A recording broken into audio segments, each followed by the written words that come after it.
Let's get a selfie with it. Also preventable. The Alliance is doing its part to end colorectal cancer. Now, do yours. Get involved. And if you're 45 or older, talk to your doctor about the colon cancer screening options available to you. Betcha I can eat 50 hot dogs in an hour. Preventable! Actually, Your Honor, I'm representing myself. Go to colorectalcancer.org to learn more. That's colorectalcancer.org. And together, we can save lives. Hey, honey. Oh, no. Check this out. No. This is ESPN Chicago, WNVP, WTBC, HD2 Chicago, a Good Karma Brands radio station. Chicago. This is your morning routine. Put some respect on my name. Kap and J Hood. That's right, we bad. Watch the show on Twitch. Follow ESPN 1000 Chicago. Stream the show on the ESPN Chicago app and on FM 100.3 HD2 and on ESPN 1000 Chicago. Now, David Kaplan and Jonathan Hood. Good morning, everyone. Bring them out. Woo! Bring them out. Bring them out. Bring them out. Bring them out. Bring them out. Bring them out. Bring them out. Bring them out. Oh, God. Welcome into the Kap and J Hood Morning Show on ESPN 1000, and we are streaming on the ESPN Chicago app. With Hall of Famer David Kaplan, Jonathan Hood with you. We've got Shay, we've got Jay Moore. We've got you for a 3-hour ride here on this Tuesday morning. With open phone lines for you, 312-332-ESPN, 332-3776 is our telephone number. Watch our show and all the shows on YouTube, youtube.com. Look for ESPN Chicago there. Also on Twitch, twitch.tv/ESPN 1000 Chicago. Cap, as we have our morning meeting with Shay and Jay Moore, there's always televisions on, the replays of games from last night. News is on as well. And one of the screens is live sports, which is very rare for us at 6 a.m. to be able to see live sports. The Winter Olympics is on one of our TVs. Yeah, and for those of you that like the Olympics, I'm thrilled for you. I think it is just 3 weeks of the most boring programming going. Like, there's an occasional compelling thing. Lindsey Vonn was compelling. Didn't go well, but it was compelling. She got broken up, but you still like her flat hair. Go ahead. I do. But it was... Because she's kind of hot? It was compelling. I'll put the hockey on occasionally. But some of these events, the people that are into the Olympics, if we announced, hey, today at 2 o'clock, mosquito racing, they'd be watching the mosquito with the American flag on it. They'd be all in. Oh, this is amazing. Would never watch mosquito racing the rest of the 4 years till the next Olympics. But they'll watch it now because it has a flag on it. Stupidest thing I've ever heard. Ridiculous. Some of these events, I've never even heard of the event. Like, okay, the downhill, cool. The ski jumping, they started doing that back in Greece centuries ago. Cool. Some of the other stuff, dumb. Like, Shay, what's the one that's on right now? Slopestyle. Okay. Describe it. Dazzling details. It's a bunch of people that are trying to, like, they ski off of, like a board. Out of the and then company. They jump up on a little, like, platform and jump off of it.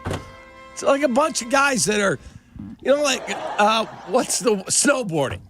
Snowboarding. Yeah. You know what that is? What is That's that? a bunch of stoners that have a skateboard. Oh, there's snow on the ground. I can't use my skateboard. Take the wheels off. That's what it is. I'm just not an Olympics guy. If they never had the Olympics again, I would not be brokenhearted. I would not. And for those of you that love it, I'm thrilled for you. Enjoy it. I'm not going to spend 11:05 a.m. watching curling. I hope they get the gold. Great. Have at it. Curling?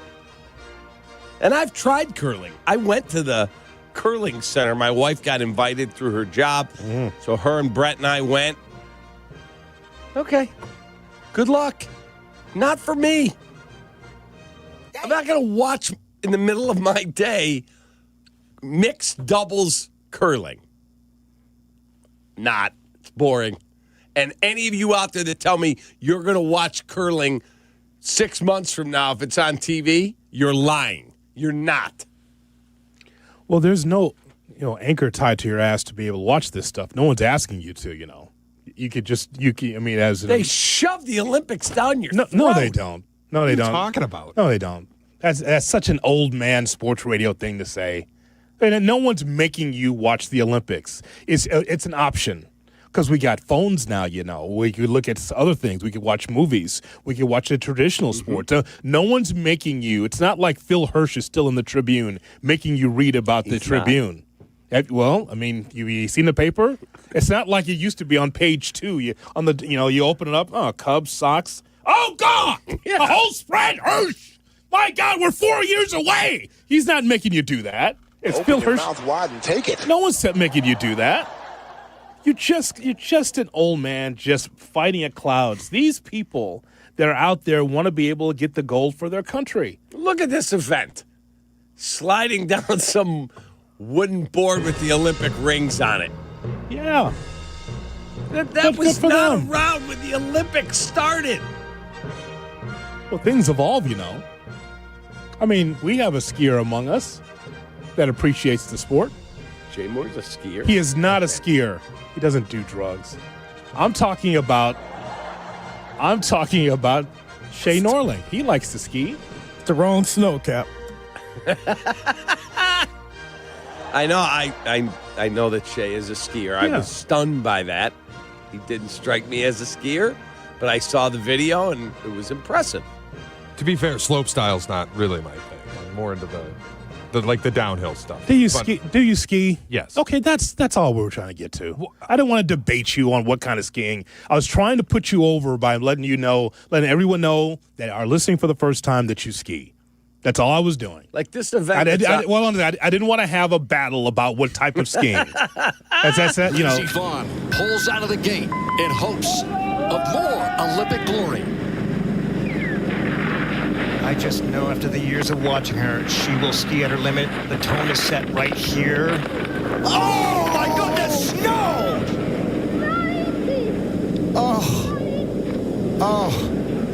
Oh, my goodness.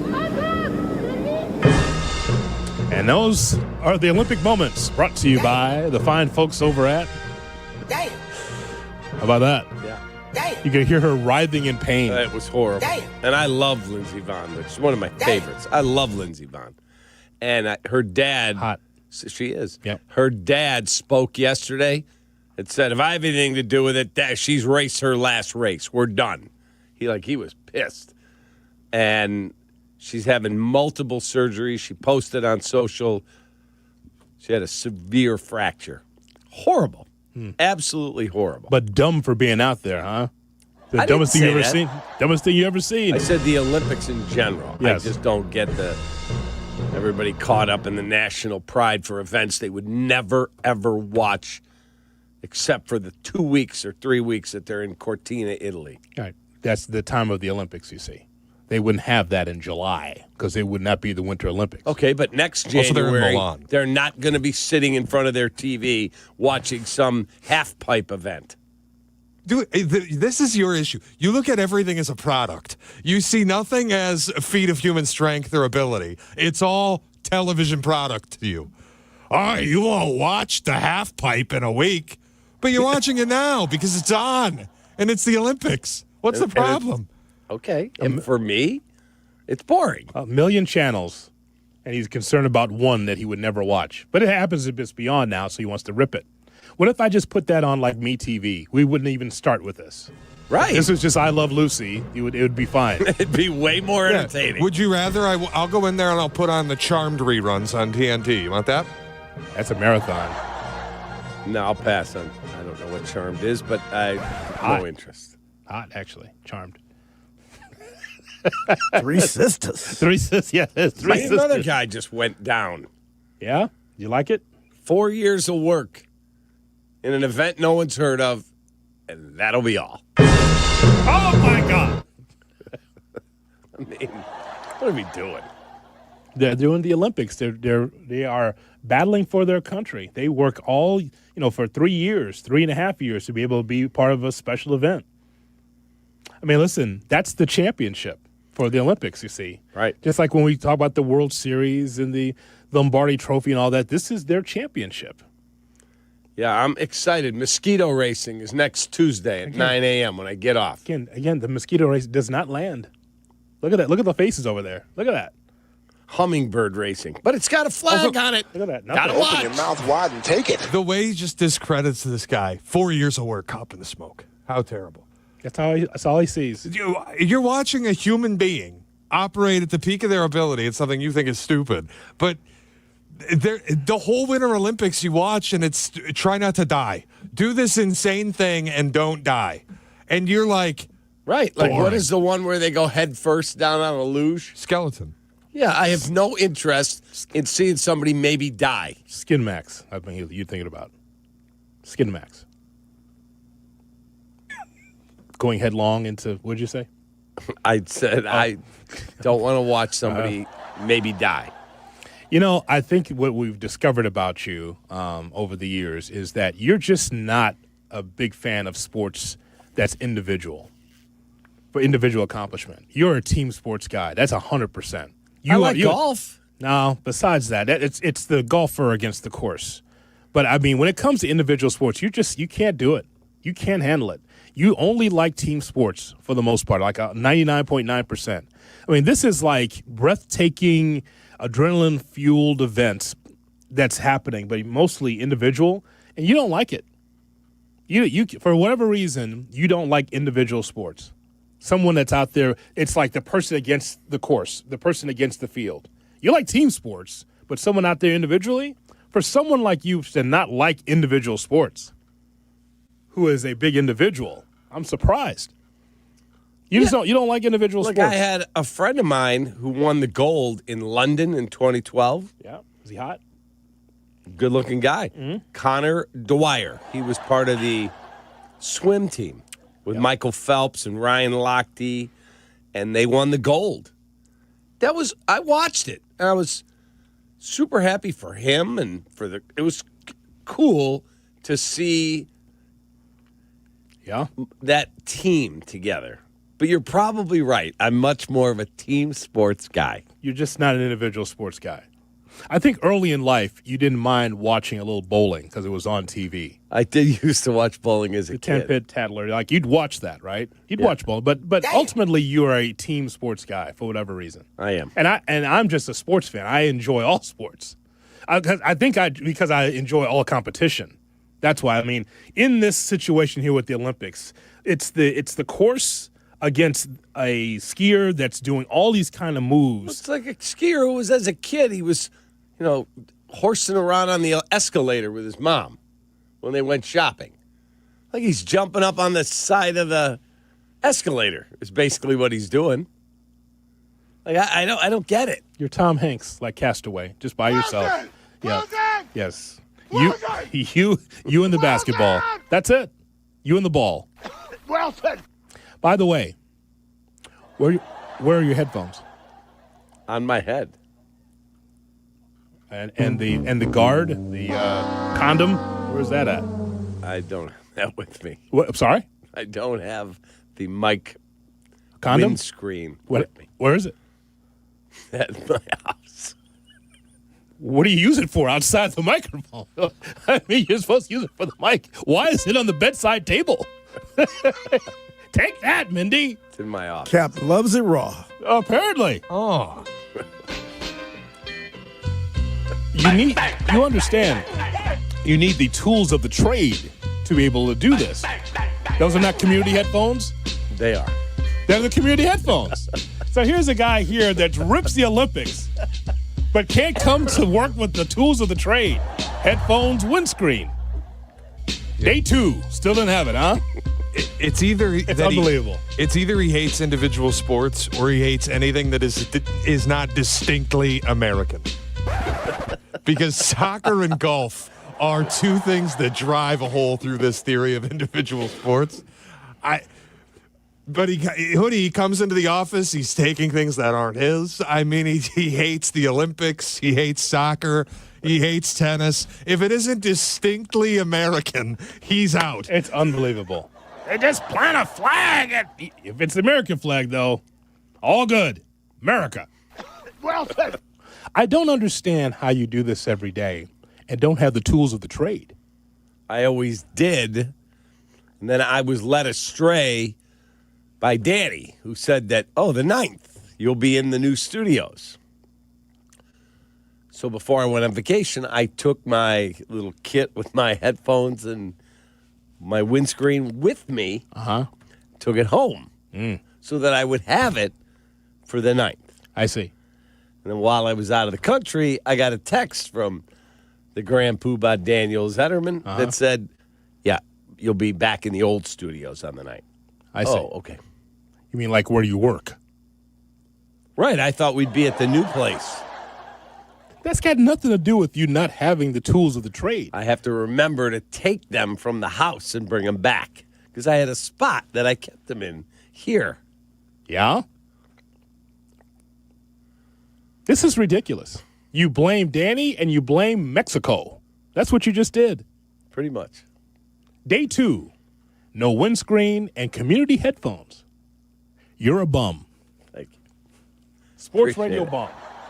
Appreciate you. Your partner's always here. You see that? Windscreen ready, headphones ready, no matter where we broadcast. Always there. You blaming people like Danny Zetterman. Unbelievable. In the end, it's my fault.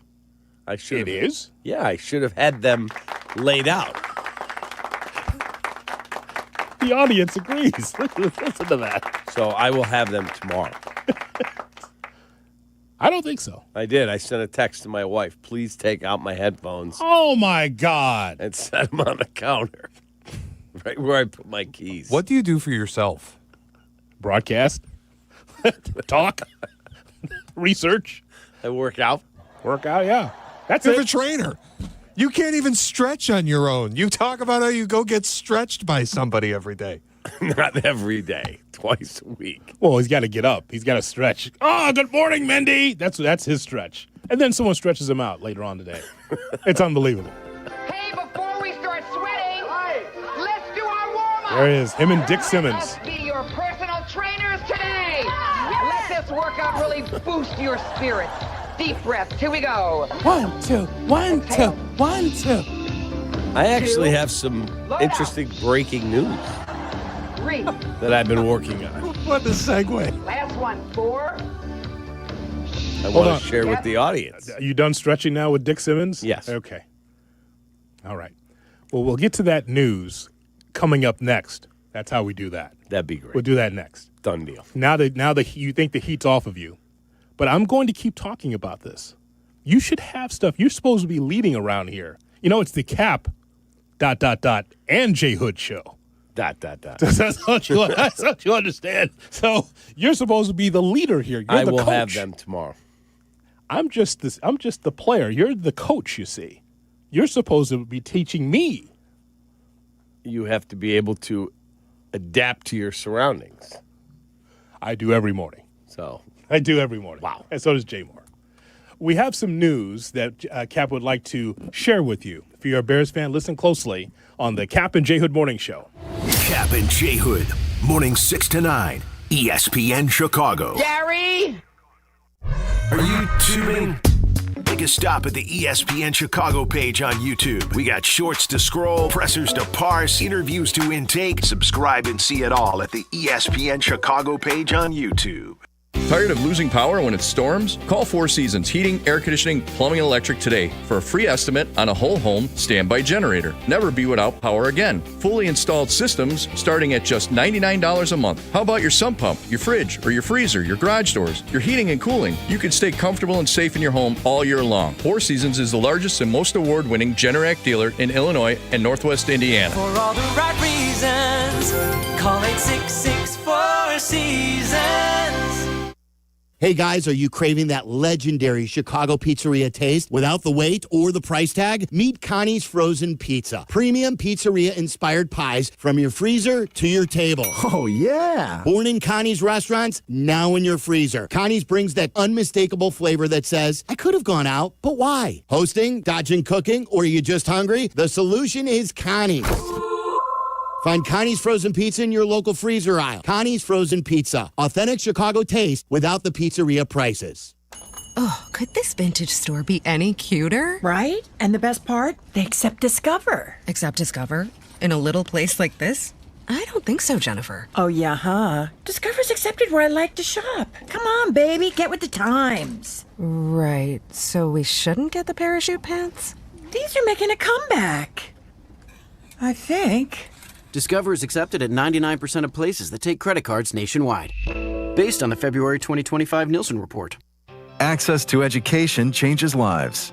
That's why National University provides flexible online and hybrid programs from associate to doctorate degrees. Since 1971, NU was built to serve non-traditional working and military learners nationwide.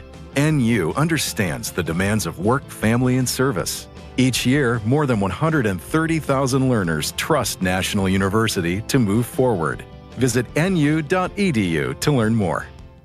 Do you owe $10,000 or more in credit card debt or personal loans? With credit card debt at all-time highs, Debt Relief Advocates is urgently notifying consumers of debt relief now being made available, designed to aid consumers with out-of-control credit card debt. Those who qualify and enroll for this relief program will only have to pay back a fraction of what they owe. This is not bankruptcy or a debt consolidation loan. This is a relief program that credit card companies would rather you not know about, as it ends your debt nightmare and saves you lots of money. Consumers owing at least $10,000 in credit card debt or personal loans can now take advantage of this debt relief as the cost of living skyrockets. Debt Relief Advocates has established a relief hotline for you to call to learn what debt reduction you may qualify for, so don't wait. For this free information, call the Relief Hotline at 800-606-8737. 800-606-8737. 800-606-8737. Ring, ring. Hello. Who is it? Guests on ESPN Chicago join us on the Yingling Hotline. Chicago office is calling. I've been expecting your call. The Yingling Hotline. Brought to you by Yingling, the oldest brewery in America.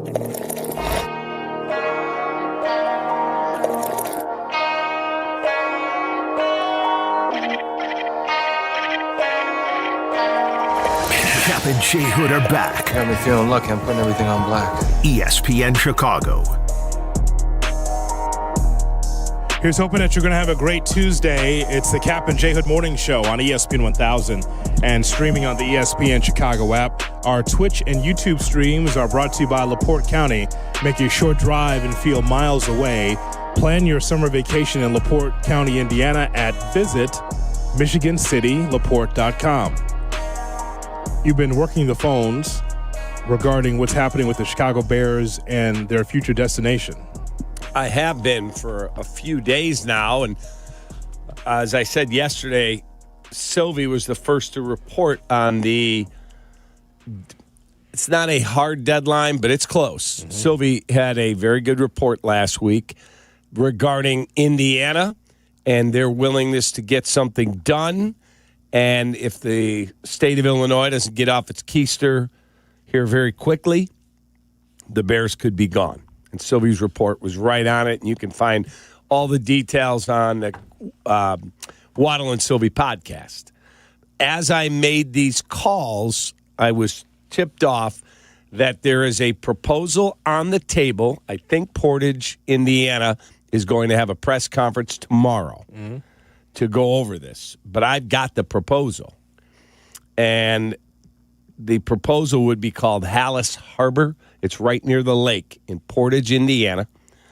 It would cost the Bears exactly $0. It would be a state-of-the-art domed stadium.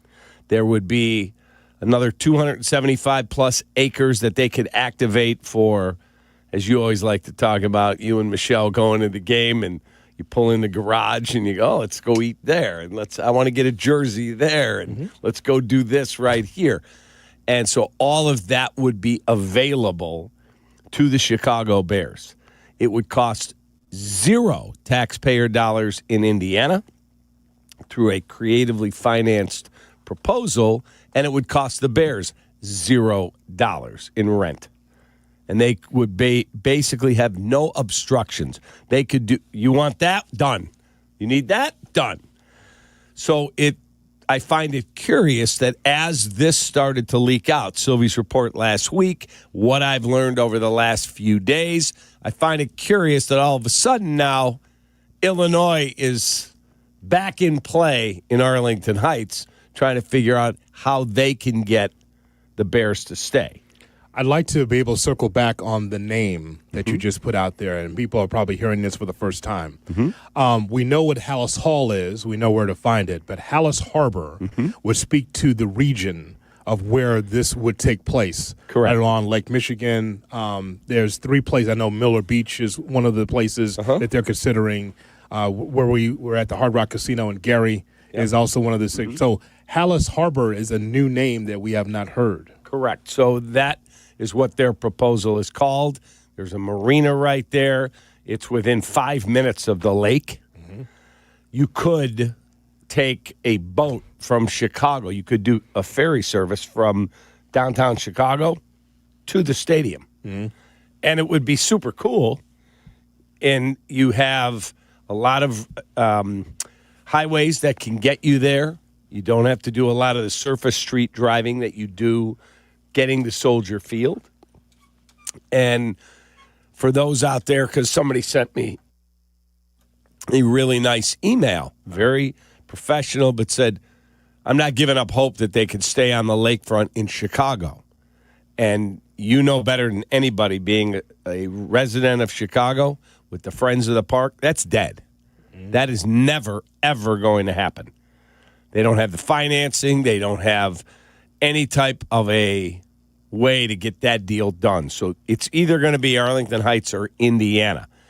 Now, the difference is this Portage proposal, and I'm being told there's a proposal from Hammond, and we mentioned Northern Indiana, Gary, and those proposals are not going to require the Bears to put any money in.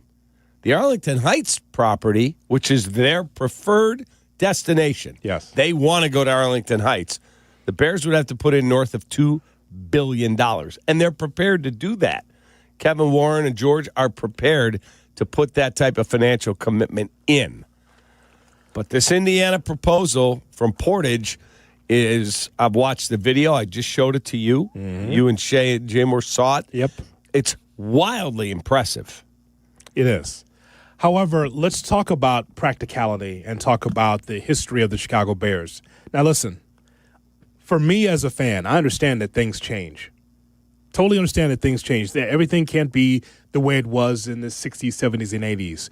Because of infrastructure, because of change, money, everything else, you could be able to change. For me personally, for someone that's a Southside resident, I still would like for it to be in the state of Illinois, in Arlington Heights. Even though it would be closer for you from your house on the South Side. Yeah, I can get there in 20 minutes. I can get there on the tollway or just I can find my way there. My point is, though, Cap, is that because you are the McCaskey family, if you're Governor Pritzker, listen, let's just start with George and his family. That's more of a sweetheart deal in the state of Indiana based on what you just laid out. I mean, $2 billion versus zero. I mean, I think we know the economics of that.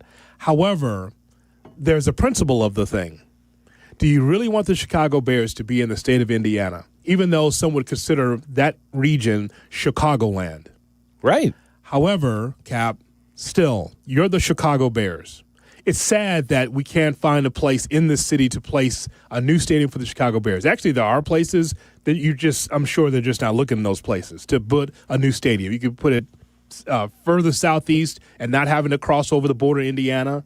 You could go into a couple other places. It's too bad that they don't have a spot in Chicago. But, Cap, just think about the McCaskey family. They can look at it from a business standpoint and say, yeah, this is the right deal. We don't have to spend any money, and they're willing to bend over backwards. Yes. But what about the diehard Bear fan? And a lot of them are in that same area of Arlington Heights. some I don't know how many season ticket holders are from the city of Chicago, but the suburbs, that seems like a destination. And plus they own the land. Does that ever come into mind for the McCaskey family to say, could you imagine our charter franchise not even in the state of Illinois? I mean, there's business, but then there's the principle. Yeah, you make all valid points. Now, the Portage proposal, privately financed, $0 from the Bears. Good. $0 taxpayer dollars in Indiana. They're going to take it to the governor to get his approval. Same deal with Hammond. And when you look at this Portage proposal, I'm looking at it right now. You can see it right there. What do those words say?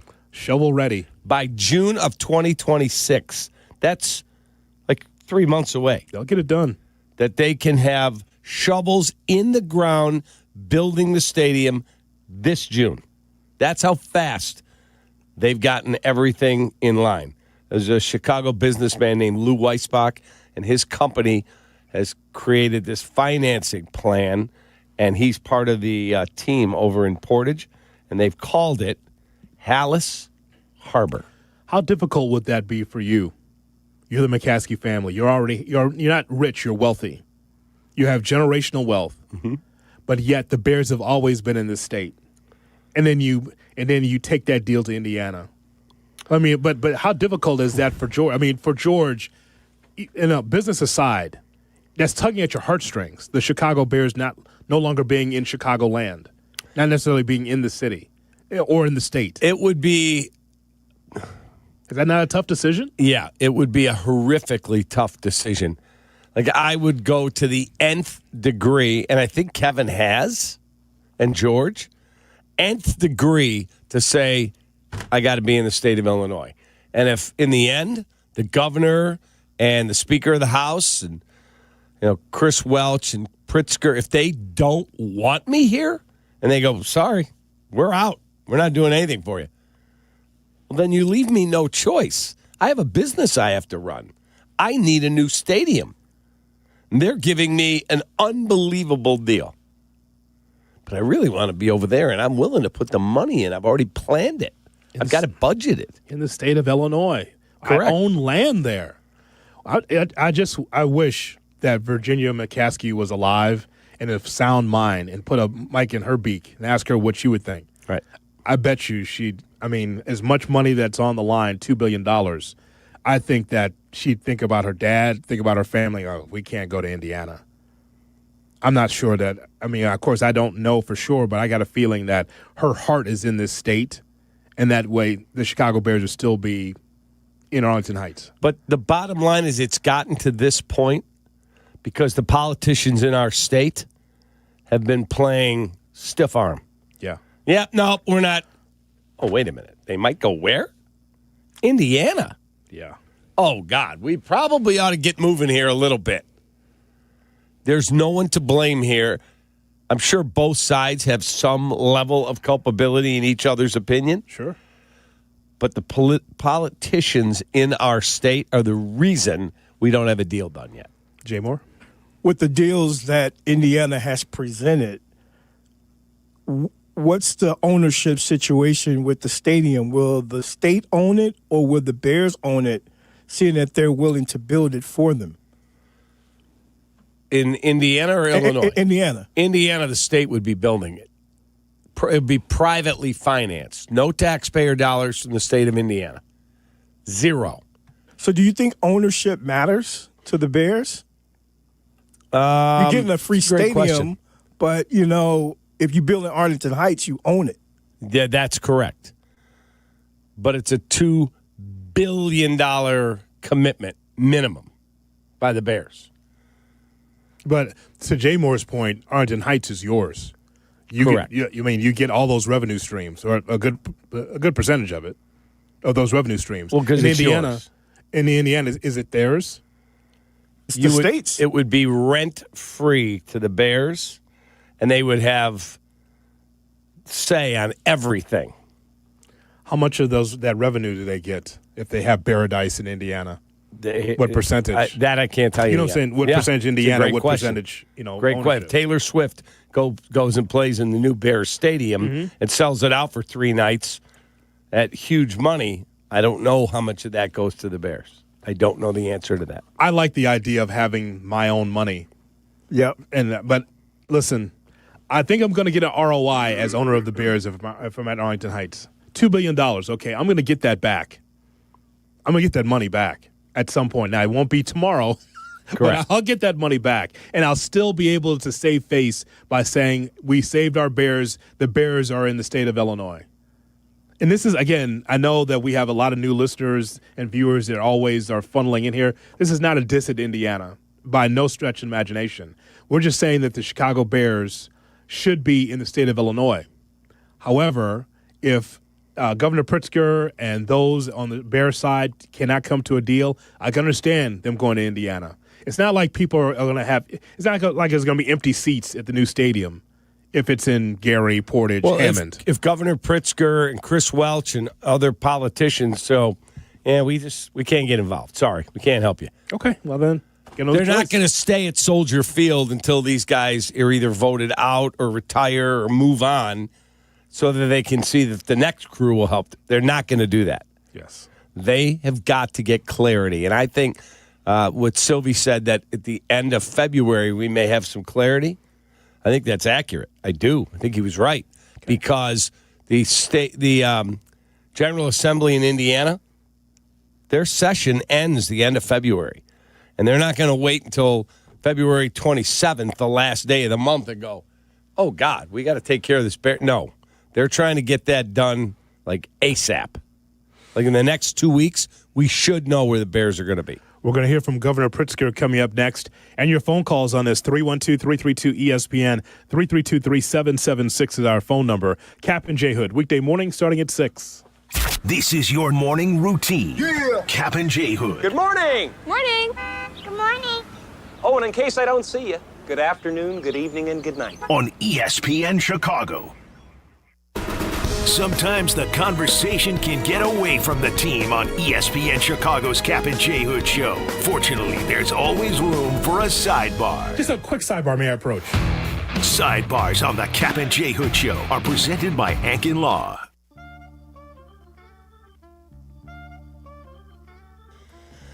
Valentine's Day is this week, folks, and if you're a snorer like I used to be, the best gift you can give your partner is not flowers. It's going to my friends at Sinus and Snoring MD to take care of your issues. Because when you can breathe better and sleep better, everybody wins. And yep, there are a lot fewer elbow jabs at 2 in the morning. Stop snoring. Sinus and Snoring MD makes it easy with simple in-office treatments, no hospital stay, and same-day appointments. So do something smart this Valentine's Day. Do what I did. I called 847-545-0147. Imagine giving your significant other a card and it says, guess what I got you? Perfect nights of sleep because I'm not snoring anymore. 847-545-0147 or visit sinusandsnoringmd.com. That's Sinus and Snoring MD. Your heat seems to be running a lot more than it should. Why? Sure, it's a lot colder, but it's also because your insulation inside the window could be failing. And when that happens, your heat leaks out and the cold gets in. Talk to the pros at Window Nation like I did and get new windows with big savings during Window Nation's Buy 4, Get 4 free sale. Plus 0 down, 0 monthly payments, and 0 interest for 2 full years. Act now and you'll get an extra 10% off. Don't wait. Put an end to your window problems. Schedule a quote now at windownation.com.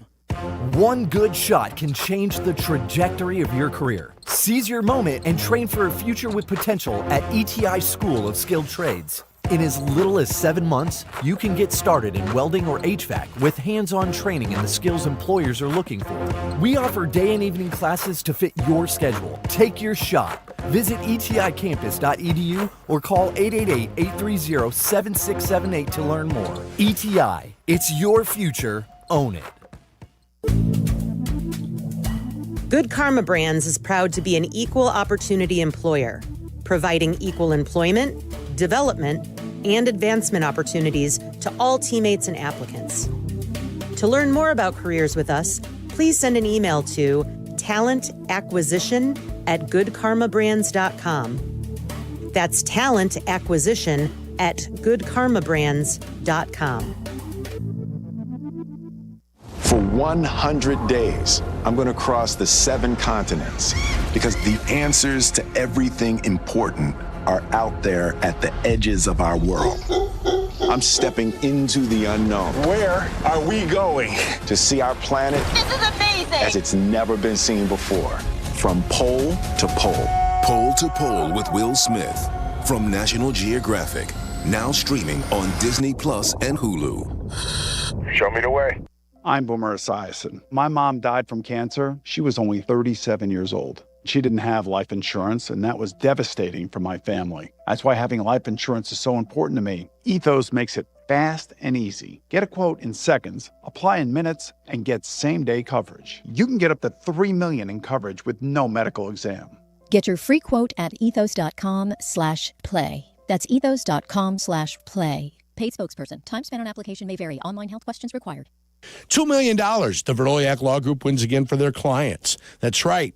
The Verdoyak Law Group recovered $2 million for a client who experienced negligent lighting. This is Jurko. If you're a victim of negligent lighting, make sure to call the Verdoyak Law Group. Good morning. Glad you're along for the Kap J Hood experience on Chicago's Home for Sports, ESPN. Hello. Chicago. Good morning.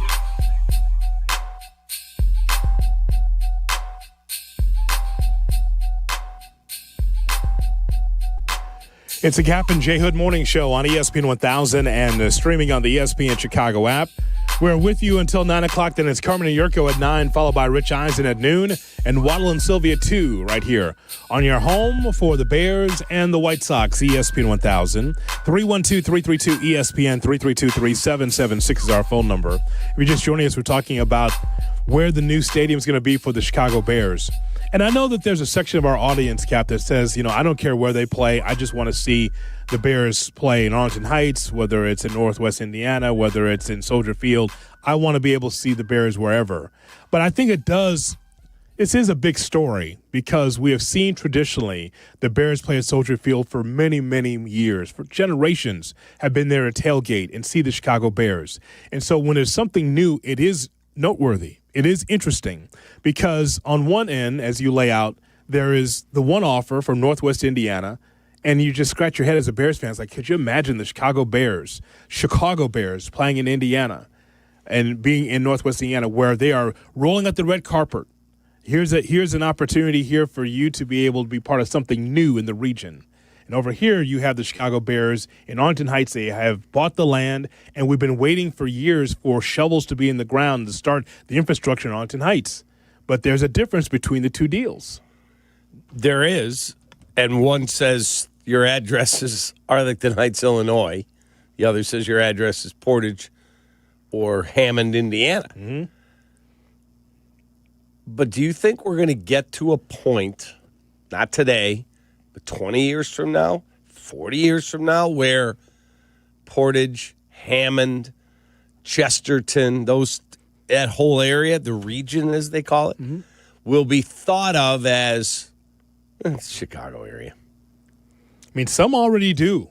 Some already believe that that's connected to Chicago because it's part of the Chicago media market. I get that. However, it's the principle of the thing. You are not the Chicago Bears if you're in Indiana. You can stretch it out how you want, but it's not Illinois. It's Indiana. And so I just know that there's a huge amount of ticket holders that would have to be able to travel from one end to the other. We just had a caller while you were off last week that said, what about the players? What about the players? Well, are the players after a game going to hang out in Northwest Indiana, have some dinner out there, or are they going to make that travel going from Northwest Indiana back to where they live in Vernon Hills or Northbrook or whatever? What's that travel going to be like? You're hanging out at the Purple Steer and Hammond after a loss, or are you going to get or how are you going to travel? I mean, you'll travel like everybody else, but that long haul from a Northwest Indiana stadium back to VH or to Hallis Hall. True, but we're talking about, like, if it's a road trip, they've got to get on the buses and then get on the plane and then fly all the way back and then get home. Okay, what are we talking about here? 9 games a year plus playoffs? Long drive. Lot of frustration there. Yeah, 9 times. Meanwhile, you lose Soldier Field. They get you back, home, and then that's it. I remember Scottie Pippen telling me that in the playoffs, he would hire a limo driver to take him every game to the United Center. Yeah. Because he said, bro, it was the traffic, horrible. Yeah. I did not want to get all worked up in traffic. He just kicked back and got ready, and then, oh, we're here, Mr. Pippen. It's the best. Yeah. It's the best. So had to worry about that all that stress of the traffic. Right. Governor Pritzker got a chance to speak yesterday regarding the stadium for the Chicago Bears. I never take anything as if it's a bluff. I mean, I'm always concerned about making sure that we're attracting businesses or keeping businesses in the state of Illinois. So we're in consistent conversation with the Chicago Bears, have been, by the way, for, I don't know, a year and a half or 2 years. And specifically, I think there's a real possibility that many of the things that we put on the table to work with the Bears on are things that they're willing to do to stay in the state of Illinois. It's off the table, I believe, Cap, at one point, wasn't it? From Pritzker's standpoint? Yeah. Talking about millionaires and billionaires. I thought he didn't want to talk about it. Correct. You remember that like I do, right? On I the do. News? Okay. I completely remember that. But here's the thing. Uh-huh. The Indiana is legit. I get it. It is legit. This was not, all right, go find me a bluff. Can North Dakota make a bid for the that's not what it was. Mm-hmm. Like, I was told that if it came down to it, George was prepared to go to Indiana. Yeah. And now people in the governor's office are going, oh, wait a minute.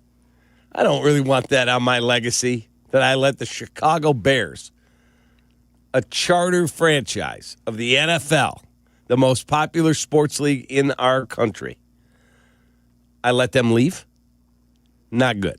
All I can tell you is that if he's running for higher office, he's damned if you do, damned if you don't. You say that I'm battling millionaires and billionaires, I'm making sure that they just don't get off scot-free, or you let the Bears go to Indiana. Either way, he's going to get effed in a debate. Either way, right? It's going to be a talking point. He is. One way or the other. Fair, but he's a billionaire. Well, it's like the two Spider-Man meme pointing at one another. Right. You're saying you're fighting I'm not millionaires. taking care of you guys. Well, you're one of them. Yeah, so you look at yourself in the mirror. You are one of those guys. Just figure out a way. The Bears are going to put up significant money here. They're not asking you to build them the stadium. Yes. But the infrastructure and all the things around it that will benefit that whole region in Schaumburg and that area, the state should help with that. Also have a funny one for you, okay? Mm-hmm. Mark Maxwell, who I know pretty well from KSDK in St. Louis. Yeah, Mark Maxwell TV. Yes. Who a Murrow winner, by the way. Yep.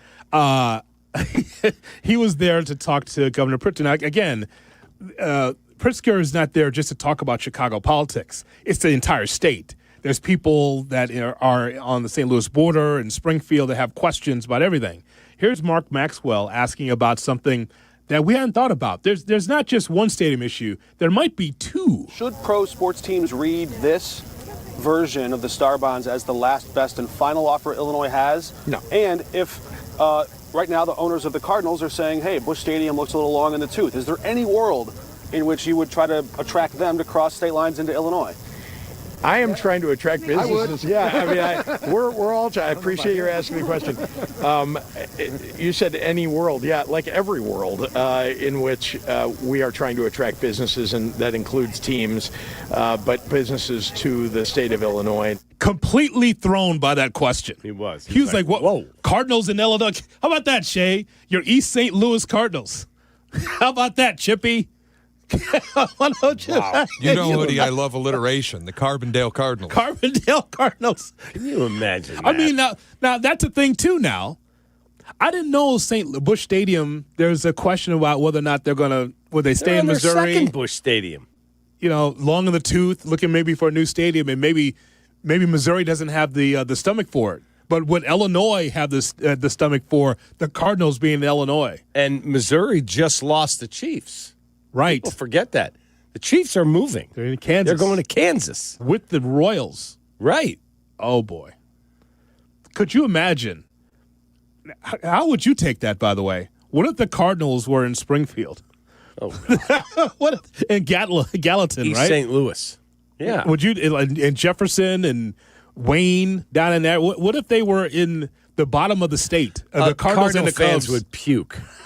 I mean, you're right there, though. You're on the border, right? Well, that's the Bears. So I'm curious what people think. Again, it should never, ever have gotten to this point. Shame on both sides. That includes the governor for letting it get to this point. And Indiana saw an opportunity and said, hang on a second here. And I told you got Hammond. You got the northern Indiana, Gary area. Yes. And now Portage has partnered with this guy, Lou Weisbach, who's a brilliant financial guy. And they've got an opportunity. They've put a deal together. Again, no public money, rent-free to the Bears, state-of-the-art stadium with 275 acres to activate for however the Bears see fit. Just like Granite City is going to do for the St. Louis Cardinals. Granite City, Illinois, and Belleville. Wow. Did you imagine? Cardinal fans would freak. I want you to text. I know Chip Carey's got to be. Text him and ask him, is he ready for his Cardinals? His Cardinals! Are your Cardinals moving to Illinois? Get a better stadium. To Granite City or to. Governor Pritzker said, I'm always looking for new business here. Can you imagine that? That'd be amazing. Anyway, we have three baseball teams in Illinois, but it's on both sides, as you say. Like it's Indiana, but it's also the Bears in Illinois. How this has all been held up. This has all been held up, and I still think at the end of the day, I will stick with it, that the Bears will be in Arlington Heights. That's where I've been with you, that I think that's where they'll end up. The platform's next on Kap and J Hood. Good morning. Good morning. Kap and J Hood Morning Show on ESPN Chicago. Hey, this is David Kaplan. I dislike winter. Give me a 95-degree sunny summer day, and I'm a happy guy. So I spend most of my winter free time indoors, and it's why I rely on Automatic. They've been making Chicagoland homes and businesses comfortable for 80 years. I don't even have to think about the outside because my home is perfect all year round. If you're not feeling confident that your winter's going to be carefree, go to Automatic.com right now. That's Automatic.com. Hey golfers, it's Tyler. It may be winter in Chicago, but golf season will be here before you know it. And if you want to be ready when the weather turns, you've got to plan now. That's where Golf on Any Tee or the GOAT app comes in.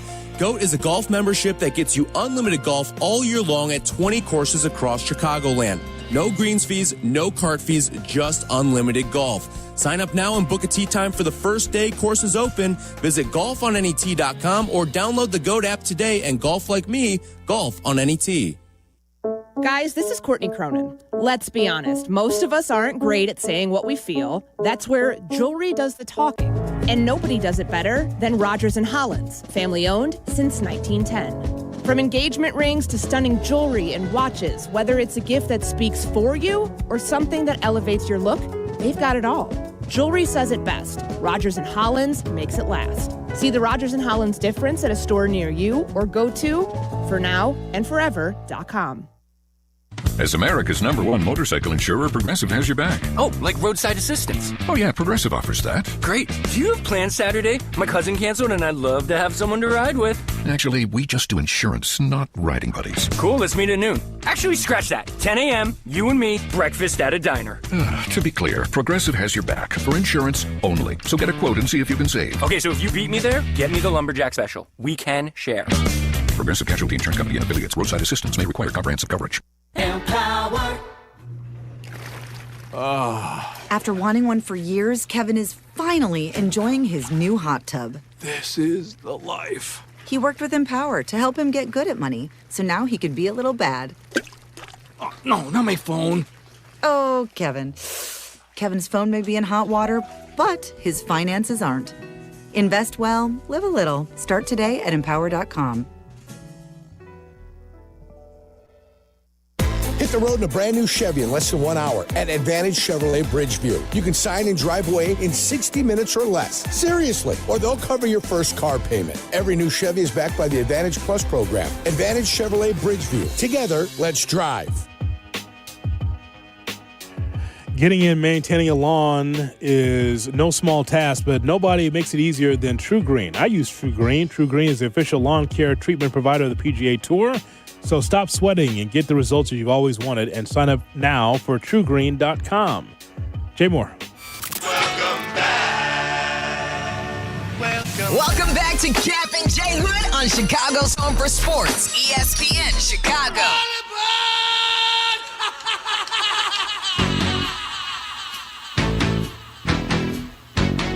We'll get to your phone calls coming up. If you're on hold, you will be on the air. 312-332-ESPN, 332-3776. Your thoughts about the Chicago Bears. Do you care where they move? Do you have a preference as a Bears fan? Let's talk about it. But first, the platform with Shay Norley. And as always, Hoodie, the platform brought to you by the Chicago Transit Authority. Save money, do more, ride CTA. I'm going to do a little pandering. I watched Kansas, Arizona last night, and I told you yesterday on this very platform, college basketball has been spectacular this season. If you're looking for something to replace NFL in your life, Kansas, Arizona lived up to the best of the best Monday Night Football game you could have watched. The Fog is such an outrageously good environment. Watching that game made me realize how badly I have to go there for a game. It also made me realize something else. Might be a little Ewing theory at play with the Kansas Jayhawks. Darren Peterson missed his 11th game of the season last night with flu-like symptoms. I was texting with Pottinger and with one Daniel Zetterman before the game started after he was ruled out. Danny was pissed. He texted me, Lindsey Vaughn skied on an effing torn ACL. This guy can't play basketball with the flu. Oh, God. He goes, how does Danny know how sick the guy was? Well, so there were some... I'll call them reports. It was a zoom-in video from a fan zooming in on an ESPN crew member who was texting about the Peterson injury or sickness. And basically what the guy said was he was in practice all week, didn't tell anyone he wasn't feeling well, and Bill Self said to him, if you're going to half-ass it, then just sit. And Peterson said, F it, I'm out, and pulled himself out of the game with flu-like symptoms. Didn't matter much because Flory Badunga, Melvin Council, and Bryson Tiller said we'll beat undefeated Arizona anyway. And I feel like there's a little Ewing theory. You got 5 guys on the floor who played a ton of basketball together without Darren Peterson. Yep. And that second half, they whipped Arizona's ass. Yes, they did. It was stellar to watch. And Flory Badunga, honorary inaugural Snorling Dog of the Week. Oh, is that a sponsored segment now? I'm now giving out that award. Okay. Flory Badunga's the Dog of the Week for me. He was absolutely incredible yesterday. Well, I will tell you, Bill Self is 37-0. Is that right? 39-0. 39-0 on Big Monday. It's unbelievable. It's a hell of a stat, by the way. I heard it, and I'm like, there's no way that's accurate. Yeah. 39-0. Did you text for Shilla? He did the game yesterday. You should check in on him because I know he and Boog Shambi were elated to be there. What an incredible atmosphere, as Shay mentioned. Just the fans and the students were all into it. And listen, that's a tournament game that I want to see. I want to see a rematch of those two. Arizona, they had no quit in them now. It's not like that they shut it down. They just ran out of time.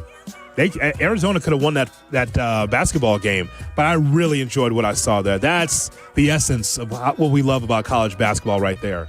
Loved it. Yeah, it was spectacular environment. As far as Peterson is concerned, soft. Yeah, I wonder about his draft status. When he's on the floor, he's amazing. But if you're not dependable, as this coach will tell you, what's the ability that you need the most? The best ability is availability. This is a problem. It is. Sometimes, not good. But it's like what Shay's saying, with him off the floor, more free-flowing offense.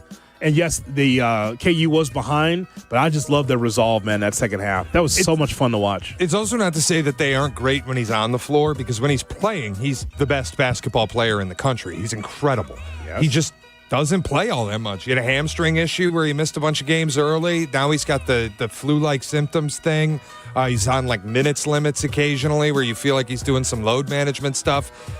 It feels like a very transactional relationship for him where he's going to get enough film out at Kansas to guarantee he goes number one, and he will go number one. But it would be a red flag to me, the lack of availability. I will tell you this. I've been to most of the big arenas, college basketball, some baseball, some cool events, the Kentucky Derby and all of them.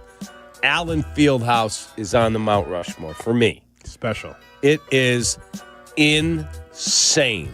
It is one of the coolest environments I've ever been to for a sporting event. At one point late in the second half, they tossed to Angel Gray on the sideline for a report. Yeah. Couldn't hear her. She got on. Boog Shabby's like, what'd she say? Yeah, you could not hear her over the sound of the crowd in the fog. Like they got the meter and it's like at 105, 106. They didn't hear what she said. And I'll bet you it's Danny's how old? 45? Sure. Okay, so 25 years ago, a liquored up Danny Zetterman was in there screaming. I was thinking about that. About how a young Danny Zetterman would have loved to be in that environment for Kansas basketball. That was just great. It was great. I got that. I got the patinos as my appetizer. Richard and that ended up being a really good game. Overtime. Because Xavier St. John's was earlier, Cap. Yeah, I watched that Very too. good. And Very that was good. Richard Pitino against his dad. Yeah. And they had him. Yeah. I watched that whole game. They had him. Richard Pitino is punching the clouds. He's like, I had dad. I had him throttled. Just want to beat my dad. That's what he was thinking. Couldn't get him. All right, Shay, the platform brought to you by the Chicago Transit Authority. If you're stuck in traffic this morning, what are you doing? Just let the CTA be your driver. Get into the city and back fast and stress-free. Avoid the hassle of stop-and-go traffic, gas money, unexpected costs for car repair. Just $5 will cover your trip and back on the CTA. Sit back. We'll do the driving. Tap to Pay is also available on CTA trains and buses. You don't have to hassle with buying a ticket. Simply tap your smartphone, your credit card, and ride. Save money. Do more. Ride CTA. We'll hear from Albert Breer coming up at 7:35, a special time to get his thoughts about the Super Bowl, Bears, and everything else. But first, your phone calls, 312-332-ESPN, 332-3776. The Bears Stadium, do you care where they play in the future? Whether it's in Arlington Heights or Northwest Indiana, how does that affect you as a Bears fan? Let's get your calls on that next. In 2 minutes on Kap and J Hood. Live from State Street in the heart of Chicago. This is the home of the Chicago Bears, ESPN Chicago. And this is Kap and J Hood, WMVP, WTBC, HD2, Chicago. A good Karma Brands radio station. Guys, it's Silvy from my friends at Window Nation. I want to tell you what I was dealing with. My heat was running nonstop. My energy bills skyrocketed. And it turns out my windows were the problem. Once the insulation fails, the heat leaks out, the cold comes in, and I'm almost broke. That's when I called Window Nation. No leaks, lower energy bills, and a cozy home. Right now, buy 4 windows, get 4 free. Upgrade your home and save big. 0 down, 0 interest, and 0 payments for 2 full years. And if you act now, they'll take an extra 10% off. Schedule your quote today at windownation.com. Many wins. Many, many, many, many wins. Waiting at Potawatomi Casino Hotel, Milwaukee. This February, you could break the bank and get down with a share of $300,000 in prizes. Bust out your rewards card and play to earn entries. It all goes down with Thursday drawings. Break the bank. Only at Potawatomi. More info online. Must be 21 and a rewards member to play. Wendy here. If you're looking to add a star player to your financial roster, you should take a look at SoFi's personal loans. SoFi's got some amazing moves that would be a valued addition to any team, like low fixed rates when you consolidate your debt, no fees required, and as soon as same-day funding. View your rate at SoFi.com/roster to get started. Loans originated by SoFi Bank, NA member FDIC. Terms and conditions apply at SoFi.com/roster. NMLS 696891. Time is valuable. That's why Lowe's Blueprint Takeoffs turn blueprints into quotes faster.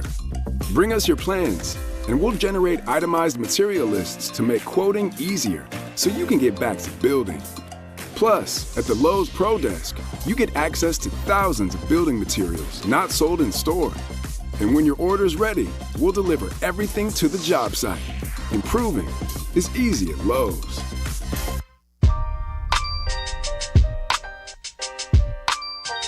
Now back to Kap and J Hood. You better buckle the f*** up.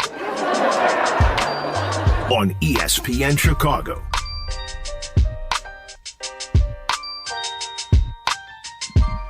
Good morning, Chicago, and welcome into the Kap and J Hood Morning Show on ESPN 1000 and streaming on the ESPN Chicago app. With David Kaplan, Jonathan Hood with you. We have Shay, we got Jay Moore, we got you here on this Tuesday morning. We hope that you're going to have a great day. Hey, our Twitch and YouTube streams are brought to you by LaPorte County. Make a short drive and feel miles away. Plan your summer vacation in LaPorte County, Indiana at visit MichiganCityLaporte.com. Speaking of Indiana, we're talking about Northwest Indiana versus Arlington Heights. It comes down to money, it comes down to dollars and cents, but also it comes down to practicality, the principle of the thing. You're a Chicago product. You're the Chicago Bears. And Arlington Heights is land that you own if you're Chicago Bears. On the other side, there's Northwest Indiana. And Northwest Indiana says, we're going to roll out the red carpet. Whatever you need, Bears. We're getting that infrastructure, that old steel mills, everything else. We're going to move all of this concrete and all these trees. We'll move everything out of the way for you because we want the Chicago Bears in Northwest Indiana. And you got to think, from the McCaskey family standpoint, do you choose business over the principle of no longer really being the Chicago Bears, being in a different state? You know, if business is, in their terms, $50 million, $100 million, you're like, we'll deal with it. $2 billion?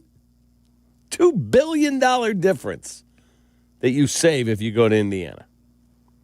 That's eye-opening. It is. And this Portage plan, I watched their presentation. It's amazing. Amazing. It is. Now, I'm not telling you that's where they're going, but that presentation is amazingly cool. How long do I have to make $2 billion with the Chicago Bears if I stay in Arlington Heights? Will I be able to get that money? How soon can I get that money so I can sleep at night? What do you mean? How long can you make that money back? Sure. Oh, that'll take a long time. How long? I don't even know. I'd have to put pen to paper. Just think about it. So I feel like that I'm one of the richest franchises in the National Football League. And I see the scratch-off ticket. It's got 3 cherries on it. And it's a $2 billion scratch-off ticket. It's right here. It's yours. Yeah. Cash it in. Go to the grocery store and cash it in. Or eventually I'm going to get $2 billion, but how long will it take for me to get there from a business standpoint? A long time. That's not an overnight thing. $2 billion's a lot of money, man. Can I get that in a decade? Can I get that in a decade? No. I can't? I can't get $2 billion in a decade being the Chicago Bears? $2 billion extra to pay you back? To get to the money that's wide open for me here in Indiana. They say $2 billion you don't have to pay for, right? Right. And then over here, you got Arlington Heights, and it's yours. Yeah, you're going to be – mortgages are 40-year mortgages. You're going to have a long, long line of payments. Even with all the concerts and everything else I could shove in there. Doesn't matter. You still got to run the building. Yeah. You got to run your organization. You got to pay your player. Like they got to pay me, though. Like those concerts, that WrestleMania, that Monster Truck Show, that NHL Winter Series, maybe. Who knows? Whatever's in there, right? Yeah. They still got to pay me. They do. I'm still getting a lot of money. You're bringing in a ton, but you also have a ton of expense. The interest on the loan alone is going to be humongous. Mm-hmm. Yeah, you're not paying that off overnight. So you're saying that if I turn this deal down, if I'm the McCaskies, I won't be able to sleep at night?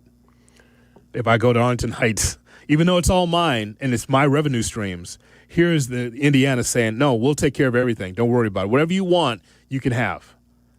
It's really the devil on your shoulder and the angel on the other. Yeah. Like, is it not? Again, we may look back 25 years from now if we're still around and go, wow, what were we thinking? Indiana was a no-brainer. What were we doing? Or, can't believe we took Indiana and we should have been in Arlington Heights. Honestly, Cap, one way to look at it, if you just say, you know what, if Governor Pritzker in Illinois is shuffling their feet and we still can't get a deal done. We've been unpopular before. We'll take some slings and arrows. We'll have some unpopularity amongst Bears fans for moving to Indiana, but we've been unpopular before. Let's just do it. Like sometimes you put on the black hat for some people, just like, you know what?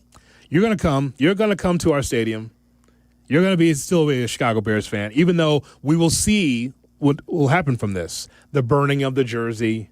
I'll never be a Bears fan again. Our phone lines will be filled of people that will be disenchanted that the Bears are no longer in Illinois. We'll get some of that, for sure.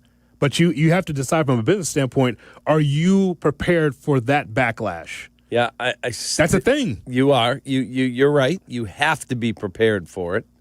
If you take it, that's going to happen. For George McCaskey, out of all the McCaskies, the friendliest one that I've met, walking through the parking lot, talking to season ticket holders, talking to the regular fan. George is a regular fan. He'll tell you. He's not a football evaluator. He's a fan. Just happens to be the owner.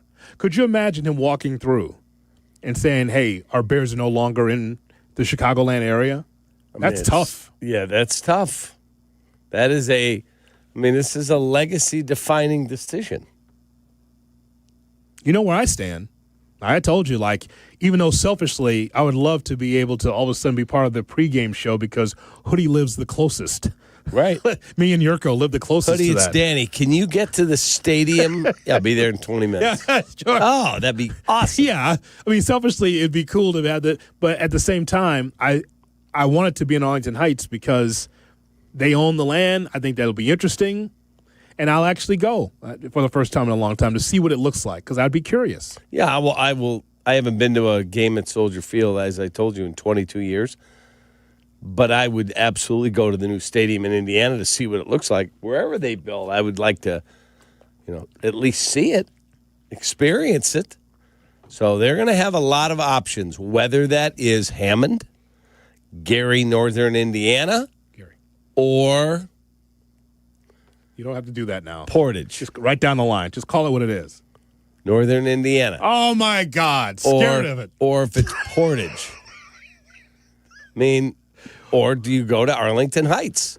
If Pritzker's serious that they're going to now negotiate with the Bears, they've got to get tax certainty. They got to know.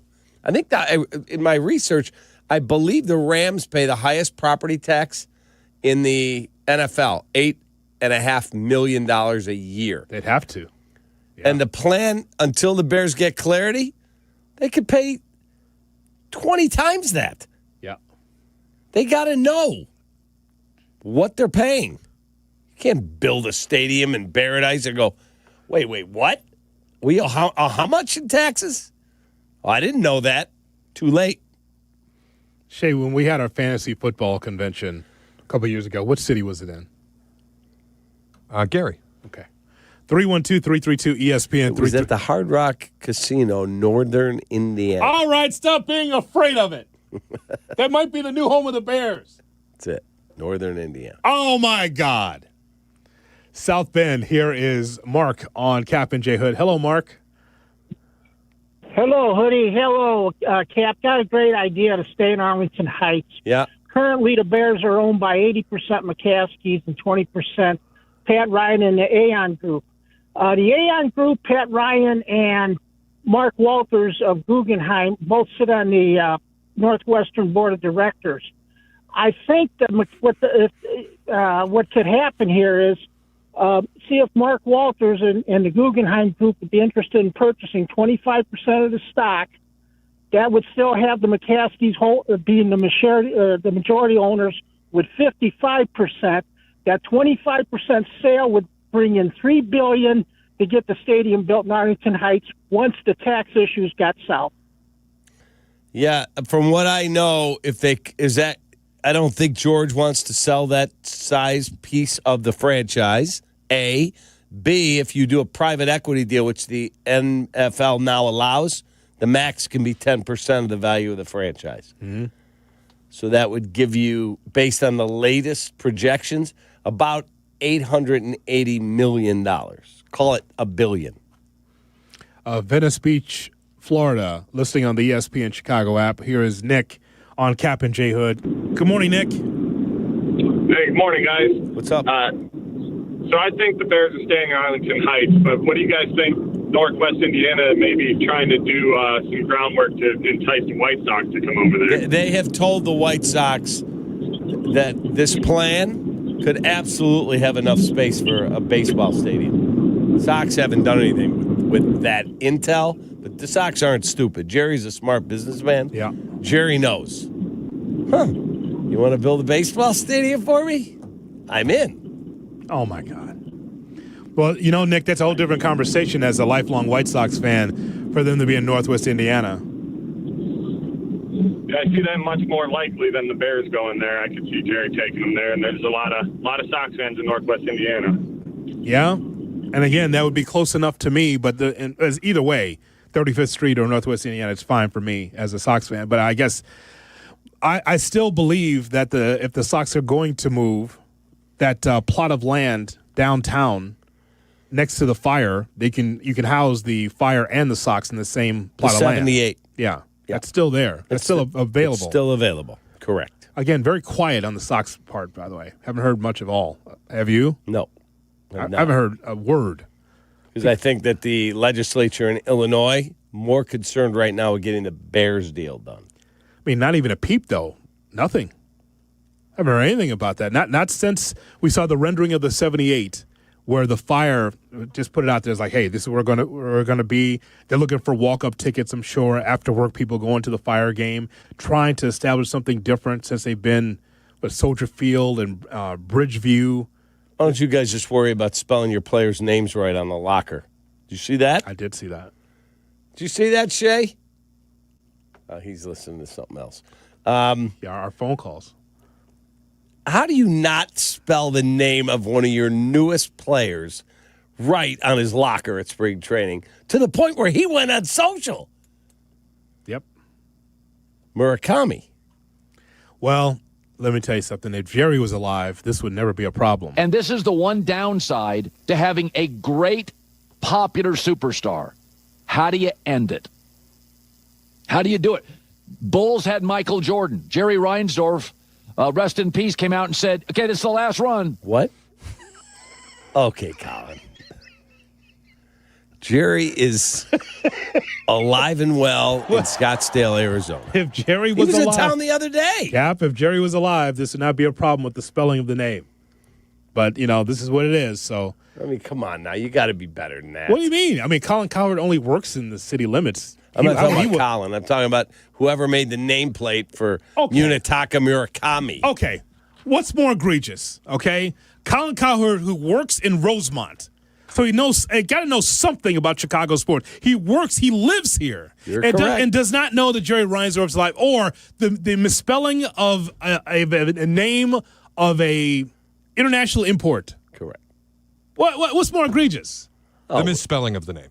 Without a doubt. Cowherd lives here. So what? Oh, that's it's the garbage. misspelling of the name. No. Of course it's they signed the player. Yeah, that happens whether you're typing it out or you're writing it out. You sometimes make a mistake. You put someone in the ground. That's what he did. Cowherd. That's actually worse. Rest in peace. Rest in peace, Jerry? You work here. I think he was referring to Jerry Krause and got his wires crossed a little bit. Listen, we know you talk for 25 hours a week live. You're going to mess stuff up. Hoodie, signing Munetaka Murakami and then getting his nameplate wrong at spring training is egregious. No, to the point that he went on social what? To bury somebody and not do your homework on that is worse. But I don't think he was burying Reinsdorf. I think he just misspoke. He was talking about Jerry Krause, who is dead. He is? I will just tell you that it makes no sense for you to be in the city. I'm sure across his desk is Chicago Sports Talk. That he'd have to know, like, living here, that maybe Jerry Reinsdorf's still alive? Yeah. Rest in peace? Yeah, I don't, and I'm with Jay on this one because I don't think he meant Jerry Reinsdorf. I think he meant Jerry Krause. Still wrong. Agreed. It's still wrong. I mean, we do spell check and we mess up stuff all the time, typing or writing stuff down. They messed up the name. Some intern, the same intern that didn't involve Frank Thomas for Black History Month, probably the same person, made a mistake. That's my point. It's different when Colin Cowherd's doing live radio and misspeaks and gets his wires crossed on something. I don't know if he retracted it or not. All I know is I saw the clip on Awful Announcing. Colin's the White always Sox are paying this guy among the highest annual values of any player signed this offseason. He's an employee for the team, and they spelled his name wrong on his locker at spring training. Yeah. That is way more egregious. No, a lot of vowels there. You get complicated. It's it happens. It's all right. From the Twitch chat, maybe they should have put it in Japanese characters. See? That's a middle ground. Would have known. At least not us. They would have known. Somebody would. On the White Sox, they would have known. I'm like, they know. I saw the social post from Munetaka Murakami, and I'm like, God. Struggling with it. I'm like, oh my God, no way that's accurate. And made a couple calls, and I'm like, that's his IG. Twitch is correct that if it was just in Japanese, it'd been fine. I think you'd know who he is. It's not Tadaguchi there in the infield. They know it's someone else. Fair? Fair. I mean, look around. They wouldn't confuse him with Chase Mydroth. No, definitely not.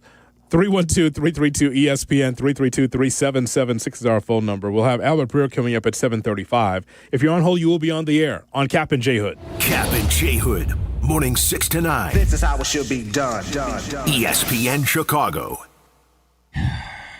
The Kap and J Hood podcast is available on the ESPN Chicago app and wherever you like to pod. Presented by Republic Bank. Or listen live to Kap and J Hood on the app as well. Weekday morning 6 to 9. ESPN Chicago.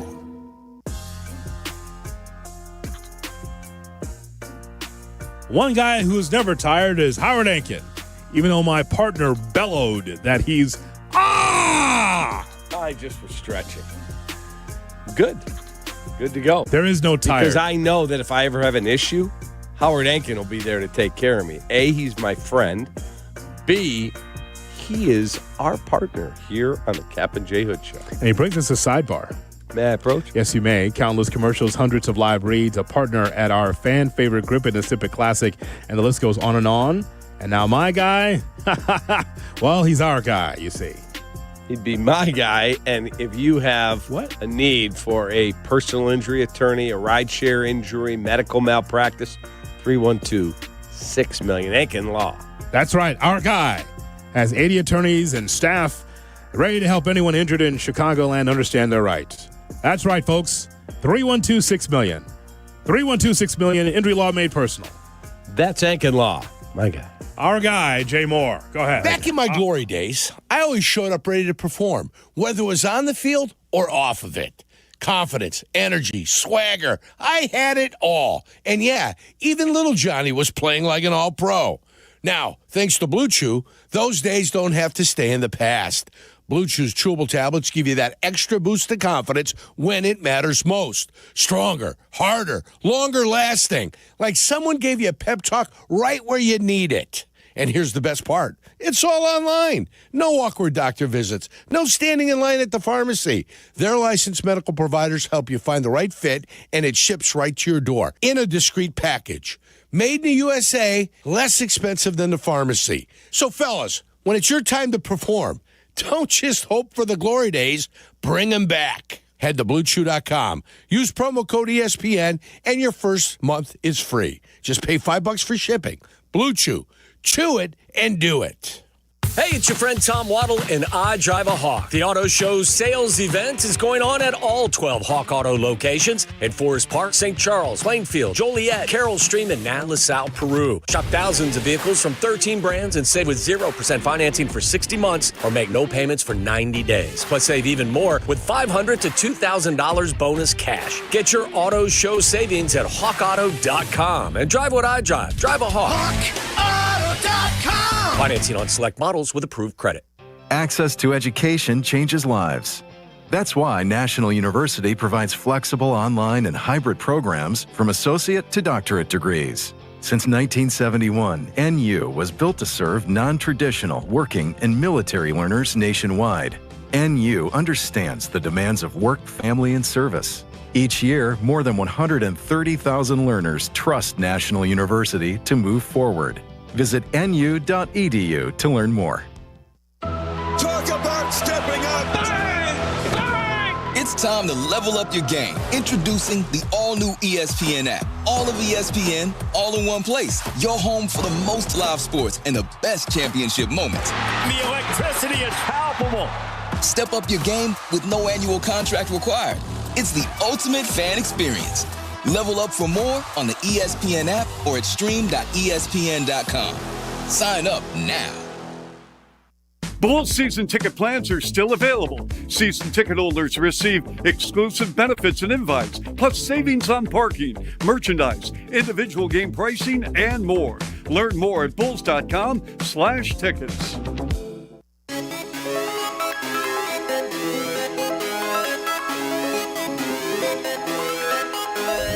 This is Kap and J Hood.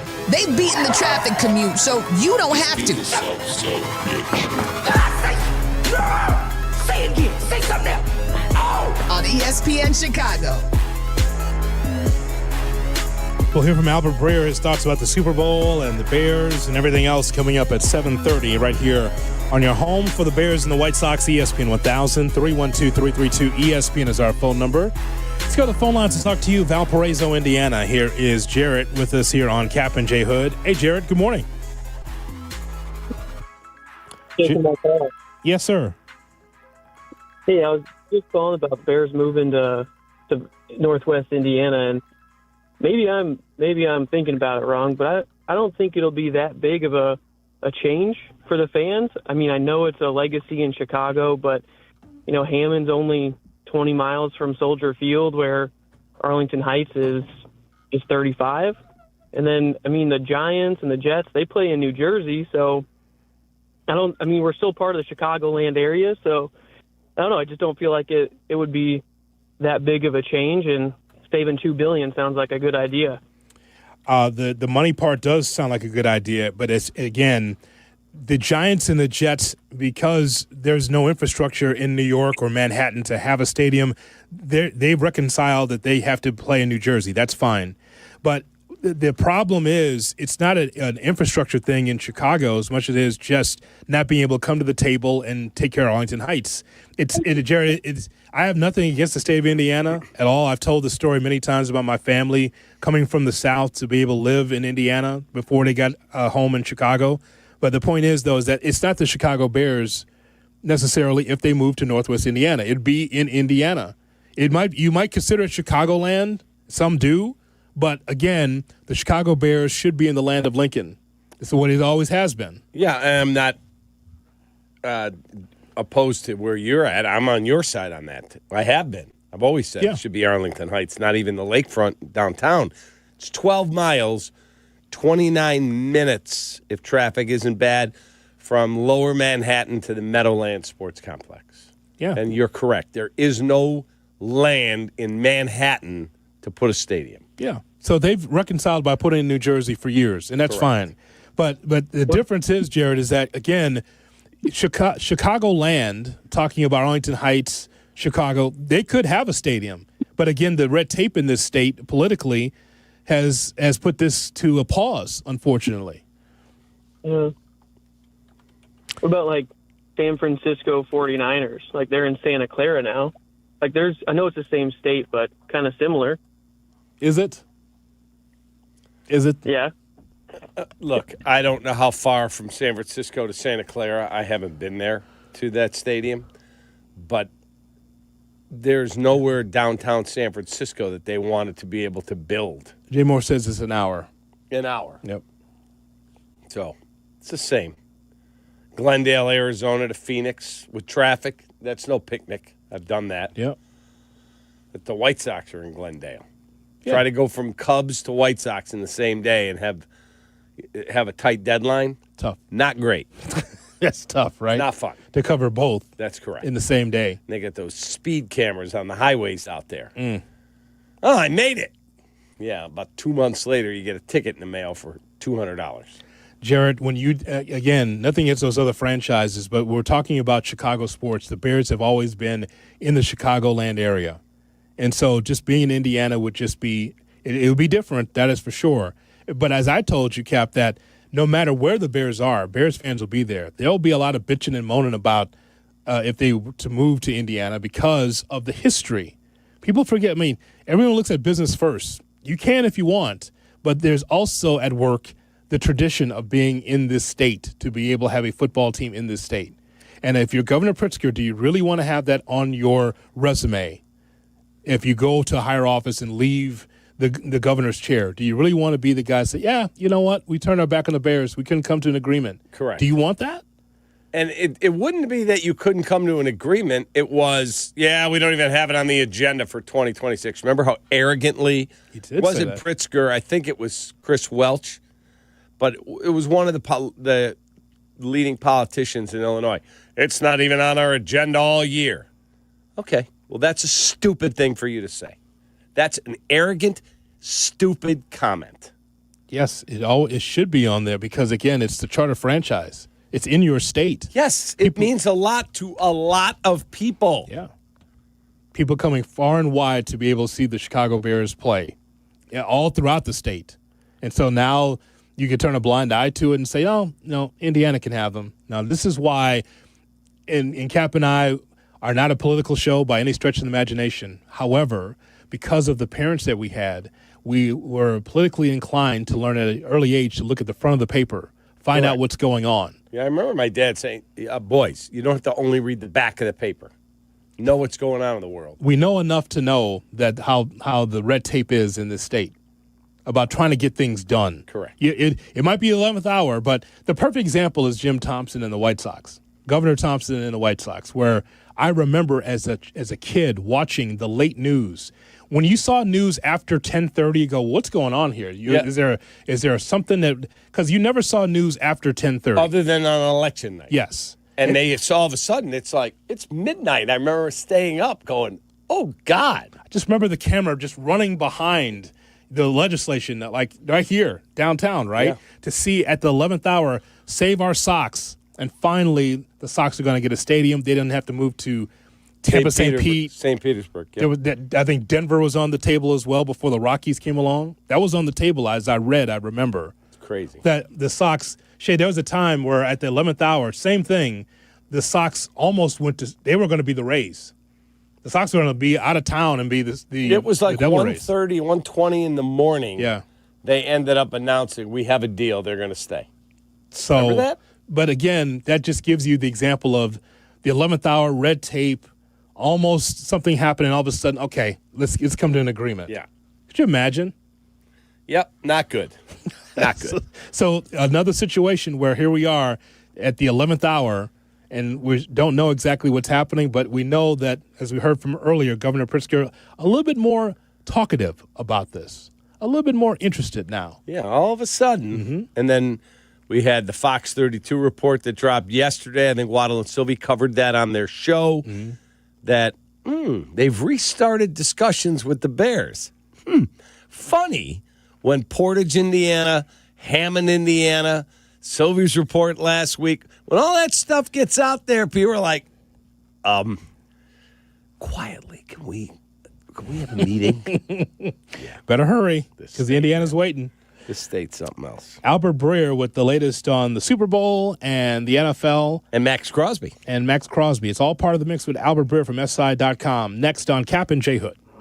Kap and J Hood, ESPN Chicago. Coming up, it's me and the good kid keeping things flowing. Tell your friends and enemies. It's the Carmen and Jurko Show. Weekdays from 9 to noon on the home of the Bears. ESPN Chicago on AM, on app, on YouTube. 1. Some say it's the loneliest number, but when one is a collection of many, one can stand for all. Blue Cross and Blue Shield of Illinois is one company serving their communities across one country for nearly 90 years. And as they continue to empower whole person health with compassion and innovation, one member at a time, Blue Cross looks forward to keeping you and the ones you love at the center of everything they do. Blue Cross and Blue Shield of Illinois, through it all. At Uline, they know firsthand the road to success is an uphill climb. Uline started in the family basement, and through hard work is now North America's most trusted shipping and industrial supplier. They get what it means to have the support of reliable, hardworking partners. So they keep 41,000 items ready to ship. Whether your company is still in a basement office or expanding cross-country, Uline will be there on your road to success. Visit uline.com.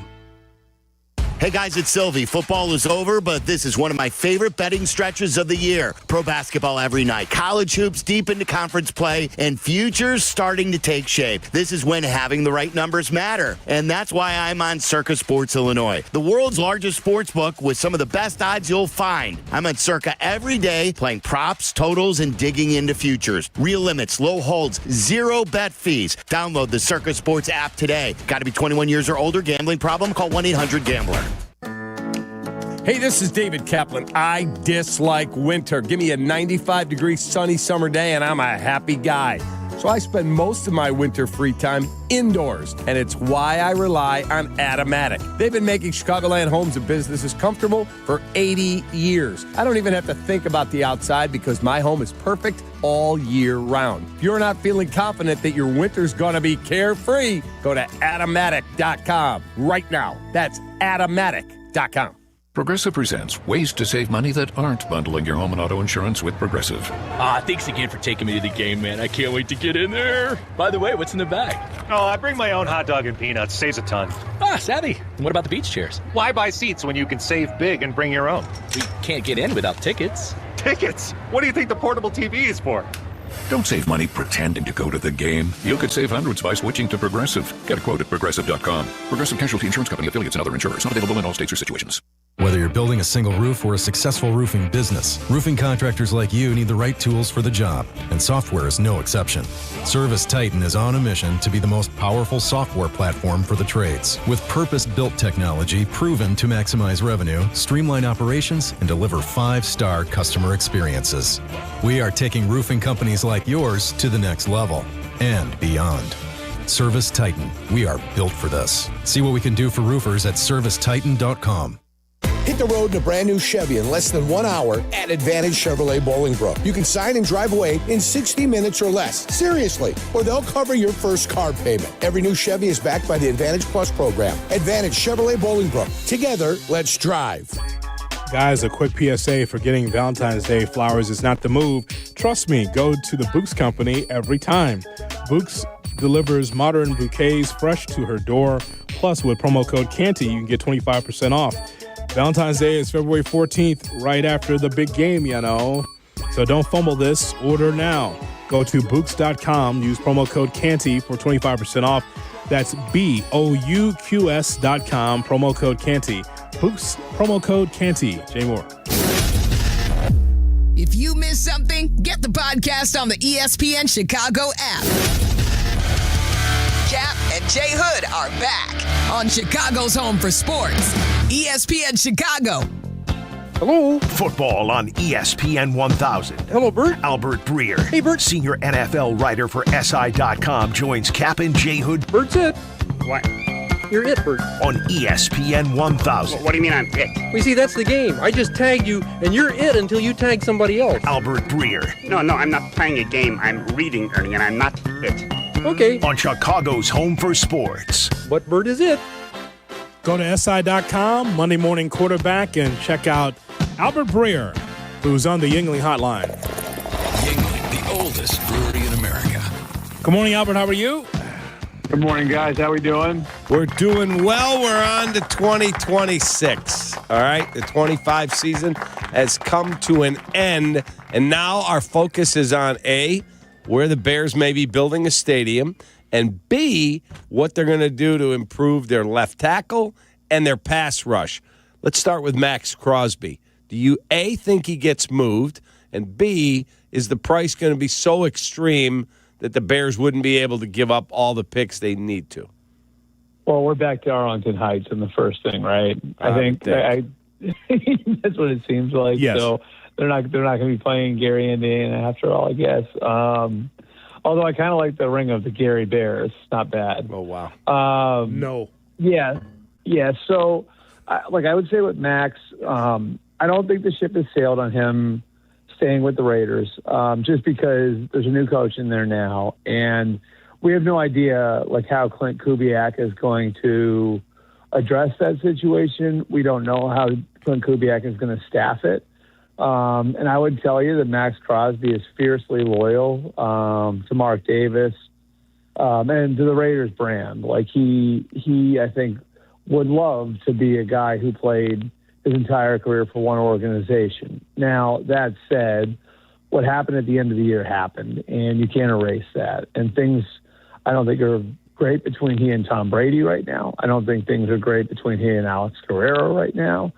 And, so I think the reason the door is open to him being traded where it wasn't previously, really at this point, is about the relationship management and how the team handled the end of last year. And so, now we go into the next chapter of this, which is he, has a chance to converse with the new coaching staff, and then we see where it goes from there.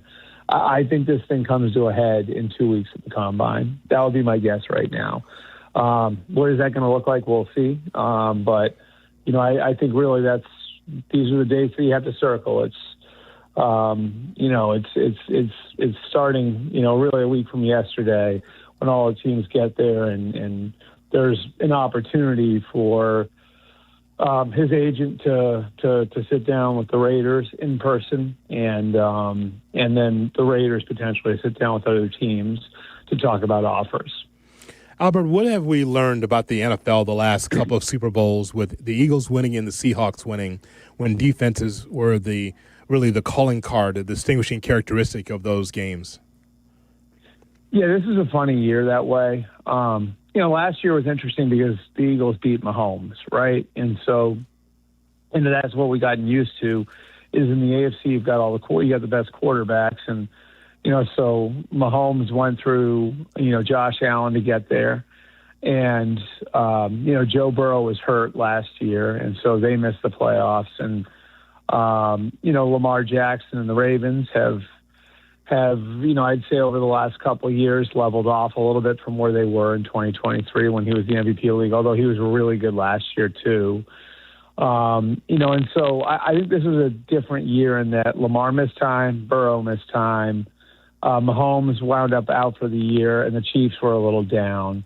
And you had Buffalo losing the way that they lost and then firing their coach. And so I don't know, Hoodie, what I'm trying to say is, I don't know that 24 and 25 were quite the same. I think in 25 it was more, you still had the great quarterback in the Super Bowl and Mahomes making it that far, and you still had the great quarterbacks in the mix, and Allen and Lamar having had great years. And then, I think you had an Eagles team that was just, an all-timer from a talent perspective, all those different things coming together, whereas this year seemed like a little bit more of the door is open for a lot of different teams because of, what's happened with some of the best quarterbacks in the game. And, clearly the Seahawks from a talent perspective took advantage of that.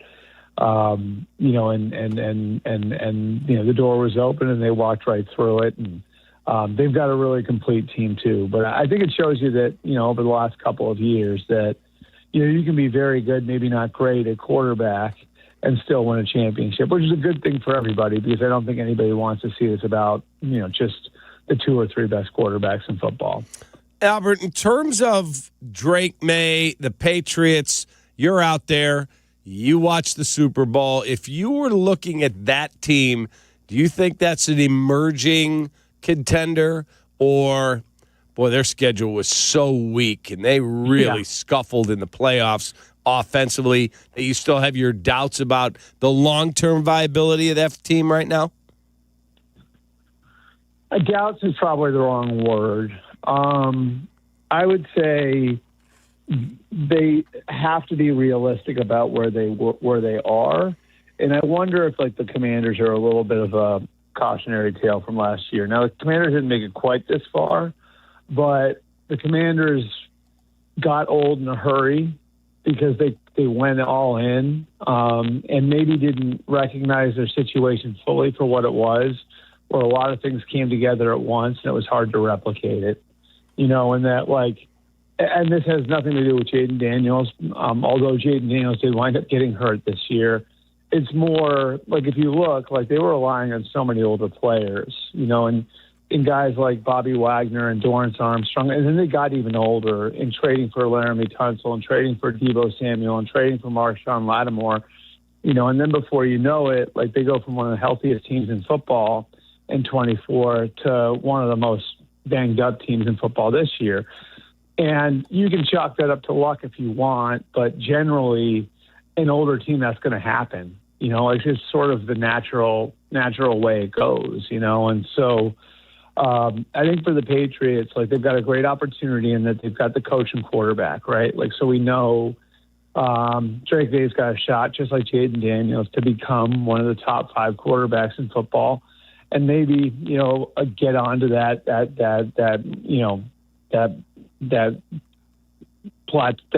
tier long term that Mahomes and Allen and Burrow and Jackson have been on. They've got a coach who's now been to a conference championship game with 2 different franchises. So like that creates a lot of great opportunity. But, you have to still keep building, and I think they were pretty smart about it and hanging on to their draft picks and not doing anything over the top before the trade deadline. So they're in good shape going forward. But, it's still, again, like I think it's similar to the Commanders last year where, all right, like now, it's going to be about like continuing to build with a little bit more of a long-term focus, even though there's a temptation out there to run it back and try to replicate what you did, in 2025. Albert Breer with us from SI.com and Monday Morning Quarterback. More with Albert after this on Kap and J Hood. You're listening to Kap and J Hood on ESPN Chicago. Do you have a baseball field, basketball arena, or football stadium named after you? Your insurance company might. While you're paying your insurance premium every month, do you ever wonder where that money goes? According to published reports, in 2013, the insurance industry was second in the nation in money paid to lobbyists. They spent even more on lobbyists than Big Oil did. When you're paying your insurance company every month, they're paying for TV commercials with high-priced actors trying to convince you that you're in good hands, they're on your side, and they're your neighbor. But are they really looking out for you? If you think the premiums you're paying every month are being kept in an account with your name on it for that rainy day when you get injured, you're sadly mistaken. Oftentimes, it's spent on lobbyists and sports arenas. If you want a law firm that will stand up to this trillion-dollar insurance industry, call the Verdoliak Law Group.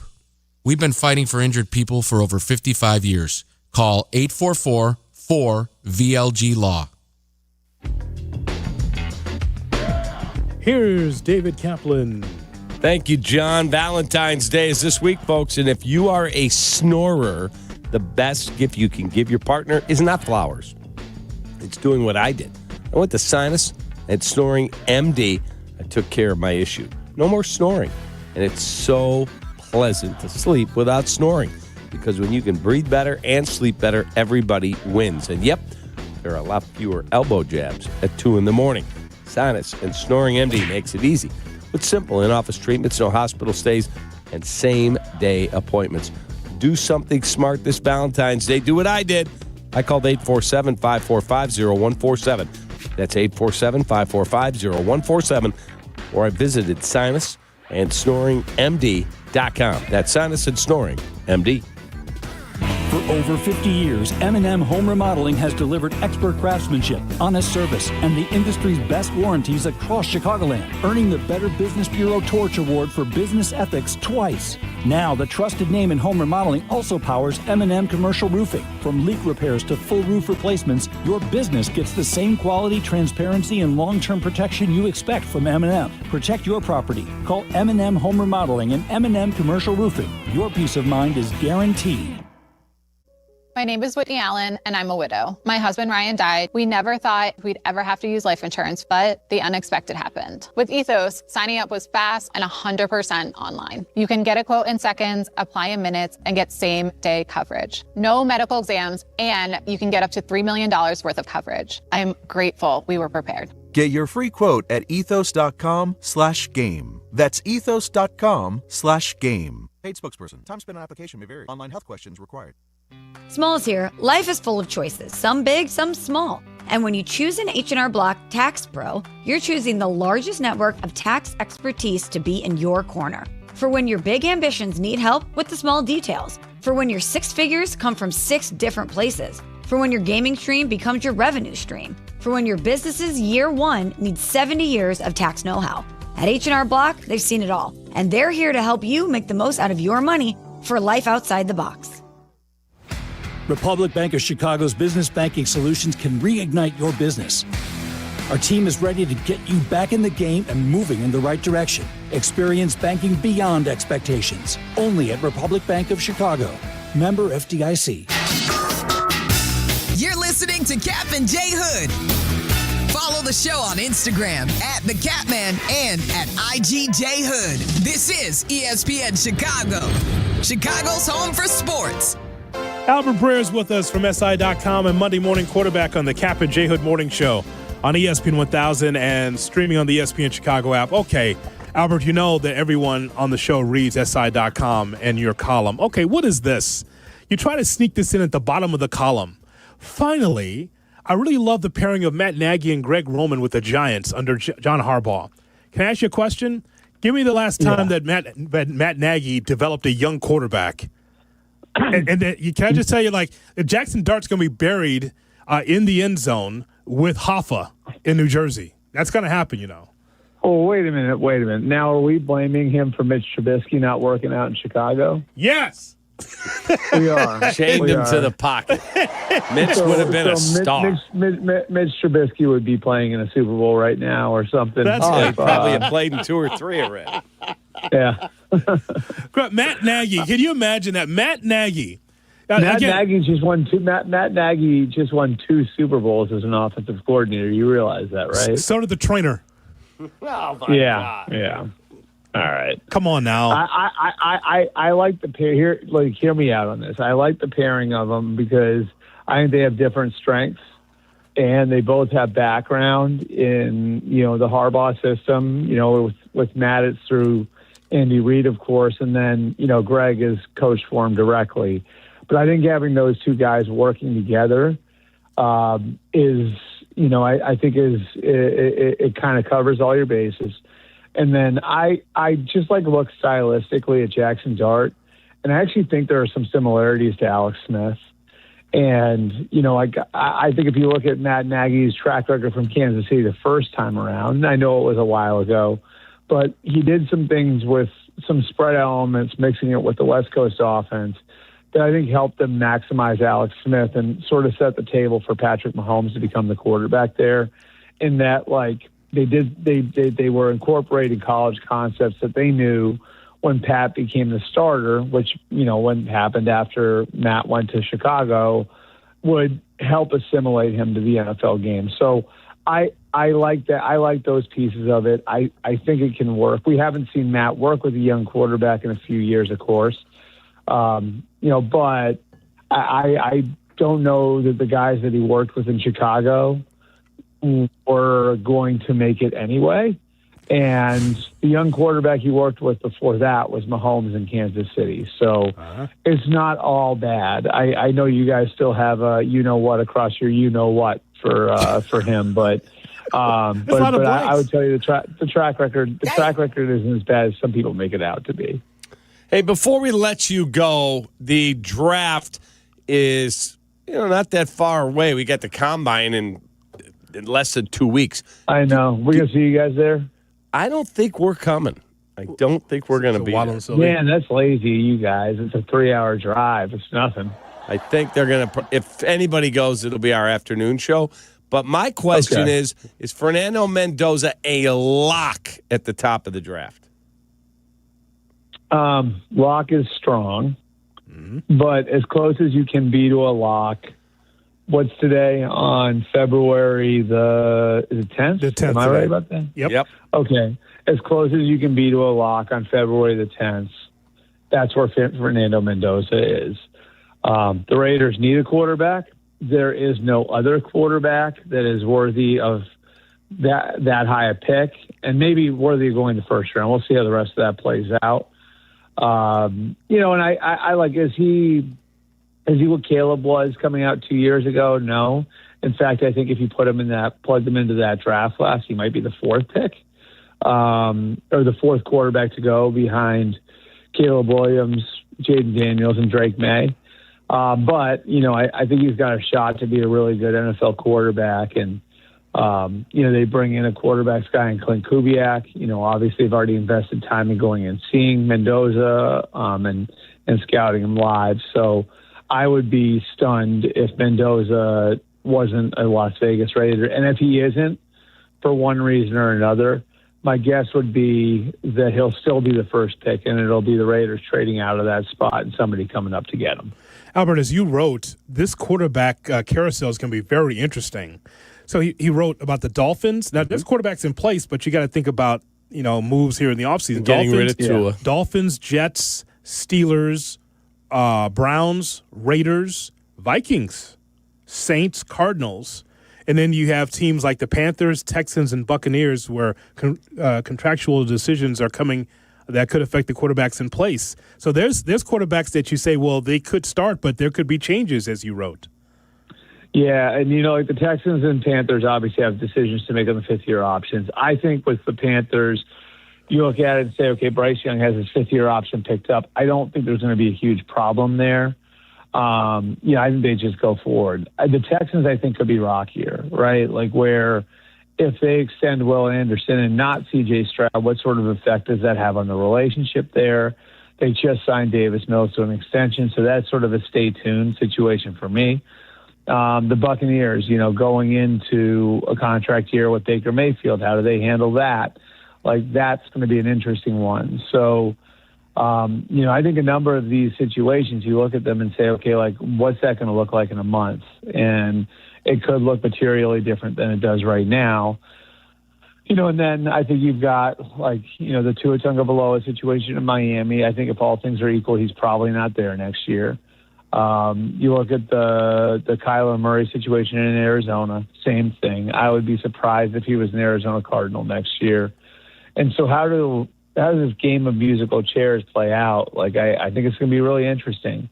And, teams are going to have to think creatively. Where's Mac Jones next year? Mac, I think, I would say Mac probably brings back a better haul at this point than Tua or Kyler, believe it or not, just because his contract is a lot more manageable, So there are all these moving pieces and, all these teams that need quarterbacks. And, I think that piece of it is going to lead to some teams trying to think creatively and think outside the box, especially because there isn't – I think most teams will look at it right now and tell you there isn't more than one starting quarterback in this year's draft class. So I'm really interested to see how it plays out. I think teams are going to take swings. It's going to be like one of those, why not call the Bengals about Joe Burrow? Now, I don't think the Bengals are trading Joe Burrow, but all the Bengals can say is no. So it's just going to be fascinating to see how all this plays out over the coming weeks and how teams handle it, because I think for the first time in a few years, it feels like there's going to be a sizable percentage of the league out there looking for upgrades. All right, sell your property in Gary because they're probably going to be in Arlington Heights. And don't forget, Saturday is Valentine's Day for Mrs. Breer. I know.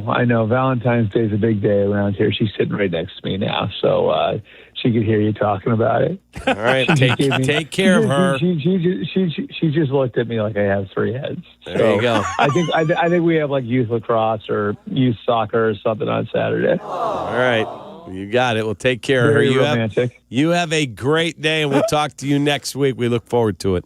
All right, thanks, guys. See you. Albert Breer from Monday Morning Quarterback, SI.com on the Yuengling Hotline.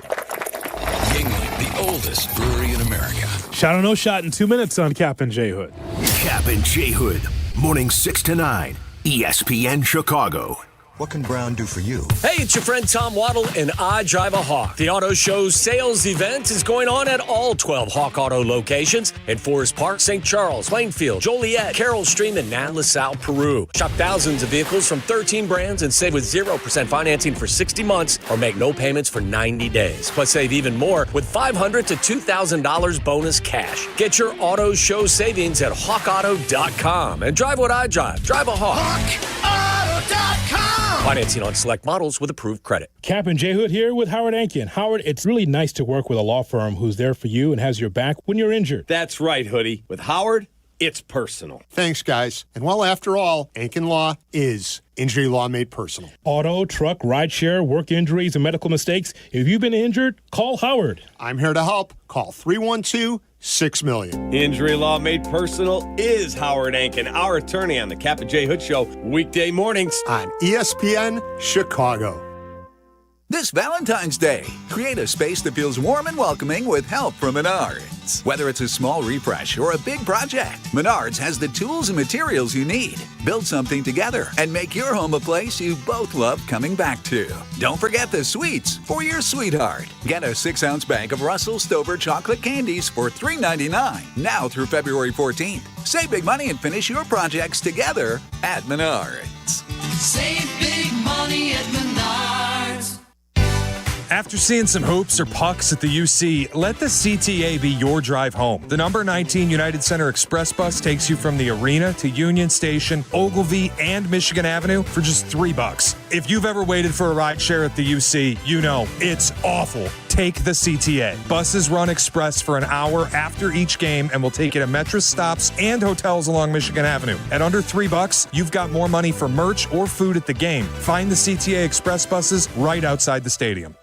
Live from State Street in the heart of Chicago, this is the home of the Chicago Bears, ESPN Chicago. And this is Kap and J Hood, WMVP, WTBC, HD2, Chicago, a good Karma Brands radio station. Checkmate 1-6, immediate suppression on target. That's why I see him in the shot. Shot or no shot with Kap and J Hood on ESPN 1000 and the ESPN Chicago app. That's why I see him in the shot. Good morning and welcome in to the Kap and J Hood Morning Show on ESPN 1000. And streaming on the ESPN Chicago app with David Kaplan, Jonathan Hood with you. Now time for Shot or No Shot. Here's Shea W. Norling. Good morning, boys, on a Tuesday. How we feeling? We're good, man. We are good. How about you? How are you doing? I'm good. Well, I could drop more nuggets of knowledge on you about Drake May being such an, good player, but second for MVP. Stop yourself. Oh, man. Just suppress the Detroit in you. Just keep it down. I'm good. Just keep it Two down. touchdowns against teams with a winning record, while Caleb had 15. If I were more like you, I would play the audio of Steve Young on Rich Eisen yesterday saying anybody taking shots at Drake May doesn't know what they're talking about. Mm-hmm. But I don't care about using other people's opinions as much as you do, so I didn't bother to find it. I'm not using others' opinions. I'm using stats. I'm using numbers. I'm using analytics, which is what you are all about. 40 degrees colder in here. Christ. Analytics, kid. That's the equivalent of the knife that Norling used. What about down Detroit? Oh, God. What up, though? Oh, jeez. Well, I wouldn't listen to Steve Young either. I guess I wouldn't either, Steve Young. Hey, that could have been Caleb in that spot. Could have been. I don't think Caleb would have urinated down his leg like Drake May did. He looked horrible. Talking about like first year. Terrified. I'm talking about that first year of Caleb, where he's just trying to figure things out. Took a ton of sacks, bad offensive line. Kind of the same storyline with the Patriots. That left side of that offensive line, Will Campbell didn't speak. That's kind of how I felt watching that Super Bowl. It's like, well, Caleb went through that, getting sacked a ton in the playoffs. In Williams' case, it was a ton of time in the regular season. And still kind of raw. Yeah. And Drake May kind of raw as a quarterback too. This story has yet to be written. About both or just Drake May? Yeah. Listen, our 3-year rule still matters, Cap. It's always been our 3-year rule. Yeah, after next season, we can go, okay, which guy would I take? That's it. Right now, as Tommy Waddle so eloquently said yesterday, if you're redrafted 24, you're taking Caleb Williams. Okay. How about in 3 years? As Tommy Waddle said. I've been saying it. I've been saying it. Here's Shay Norling. All right, let's get started with shot or no shot, boys. The Bears might be falling lower in the early betting markets and national power rankings than I think fans expected. Some surprise yesterday when fans got a look at this. Bears currently sit 15th in the NFL in Super Bowl odds at 25-1.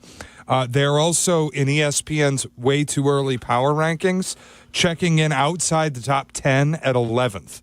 Shot or no shot, the Bears are being disrespected. I don't need the national media to give me a pat on the head. Screw them. As I would say. Who did the, correct. Who did the power rankings? Was it Chris Canty, Dominique Foxworth? No, it was all Ryan Clark. Which guy? All their local beat writers. That's fine. I'll take 11th. You know why? Still in the playoffs. That's fine. I think 11. I would have them higher than that, but that's fine. It'll just pay more when I bet the Bear. So, just for context, would you like to know the other 10? If the Bears are 11th, would you like the other 10? Yeah, I'll guess them to you right now. Seattle's got to be number 1. Let's scroll up. Yes. Are the Rams number 2? Yep. Who else was in the Super Bowl? The Patriots? Where are they? 2. Oh, the Patriots are 2? I thought you said the Rams were 2. No, the Rams are 3. I never gave a number. Oh, the Patriots are 2. Yep. Okay, I wouldn't have them anywhere near that high, but that's fine. Denver Broncos got to be on that list. 4. Yep. They're 4. Who? The Packers? Where are they at? Packers are number 10 out of 11. Yeah, that's a joke. They've lost 3 of the last 4 games to the Bear. They've lost the last 2 to the Bear. And they're going to be ahead of the Bears? That's a joke. That's what I was waiting for. That's just pathetic. Where are the Lions? Lions are 7th. That's another joke. They need a retool of the offensive line.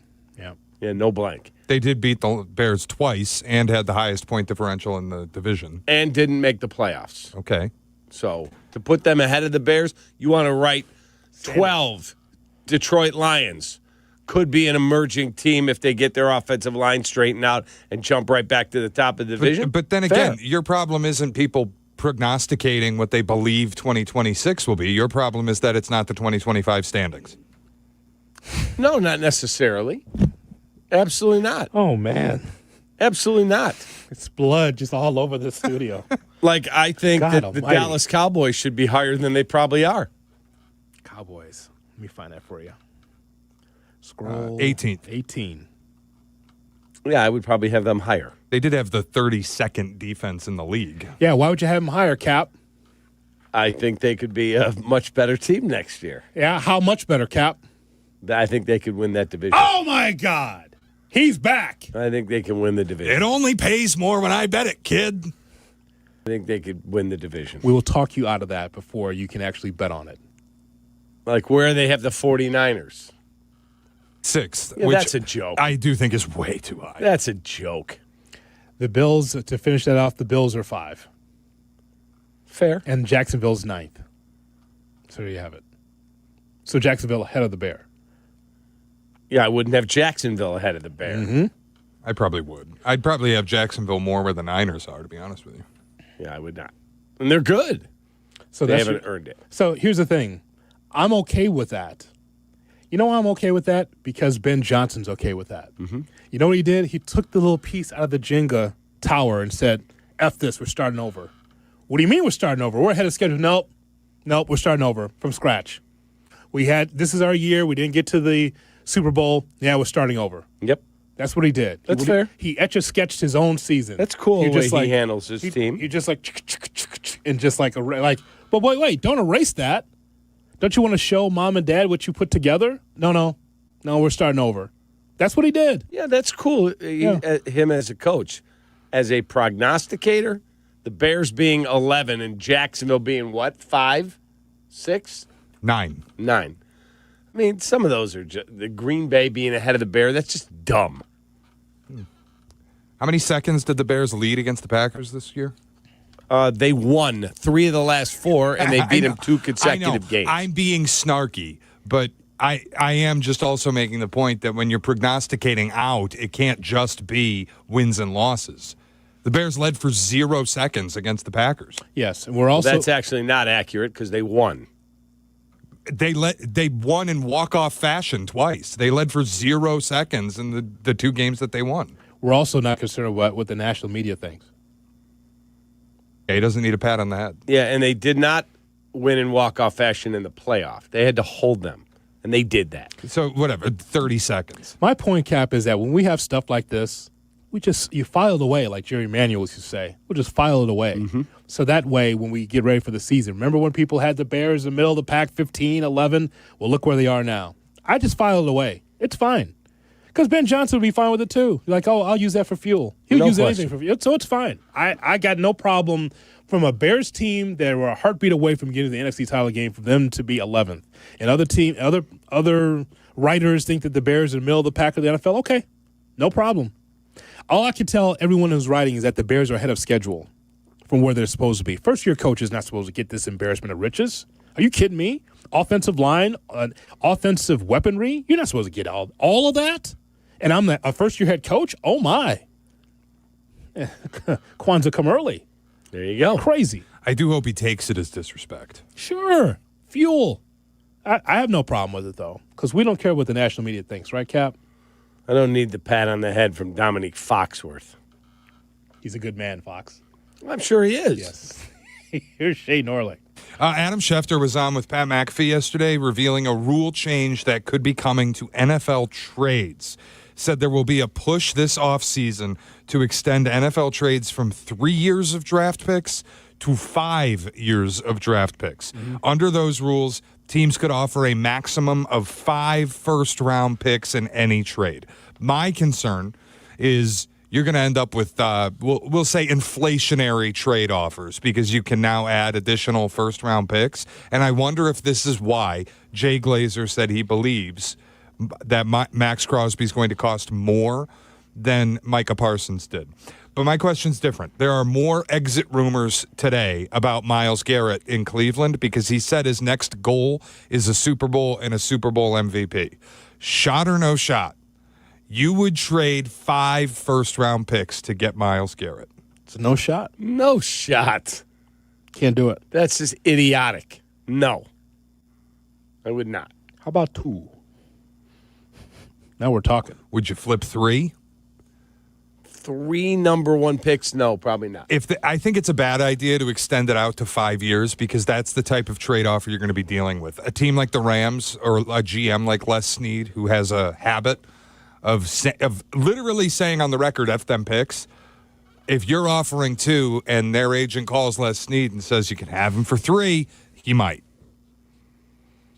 I think you could be enticed with maybe 3. I would not. You'd be at the bottom of the draft anyway. I would not give up 3 number 1 picks. I need interior defensive line help. I need safety help. I might need a corner. I need a left tackle. No, not doing it.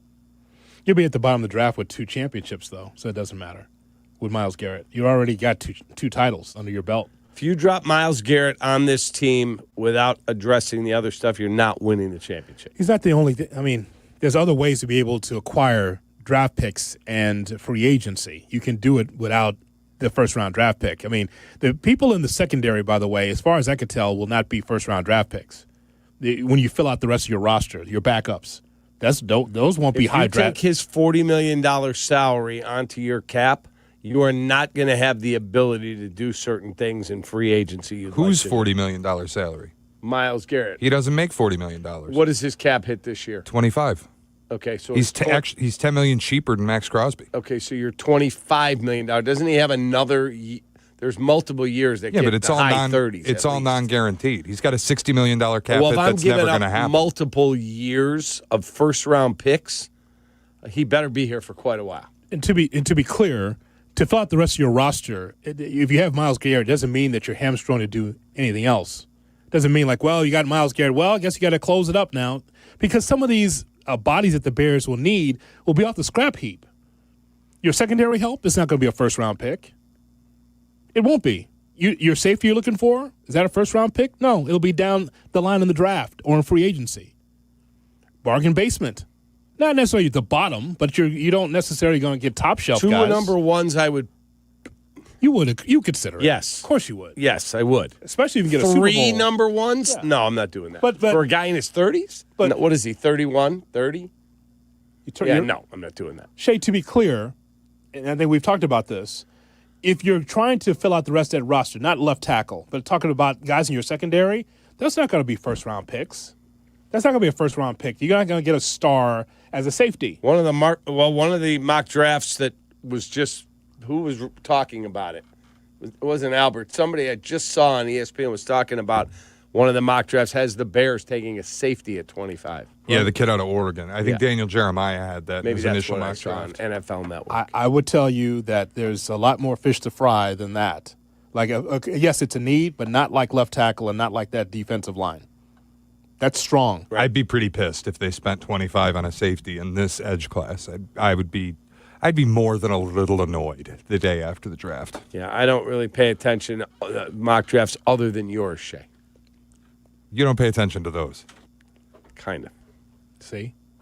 Just buries his head in the sand on all of it. Just get me to the draft, kid. Then we can analyze it. I ain't got time for all that. I'm out with Mindy and Ben. I ain't got time for those Saturdays. Ugh. College football. Take that. Leave that for I enjoy Shay. watching college football. I don't enjoy mock Lying drafts. now. Lying. No, I did watch a lot of college football this year. He doesn't enjoy it, though. It was fine. I like the NFL better. You don't say about college football, it was fine.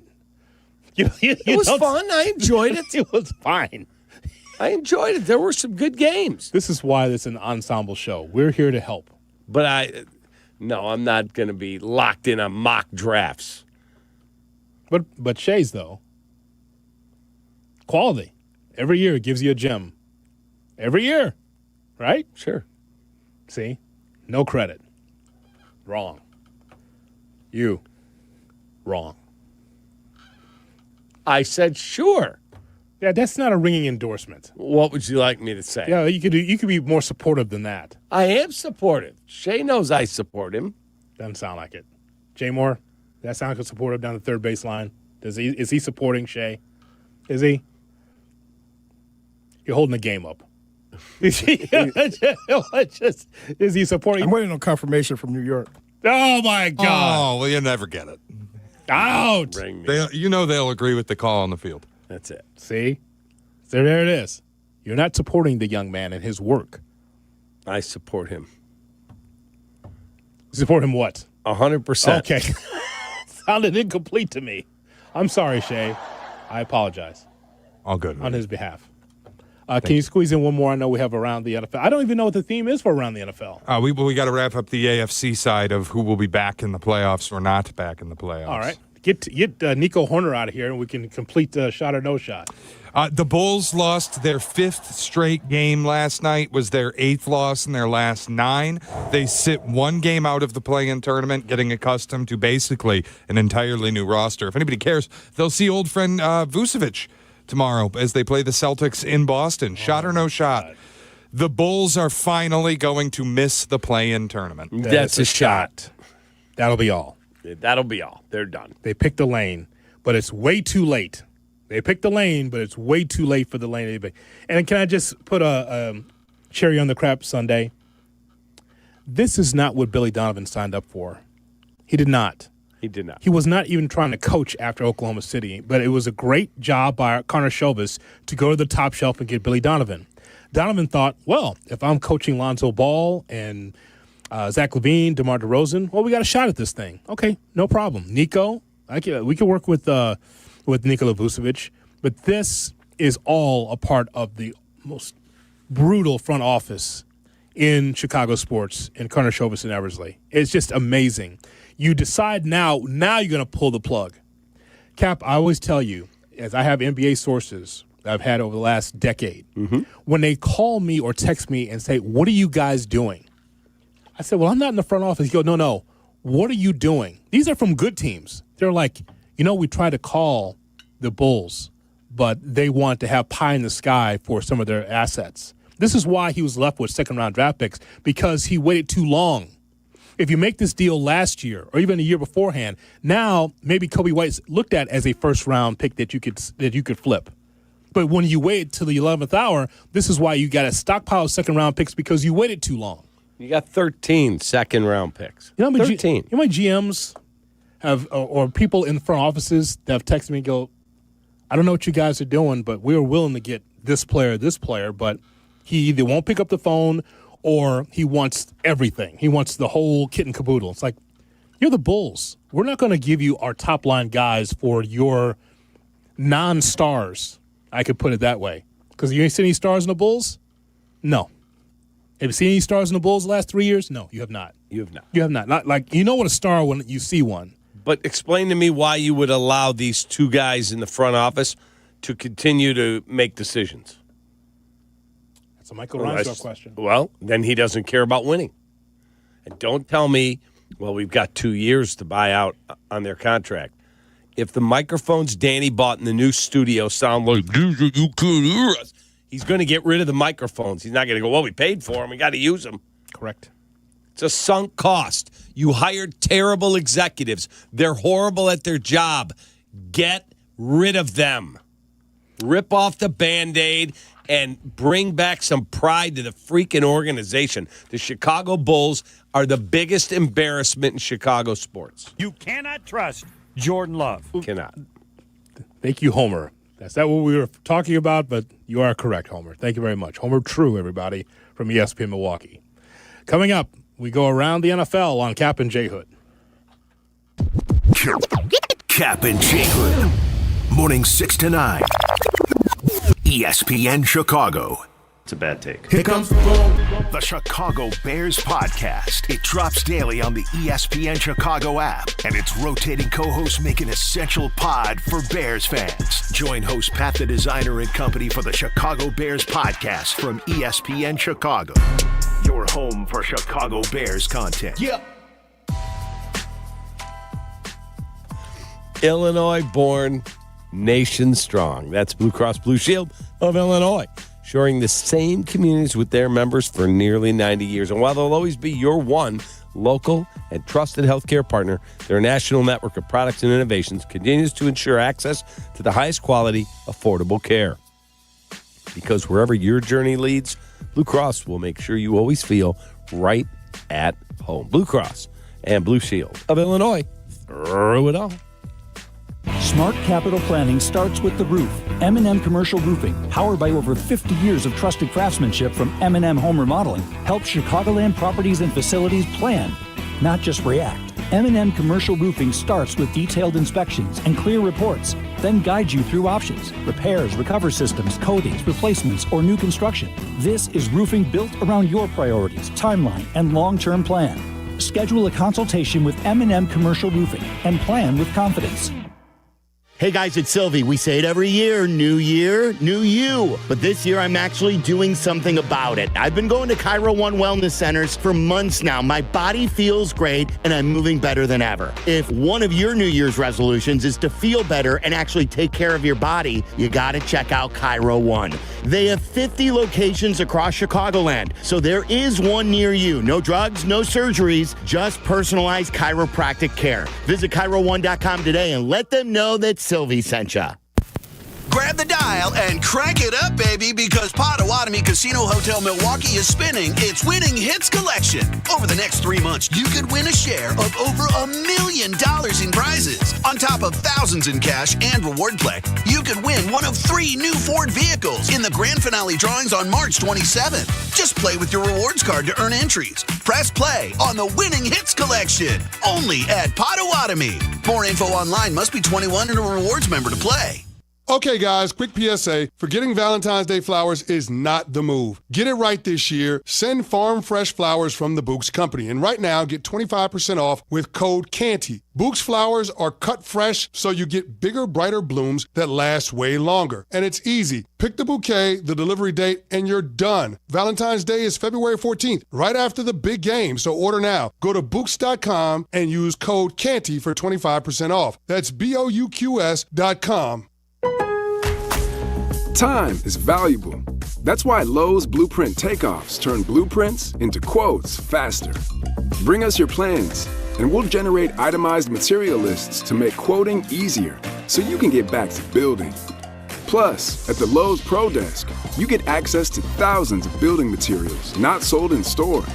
And when your order's ready, we'll deliver everything to the job site. Improving is easy at Lowe's.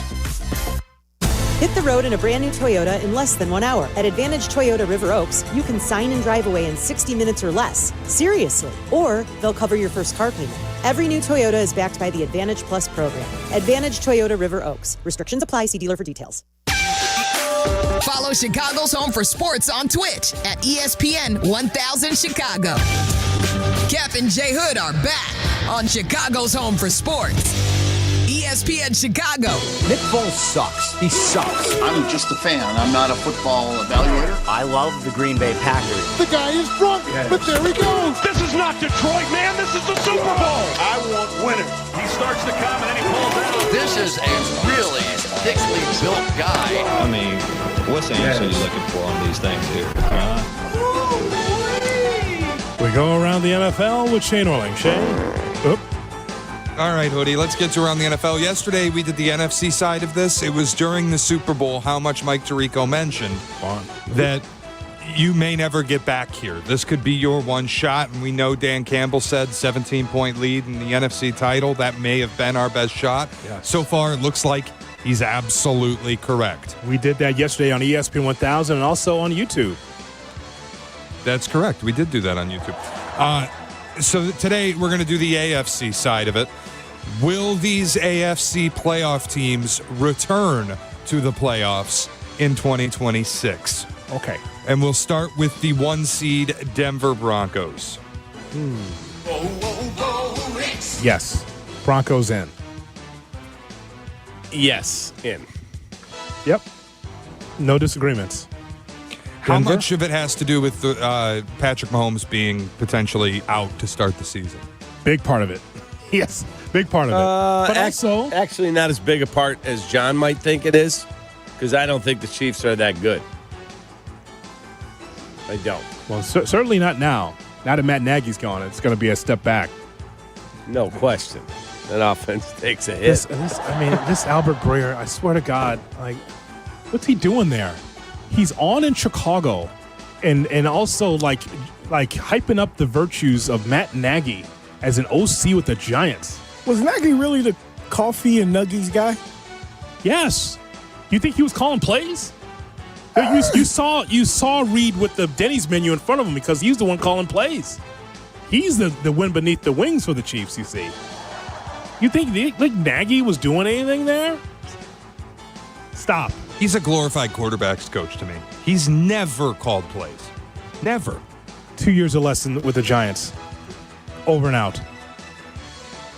Wow. Next. The New England Patriots, the 2 seed and Super Bowl runner-up. Yes.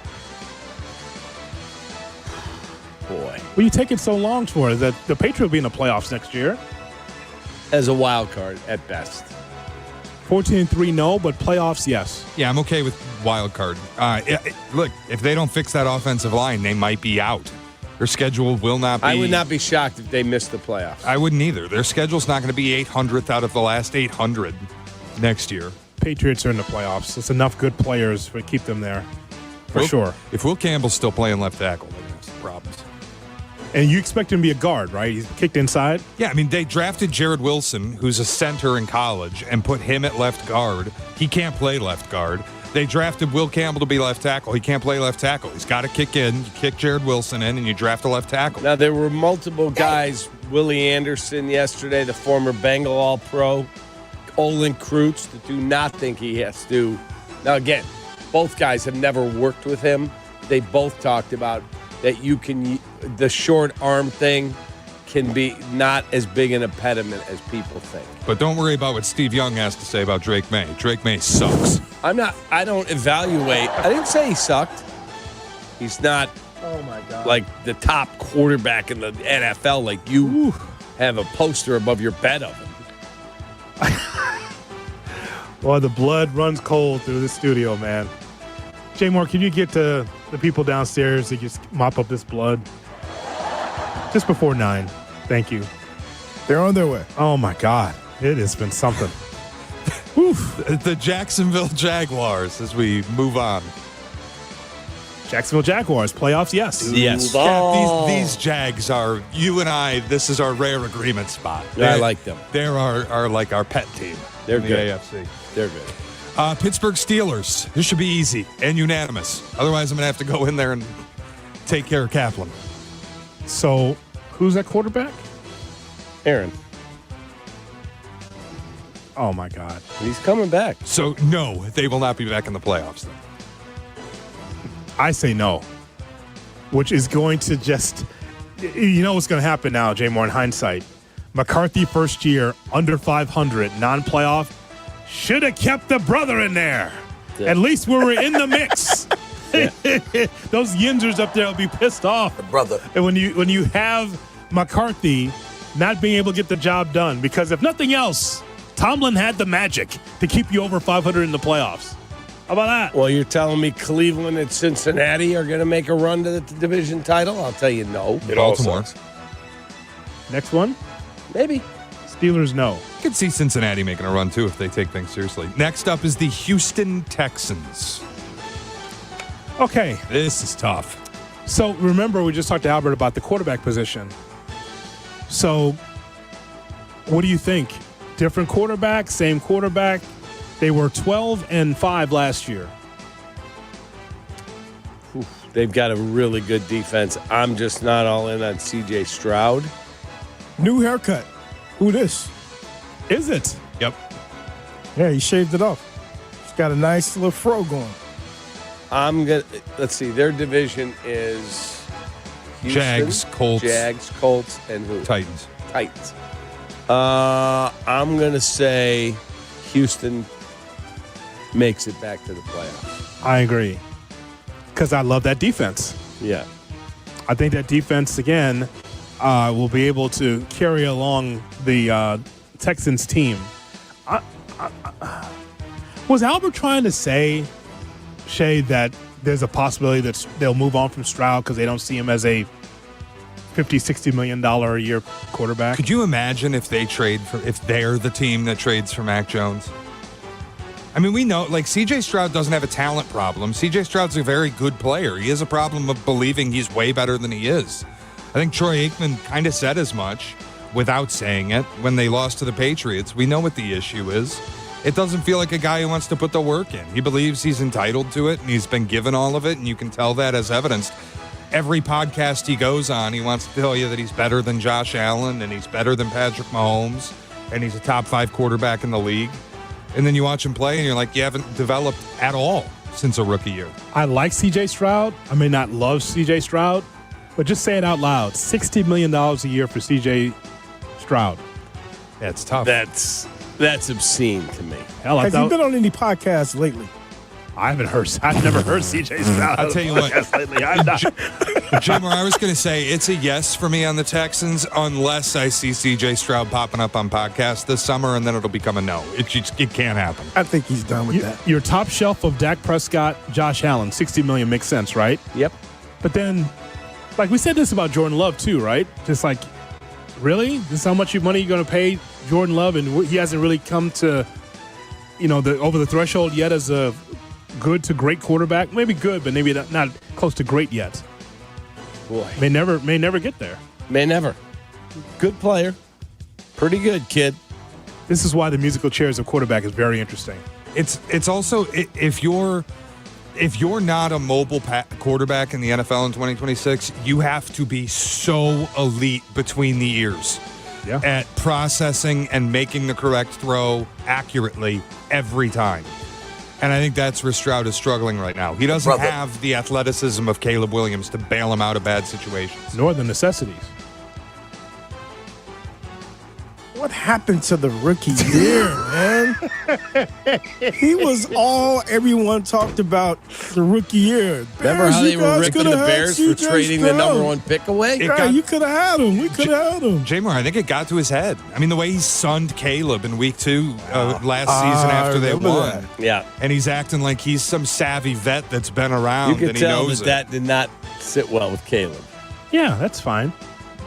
I think that C.J. Stroud has got to prove it this year. The defense is strong. Now you got to do your part. That's all. That's all it is. Because look, we know where the bums are in the NFL at the quarterback position.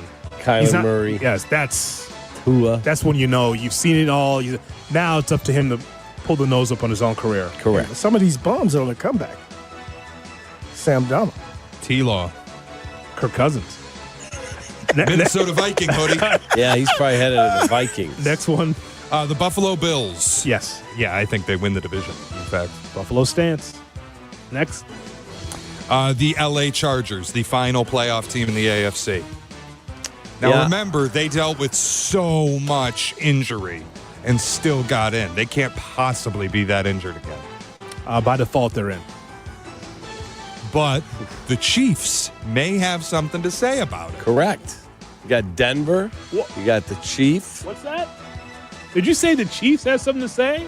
Maybe. It all depends on how the Mahomes injury shakes out. If it ends up being long-term and they treat this as a reset year, then obviously not. But who's their backup? Who? Chiefs. Who is their backup? They ended up on Chris Olatakun this year. I'll look it up, boys. Gardner Minshew was their backup, and But then he got hurt. He got hurt too, right? And Chris they ended up Olatakun on played Chris the last Olatakun. couple of games. Yeah. I'm going to say that the Charger missed the playoffs. Denver wins the division, and the Chiefs edge out the Charger. They do what to the Charger? Edge out the Charger for the last playoff spot. Because the Raider are not going to be a darling this year. So they're teasing. Don't you see, Shay? That's what he's saying. They're teasing. That's what you're saying. Pretty much. Got it. I don't think the Chiefs make the playoffs. Unless it's a miracle surgery. And if Mahomes is back, what is that, Shay? If he did, what are you coming back to? Yeah, the thing also that people don't want to talk about because he's Patrick Mahomes. It's been 2 years now where he's been pedestrian at best. And over the last 3 years, he is the least accurate deep ball passer in the NFL. Well, what offensive line and what weapons are you going to create that magic? There's a Steph Curry element to what's happening with the Chiefs right now. A Golden State Warriors element, I should say. Good, but not good enough. Yeah, I don't think it's him. I just think it's who he's playing with. Could have been his play caller. That too. Reed? No, Nagy. Oh. Don't say that about Andy Reid. Well, they got Bieniemy now. Well, of course, it's Bieniemy now. Mahomes is out. All right. Take over. Good luck. Let me know how that goes for you. His hands shaking, calling the plays. I know he's going to get sacked, but I got to call this anyway.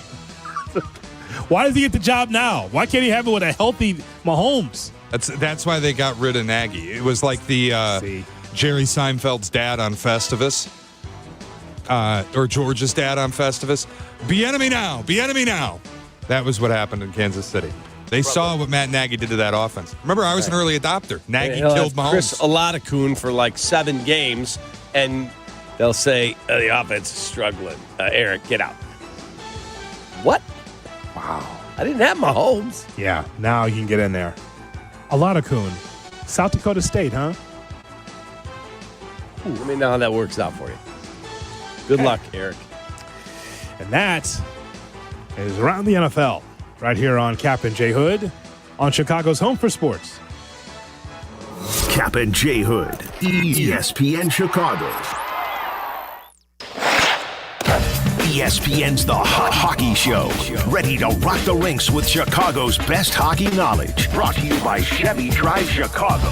The Hockey Show, tomorrow night at 6 on ESPN Chicago and the ESPN Chicago app. Hey, fellas, it's your pal Jurko, the good kid. Sometimes we all need a little extra confidence when it's your time to perform. And guess what? That's where Blue Chew comes in. Blue Chew provides access to chewable tablets that can help you feel and perform at your best. Stronger, harder, longer lasting. Like somebody gave your downstairs a pep talk and a gym membership. And here's what I love. It's simple. No awkward doctor visits, no pharmacy lines. Everything is online. Their licensed medical providers work with you to find the right option. And it all ships in a discreet package right to your door. Think about it. Whether it's a big date night, an anniversary, or just a normal Tuesday, showing up ready makes all the difference. Confidence counts. Guys, this isn't just about performance. Give her group chat something to talk about. Be the legend of the night. And right now, I've got a special deal for you. Your first month is free. Just go to BlueChew.com, use promo code ESPN, and pay only $5 for shipping. That's it. Chew it and do it. Blue Chew, a small chew for a big difference. Hey golfers, it's Tyler. It may be winter in Chicago, but golf season will be here before you know it. And if you want to be ready when the weather turns, you've got to plan now. That's where Golf on Any Tee or the GOAT app comes in. GOAT is a golf membership that gets you unlimited golf all year long at 20 courses across Chicagoland. No greens fees, no cart fees, just unlimited golf. Sign up now and book a tee time for the first day courses open. Visit golfonanytee.com or download the GOAT app today and golf like me, golf on any tee. Race to savings when you shop from Menards. We carry a great selection of automotive products, including AC Delco automotive batteries. They set the standard for performance and come with a 36-month free replacement warranty. Don't get caught in the cold. Hurry in today and get a great deal on AC Delco batteries. Plus, view our weekly flyer on Menards.com and race to savings on more great deals happening now. Save big money at Menards.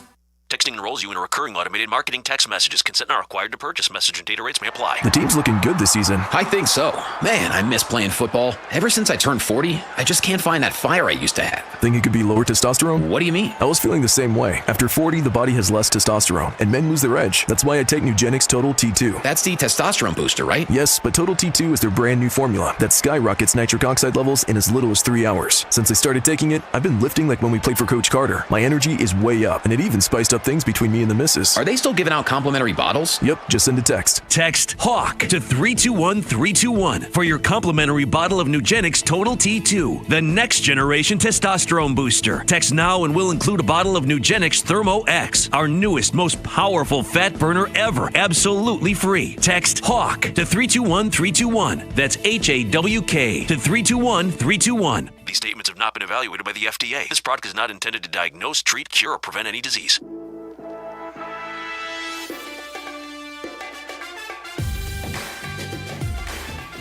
The Polar Plunge is this year's coolest event, supporting Special Olympics Illinois. Taking the plunge helps more than 60,000 athletes, unified partners, coaches, volunteers, and families access life-changing sports and health programs. Get bold, get cold, and make a real impact. Sign up now at plungeillinois.com.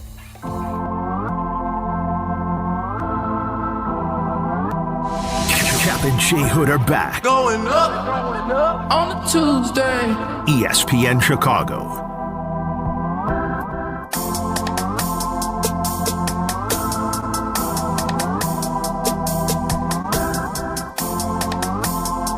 Kap and J Hood on ESPN 1000 and streaming on the ESPN Chicago app. With you till 9 o'clock, and then it's Carmen Jurko at 9, followed by Rich Eisen at noon and Waddle Silvy at 2 right here on ESPN 1000. Sidebar, may I approach? Yes, sir. Brought to you by Ankin Law, 312-6 million for the best personal injury attorney in Illinois. The award-winning Howard Ankin. Sign my ball. Cap. Shay. Jay Moore. Do you think the Bears would have beat New England in the Super Bowl? Yes. Oh, yeah, hands down. Shay? Yeah, probably. What would you set the line at? Never mind about what you saw from the Patriots and the lack of moving the football. Just straight up, the Bears that you know that got past the Rams, right? Bears -1, probably. Bears -1. Yeah, I would be with Shay right there. Something like that. -3. -3.5. Pick 'em. Bears win. Yeah. Could the 49ers, could they have beaten New England? No. Probably not. J-War? Too many injuries. Nope. What about the Eagles? Yes. I think no. I don't think they would have had any offensive success. Yes, J-Moore? they would have beaten them. Straight up. I think they could have. Eagles would have beat New England. Yeah, they've been close, but I think they could have beat them. What I'm looking at is just strong defenses, other than what we saw from Seattle and how that would match up against Drake May and the offense. Mm-hmm. What about the Rams that should have been in the Super Bowl? I think the Rams would have dog smoked them. Our Super Bowl pick. Yeah, it would have been Rams smoked. would have won it. Rams would have smoked the Patriots, you say? Yeah. Smoked them. Yeah. What's the line on that, Cap? Rams, Patriots, Santa Clara. Same what we 27 had. and a 5 and a half. It would have been Oh, my God! No, it would have been 4.5. Same. Yeah, same. Okay. You know, I asked the question is because, look, we saw the Patriots and whatever people want to say, paper champions, skated through to be able to get to the Super Bowl. Hey, you had to earn those victories. I'm not going to take anything away from the Patriots. I understand the strength of schedule, but you still got to win those games. Still got to win them. So they went 14-3. They went to the playoffs, and they got to the Super Bowl, and they got smoked, and it wasn't even close. That score does not even indicate how badly Seattle put it on the Patriots. Bad. Out-physical them, out-coached them. I just thought that the Seattle thought process and what the game plan against the Patriots was pretty sound. I'm just trying to figure out who else could have beat the Patriots. If we know what we know now, how many teams in the NFC would have beaten them? So we got 3 so far, right? Bear, Ram. We're split on the Eagles. I think the Packer would have beaten them. I don't know. Oh, my God. I don't think the Packers or Eagles would have had any offensive success against New England. New England's defense was outstanding. It was. I don't think we forget how bad the Eagles were offensively this year. They were terrible. But the Patriots' last 2 games, they just didn't look good. Even when they played Denver, They looked terrible. they just didn't look like they had it all together. Yeah, I think there's half dozen NFC teams that would have beaten them. Half dozen. You gave the Packers. The Packers would have beat a talented team, kid. Not as good as the Bear. They're not. They're not as good as the Bear. Shay, I know you don't agree with that. I think what's more interesting, Packers. like honestly, if we have this same conversation, would Denver have stood a better chance? No. Against Seattle? No. No shot. Agreed. No. Like I think the only AFC team I would say with any level of confidence would have stood a better chance, I think, is Buffalo. But this man just said that he says 6 teams would have beat the Patriots from the NFC. Right. That's a little strong. I'm making the point, though, also that, like, the NFC probably just would have beaten the AFC no matter who the representative was. Oh. I mean, you gave the Eagles, you said the Patriots would beat the Eagles. You think that would be the case because the Patriots would have a better defense, right? That's the one that I have a hard time with just because the Eagles' offense was so bad all year. I don't know how they have any success. But I just generally feel like the majority of the NFC teams would have beaten the majority of the AFC teams. And having Josh Allen is the one, like you have a superhero in the Super Bowl, that would have maybe made a difference. But the other interesting part, Hoodie, is like if it's not the Rams in the NFC title, if it's any of the other NFC teams, who's going to Seattle and winning? I don't think the Bears would have beaten them. I don't either. I don't think. No. I really like after watching it all play out and the way that they beat the Rams, which I get. You had the muffed punt that settled what ended up being the game-winning score, but I think the Rams were really the only team in the NFC that had a shot to go into Seattle and win. That's fair. If the Bears if they got past the Rams, Jay Moore, and it was Bears-Seattle, that magic would have ran out quickly on the Bears. It just would have. Yeah, most likely. I mean, that defense. Most likely. Come on, man. Like that, their defense against our defense. Caleb Williams could score a touchdown a quarter, and I don't think that he couldn't have that kind of magic. He couldn't score a touchdown a quarter against that Seahawks team. Right.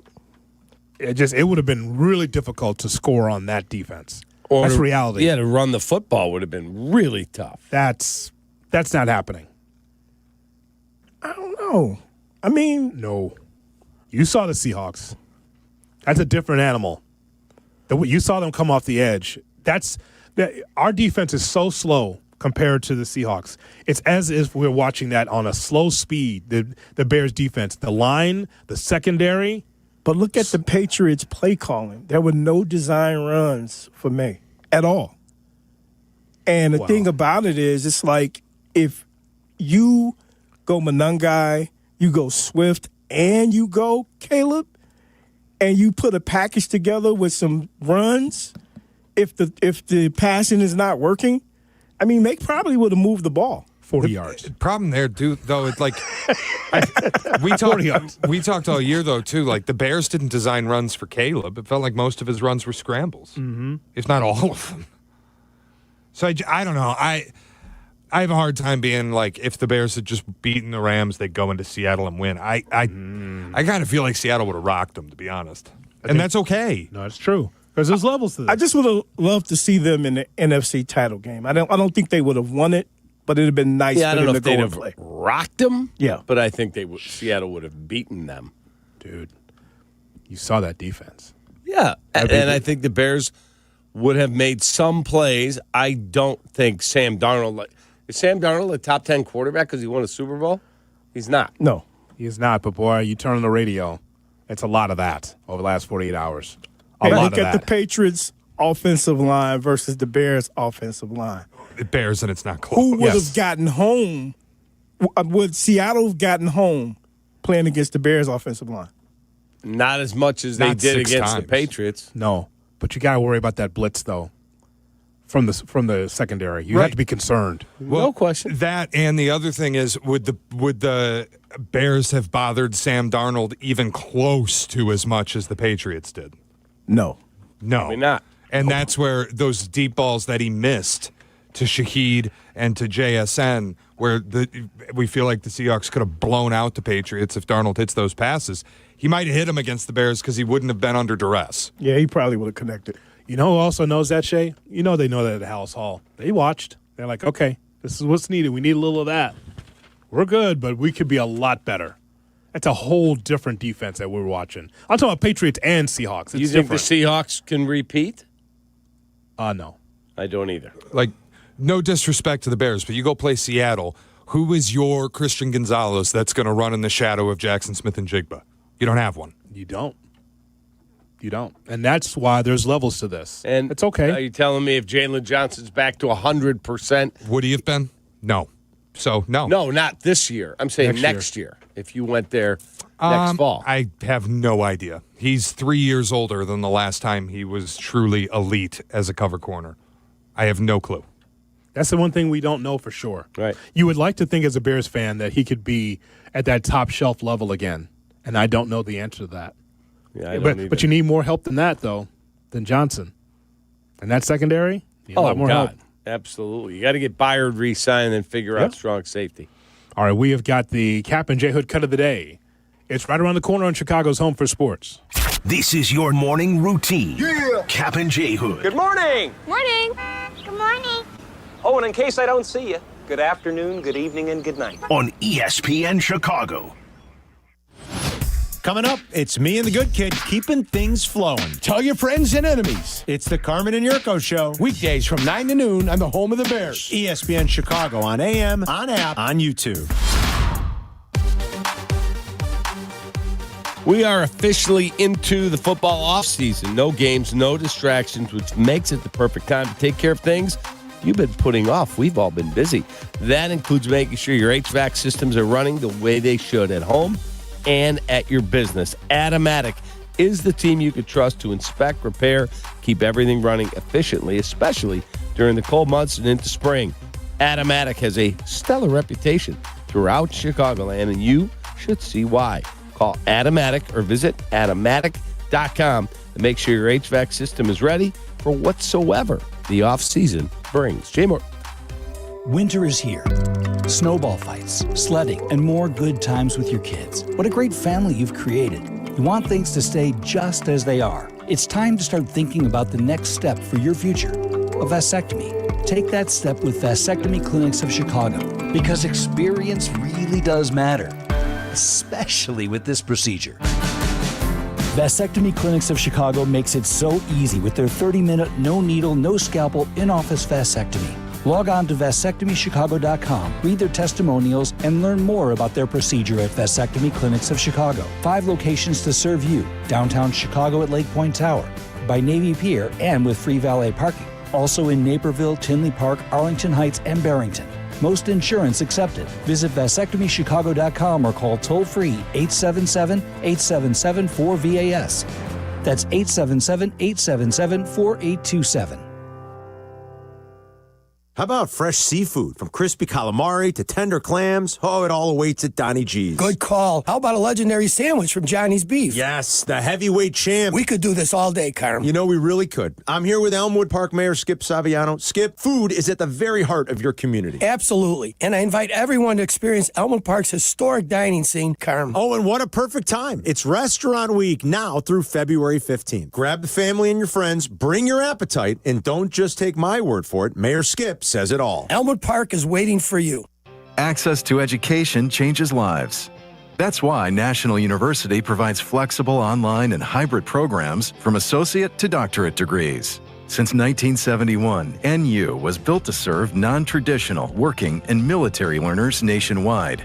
NU understands the demands of work, family, and service. Each year, more than 130,000 learners trust National University to move forward. Visit nu.edu to learn more. Smalls here. Life is full of choices, some big, some small. And when you choose an H&R Block Tax Pro, you're choosing the largest network of tax expertise to be in your corner. For when your big ambitions need help with the small details. For when your 6 figures come from 6 different places. For when your gaming stream becomes your revenue stream. For when your business's year 1 needs 70 years of tax know-how. At H&R Block, they've seen it all, and they're here to help you make the most out of your money for life outside the box. Bulls fans, you don't need to be at a Bulls game to enter the 50-50 raffle this season. Winners take home half the pot, with the other half benefiting Chicago Bulls charities. All Illinois residents 18 and older can enter at bulls.com/5050. As you know, managing maintenance, repairs, and operations is never easy, but for the ones who always rise to the challenge, Grainger always has your back. Call 1-800-GRAINGER, click Grainger.com, or just stop by. Jay Moore. Now back to Kap and J Hood. I'm a winner. I'm going to win. On ESPN Chicago. And now it's time for the Kap and J Hood Cut of the Day. Brought to you by David Flom and Matt Moore and Chicago Cut Steak. Jay Moore. Yo. Yes, it's boring, but it's a sport. Oh! Whatever. It's not boring. Okay, then you're boring. All right, cut. This is ridiculous. You blame Danny and you blame Mexico. That's what you just did. Pretty much. Day 2, no windscreen and community headphones. You're a bum. Sports radio bum. Appreciate you. Your partner's always here. You see that? Windscreen ready, headphones ready, no matter where we broadcast. Always there. You blaming people like Danny Zetterman. Unbelievable. In the end, it's my fault. It is? Yeah, I should have had them laid out.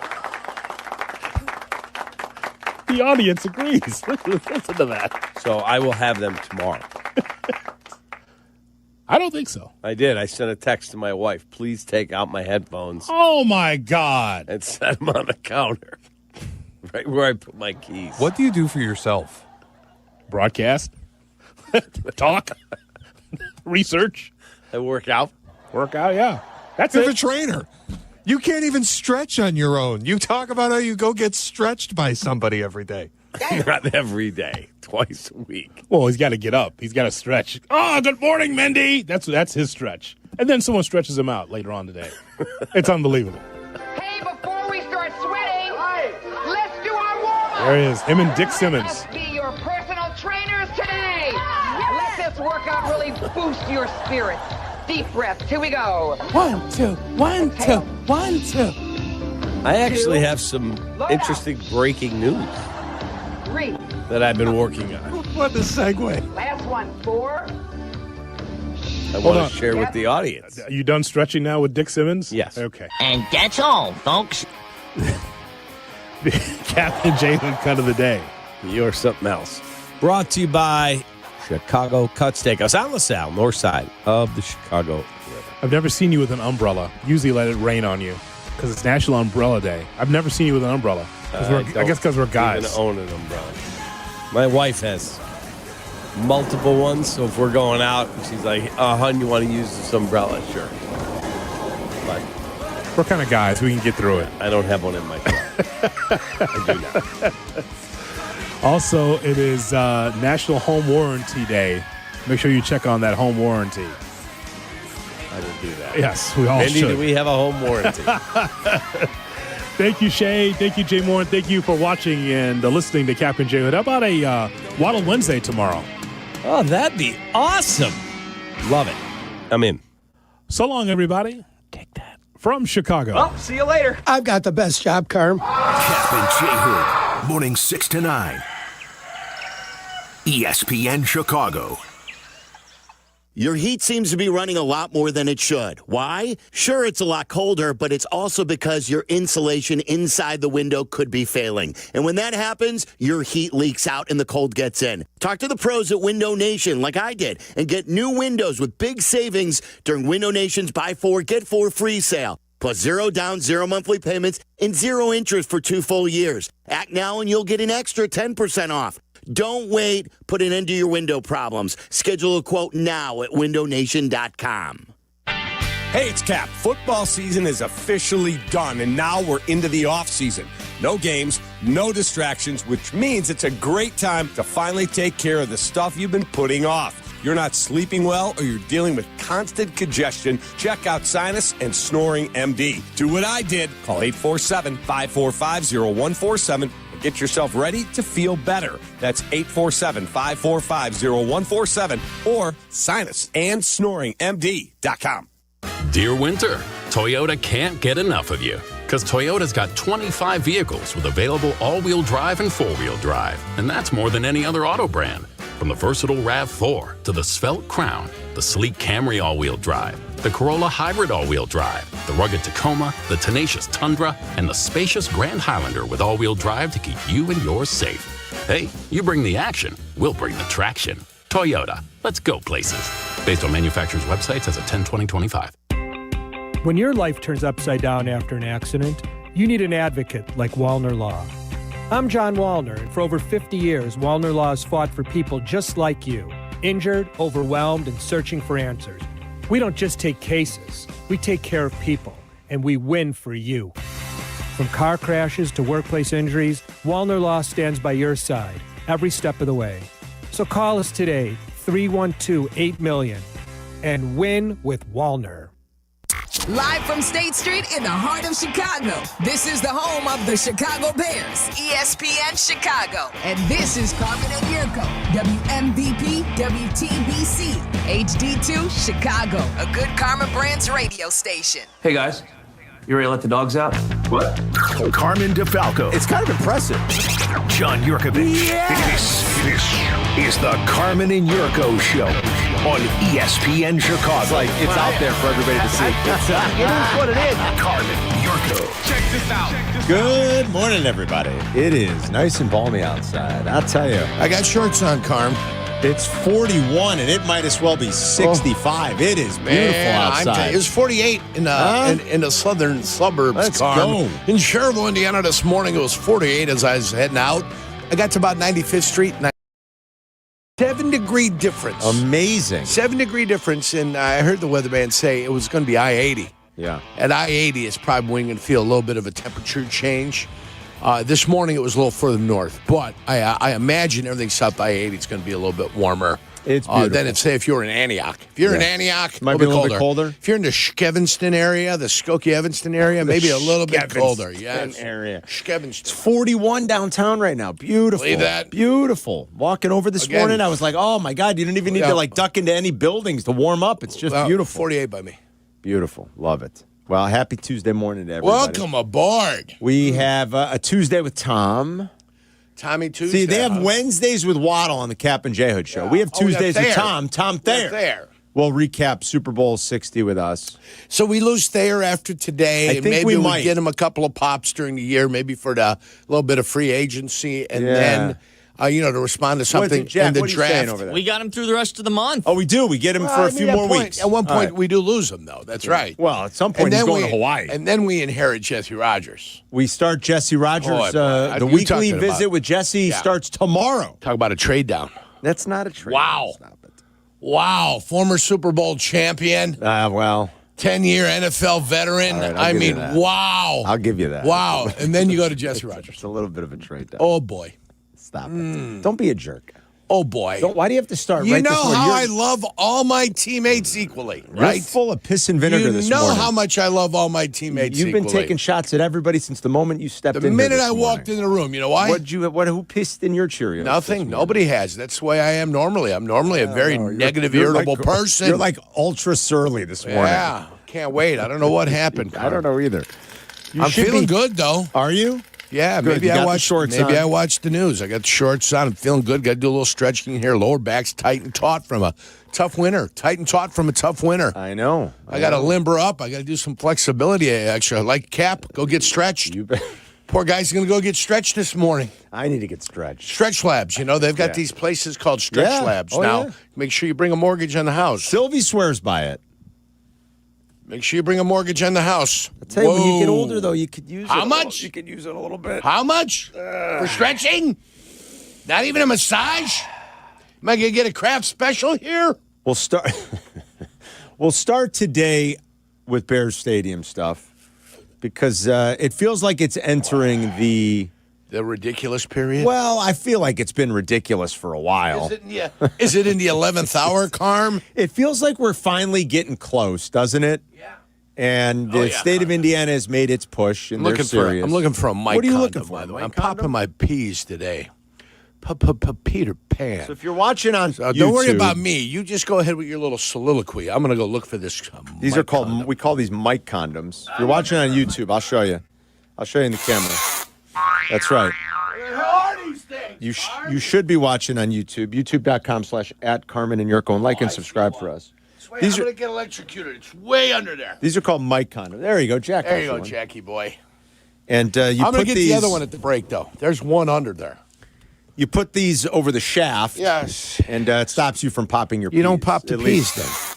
At least that's the theory. Not only that, anyway. it softens you a little bit. If you come in aggressive, a little bit hard, it does soften you a little bit. Anyway, it does feel like I think Cap's going for a stretching and a softening today.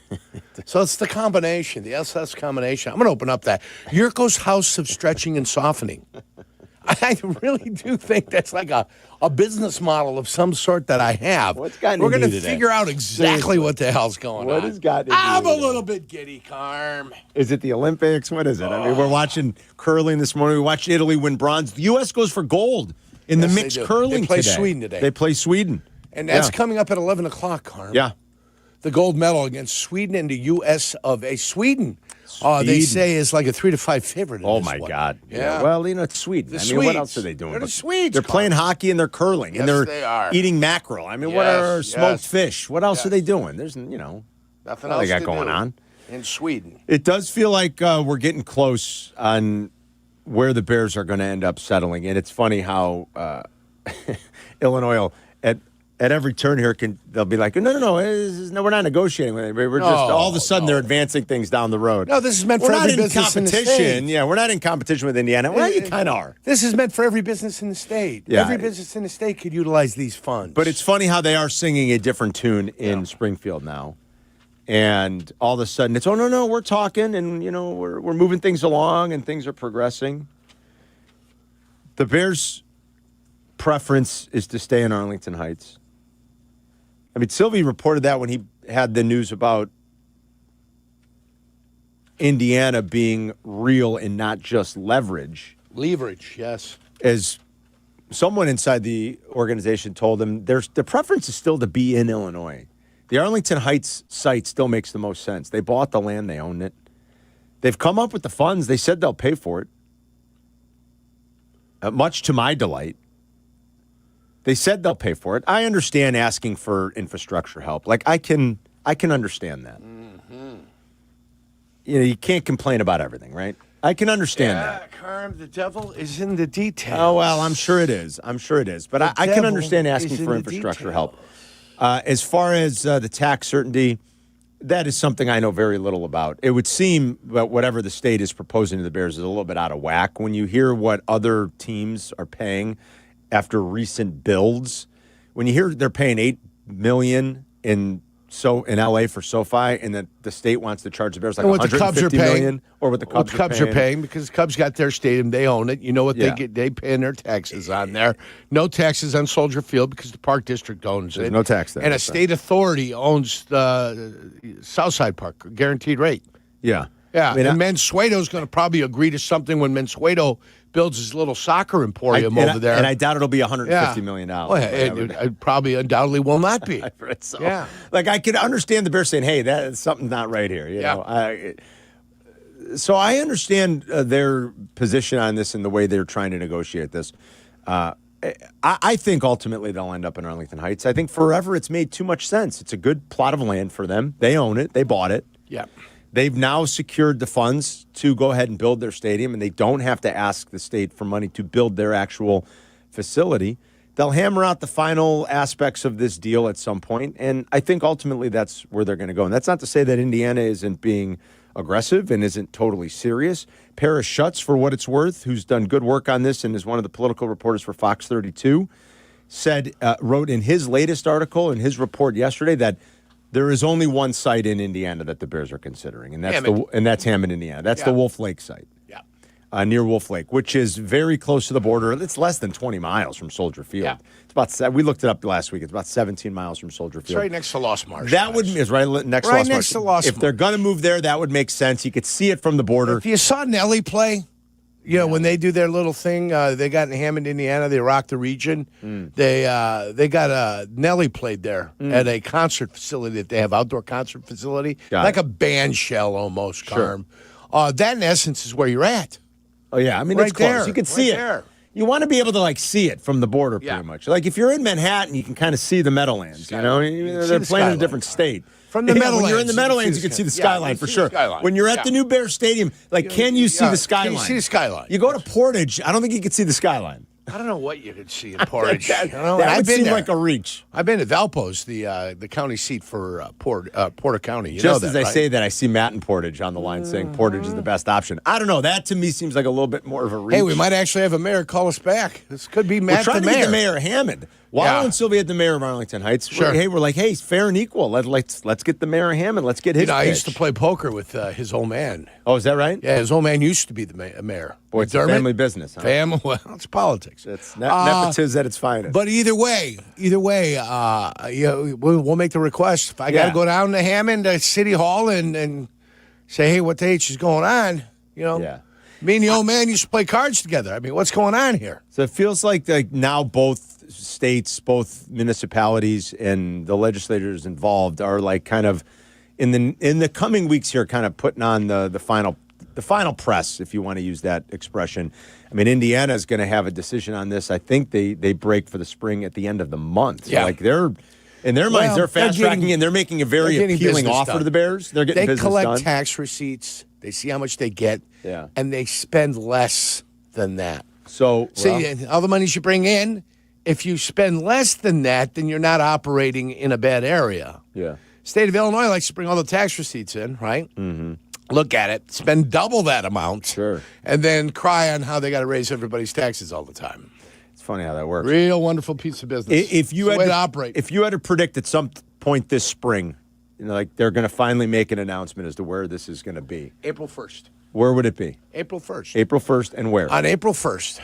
And I'll do it as like a April Fool's Day joke. Right, as opening day rolls around. And they will announce the upcoming NIPSCO Arena coming in Northwest. Yeah. No, you think Northwest Indiana? Northwest Indiana, absolutely. You really believe that, or are you just saying that as someone who would like it because you live there? This is what I'm telling you. If you take the best deal, you'll be in Northwest Indiana. If you take the best deal, you're going to Northwest Indiana. And tell everybody why it's the best deal. If you're hot and bothered about the Chicago Bears not being in the state of Illinois, you're never going to be happy. You're never going to be happy. But if the Bears are hot and bothered about leaving the state of Illinois, then it'll be up in Arlington Heights. And Why? They're paying for everything in Indiana. In Indiana, they would pay. Yeah, for you've it. got a lease, 35-year lease. You end up paying for your stadium. You have your stadium at the end of 35 years. It's yours. And you still get to control what's in and out of there and reap the rewards of the profit. 95%, I'm sure, like everything else you see, 95% of the ad sales inside there would go toward the Chicago Bears. Seems like it'd be what Jerry Jones has set up in Arlington. You know, he doesn't technically own that stadium, but Jerry basically controls the revenue and benefits from the revenue. And we'll go with property taxes at $8 million, $10 million, somewhere in there, a nice feasible amount that makes everybody happy. Yeah, you'd go with that. And I'm sure the Bears would make a commitment to Hammond Clark High School, the Whiting Oilers, which is another high school out there, some of the local municipalities, school districts, that kind of thing. Yeah. To make things better in Northwest Indiana, and the 219 for everyone. Paris Schutz at Fox 32 wrote that the legislative sources say Governor Pritzker and leaders are on board with a public funding package for infrastructure around the Arlington Heights site, as well as the so-called pilot legislation, which would give the team the ability to negotiate property tax levels with the village. Sources say the sides are hammering out details on measures that would ensure ticket price affordability for fans who want to attend games and events at the new stadium. The governor wanted a handful of things. Right. He wanted families to be able to go there, and he also didn't want the food to be pricey. All right, smart guy. Well, if you go with the family and you're going to eat pop and soda, you got to have stuff that's affordable, right? What's the difference on getting a deal on the price of the tickets, Carm, if you're going in there and paying $37 for a Bavarian pretzel? I don't know. So if you don't think they go hand in hand, or you think I took some sort of subtle shot, Yes, I do. at the big guy downstate, I do. Well, then you're wrong. Bears president. You're not thinking about families. You're being selfish. Bears president and CEO Kevin Warren has said the team can't move forward without the property tax certainty that the pilot legislation would provide. Warren has vowed that the team will pay for all costs of actually building the stadium structure. Pritzker yesterday sounded optimistic about progress. He said, quote, "We're in constant conversation with the Bears. The most important point I would make is we're not going to do anything that's bad for the taxpayers. We're helping businesses build infrastructure and other things that are available to any business that's growing or building somewhere new in the state of Illinois that's putting people to work. Those are normal incentives, and that's what I expect we'll end up with for the Bears." If you want to join us with a thought on it, please feel free. And I know every time we kind of open up the phones to this topic, it's very polarizing. I mean, it really is. And most people are passionate one way or another about where they should or shouldn't be. I think regardless of what happens, if you're a Bears fan, you're going to come to grips with the reality one way or another. And for most of us, it doesn't even really affect us because most of us don't even go to the games. It's probably a very small percentage of the population in the listening audience that ends up going to the games on a weekly basis anyway. 312-332-3776. Real quick, Matt in Portage. Why is Portage the best, Matt? Talk to us. Well, all right, NWI is where it's at, boys. So you just said Portage is skyline. On a beautiful day, you can go out to the lakefront and you see the Chicago skyline clear as day. Yeah. And where Portage is offering... I sit on our school board for Portage, and so many talks have been happening. And the exit is right there. They don't have to do any infrastructure for the exits. They got the toll road a mile away. The train station drops off less than a quarter mile away. The land is bigger than Arlington Heights. And Portage just has a lot to offer with how it happens. Whether it's in Hammond, Portage, it really doesn't matter. And if they're smart businessmen, which the Bears are a business, so all the fans, don't move to Indiana. Well, if you take Route 30 and square it off to 49 going north, that's Illinois. When you get south of 30, that's Indiana. That's the good old boy city, right? Like state. So that's actually Illinois in my eyes. Route 30 north, Route 49 30 north. west. You might be North right. Of 30, that's the line of demarcation. Because if I go 10 minutes south of 30, they talk to me and they like, "Where are you from? You ain't from around here." It's like, "Yeah, I live 10 minutes north." Oh, because I have that live south accent, of 30, right? I have man. that Chicagoan accent. Yurko lives like south of 30. Yurko lives like a mile south of 30, though. He's close. Matt, thank you very much. Matt's not wrong in this regard. It's not that much farther miles-wise than Soldier to Arlington Heights. I thought it might be a little bit farther. I'm trying to see. It's about 40 miles. I think Arlington Heights is like 35 from Soldier. I think, the site of The old Arlington International, I think it's like 35 miles from Soldier Field. I put in Portage, and it's, comes up about 40 miles. I mean, you see it, and obviously 80 and 94 intersect there. Anybody that's been over there, if you're shooting over to South Bend, you got to jump on the toll road there. I think it's if you're going up to Detroit, then you go on 94 and you go up through, Southwest. I New think Buffalo. You get up to St. Joe's, and then you cut on over to go to Detroit. I think Arlington Heights is. I don't know. Is it even stronger than an even money favorite? Isn't Indiana Dunes and Ogden Dunes and all the I think limitations that you have on the lakefront? Miller Park would be like west of there, or Miller Beach. There's a because you're right by the Indiana Dunes when you're there. Yeah, right? there's a lot of limitations out here. You're not far from Beverly Shores, which is a nice little place. Yeah, I like I'm trying Beverly to see Shores. what this joint Michigan is here, City, too. Beverly Shores. It's nice. There got to be something that's been closed down out there for an extended period of time. Is Illinois even even money favorite? Is it better than that? I think it's got to be Arlington Heights, and then maybe at 5-1, it's Wolf Lake. But the heavy favorite. Hammond, Carmen. Let's just call it Hammond. All right, let's call it what it is. Call it Hammond. Hammond, Indiana. Hammond, Indiana. Beautiful. Downtown Hammond, Beautiful Indiana. downtown Hammond, Indiana. Goldblatt's used to be the main functionary out there. If you want to talk about it with us today, you can. 312-332-ESPN. Coming up, I want to play something Albert Breer said about Max Crosby with Cap and Hoodie. A couple hours ago, he made his weekly visit with the guys, kind of recapping the Super Bowl and looking ahead at the offseason. I want to play for you what he said about Max Crosby and his time in Vegas with the Raiders. We'll talk plenty of Bears today, and we got some other fun stuff, too. We got to build off our conversation from yesterday about could we actually start fire if we had to? Not with like a flint or with a fire starter or with lighter fluid. Like if you were out on a desert island and you needed to make fire, could you do it? I got good feedback on that conversation yesterday. I don't think any one of us could do it. Now, if your life was truly dependent upon it, if you were really deserted on an island, maybe you'd muster up the ability to find a way. But we are trying to figure out how we're going to put this to the test. We've been told explicitly we can't do it in the studio. I told Danny, I said, listen, nobody's starting fire anyway. But if you don't want us to do it in the studio, we'll take it outside. To which Danny said, if you guys get fined or arrested, it's on you, not me. I was like, geez, really hanging us out to dry. We want It'll content. make funny video content, though. We want content, but we are going to bear no responsibility for the content that gets created. And then it got me thinking of some other fun stuff about the things we wish we could do. Do you see people do things? You're like, man, I wish I could do that. 312-332-3776. It's Carmen and Jurko. We'll be right back. You're listening to Carmen and Jurko on ESPN 1000. 1000, Chicago's home for sports. Do not, and I mean you, do not miss the Kap J Hood Show, now morning 6 to 9 on ESPN Chicago. But you're busy. Things happen. We get it. If you have to miss it, you can always listen to the podcast on your time. Find it on the ESPN Chicago app or wherever you go to pod. It's brought to you by Republic Bank. Winter is here. Snowball fights, sledding, and more good times with your kids. What a great family you've created. You want things to stay just as they are. It's time to start thinking about the next step for your future, a vasectomy. Take that step with Vasectomy Clinics of Chicago, because experience really does matter, especially with this procedure. Vasectomy Clinics of Chicago makes it so easy with scalpel in-office vasectomy.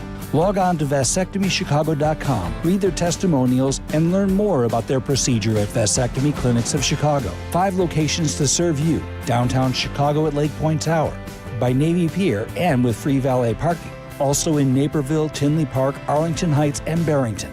Most insurance accepted. Visit vasectomychicago.com or call toll-free 877-877-4VAS. That's 877-877-4827. Has the excitement of betting turned into worry? Feeling overwhelmed every time you roll the dice? Problem gambling doesn't just affect your wallet. It can impact your health, relationships, and peace of mind. But there's hope. Gateway Foundation is here to help you take back control of your life with personalized treatment options. You don't have to face this alone. Call Gateway Foundation today at 844-444-5780. That's 844-444-5780. Race to savings now at Menards. We carry the largest in-stock selection of Energizer batteries ready for your next project. Power up your devices with Energizer batteries. Nothing outlasts the long-lasting power of Energizer Ultimate Lithium batteries. Right now, get a 4-pack of lithium batteries for $9.99 through February 14th. Plus, view our weekly flyer on Menards.com and race to savings on all your battery needs at Menards. Save big money at Menards. Access to education changes lives. That's why National University provides flexible online and hybrid programs from associate to doctorate degrees. Since 1971, NU was built to serve non-traditional working and military learners nationwide. NU understands the demands of work, family, and service. Each year, more than 130,000 learners trust National University to move forward. Visit nu.edu to learn more. A SoFi personal loan is here to help you achieve something once thought impossible: overcoming high-interest credit card debt. Walk the tightrope of your finances with one low, fixed-rate monthly payment, no fees required, and as soon as the same-day funding. That's right. Pull off your own debt-defying stunt with a SoFi personal loan. Visit SoFi.com/trick to learn more. Loans originated by SoFi Bank, N.A., member FDIC. Terms and conditions apply. NMLS 696891. Bulls fans, it's not too late to secure a partial season ticket plan. Catch more action at the United Center this season by choosing from flexible plans that unlock benefits and allow you to save on individual game pricing. Visit bulls.com/tickets to secure your seats today. Follow Chicago's Home for Sports on Instagram at ESPN_Chicago. Carmen and Jurko are back. This is ESPN Chicago, Chicago's Home for Sports. Our Twitch and YouTube streams all week are brought to you by LaPorte County, and make a short drive and feel miles away, and that's true. It's fun over there. Plan your summer vacation in LaPorte County, Indiana. Visit MichiganCityLaPorte.com. It's not too early to start thinking about summer plans. It's Carmen and Jurko. If you're watching on YouTube, do us a favor, like and subscribe. YouTube.com/@Carmen and Jurko. Albert Breer, a couple hours ago, making his weekly visit with Kap and Hoodie, recapping the Super Bowl and the 2025 season. Of course, talked about Max Crosby with the guys a little bit, and this is what he was thinking about Crosby and his future with the Raiders in Vegas. Take a listen. I don't think the ship has sailed on him staying with the Raiders, just because there's a new coach in there now, and we have no idea how Clint Kubiak is going to address that situation. We don't know how Clint Kubiak is going to staff it. And I would tell you that Max Crosby is fiercely loyal to Mark Davis and to the Raiders brand. He, I think, would love to be a guy who played his entire career for one organization. Now, that said, what happened at the end of the year happened, and you can't erase that. And things, I don't think, are great between he and Tom Brady right now. I don't think things are great between he and Alex Guerrero right now. And, so I think the reason the door is open to him being traded where it wasn't previously, really at this point, is about the relationship management and how the team handled the end of last year. And so, now we go into the next chapter of this, which is he, has a chance to converse with the new coaching staff, and then we see where it goes from there. I think this thing comes to a head in 2 weeks at the Combine. That would be my guess right now. The most interesting thing about that was the stuff about the relationship with Brady. Why does he have such a fractured relationship with Brady? And I mean, Tom Brady he really is running the Raiders, right? I mean, especially when you hear something like that. Sounds like it. I still don't understand how he's allowed to broadcast games in this league when he's running the day-to-day operations of one of the teams. Don't ask Goodell. I don't understand it. I'll give you no answers. At least no truth out of it. I do not understand how a guy is allowed to call games in this league, and he's basically running the day-to-day operations for one of the teams. I cannot understand how it is possible, how the other owners are allowing it. I do not get it. I'm sorry. It's stunning to me. And, like, what is Alex Guerrero still doing over there? A guy who's been sued by the federal government, I think, like, twice. He's the guy that was Tom Brady's trainer had all those issues, right? Yes. Alex Guerrero? The one that the Patriots finally had enough of and threw him out of the building. Threw him out of the building. Which may have caused problems for the relationship between Belichick and Brady. I think all of it caused problems. Yeah. So The Athletic had an article about Guerrero at the start of last season, and essentially he was their wellness coordinator, which they said is intentionally nebulous, gives him purview over all training staff operations. Nebulous. I like that, yeah. But that was what was interesting about that soundbite from Breer, that, like, the relationship with Brady isn't good and with Alex Guerrero. And so is that going to lead to Max Crosby's exodus from Las Vegas? Like, last week, Jay Glazer was reporting he's done there. Breer had a slightly different take on it. Again, just listen to the beginning part of this. I don't think the ship has sailed on him staying with the Raiders, just because there's a new coach in there now, and we have no idea like how Clint Kubiak is going to address that situation. We don't know how Clint Kubiak is going to staff it. And I would tell you that Max Crosby is fiercely loyal to Mark Davis and to the Raiders brand. I think that's what was important. Like, he's not like, Breer sounds like he's not totally closing the book on it. Now, somebody might come along and make an offer that they just simply can't refuse in Vegas. They do feel like it's the best thing for them as they rebuild. And he could be gone. But you hear Albert Breer was pretty plugged in, saying that he's fiercely loyal to that brand and Mark Davis. Now, that he would go on to say that there's some fractured relationship, and I wonder how that happened with Brady and what the real skinny is behind that with Brady and with Alex Guerrero. But Glazer had a different take last week when he said this. There's a couple guys. If they tell you they're playing, they're playing. I think his time with the Raiders is done. I do. Before the draft? Yeah, probably, yeah. Is there a landing? I don't know why he was mumbling so much. That's what he was like doing The Godfather, Jay Glazer. But no, well, he like was, what he was saying really carries weight because like, I won't probably enunciate and I'll pretend like I got marbles in my mouth. That was during Super Bowl week last week on a podcast with Yahoo where Glazer thinks his time with the Raiders is done. Who knows? What I found really wild about his report last week was he was saying that it's going to cost more than Micah Parsons. I don't see that's possible. Well, Mike is younger and, quite frankly, just is better. Not that Max Crosby isn't terrific, because he is, but Micah Parsons is a different animal.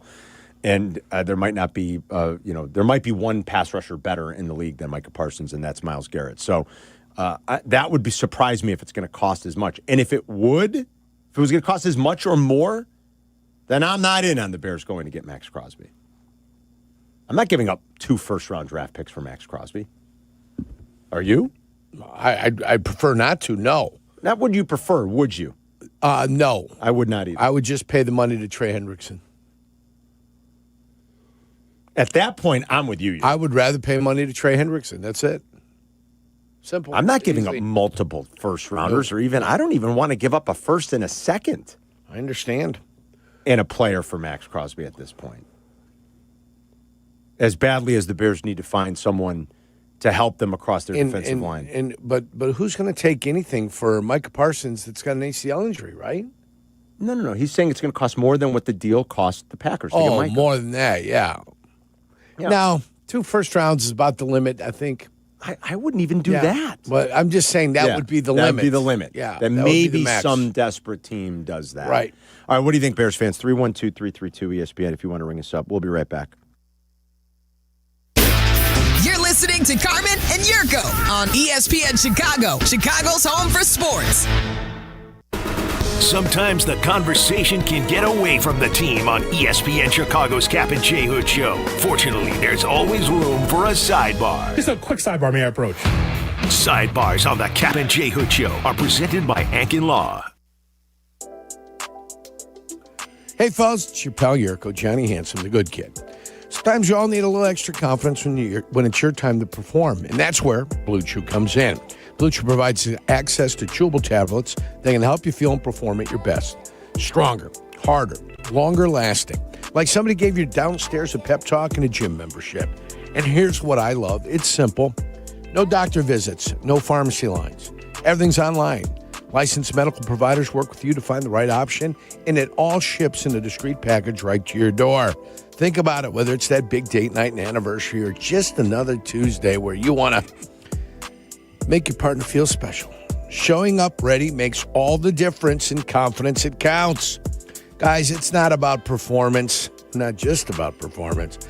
It's giving the ladies a little something to talk about when they get together and have that morning coffee and the guacamole and toast, you know?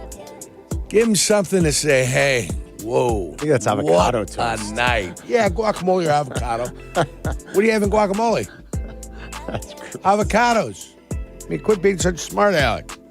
Be the legend of the night. And right now, I got a special deal for you right now. First month's going to be free. Go to BlueChew.com, use the promo code ESPN, pay only $5 for shipping. That's it.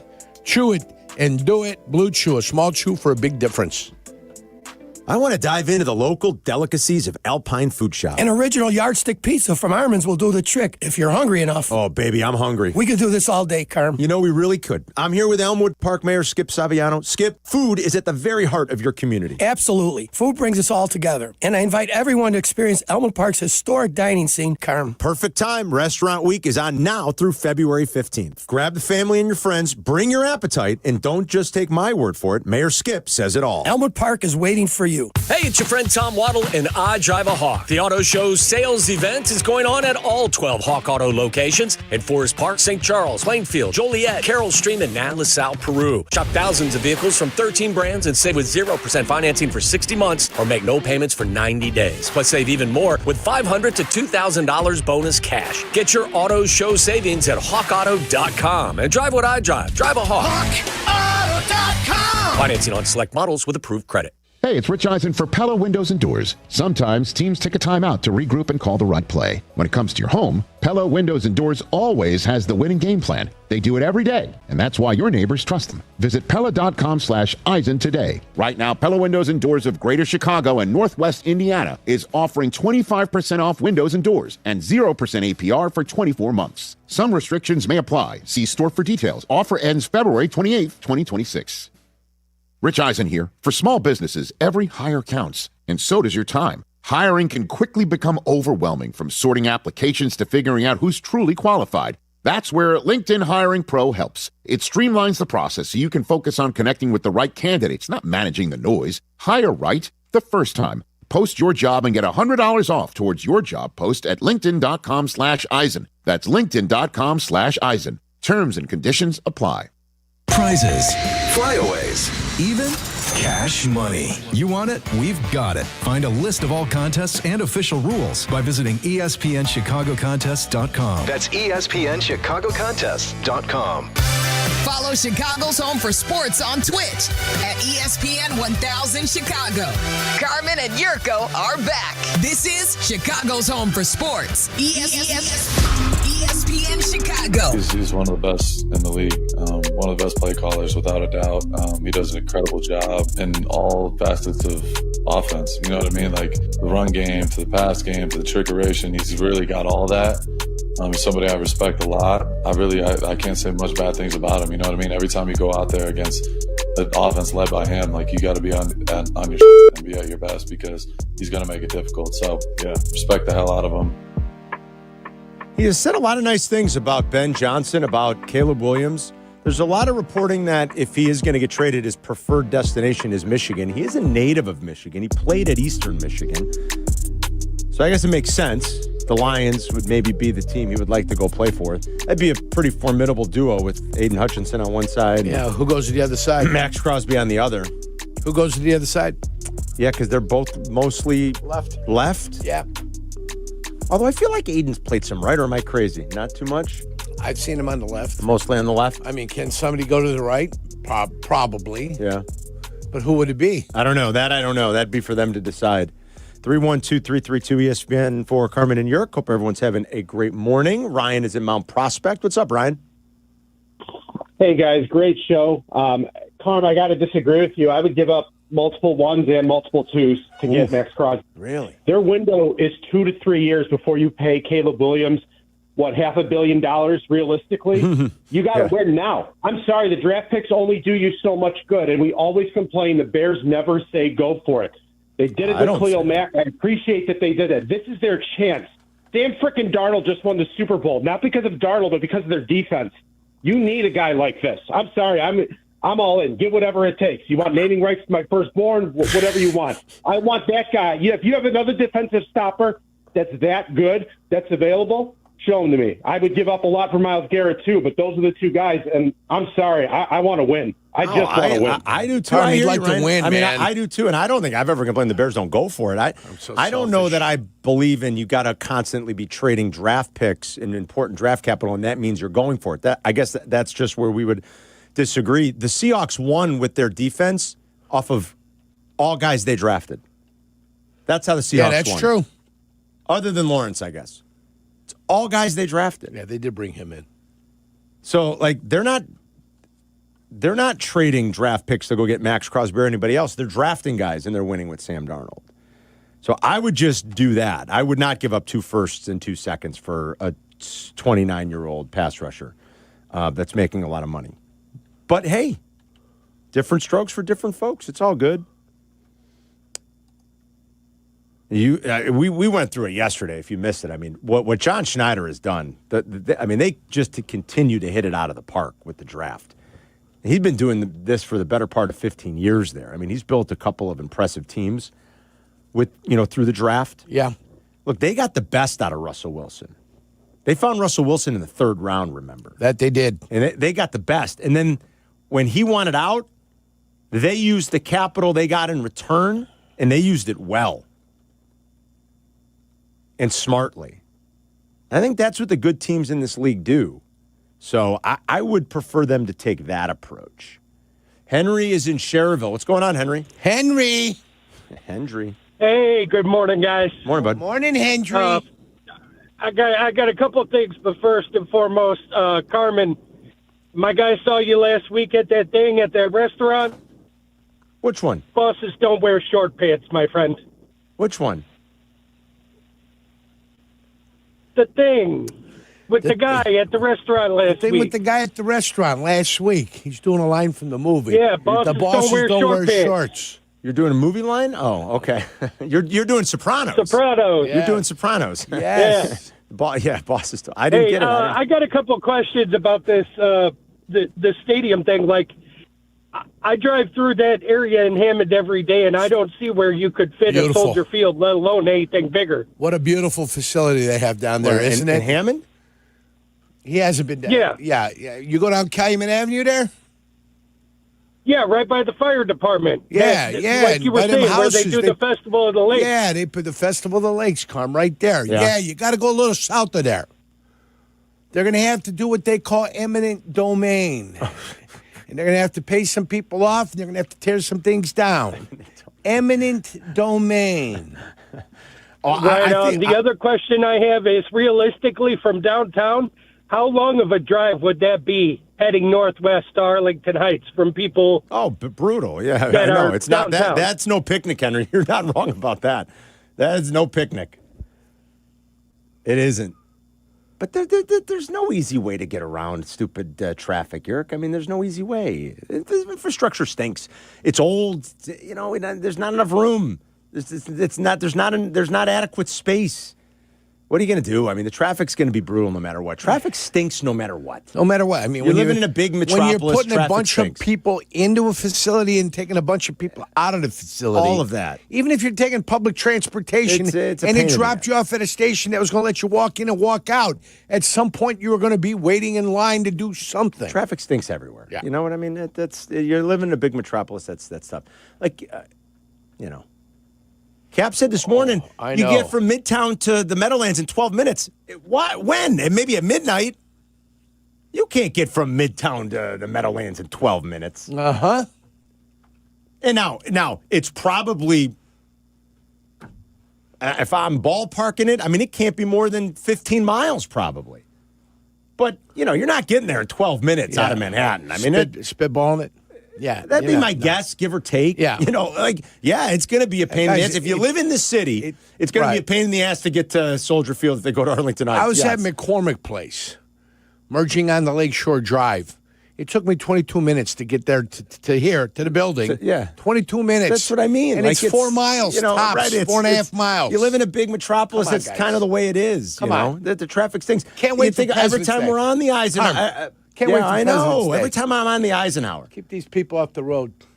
And they finally have most of the merge done after, my God, it feels like it took 10 years. The circle, the interchange. Yeah. And that's opened it up a little bit. Once you get past Harlem, once you get to Austin, and it's 3 stupid lanes like it's been for 50 years, it stinks. Yeah, no good. It always stinks. It's always slow. It's always congested. It stinks. That's the way it is everywhere. And everybody's going to be doing the bridges. Like if you got a bridge over, bridge under, bridges. The whole thing that they did here on the, what is that thing called as you go north? The Edens? Yeah. Is that what it is, right, coming out of here? Well, the Kennedy, and then it goes to Edens Kennedy, is up north. right, Once so you the get Kennedy. Yeah. That was all bridge work that needed to be done. Work that had all to be bridge done. work. What do you think? Yeah. The bridges on your No, road forget are about any it. better than No, that? I know. It's It's 60 going to be years old. bridges for the next 10, 15 years. It's brutal. Well, we got to redo the bridges. It's brutal. It's bridges. Rory's at Cal City. What's up, Rory? Hey, yeah, I just wanted to ask you guys what you thought about these rumors going around that the Bears are going to bring back Khalil Mack.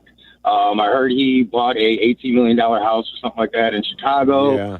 There's been rumors about it. I just don't know what the contractually, what it would look like. So just want to get you guys' thoughts on it.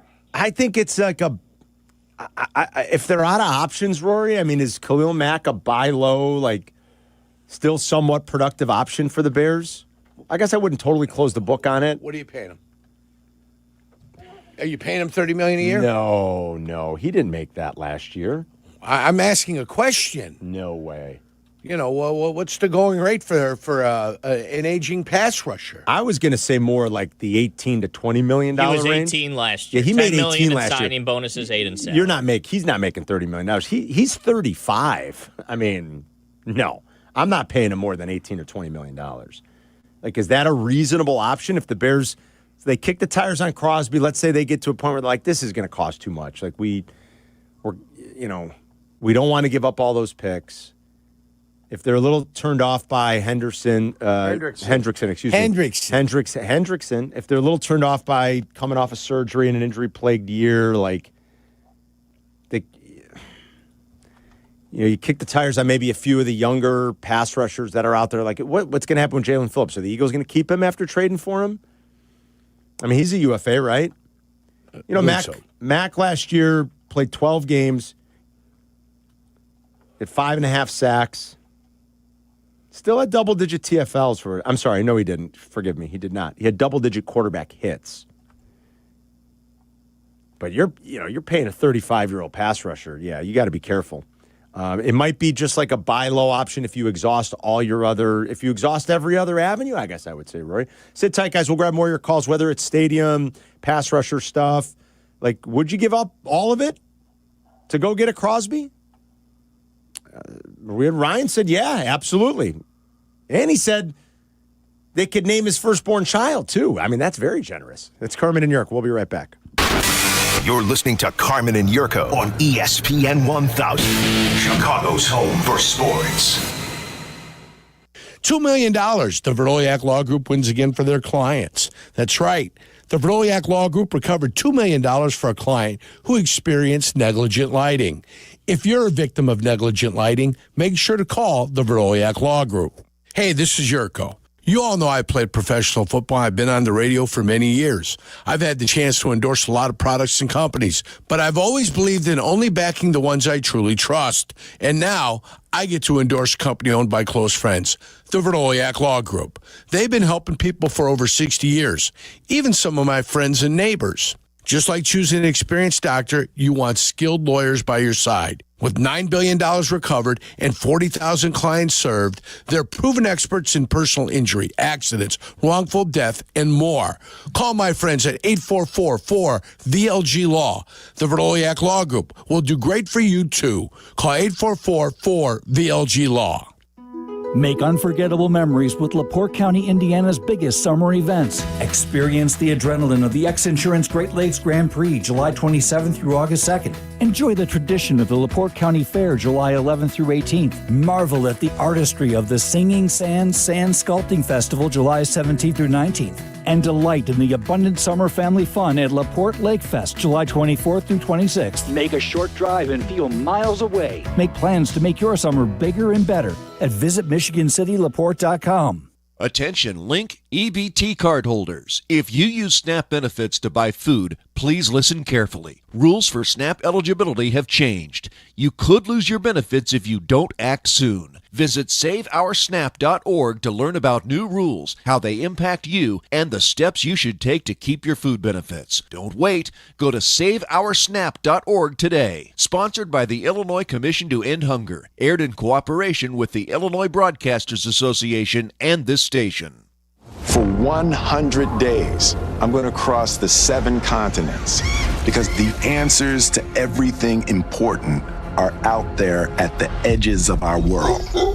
I'm stepping into the unknown. Where are we going? To see our planet This is amazing. as it's never been seen before. From pole to pole. Pole to Pole with Will Smith from National Geographic. Now streaming on Disney Plus and Hulu. Show me the way.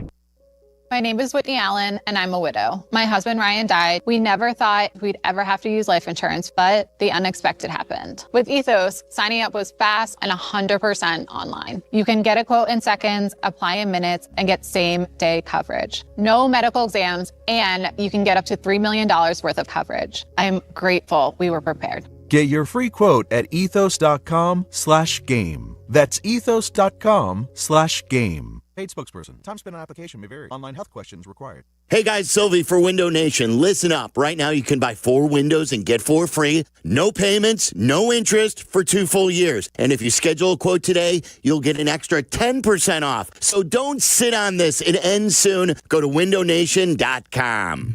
You're listening to Carmen and Jurko. Listen to us now. Live on the ESPN Chicago app. Chicago's home for sports. ESPN Chicago. Caleb he's got all the talent in the world. He's got all the ability. Yeah, they got pieces, bro. They got pieces. They paid. They invested in that team. They're like, we're going to build an offense just like how Detroit did. And Ben Johnson is not stupid, bro. He knows what he wants and what he likes and how he sees it. And he's got the quarterback is not the problem, bro. He's talented as and you're seeing it, bro. He's especially a young guy doing it in the clutch like that. That's a really good sign. See? He likes the Bears, Max Crosby. Easy guy to cheer for, I'll say that. Just big, high motor. Plays a lot. 94% of his snaps this year. 97 last year. When I say this year, 2025. Forgive me if I'm still saying this year, but 2025, 94%. 24, 97. 23, 95. 22, 96. The guy doesn't come off the field. He has 20 or more TFLs in 3 of the last 4 years. I mean, there's no doubt the guy is impactful. That's a lot of TFLs, Yerk. He led the league in back-to-back years in 22 and 23. Mm-hmm. Go figure. Tackles for loss. With TFLs, tackles for loss. With 22 and 23. How cool is that? In 22, he had 22. 23, he had 20.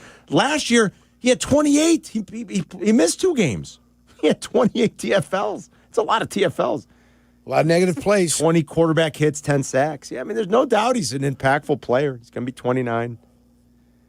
You know, if you tell me the Bears went out and they traded something for him, listen, I'll get on board. Like I said, he's an easy guy to cheer for.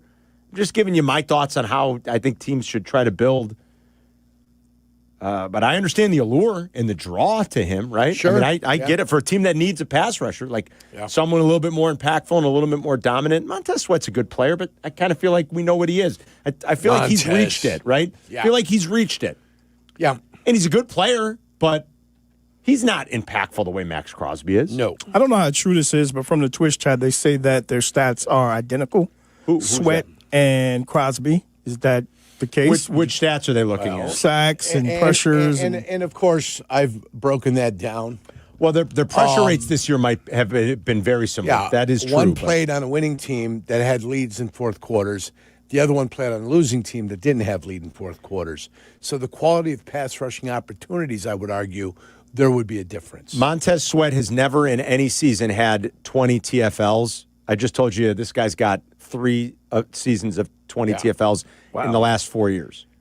And he's on it, like Jurko said, he's on an awful team. He's had 9 TFLs and 13 TFLs.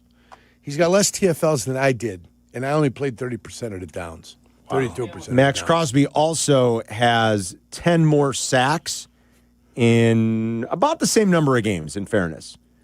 They've played, they're only separated by 1 game, but Max Crosby has 10 more career sacks. Their pressure percentages this year were pretty close, but I wouldn't say Montez Sweat, like to say he's got the same stats. And even if he did, that's simply not true. Then Max your Crosby's eye stats test are better. And then that's the when eye your test. eyes got to take over. Yeah, I think the eye test. Who's more of a dominant player? I think the eye test Crosby. tells you. Yeah, of course. I think Crosby is, but By far. production-wise, that would definitely be better than what we have. Oh, for sure. Yeah. Yeah, there's no gray area. Right. Yeah. Hence the conversation. Yeah. Hence why we're trying to figure out whether it's worth it or not worth it. I think the eye test pretty much tells you. Yeah, Max Crosby is a little And then more- you got to go more off the impactful. backdrop. Dio, we realize, is just an effort guy. Could Booker develop into anything? I don't know, maybe. I'd give him a shot. But I mean, you don't know. We got to have a little more heft in the ass, though. Okay, fair enough. It does need to be there. You see that. I need a little more heft get in a the little ass. bit stronger. For one reason or another, they've gone with these long, angular players, and that's great when you're going against the pass rush, but does not necessarily make you great when you're going against the run. To set the edge and Yeah. stuff, Jurk. And if you're going to go with that in the end, then where are your Simmons-like players in the middle? Right. Where are they at? Where's your Byron Instead, Murphy? you've gone with right? Dexter Yeah. being a more of an angular and a taller player. Yeah.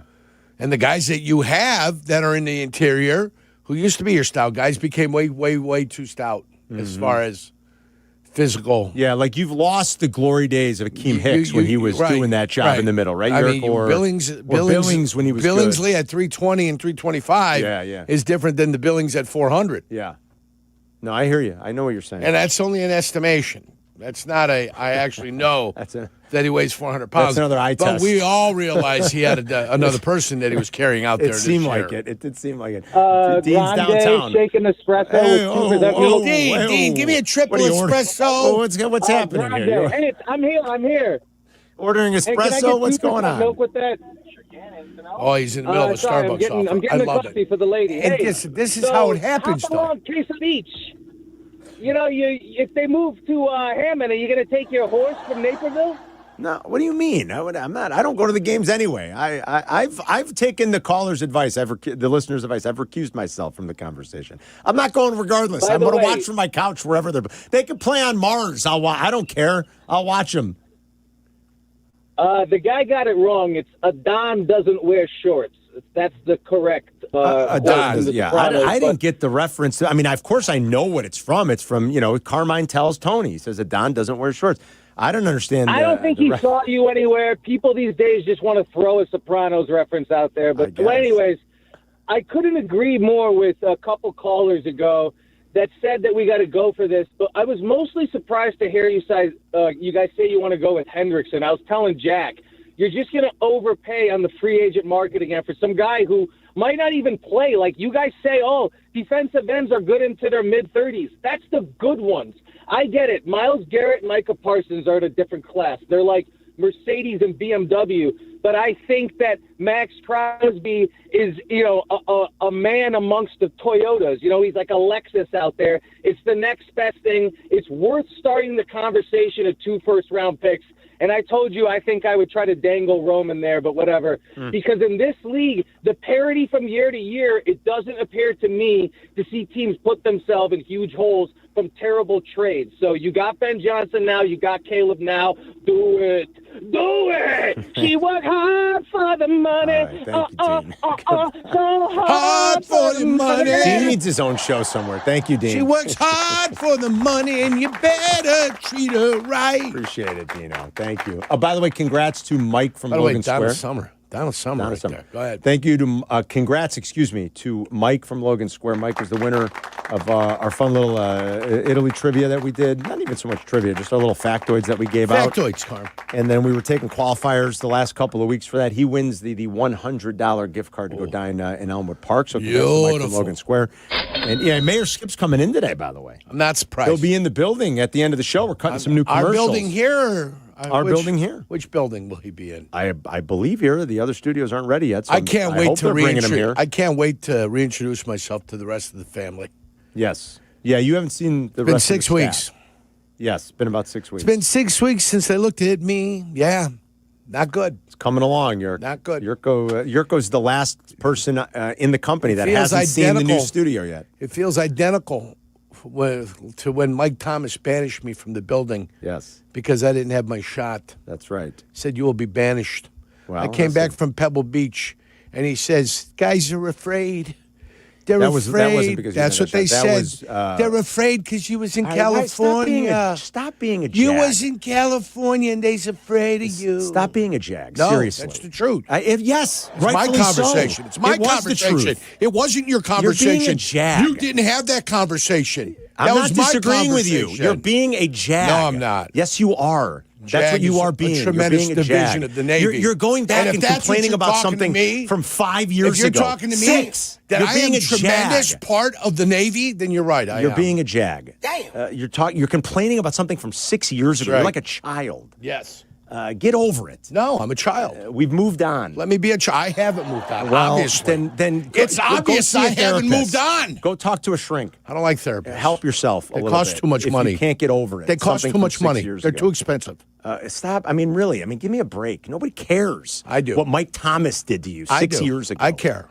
Nobody else does. I'm still Trust me. emotionally scarred. Okay. Sit tight if you're on the phones. 312-332-3776. We'll get back to some of your calls coming up. Stadium stuff, Crosby, pass rusher, all that good stuff. We got Tom Thayer in an hour talking Bears with us, and we'll recap Super Bowl 60 a little bit. It's Carmen and Yurko. We'll be back in 2 minutes. You're listening to Carmen and Yurko on Chicago's Home for Sports, ESPN Chicago. I've got the best job, Carm. Hey, it's Cap. Football season is officially done, and now we're into the offseason.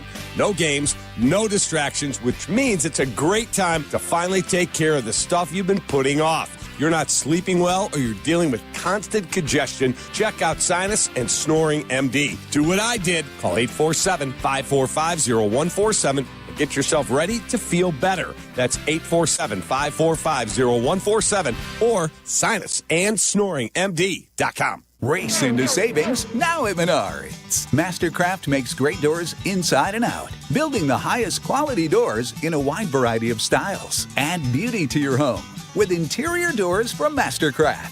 Shop our huge in-stock selection or design your door your way in-store or online. Plus, view our weekly flyer on Menards.com and race to savings on Mastercraft doors today.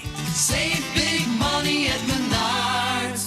Hey guys, it's Courtney Cronin. Picture this. She opens the box. The light catches the shine inside, but what you really see is her smile. That's the winning moment. That's what Rogers & Hollins delivers. Not just a ring or a necklace or a watch, a moment. A story she'll share every time someone compliments her. For 115 years, Rogers & Hollins has been the jeweler Chicagoland trusts. Because while the world changes, the power of giving jewelry never does. Visit your local Rogers & Hollins or go to fornowandforever.com. Many wins. Many wins. Waiting at Potawatomi Casino Hotel Milwaukee. This February, you could break the bank and get down with a share of $300,000 in prizes. Bust out your rewards card and play to earn entries. It all goes down with Thursday drawings. Break the bank. Only at Potawatomi.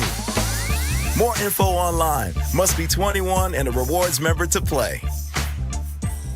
Live from State Street in the heart of Chicago, this is the home of the Chicago Bears, ESPN Chicago. And this is Carmen and Jurko, WMVP, WTBC, HD2, Chicago, a good Karma Brands radio station.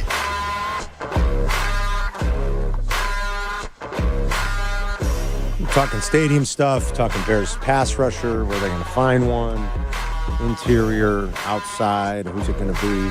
The stadium stuff, we kind of updated. You know, all of a sudden Illinois is getting maybe a little bit more of an appetite to play some ball here with the Bears, as Governor Pritzker kind of gave some updates yesterday, and other politicians from downstate had said that, yes, conversations are ongoing, and they're just trying to hammer out the final details on helping the Bears with the infrastructure part of the new stadium build in Arlington Heights, and then, of course, finding some way to get them some tax certainty. Indiana keeps putting on the push, though, that's for sure. Pair of Schutz over at Fox 32, their political correspondent reporter, said in his piece last night and this morning in print that, as he understands it, Wolf Lake in Hammond is the only option that the Bears are considering in Indiana. Cap thinks there's maybe a potential site in Portage that could be in play. Who the hell knows? Maybe Jurko said by April 1st, they'll say where it's going to be one way or another. Might have some idea where I do feel like we're getting a little bit closer. Now you've got these states like kind of ramping it up a little bit. But it still feels for the right, Bears. but it still feels like there's no shovel in the ground. Well, that's for sure. There's going to be no shovel in the ground in 2026. I don't foresee that happening. When they whatever site they pick, like if they pick Arlington, especially when they've got to dig and they do their exploration of the ground. They haven't done any of that. And, let alone start putting down foundation and putting a cornerstone down. I don't know if they're worried about if they go deep at Arlington Heights, what they might actually find. I think I've heard that they are a little bit concerned. Can't build that thing on stilts. You don't know. You're going to have to go into the ground a little bit, Carm. I don't know who the heck knows. And if you look like at Michigan Stadium, Michigan Stadium, you look at and you go, well, that's not that tall. It's big because they dug it into the ground. Right. You go in there on street level, you're right. You're in basically like halfway through the stadium already. You've got to go down to your seat. Well, like Arlington's like that where the Dallas Cowboys play. Yeah. A lot of the other stadiums. San Francisco is like that. I mean, even in Northwest Indiana, my beloved Northwest Indiana, the 219, you'd be concerned. Yeah. If you start digging down a little bit, because only the Lord knows what's been there the last 120 years. It feels like it's still so far away. But maybe here in the next couple of months, as we get into the spring a little bit, we find some resolution on at least where they're going. I do think it feels like it's kind of starting to ramp up a little bit. So we've got that going on. We got Bears looking for a pass rusher, obviously. We're officially into the offseason. The first day of the new league year is like a month from tomorrow already. They're going to go fast. Yeah. I mean, Combine's coming up, and then the new league year starts, I believe. I think the legal tampering period starts the 9th, and then the new league year starts the 11th. Yeah, the reason things go by quickly, too, is because there is something fresh on every single day. The Olympics have been a fun watch so far. You watched Kansas take on Arizona yesterday. Great game. In what could be a precursor of a national championship game. Just a sensational game. Yeah, you watched that. Tonight you're going to have Illinois taking on Wisconsin down in Champaign, 7 o'clock start. So things are happening all the time. We got the men down on the bobsled track now. Or I should say in the skeleton. Is this the skeleton or the luge? Luge. This is the luge. Yeah. And so we got all types of good stuff happening. The women play Canada at, I think it's 1:10 today. Right. The women have dominated. They beat the pants off of Switzerland yesterday. I watched some of that game. The women play today against Canada. Huge game. And then the men get going. I believe it's against Latvia, which shouldn't be too much of a problem for them. That is on Thursday afternoon. Right. So, there's all types of things. Then, we're now 9-10 days into this poor Savannah Guthrie's mom thing. Oh, my God. So it's one thing after the other. It's the worst. The news cycle is, it just never stops rolling with whatever information happens to be out there. So, you feel for her and the family. But, wow, it is crazy. Crazy. The Olympics have been a fun watch. It's nice having it on in the morning, something live. We watched Italy win bronze today in that mixed curling. U.S. plays for gold here coming up this afternoon against Sweden. The hockey is for the women is going. Men get going tomorrow. U.S. plays on Thursday, but the U.S. women's game against Canada is the one to watch a little bit later today. And that Kansas game last night, you're not kidding. And Darren Peterson didn't play. Nope. Again, Bill Self afterwards, it felt like he was reeling a little, trying to explain why he didn't. Right. They said he was out with flu-like symptoms, but I swear pregame I saw him talking to everybody on the court talking to people. Like, if you got the flu, what is you happening? You got to go home, man. You got to go home. Can't spread the sickness. Even without him, it didn't matter. They were down 9 in the second half. They came back and they won. And that Badinga, that Flory Badinga, he had a game, dude. I mean, he was fantastic. That was a great basketball game. The vibe in that place in Lawrence, Kansas, at Allen Fieldhouse. Holy cow. It gets jumpy out there. And Danny gave us a precursor to that. He gave us hey, Kansas looks like they're going to be good tonight at, what is that, Fog Allen Fieldhouse? Yes. What is it? Yeah. Fog Allen Fieldhouse. He gave us the warning. He goes, hey, this could happen. It's James Naismith Court at Fog Allen Fieldhouse. Right. There's a lot going on there, but the vibe and the energy in that place, I'll give Kansas fans credit. Good job. Have you seen some of the names of the court? I mean, they're getting every dollar they possibly can out of the alumni. Have you seen the Indiana court, who it's named after? No, I haven't. It's just some random name down there that probably donated $10 million. I did not know that. And his name's on the court. Take a look at this now, this little thing. At least Naismith, you know who this is. And Fog Allen. I don't know who the major, I don't know who the major donor is here, but they're on the court at the University of Indiana, and it's there. Plain to see. They shouted out 2 stats about Kansas last night that are remarkable. So Bill Self has never lost a home game on Big Monday. Are you aware of that? I heard that yesterday. Yeah. It's like 39-0. But the one that's really amazing, they flashed it up on the screen. I hope I have this right. I thought I read it properly. 23 seasons he's been there. He has fewer home losses than seasons coached in Lawrence. Could that be? They have 22 home losses in his tenure there, and that seems remarkable. And back then, you were playing good schedule. You weren't playing a bad schedule. The Big 12 is is generally good and deep. I mean, it is just like back then. They used to play 2 games against each opponent too, right? Probably. They used to double up against each opponent. Incredible. Yeah. And to knock off previously undefeated and number 1 Arizona was impressive. Arizona, Fran Fraschilla said it on the broadcast. I think Tommy Lloyd hinted to him. A loss probably isn't the worst thing for Arizona, right? It's not the worst thing. No. Like sometimes as the pressure mounts and the deeper and deeper you go into the season, you're undefeated. That's something that's off your shoulders. It's off your shoulders. Being undefeated, the last undefeated basketball team to make it through, I believe, was Indiana. I think was that's it Indiana? I think that's right. 1970. Oh boy! I don't think those. And did one of those UConn was teams? it the 1979 team that went undefeated? That sounds right to me. I don't think one of those UConn teams did. Did they? No, I don't think so. Or the 76. Something like that. Yeah, the 76 Indiana Hoosiers. I think it's been. Yeah, that's just a lot of pressure, man. Too much. Probably could use a. I think you had a chance with UNLV at one point, but they lost to Duke the year they were undefeated. Yeah, in the national sounds championship right. game. I mean, don't quote us on that. We could check the research on that. But I think you're right. We're going to have to do a lot of research on that one. But yeah, I think getting that off the weight of that off your shoulders, you wouldn't want to go into a tournament, the NCAA tournament, being undefeated. I don't think so. No. I think there's too much outside noise. There's too much pressure. But that was a fabulous game last night. Still a one-loss team. They'll probably still be the best team in the country. Yeah. Unless they vault Michigan there. It was a one-loss team. That Krivats kid, that 7-footer, that kid. Krivats? Where's he from? I believe they said he's Lithuanian, if I'm not mistaken. He's the shot blocker and the rebounder. I mean, that kid's an intimidating rim presence. You can see it and you can feel it. That's why Badinga's game was so impressive and so important for them playing without Peterson last night. Really incredible second half. Great win by Kansas. You had the kid at Louisville drop 45 last night, set a record for all-time record for ACC freshmen. He dropped 45 in there. I mean, they smoked NC State. So there's been a lot of great college basketball. Have you seen that the NBA has now resorted to the NHL and they started doing a little fighting out there? There were 2 games last night where it got intense. Now, none more intense than the Charlotte Hornets Detroit Pistons game. And it was Jalen. And you had some big boys there. You know, you had Diabate and you had Isaiah Stewart and you had Jalen Duren. I mean, you had some big boys, some big, strong, beefy boys. But Stewart, I think, came off the bench, which is going to get him a suspension. That guy always gets in a fight. There's videos of him multiple times now. He doesn't just mind running mixing it after up. players. He doesn't mind mixing it up. At some point, the league's going to have to step in and be like, dude, you can't be leaving the bench like that, right? The Pistons' assistants were trying to do the best they could to make sure that nobody else ran onto the court. But that was an ugly scene. And then there was one in the Timberwolves game. Yeah. Nas Reed was getting into it with somebody. Listen, when ratings are poor, fight.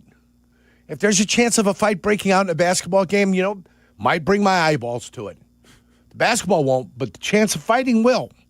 So if they're going to adopt the philosophy of the NHL, that is not a bad thing to do. Yeah, well, they don't want that, believe me. The college basketball has been, I have to admit, it's just been fabulous in recent weeks here. I still like watching the NBA. I guess I'm in the minority these days, but I still I watched some of the Laker game. I watched the Bulls last night, believe it or not. That was the best result. I mean, I'm sorry, but tanking's for losers. All right. Well, that's fine. You're tanking. You're going to be bad. You're going to continue to lose. The problem is you probably already won too much. Right. They've lost 5 in a row. They've lost 8 of 9. There are still 9 teams worse than them in the standings, if you can believe it. 9. There's positive things that can still happen by taking your customers and your people to that game. First of all, you've already paid for the tickets, so you might as well enjoy whatever's happening. Everything that happens with the entertainment aspect of it, besides the basketball, all the stuff that they have and all the races they've got up on the screen, the jumbo screens you can watch. You got the bone of beef. You could socialize with neighbors in a social setting, communicate with people, network. There's a lot of things can still happen at the United Center without having to watch the basketball game. Yeah, that's true. Yeah. Positive. And then you're going to have real basketball come in there when the Big Ten tournament comes in. No, it's no Big Ten regional, tournament right? this Isn't year? it the regional final? The regional, yeah. The 16, the round of 16 and around the 8. Correct. Simon Skjut Assembly Hall. Simon Skjut. Who is I got that? it right here. I don't know, but they got the Assembly Hall named after him. Simon Skjut. Really? Just like some rando donor? They named the Well, I mean, she donated a lot of money, Carmen. Probably, you don't get a naming right just for a $50 donation. No, I bet it's probably something substantial. Yeah. So good for her. And it's a lady. I was just informed What it is was it a called, lady. Jay Moore? Branch McCracken. Look at your phone. Yeah. Branch McCracken is the floor. The Assembly Branch Hall. McCracken The stadium Court. is Simon Skjut. And the stadium is the young lady. Oh, my God. Simone Skjut. Cindy Simon Skjut. Yeah. What does she do? At Branch McCracken Court. I have no idea. Yeah, I don't know what the hell's going on. You imagine being the announcer on that one? No. Having to go ahead and pull all that out? No. Man. I love a good, anytime I hear a McCracken, Right. Well, why I think not? of Big Earn. Yeah. Big Earn McCracken from Kingpin, right? Oh, and the other one, Tim McCracken from the Syracuse, the chief goon of the Syracuse club. That's right. Yeah. That's why I refer exactly to her right. as the young lady. Yeah. Anytime I hear McCracken, I think of, we go back to old movie references. That's Kingpin right. and Slapshot. Mm-hmm. Big Earn with the rose in his Nobody's bowling better ball. than Big Earn McCracken. He's got the rose in his bowling ball. Incredible. Oh, that's fantastic. Just absolutely incredible. Yeah. I mean, you talk about an oldie but a goodie. Jack, have you seen Kingpin? I've not. Got to be on the list. Oh, you have I feel like it's to. going to have to be on the list. He goes, I just got done milking the bull. And the the cow. Yeah. Isn't He goes, that one we of the don't bad- have a cow. We don't have a cow. Kingpin's one of the bad guys from Spider-Man, right? One of the bad guys from Spider-Man. What are you talking about? There's a character, Kingpin, who's one of the bad guys in Spider-Man. I don't know. I'm not that into Marvel. I don't know that. I know Green Goblin. Isn't he the main? Isn't he the main antagonist? There's Doc And Ock. Doc Ock. I know Doc Ock. I mean, There's multiple bad that's from guys. what I don't. Kingpin's Kingpin. one of them. Who do we have? You got to see the movie Kingpin. Did we have Randy Quaid in that movie? Yeah, Randy Quaid. Randy Quaid and Woody Harrelson. And Woody and Bill Murray. Yeah. What a combination. And I can't remember the girl's name. She's smoking. She was the Yeah. model mostly, wasn't she? What's her name? I can't remember her name. If I saw it, I'd remember. We don't have a cow. We have a bull. Yeah. I'm going to go brush my teeth. Jim's in Downers Grove. What's Good times. What's going Good on? times. Hey, fellas. What's up? Been a long time. So, the thing about signing Max Crosby or any of these superstar defensive linemen is not just the draft picks, but the money.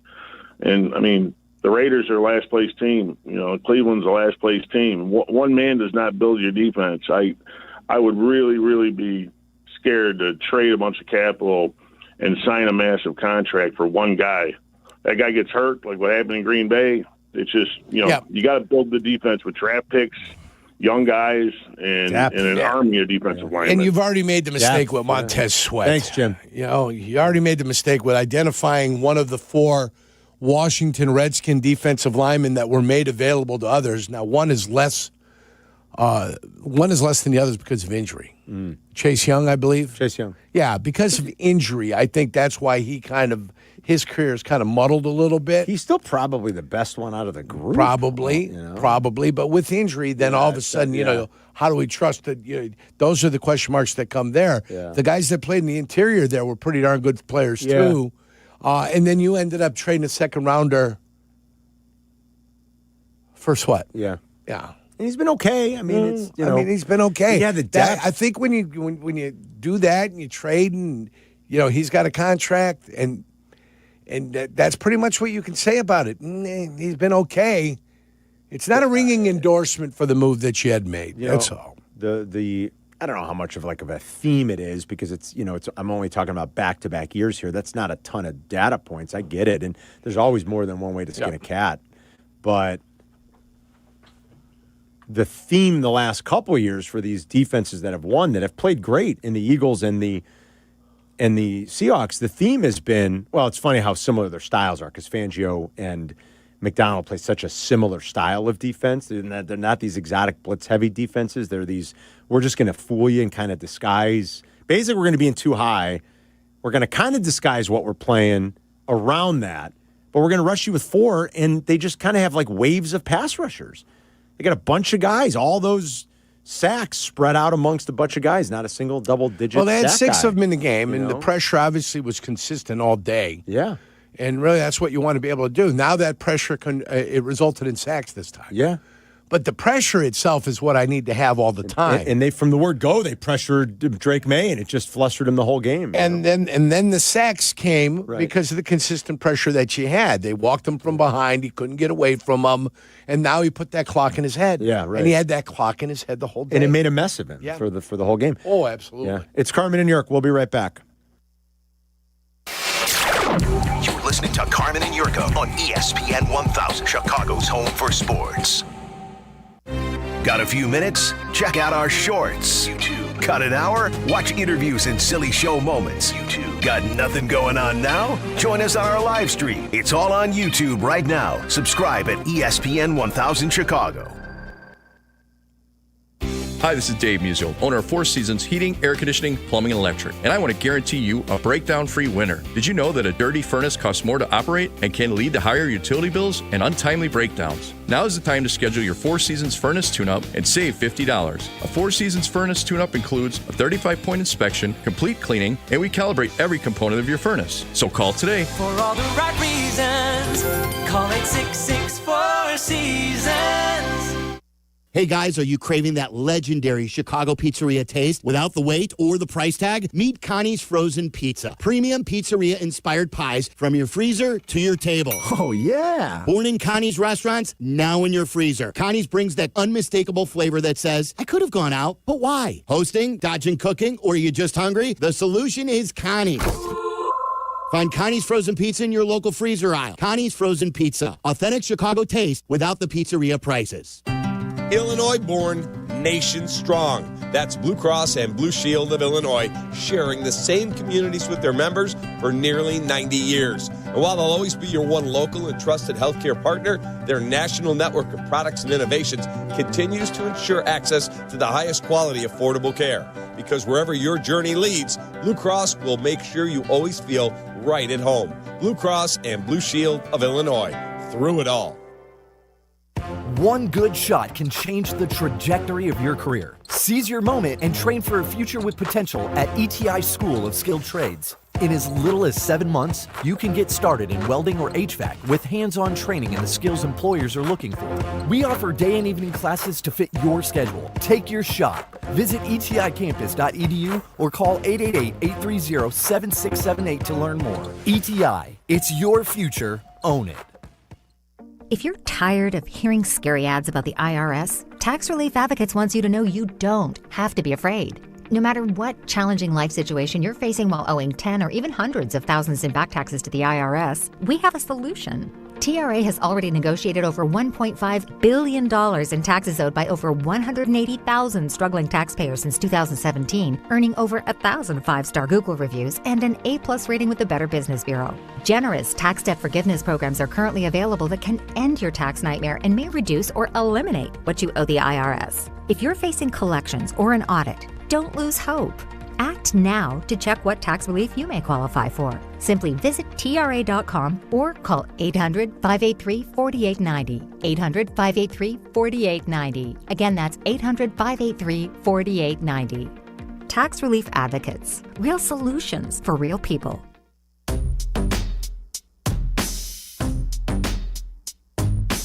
Polar Plunge is this year's coolest event supporting Special Olympics Illinois. It is a great cause, you guys. It really is. I did it a few years ago with Lance Briggs, remember? It was actually a pretty fun experience and very exhilarating, obviously. The Plunge helps more than 60,000 athletes. Unified partners, coaches, volunteers, and families access life-changing sports and health programs. Get bold, get cold, make a real impact for a great cause. Support Special Olympics Illinois. Sign up now at plungeillinois.com. You're listening to Carmen and Jurko. Follow the show on Twitter at Carmen DeFalco and at Jurko64. This is ESPN Chicago, Chicago's home for sports. And Lance and I that's got to be 10 years ago, maybe more. Lance and I, maybe 10, 12 years ago, Lance and I did the Polar Plunge. Yeah, that's right. After the loss of the wager. Yeah, well, we won that wager. Right. Didn't Somehow Harry? I had to do it with him. I don't know how I got so. I was like, Lance, I won the bet. Wait a minute. I thought Harry went with you, too. Wasn't that the year Harry went to the Polar Plunge, I too? think, go with us, too. Yeah. The year before, I lost the bet to Lance and had to get shaved the the haircut. mohawk in my head. Yeah, you had to get the haircut. The next year, I won the bet, and somehow I still had to do the Polar Plunge. But it is for a great cause, and I was happy to do it. He wanted company. That's what he wanted. And then Lance showed up in a wetsuit. I'm like, dude, what are you Carm showed up naked. What are you doing? Obvious shrinkage that day. Whoa. Obvious. I had on a bathing suit. I did wear a shirt. I did wear a T-shirt. But it's still going to keep you cold. It's not going to protect you like a thermal wetsuit. Man, though. it was cold. It was cold. And you still have the feet. You got to protect the feet. I wore gym shoes. They said wear gym shoes in there. We did it up we did it up at the one by Northwestern. It's a little bit more rocky there, so they said feel free and you should wear gym shoes, like an old pair of gym shoes. And that's what I did. And we did the Polar Plunge and supported. And you guys Special raised Olympics. a lot of money. So do it. So I've been there, done that. It's fun. Do raised a lot of money. And then we lost again, and we were supposed to get tased. Yeah, and they wouldn't let us get tased. Kind of like not making a fire in company property. Nope. You got to sign off your life. Yeah. Something bad happens, you guys are on your own. Lance still owes us a tasing. That was great content. Matter if we put that on video, you and me hitting the deck after a tasing. Kind of hilarious, actually. We got to figure out where we're going to build these fires, too. Well, nobody's building We're going to have to go to a campsite or something. A campsite. All right. We'll go to Carmen's house. We could do that. We could do that. We could go to your house. I got forest preserved by me. Jack and I are going to Northwest Indiana this week. I heard some video content in and around Hammond. Video content. Jurko's going to give his big pitch for Hammond, Indiana. That's right. Yeah. I think that's a great idea. All these oil containers, they really set up for a good eye view of what's happening, how do you charge the country. That'll be good content. How do you move the country from point A to point B right here? Mm-hmm. Yeah. Let's go to Matt in Houston, talking Bears and NFL with Carmen in New York. What's up, Matt? Hey, guys. So there just seems to be this common thought that goes around this time of year, and a couple of callers have already said it. The blueprint for success for a rookie quarterback is make a big splash in free agent, sign a big name. But do you guys know the names of quarterbacks that have won Super Bowls on their rookie contract? It's a very short list. Yeah, Tom Brady, Big Ben. All 4 out of 5 of those guys went on to win a second Super Bowl, their second contract. Yeah. Russell Wilson is the only one that didn't. On top of that, I'm looking back. I don't see any of those teams that had their rookie QB make a big splash in free agency that year. Even with Tom Brady, that wasn't the year that they went out and got Randy Moss. So I'm just wondering, what is the history of this that makes people think that, we have a cheap rookie quarterback, let's go spend all of our draft capital to get a big name. Here's what I think it is. And remember, Randy Moss wasn't even a free agent. They traded for Randy Moss. Matt, thank you. Here's what I think it is, Matt. It's what you have to pay the quarterback eventually. So the idea has become when you're not paying him, Pay you can get somebody a else. little bit more frisky and a little bit more aggressive and pay somebody else. So I think that's where this started because the salaries for quarterbacks have risen to they've risen to a lot of money, but they're still sort of commensurate with where they've always been in terms of what they've taken up relative to the cap, right, Yerk? Isn't it always been about 20-ish% for the good quarterbacks? 20, and then it started to lean a little bit more toward 24, 25%. Okay. But 20%, I think, is kind of at 303, $60 million a year. So that's kind of what it is right now. Right. You know, That's the price of poker for your elite quarterback that happens to become a free agent at the right time. Now you've got to identify whether he's elite or not. Kirk Cousins, they identified as elite, paid him $40-some million. He went to Minnesota. Other quarterback, there's still levels of quarterback play. I agree. And the fact that you pay some guy an X amount, like what would you pay Baker Mayfield? What's he getting paid? $40 million a year? At least That's a good contract for Tampa. Now you got $20 million else to spend elsewhere because Baker Mayfield's a good quarterback. He's not the best quarterback in the league. No. And if I look at it and I see guys, but they always want to do better than the guy that signs the biggest contract, hence the Kirk Cousins payday. I mean, there's, by the way, it's for Baker. Baker's at about, let me see. Baker's cap hit this year will be $51 million, actually. He's got a $30 million roster bonus, got 5-something in signing, and then a $10 million base. By the way, the Roethlisberger quarterback play, where the Pittsburgh Steelers won against the Seattle Seahawks in Super Bowl 40. Mm-hmm. Can you give me his stat line in that? Oh, God. If I had to guess, I would say he was 10 of 22 for no touchdowns and an interception. He was 9 of 21. I was close. For 123 yards. Wow. And 2 interceptions. And no touchdowns, right? Randall L had the touchdown. 0 touchdowns. Randall L was 1 of 1 for 43 yards, 1 touchdown, 0 interceptions. Yeah.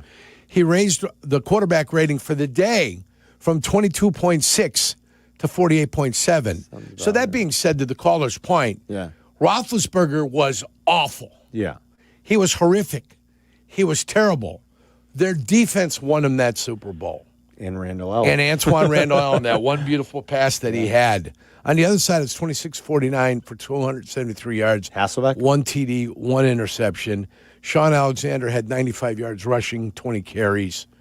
They just couldn't get it done. They couldn't put the ball in the end zone. That was Hasselbeck, right? Yeah, it was definitely Hasselbeck. But there you go. Hasselbeck was probably the better quarterback. He was definitely the better But the defense for the Pittsburgh Steelers ends up winning that game for him. So good for them. I know they just won a Super Bowl. You don't think John Schneider's sitting around a little bit knowing that they've got 1 year left of Sam Darnold at $50 million and then what they got to figure out what they're going to do at quarterback. Yeah. People were going. Ryan Clark, I think, has got some really awful takes. But people were going after him yesterday because he said, well, he doesn't think Sam Darnold's a top 10. And I actually agree with Ryan Clark on that. I mean, anybody really want to argue that Sam Darnold's one of the best 10 quarterbacks in the league? We did this with Jalen Hurts last year. Right. I mean, Sam Darnold was just okay this year. He turned it over more than any quarterback in the NFL. He was okay. He was good. He's not great. I think Donald has 2 years left. Oh, I thought he signed a 2 year, $100 million deal? 3 years. 3 years, I thought it was 100 2 million. years, $100 million. Yes, it's 3 years. Okay, all right. Well, that makes more sense at $33 million a year. Yeah, well, that does. That My bad. makes I a thought little it was bit more for some reason. I sense. thought it was 2. Yeah. So there you go. You got Darnold at $33 million. You got $30 other million to throw around. Yeah, that's your not football so team. bad. You feel a little bit better. No, you feel real good there. I guess it was 55 in total guarantees. I could live with that. And he's set to make. If the Bears go to the his playoffs, cap hit is reasonable next year. The Bears go to the playoffs next year with this schedule that they've got. They go to the playoffs. They make some noise. They advance. They win a game, which they won last year. They win a game. They get to the championship game. You're starting to look at your quarterback as a viable candidate, depending upon the way he plays. I have a feeling he's going to be a viable candidate. More confident in this quarterback than I was in the other two. Oh, for sure. Right. So at some point, you're going to have to make the commitment, and you're going to have to average your costs with the 2 years you still have left of control. Yeah. Because you're going to pick that year up. Yep. And then you're going to have to go about the business of negotiating the deal, know what you're paying him in year 4 and year 5, getting him a 5-year extension, giving him that big signing bonus that's going to accrue over the course of the 7 years. Yeah, if Caleb keeps getting better, you're talking about a $70 million a year quarterback. I mean, right? You're pushing up that's against. That's where you're at. I mean, I'm just kind of doing in the it next off couple of, years. No, I'm doing it off of 65. All right, 65 to 70. I mean, I'm just saying, like in the next couple years, the way this cap keeps rising. So 5 years of 5-year contract extension for him would really be 7 years, because you're going to put the signing bonus this year, average it out over the 7 years, the 5-year contract extension. So that 7 year, if I gave him $140 million, how do I account for it? Right. Well, $20 million is in year one, $20 million all the way through. Right. And then your base salary stays the same in year 4. Your base salary stays the same in year 5, because that's when you pick up the 5th-year option. It's still going to be a tidy sum at the end of that. And then, you give him the contracts up until that final year, where you might have to redo something before the end if he's your superstar Caleb Williams that we all think he's going to be. But he's still going to be inexpensive for a couple of years where you can still do things. But by year 4 in that thing, which is year 2 of your extension, he's going to be making some money. Yeah. He's going to be making some money. Now, I can also look at it in year 5, the cap will probably be at $400 million. And you're going to have new television deals coming down the pipeline at the turn of the century here. Not the century, at the end of the decade. End of the decade. Yeah, the way this cap has gone up. I mean, you're talking. This cap has gone up over $100 million in 5 years. Yeah, in 5 years. It's amazing. 312-332-ESPN for Carmen and Yurko. Brunch Rush coming up next. You're listening to Carmen and Yurko on Chicago's home for sports, ESPN Chicago. Here comes the boom. The Chicago Bears podcast. Here comes the boom. If you aren't listening, you're not getting the whole story. Join host Pat the Designer with special guests and guest host daily. See it or hear it now on the ESPN Chicago app or wherever you like to pod. Yeah. Back in my glory days, I always showed up ready to perform, whether it was on the field or off of it. Confidence, energy, swagger. I had it all. And yeah, even little Johnny was playing like an all-pro. Now, thanks to Blue Chew, those days don't have to stay in the past. Blue Chew's chewable tablets give you that extra boost of confidence when it matters most. Stronger, harder, longer lasting. Like someone gave you a pep talk right where you need it. And here's the best part. It's all online. No awkward doctor visits. No standing in line at the pharmacy. Their licensed medical providers help you find the right fit, and it ships right to your door in a discreet package. Made in the USA, less expensive than the pharmacy. So, fellas, when it's your time to perform, don't just hope for the glory days. Bring them back. Head to BlueChew.com. Use promo code ESPN, and your first month is free. Just pay $5 for shipping. Blue Chew. Chew it and do it.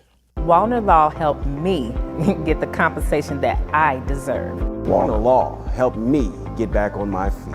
Thanks to Wallner Law, I'm at a better place today. Wallner Law cares for you. We're compassionate. We're empathetic to your situation. And I promise you, I will get you more money than any other law firm in the city of Chicago. That is my promise to you. Hire us, win with us, be successful with us. Call us at Wallner Law, 312-8-million. Hey, this is David Kaplan. I dislike winter. Give me a 95-degree sunny summer day and I'm a happy guy. So I spend most of my winter free time indoors, and it's why I rely on Automatic. They've been making Chicagoland homes and businesses comfortable for 80 years. I don't even have to think about the outside because my home is perfect all year round. If you're not feeling confident that your winter's gonna be carefree, go to Automatic.com right now. That's Automatic.com.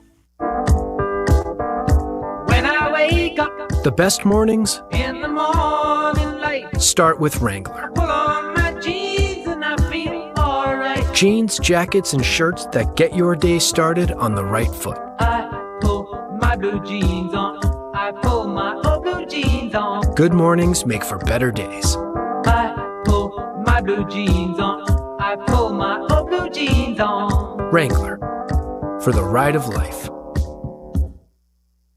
My My name is Whitney Allen, and I'm a widow. My husband, Ryan, died. We never thought we'd ever have to use life insurance, but the unexpected happened. With Ethos, signing up was fast and 100% online. You can get a quote in seconds, apply in minutes, and get same-day coverage. No medical exams, and you can get up to $3 million worth of coverage. I'm grateful we were prepared. Get your free quote at ethos.com/game.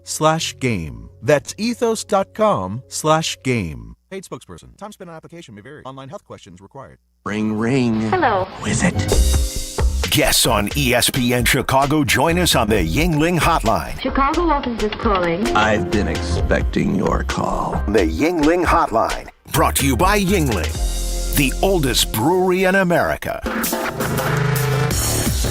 You're listening to Carmen and Jurko. If you missed something, get the podcast on the ESPN Chicago app. This is Chicago's home for sports, ESPN Chicago. Our Twitch and YouTube streams all week are brought to you by LaPorte County. And make a short drive and feel miles away. Plan your summer vacation in LaPorte County, Indiana. Visit Michigan City, LaPorte.com. Watch us on Twitch and YouTube. YouTube.com/@Carmen and Jurko. Like and subscribe while you're there. You'll see Jurko with his feet up from time to time with unmatched socks. Short socks today, though, right? Because you got short No socks at all. Just no shoes. socks today. Just shoes today. Oh, shoes that today. can't smell good. Well, as long as the shoes stay on. What did he say? He said they can't smell good, but I said as long as the shoes Yeah, because you don't wear socks with your shoes, and then your shoes begin to smell. He changes his shoes often, though. He gets new shoes quite often, so they don't stink. I don't even listen to him. That's where it's come. It's come to the point now I can't even listen to him. I do wear socks with my gym shoes because I feel like my feet sweat too much. You know where I wear socks with my golf shoes. Yeah, well, you kind of have to, right? It's your golf shoes. You wear socks. Uncomfortable otherwise. Let's do the brunch rush, brought to you by our friends at the Village of Elmwood Park. Restaurant Week is going on right now. ElmwoodPark.org/restaurant week. Find all the specials, all the participating restaurants, and there are tons, whether you're on North Ave on Restaurant Row or you're a little bit north by the train tracks on the Circle. They got a lot happening through the weekend. So ElmwoodPark.org/restaurant week. All right, Jack, take it away. Well, it's the 5th day of Restaurant Week, but it's also the 5th day of the Olympics, which means it is time for a medal count update. All right. In the lead, tied with 11 medals apiece, we have Norway and Italy. Norway has 6 gold medals, though, to Italy's 2. Wow. Norway does what the Scandinavian countries do well. Yeah, they do well. You know, you make sense. Italy rocking it with 11. Well, we watched Italy this morning in curling. Got a bronze. Got a bronze. Yep. In a thrilling match of curling. Oh, thrilling. As thrilling as curling can be. I mean, They stuck it in the middle while knocking off the other little rock. What did they do? They put the... They stuck it in the middle. They stuck it in the middle. Sounds good. The rock. Yes. Yeah. Yurko's watching. We're 3 the short, points. What are you watching? The short track? Short track. The U.S. Girl just wiped out. Oh, no. Took 2 in the field out with her. Oh, no. She crossed over. I don't know if she got her heel clicked or she didn't get her heel clicked. We don't have a replay right now. But 2 qualifier, 2 advanced. This was a preliminary round. Yeah. And the girl from the U.S. of A. pulled a Dan Jansen. Oh, boy. How many medals do we have? And Anton The Apollo USA is at 2 golds. 2 golds, 2 silver, 1 bronze. All right. We're at 5 5. medals. 5. That's not bad. It was Tied for 2-0 and 0. I So. told you the last 5 Winter Olympics. The last 5 in a row. The U.S. has won exactly Take a 9 look, golds Carp. in every one of those. What do we have? 1 step. She's in front. Oh, no. just She bit lost it. her balance. She just lost an edge. Boy, and then you take out everybody with you, and then, they're Yeah. flying around that track. Yeah. I saw the girl from the Dutch girl who's the one who's going to marry Jake Paul won a gold last night. Oh, yeah. And she's on the regular speed skating. Yeah, this is short track. She's This on the is regular. short track. Gotcha. She's on the regular, the long one. Gotcha. Yeah. Massive thighs on them gals. Oh, my God. They're so strong. They are so strong. Yeah.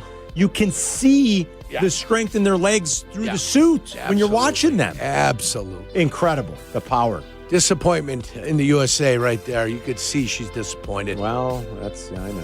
I mean, that's the way it works. All right, Jack. What else? What do you got, Jack? All right. George McCaskey spoke over the weekend in an interview Great. with WGN. Sure, that was thrilling. He talked with our guy JP, Jared Payton. Yes, he did. And hard-hitting interview. He was asked about the viral video of Ben Johnson with his choice words for the Green Bay Packers, and this is what George McCaskey had to say about it. We talked before the season, and a couple of things that I share with them are, if you look at 100 years of history, whether the Bears have a successful season has a lot to do with how we do against Team Voldemort. Not 2-15 or anything like that, but if you sweep, you get a pretty darn good chance of having a successful season. If you split, you still have a good chance. But how that series goes has a big impact on how the season goes.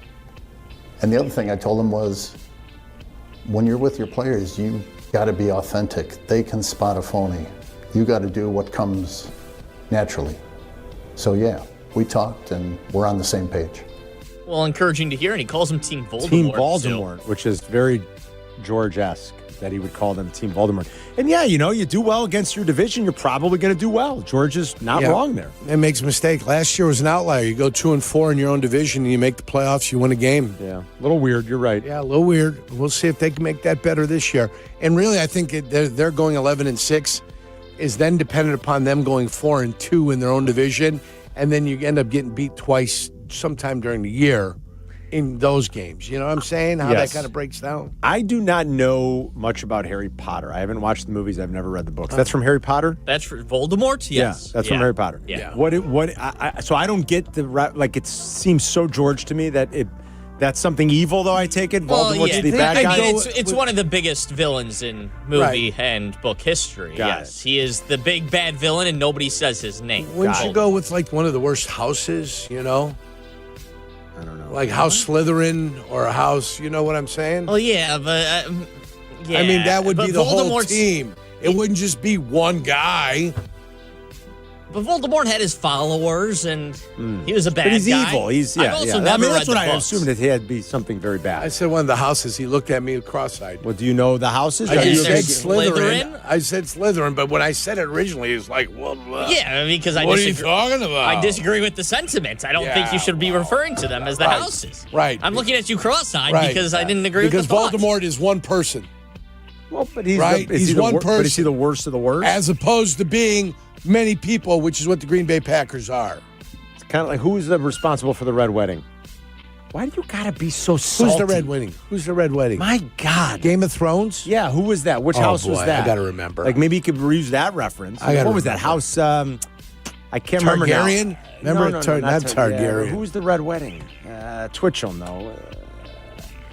I can't remember which house that was. I'm not good at remembering the Middle Earth stuff. I liked Game of Thrones. Don't get me wrong. Yeah. I mean, very well done, but a lot of it's hard to follow. It wasn't the Lannisters. No. I'm just trying to think of some of the houses' names. I don't remember. Targaryen. It wasn't the White Walkers. I don't remember. Definitely wasn't them. Now they would be evil. The Packers could be the White Walkers. The White Walkers. See that? See? Now that makes sense. I never got into the Harry Potter stuff. I never read the books. I never saw any of the movies. I don't know much about it. I read the first 3 books and stopped after that. But I've seen the movies. You've seen all the movies? The Red Wedding was a massacre that took place during the War of the Five Kings, arranged by Lord Walder Frey. That's right. As revenge against Robb Stark, ruling king of the North. The Starks. For breaking the marriage pact between House Stark and House Frey. So it's the House Frey, or is it Frey? Sorry, it might be Frey. I don't know. Might be House Frey. Excuse me. Sorry, guys. And I know there are a lot of diehard Game of Thrones fans. That one got deep on me. Yes. The White Wedding.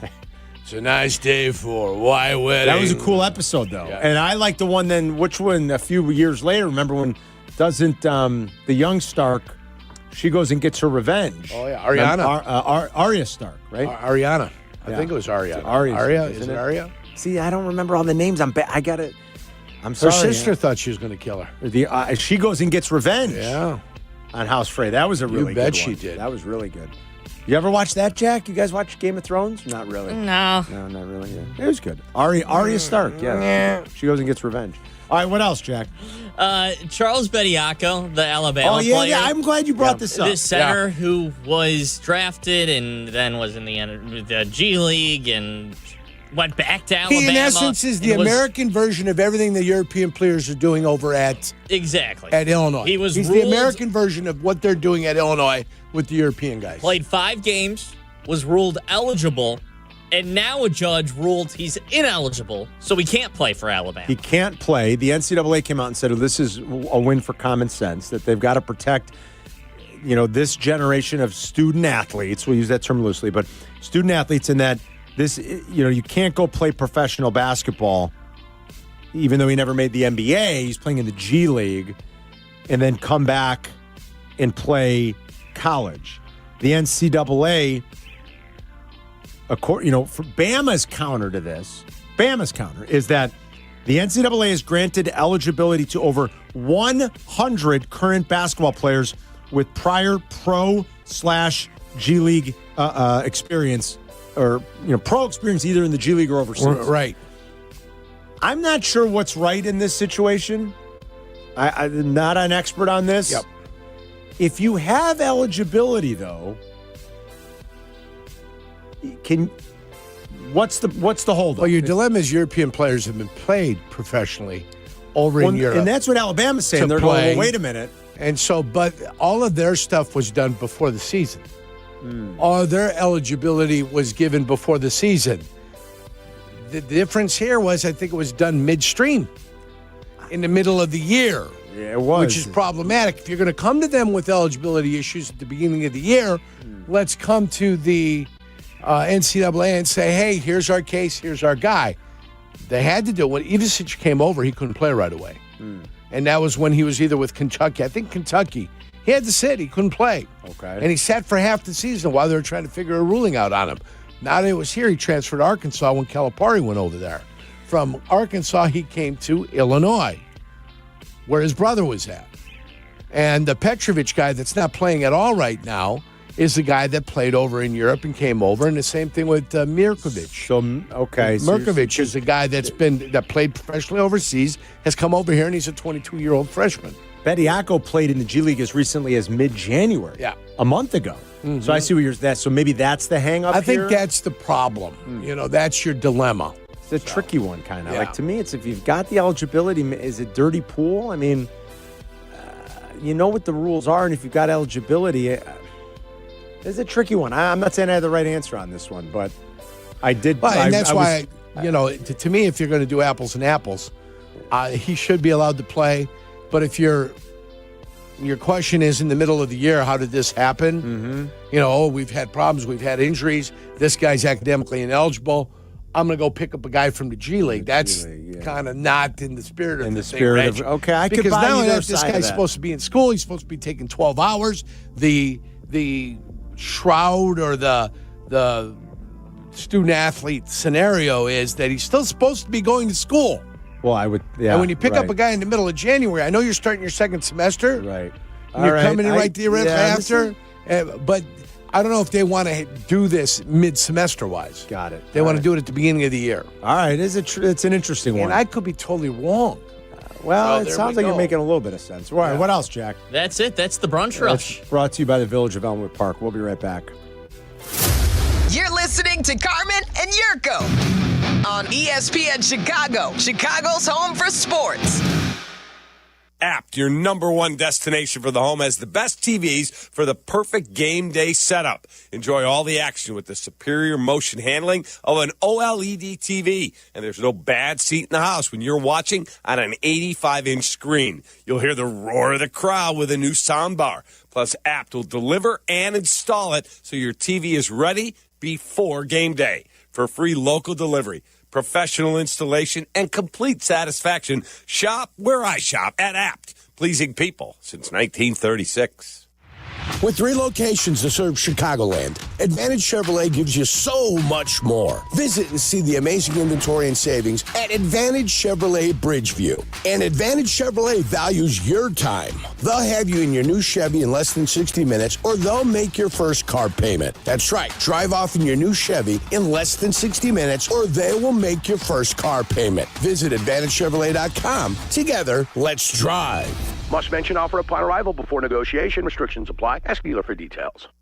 Guys, this is Courtney Cronin. Let's be honest. Most of us aren't great at saying what we feel. That's where jewelry does the talking. And nobody does it better than Rogers & Hollins, family owned since 1910. From engagement rings to stunning jewelry and watches, whether it's a gift that speaks for you or something that elevates your look, they've got it all.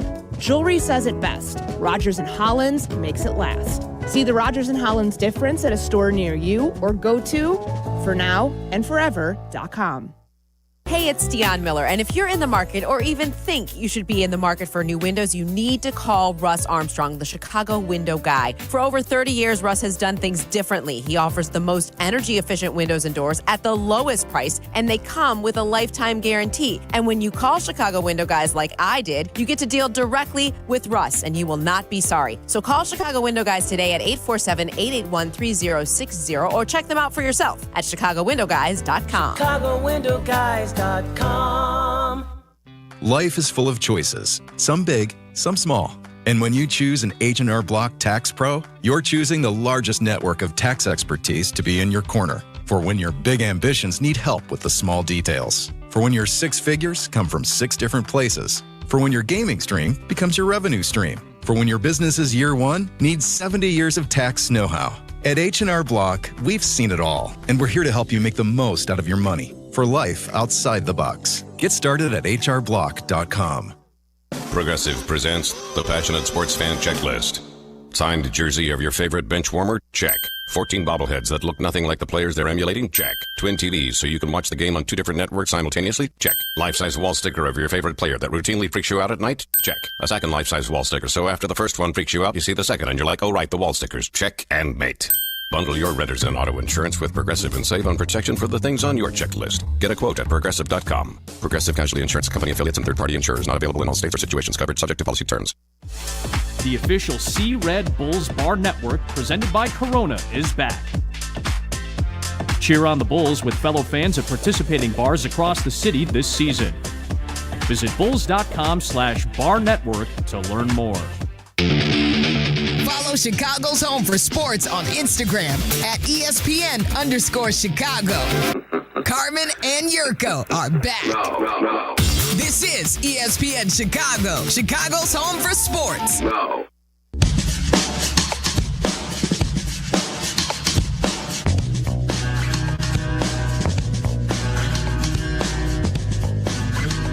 Hope everyone's having a great day. Nice and warm. I mean, it's in the 40s downtown. I saw on the 10-day, like next Tuesday, we might have a 50. Now we're talking. You know, we're getting there. Let's go. I don't like to talk about the spring till the spring gets here. I'm with you. I hear you. And that it's is only Feb 10. March 21st. I know. That's spring. Coming up, we got Tom Thayer here in about 7 minutes. We have a few more visits with Tom, through the month of February. So it'll be great to keep talking a little football with him. We've talked today a lot about the stadium stuff, the latest there. Illinois kind of moving forward now, feeling the pressure a little bit. I think they know Indiana's turning up the heat on them a little bit. And Indiana's serious. Yeah. And they're trying to push this legislation through. They've got the funds to go ahead and build the stadium for the Bears. And so they're an appealing option to the Bears. I think Illinois is kind of responding here, and they realize, okay, we've got to do what we can to keep them here in Illinois. I think most of the politicians would like your dilemma has been that this has taken much longer than the Chicago Bears thought it would have had to. Well, Kevin Warren wasted time with Soldier Field, let's face it. Yeah. I mean, it really seemed that did. way. I mean, yes. And then after they purchased the property, because they purchased that property 3 years ago. Maybe more. I mean, yeah, well up in before he got Arlington here. Yeah. So that property was purchased. He wasted time. That's the time delay. That's the problem that has caused it. And we're not even going to listen to it. We're not even bringing it up. We're not even there. So there's a little bit of bravado on both sides. Yeah. And when you got bravado on both sides and everybody doing this and drawing a line in the sand, what gets done? Nothing. Nothing gets done. Yeah. I think that became a problem, and that's when all of a sudden Indiana became a possible solution. Yeah. So if you want to join us, talk about that pass rusher stuff we've been talking about still too. Played Albert Breer. We'll play that again coming up during the 11 o'clock hour, what Albert Breer said about Max Crosby's time in Vegas when he was on with Cap and Hoodie earlier today here on ESPN Chicago. 312-332-3776. Chase on the south side. What's going on, Chase? Hey, guys. Doing today? Good. What's up? Yeah. So, Jurko, I got a question for you. Here's a guy that I got extra opinion about us possibly trade for. 2 guys that I'm looking at.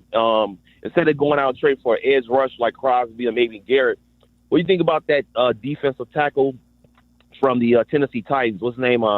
Justin Simmons. Jeffrey Simmons. Yeah, and the other guy from Buffalo, Oliver. Yeah, the reason why I was saying that is because I know everybody keeps talking about how we need an edge rusher, but I think one of our biggest issues is that we have not had a good 3 technique since Akeem Hicks or even Tommy Harris. That's probably when our defense was at its best, is when we had a 3 technique, and I think if we can upgrade that middle, that will actually help our edge rusher. So I would rather us go out and go trade, because I think you can get maybe a second-round pick, trade for a second, third-round pick for him, and then use that first-round pick and go get an edge rusher. I would rather do that rather than just give up 2 or 3 first-round picks for an edge rusher. What do you think about that? I don't think the Tennessee Titans are in the market to want to move. A stud. And they got a defensive coach. Jeffrey Simmons. He's a stud. I don't think they'd want to move him at all. I don't think they would either. Ever. I don't think they want to move him. You got a defensive coach in there. He's a stud. Big man in the middle. He had 11 sacks this He's year. A great he took player. it to a different level. Yeah, he's a great got player. 42 and a half on his career. Most of the time he's sitting there at 5.5. That's where he's at. I can't see his TFLs on this stat sheet, but I assume he causes some havoc also by getting in there and getting back there. So I agree with Chase in the fact that I do believe defensive tackle is as big of an issue because if you can get pressure from the defensive tackle, why not? Sure. Why not if you could? And plus he plays the run. He's phenomenal. He's phenomenal. Unbelievable. Yeah, I don't know that he's disgruntled or that they want. I know I like him better than I like Oliver up in Buffalo. Me too. Yeah. So and Oliver's a nice player, but yes, I think that's he about is. all he is. Yeah. He's like a nice player. Yeah. Like Simmons is more of a difference maker. Did you give me an L, Oliver, or Ed? Eddie Oliver. Oliver. Yeah. I thought you went with the old baseball player there. No. Ed. Who didn't love an Al Oliver? Though? I think the whole world loved Al Oliver. Who? Refresh me on Al Oliver. You don't remember Al Oliver? Not really. Pittsburgh Pirate, I believe, for an Al Oliver. Pittsburgh Pirates. I believe Al Oliver. I'm struggling to recall. Yeah, there he is, right there. Oh, yeah. He was he on the Pirate. 79 team? I had it right. Yeah, Al Oliver. Was he on the World Series team? I don't remember. As an outfield first base from 68 through 85, most notably as Pittsburgh Pirate, a team that won 5 national NL East Division titles. Well, he was not on the 79 team, though. He was gone by then. Yeah, he probably was with Texas. somebody else at the time. He was in Texas. Oh, yeah, he bounced around the league. He had a little Gaylord Perry-like career. A lot of hats, a lot of different jerseys. 7-time All-Star, though. That's impressive. Hard to deny, 7-time All-Star. That is impressive. And that's guys actually went to the All-Star game and wanted to play back in the day. Baseball's the only one that they still try, I feel like. Yeah. I know they use a lot of pitchers, but they move the guys in and out a lot. You sort of have to these days to placate the teams. But baseball's the only one where they do seemingly still go and want to compete and try. The guys usually go and they usually play pretty hard. Batting champion in 1982. Oh, nice. RBI leader in 1982. And he's in the Pirates Hall of Fame. There you go. I thought because that's my heyday, though. Yeah, I don't You're recall. A little long. I was born in 67. You were born in 76? 1976. 76, 6 years old. It wouldn't have been in your wheelhouse. One of those guys that I just don't really remember for whatever reason. I remember him. Oh, what a player. By the time I started watching, he was pretty much done. Yeah. All right, coming up, we are going to talk to our buddy Tom Thayer. We'll get some final thoughts on the 2025 season and the Super Bowl, some other big picture Bears off-season stuff with Tommy. We'll do that coming up in 2 minutes. You're listening to Carmen and Jurko on ESPN Chicago, Chicago's home for sports.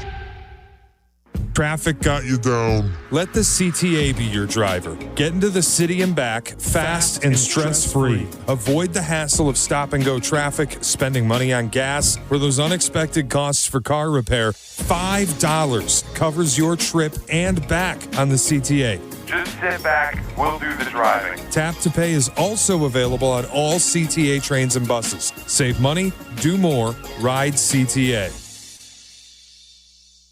Hey guys, it's Silvy. We say it every year, new you. But this year I'm actually doing something about it. I've been going to Cairo One Wellness Centers for months now. My body feels great and I'm moving better than ever. If one of your New Year's resolutions is to feel better and actually take care of your body, you gotta check out Cairo One.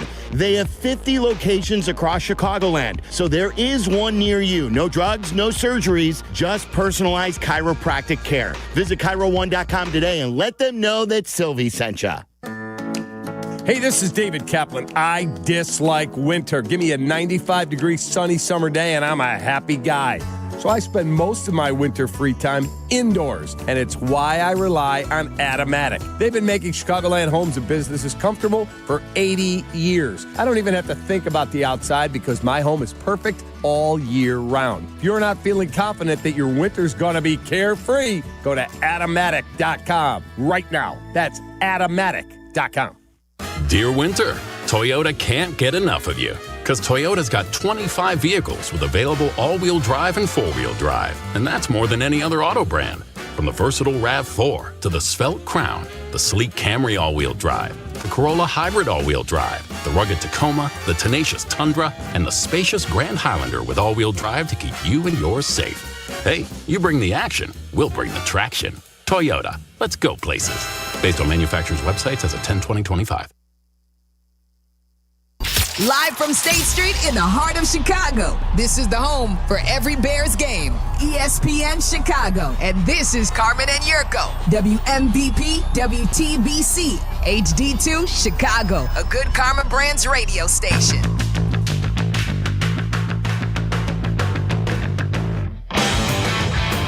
Carmen and Jurk, getting you through the morning. Rich Eisen up in an hour. Waddle and Silvy back with you at 2. We're going to talk to Tom Thayer in just a second. You know what's sort of interesting about Mike Macdonald and his Super Bowl win? Not only just how young he is, I mean, second year on the job. Second year on the job, Jurk. I think Sean McVay took the Rams his second year on the job. That was the ugly loss they had the ugly game anyway, they had to Tom Brady and the Patriots. Right. That was his second year. He didn't win it. This guy in his second year gets him there and wins it. So not only is he one of the youngest guys to ever do it, but it is believed that he's the first defensive play caller to ever win a Super Bowl. Now, there have been defensive head coaches. Of course, Bill Belichick, most famously, is a defensive coach. I mean, Dungy won. But didn't call plays. Right, he wouldn't call plays, yeah. That, in normal, that Mike Macdonald is actually calling his defense. And it is believed that he is the first coach in Super Bowl history to be the team's primary defensive play caller and actually win a Super Bowl. Normally it's reserved for a head coach that is more the overseer and two different people are calling the plays, or offensive coaches who call the plays have historically won. So kind of an interesting little factoid. Put that one in for the bar trivia this weekend with everybody.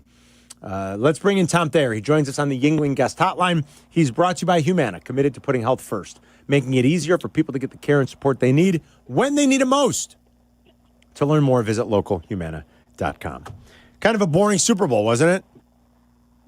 I don't know. I kind of went the way I thought it was going to go. I thought there was going to be dominating defense and a lot of punts. Yeah. And I brought it up to anybody that would listen, and it kind of came out that way. You had some guys that participated, like the left-hand side of the offensive line of the New England Patriots. Yeah. They couldn't block anybody. Seattle was able to consistently to get pressure with four guys, so they had the whole back end of guys to work with. And New England played good defense as well, but kind of the way the quarterback play wasn't great. But I will say this: if Gonzalez could catch, New England may have been in the game. I mean, that one on the goal line was right. I mean, as great as he played, the one down on the goal line was in his hands. I guess that's why he's a defensive back and not a receiver, Tommy. And he had one on the sideline that he should have caught. Yeah. So you talk about two turnovers like that, and you take him out of scoring position, the one at the goal line, but get him into scoring position in the sideline. Dang it, maybe New England would have won the game. New England, for all the talk of the easy schedule, and it certainly was throughout the course of the regular season, they did not face an overly difficult schedule. We know that, one of the easiest of all time. That said, they got into the playoffs. They played 4 games. They faced the 1st, 2nd, 6th, and 8th ranked defenses from an EPA per play standpoint, and the 1st, 2nd, 5th, and 10th ranked defenses from a DVOA standpoint. So it got real tough. They played some great defenses. They certainly caught a break with the offenses they played in the 3 games to get them to the Super Bowl. So how do we start to evaluate and look at Drake May. He came a vote away from potentially winning an MVP award to really struggling through 4 playoff games. And I mean, really struggling. So what's your big takeaway from the second-year quarterback after you watch the regular season versus the postseason? He's always going to have a good defense, and I think the jury is still out on if he can carry an offensive football team. Definitely have to get better protection. Those rookies got to grow up immediately, and they got to provide more consistent protection for him. But I don't know. I still think, maybe 3 or 4 years down the road, if he's, I think McDaniel's going to stay there. He's not going anywhere. Yeah, but if, having the luxury of staying in that same system for a majority of his career, just like Brady or Peyton Manning and stuff, maybe in 3 years we'll see what he can really become. What's going through your mind as you're watching it? And you've talked to us last couple of weeks about how hard it can be because, you remember when you were there and you get a little envious of the guys who are playing in that game, going for that championship. And, if you're the Bears, if you're the Rams, I think more than anybody, if you're the Broncos, you figure if Bo Nix just doesn't break his freaking ankle, what's going through your mind? What do you think's going through the Bears' mind as they watch that game play out the way it did, taking advantage of that New England offensive line? It's nice to have creative personnel matchups like Dennis Allen was able to do at the end. But, when you talk about the dark side begins with the guys up front. And if you can go out there and you can challenge any offense, any team, any offensive line, any quarterback to know that if you're unlucky to play us in Seattle, we're going to bring it with crowd noise that you've never heard before. But if we play on the road, we have a group of guys up front that can be dirty, nasty, and if they want to incorporate some second and third level pressure, we have the ability to do that. And I think one of the great hires by McDonald when he got the job was Leslie Frazier. And the assistant head coach, and here's a guy that's been a head coach. He's got a success in the Super Bowl, and he can take away some of those desk details away from a defensive play calling head coach. And I do think that a guy from behind the scenes that can, you can delegate some of that authority to him. I think that was a really smart hire by a young head coach. Yeah. Still doing it, Les Frazier, all these years, grinding away in the league, still doing it, still involved, still making an impact. It is something. We're talking to Tom Thayer. It's Carmen and Jurko on ESPN Chicago and the ESPN Chicago app. The last 4 drafts, 22, 23, 24, 25. These are players John Snyder has selected in the first 2 rounds. Charles Cross, JSN, Devin Witherspoon, Byron Murphy, Gray Zabel, Nicky Manwari, Derek Hall, Kenneth Walker, Zach Charbonnet, who was very important for them, just got hurt late in the year. That is incredible. That's how you build really good football teams, isn't it? Yeah, they have a footprint of being quality football players, no matter where they came from. You look at the lineman they drafted last year. He's not from a major marquee program, but he's a day one starter. And so I think if you can draft guys that play the position that you're drafting them to play, and it's not development. It's not let's see what they'll do in 2 years.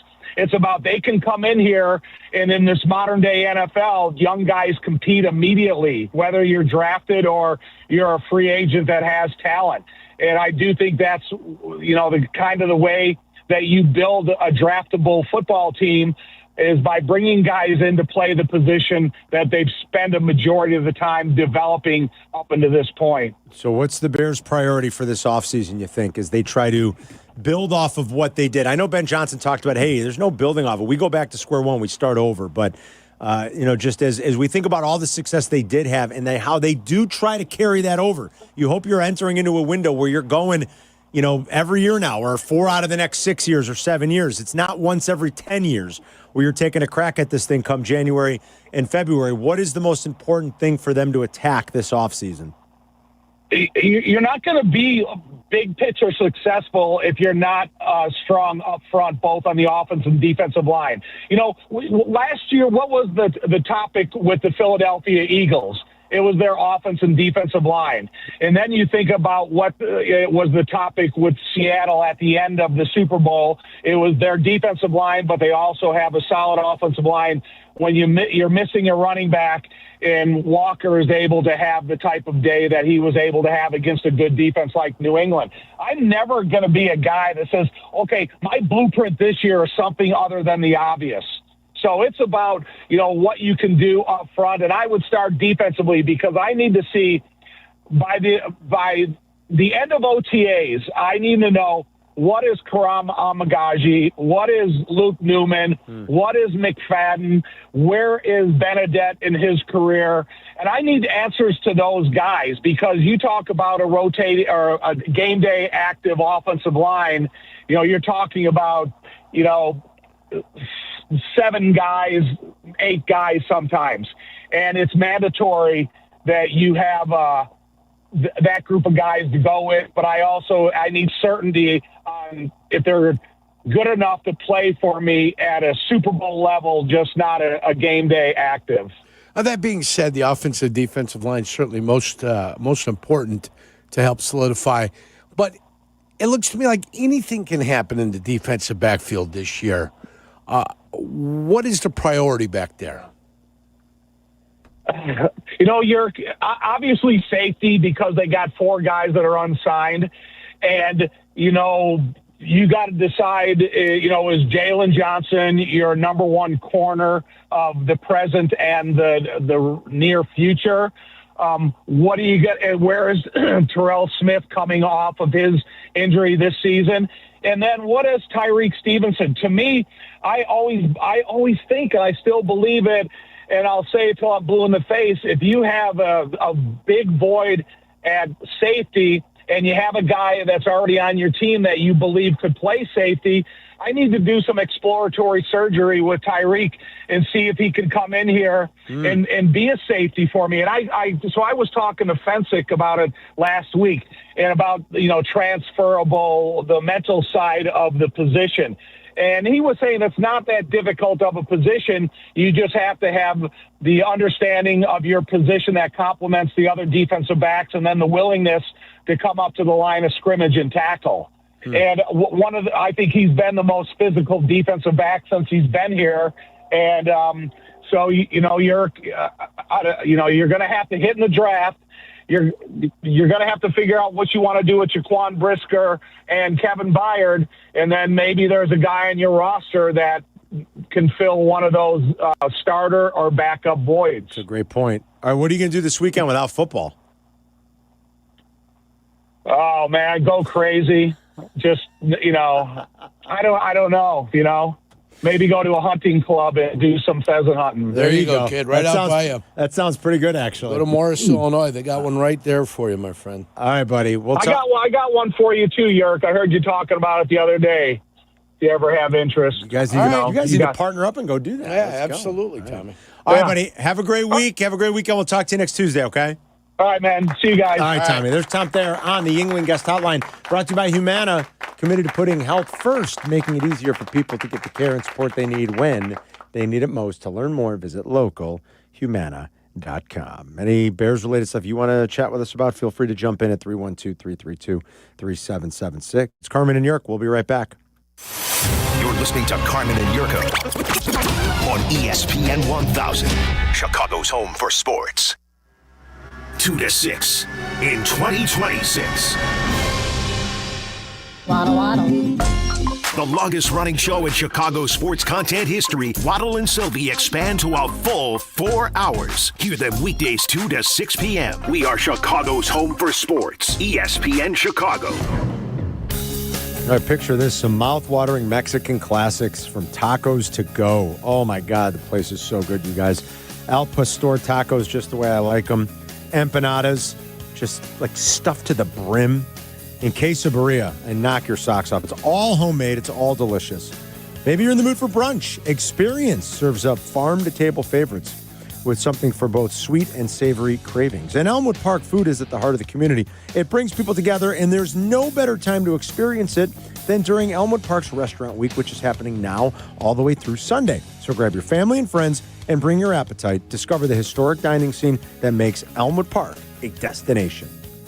Hey guys, it's Courtney Cronin. Picture this. She opens the box. The light catches the shine inside, but what you really see is her smile. That's the winning moment. That's what Rogers & Hollins delivers. Not just a ring or a necklace or a watch, a moment. A story she'll share every time someone compliments her.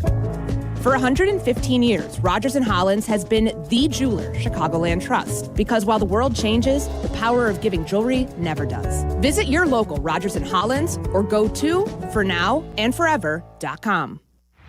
With 3 locations to serve Chicagoland, Advantage Chevrolet gives you so much more. Visit and see the amazing inventory and savings at Advantage Chevrolet Hodgkins. And Advantage Chevrolet values your time. They'll have you in your new Chevy in less than 60 minutes, or they'll make your first car payment. That's right. Drive off in your new Chevy in less than 60 minutes, or they will make your first car payment. Visit AdvantageChevrolet.com. Together, let's drive. Must mention offer upon arrival before negotiation. Restrictions apply. Ask dealer for details. Texting enrolls you in recurring automated marketing text messages. Consent not required to purchase. Message and data rates may apply. The team's looking good this season. I think so. Man, I miss playing football. Ever since I turned 40, I just can't find that fire I used to have. Think it could be lower testosterone? What do you mean? I was feeling the same way. After 40, the body has less testosterone, and men lose their edge. That's why I take Nugenix Total T2. That's the testosterone booster, right? Yes, but Total T2 is their brand new formula that skyrockets nitric oxide levels in as little as 3 hours. Since I started taking it, I've been lifting like when we played for Coach Carter. My energy is way up, and it even spiced up things between me and the missus. Are they still giving out complimentary bottles? Yep, just send a text. Text CAR to 215215 for your complimentary bottle of Nugenix Total T2, the next generation testosterone booster. Text now and we'll include a bottle of Nugenix Thermo X, our newest, most powerful fat burner ever, absolutely free. Text CAR to 215215. That's CAR to 215215. These statements have not been evaluated by the FDA. This product is not intended to diagnose, treat, cure, or prevent any disease. Hey guys, right now, buy 4 windows and get 4 free at Window Nation. Plus, you could get no payments and no interest for 2 full years. Act now and you'll get an extra 10% off. Don't miss out. This offer ends soon. Right now at windownation.com. Follow Chicago's Home for Sports on Twitch at ESPN 1000 Chicago. Carmen and Jurko are back. This is Chicago's Home for Sports. ESPN Chicago.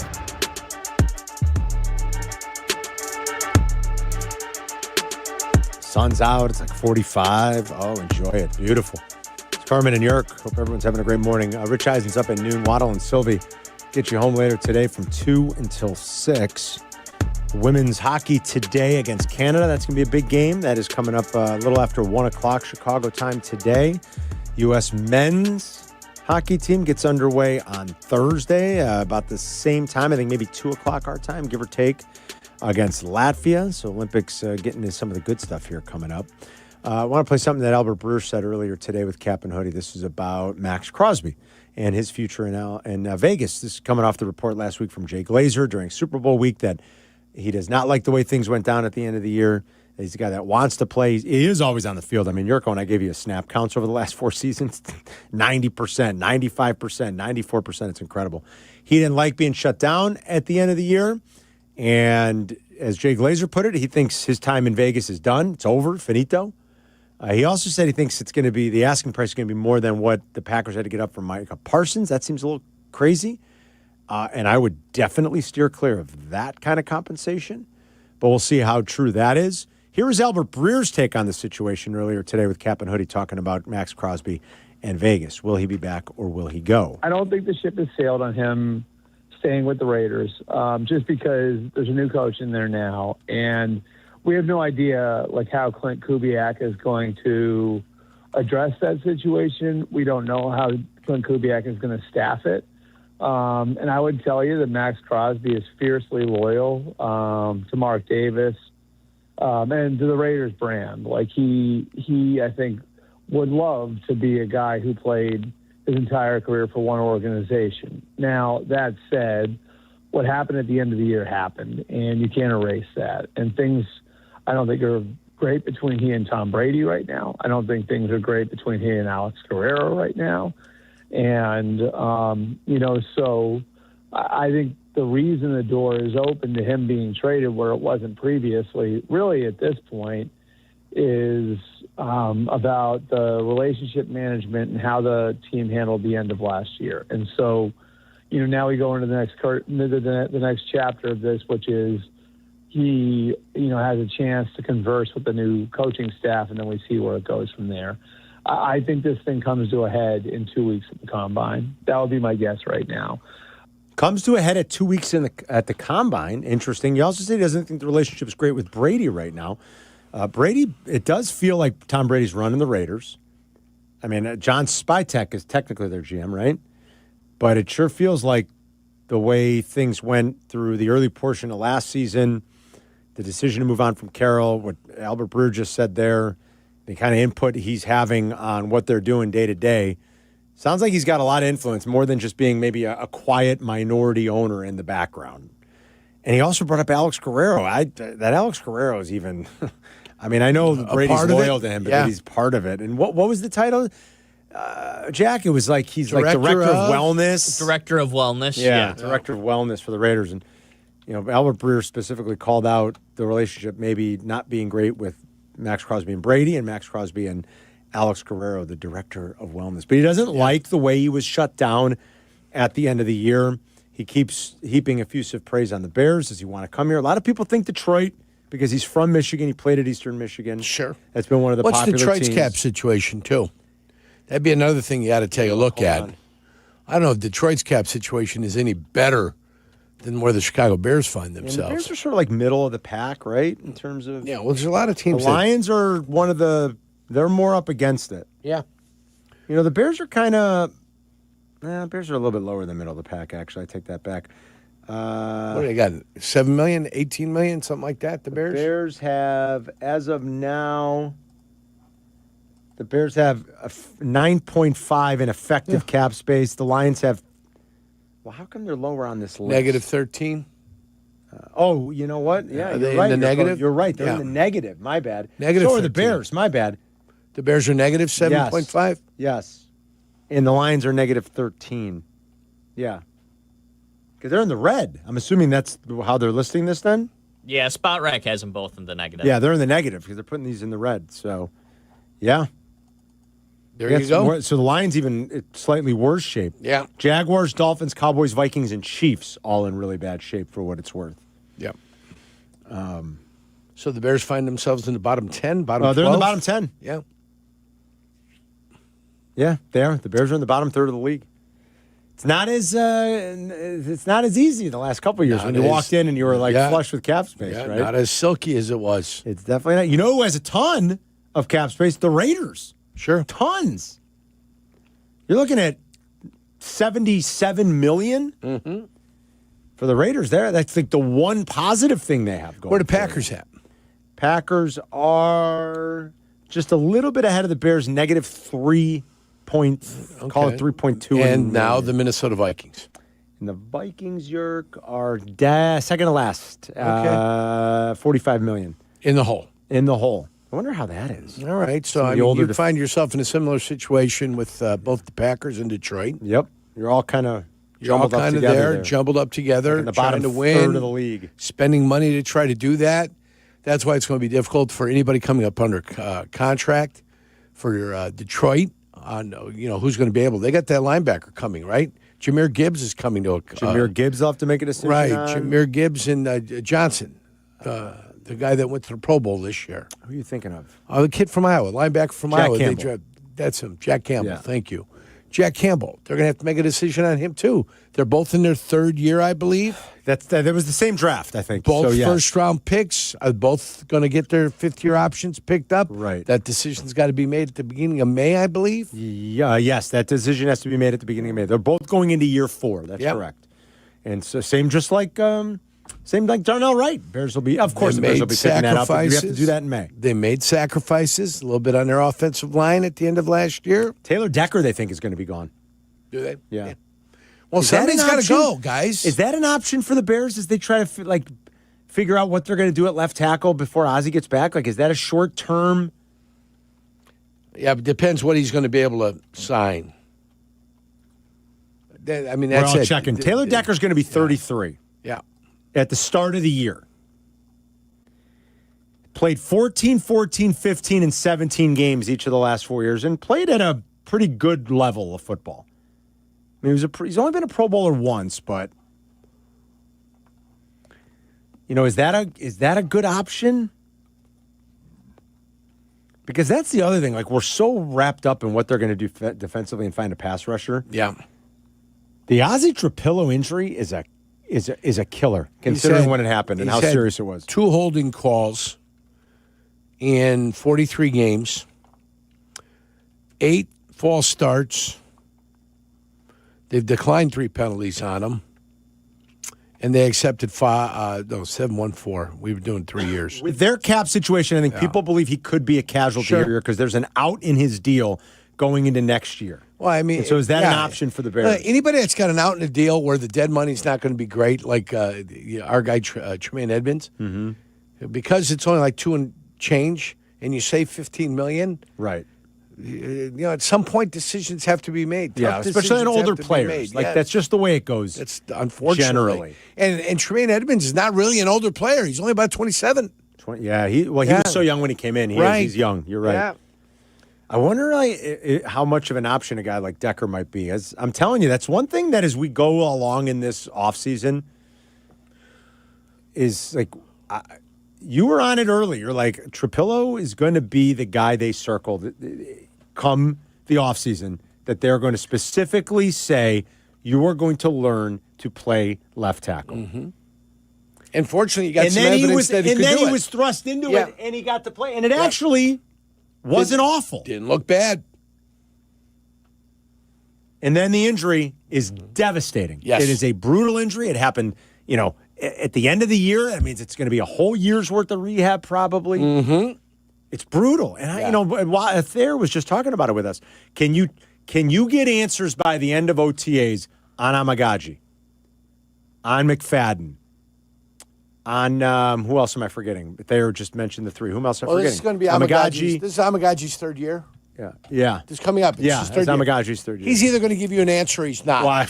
He is either going to be cut training camp or he's not. He's going to make the team. Oh, and Benedict. That's the other one. Like Theo Benedict. I think they just signed him to a contract. They did. $1 million deal? Yes. You got to have an answer. And what is it? And will we get there? And will we be comfortable with that? Or do they go outside and try a guy like Taylor Decker if indeed he's going to be out in Detroit because they're up against the cap a little bit? They're up against it more than a little bit. Detroit's actually up against it a lot. 312-332-3776. Paulie's in the loop. What's up, Paulie? Hey, guys. Great show. Thanks. We'll talk a little salary cap in the stadium if you want. Yeah.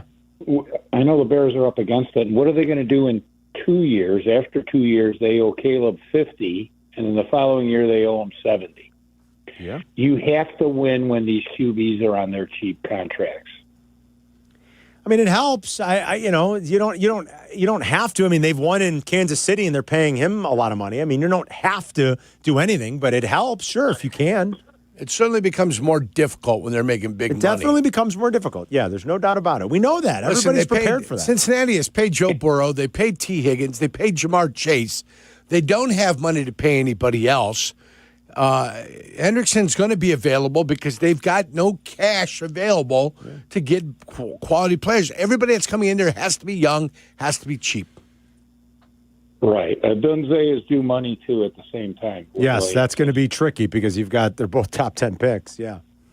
So let's talk the stadium. SoFi Stadium pays $9 million in taxes, in L.A.? Yeah. Pritzker wants a minimum of $100 million. And he wants it variabled out to possibly $250 million. I mean, now you know why the NFL doesn't want to deal with Illinois? They are ready to walk the Bears to Indiana. Let me tell you a couple other things that I found out. Well, I've known for like 6 months. The development that's going on in that Northwest Indiana, and you probably know this better than I do, is massive. They're planning Jacksonville after the Jackson 5 family and Gary. I have friends that have been solicited for data centers to provide energy for this project and to coincide with the casinos that are there. I've had friends that have been approached about robotic homes. They're going to be building homes robotically there. It makes zero sense for the Bears to stay in Illinois. Right. And you know what? It's going to inconvenience 100,000 people 9 times a year. That's what it's going to do. They're going to have bullet trains. It's going to be a gambling entertainment mecca, and Illinois is really going to lose out.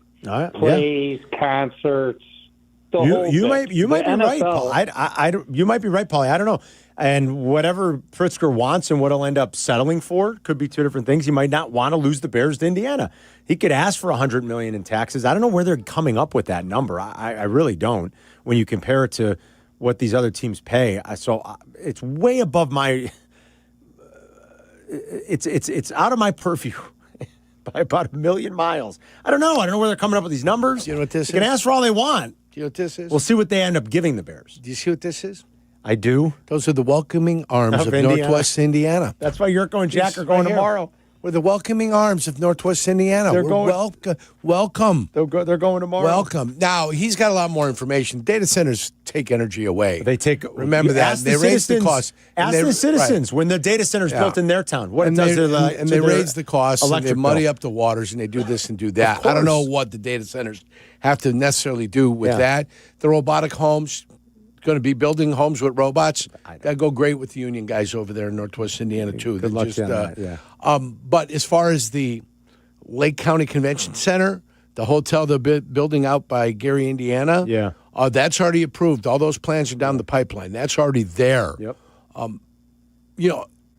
If the site's built by Gary over there, then everything that was talked about just now, Paulie told us, then that's conceivable. It is. Notion.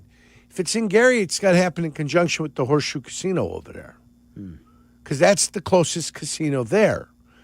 I don't know if they're going to get another license to build a brand new casino that's involved just there. I mean, you really kind of are, all the casinos that have come down the pipeline now, you really kind of undermining them a little bit. Sure. So it'll be interesting. I know they wouldn't be in favor of it, any of them. I would imagine they would not. And all of them would not be in favor of it. I would imagine they would. Even the one in Southland, they had a little trouble this morning with the Hard Rock Hotel in Northern Indiana. That's our place. Right? We love that place. I know, Northern Indiana, right? We know where it's in. It's in Gary, but we call it Northern Indiana because that's what they want to call it. But Illinois has done the same thing. Illinois calls the South Suburbs the Southland now. Southland, yeah. Southland. Yeah. They don't want you to say East Hazelcrest. Is where we're just Four Winds is at, right? Right. East Hazelcrest, or God forbid, Harvey, because of the financial situation that Harvey finds itself in, having to file bankruptcy as a city. So what they've done, and it's not a bad idea, you got to rebrand the area as the Southland. How about that? Sounds sexier, yeah. Right? The Southland. I'm with you. Rather than saying an individual city, let's say it's a conglomerate of cities that have come together with interests that are in a positive frame of mind. Right, to attract business. All of them, from the state line all the way over, the Southland. So it's not a unique situation, okay, that people find themselves in, kind of rebranding and renaming things because another name might have a negative connotation to it. And if for business purposes you want to rename the area Southland and or Northern Indiana, who gives a rat's patootie? That's what I say. Okay. Well, there you go. You know what I'm saying? And that's me just being a positive individual, Carm. Sure, I know. After the accusations of negativity have come down the pipeline, filled with positivity. Here's Yurko being positive. Filled with positivity over here, my partner. Jay Moore feels the energy coming from me. It's Carmen and Yurko. We'll be right back. You're listening to Carmen and Yurko on ESPN Chicago, Chicago's home for sports. ESPN's The Hockey Show. Ready to rock the rinks with Chicago's best hockey knowledge. Brought to you by Chevy Drive Chicago. The Hockey Show, tomorrow night at 6 on ESPN Chicago and the ESPN Chicago app. Hey guys, are you craving that legendary Chicago pizzeria taste without the wait or the price tag? Meet Connie's Frozen Pizza. Premium pizzeria-inspired pies from your freezer to your table. Oh, yeah. Born in Connie's restaurants, now in your freezer. Connie's brings that unmistakable flavor that says, I could have gone out, but why? Hosting, dodging cooking, or are you just hungry? The solution is Connie's. Find Connie's Frozen Pizza in your local freezer aisle. Connie's Frozen Pizza. Authentic Chicago taste without the pizzeria prices. Hey, it's Kap. Football season is officially done, and now we're into the offseason. No games, no distractions, which means it's a great time to finally take care of the stuff you've been putting off. You're not sleeping well or you're dealing with constant congestion, check out Sinus and Snoring MD. Do what I did. Call 847-545-0147 and get yourself ready to feel better. That's 847-545-0147 or sinusandsnoringmd.com. When your life turns upside down after an accident, you need an advocate like Wallner Law. I'm John Wallner, and for over 50 years, Wallner Law has fought for people just like you, injured, overwhelmed, and searching for answers. We don't just take cases, we take care of people, and we win for you. From car crashes to workplace injuries, Wallner Law stands by your side every step of the way. So call us today, 312-8-MILLION, and win with Wallner.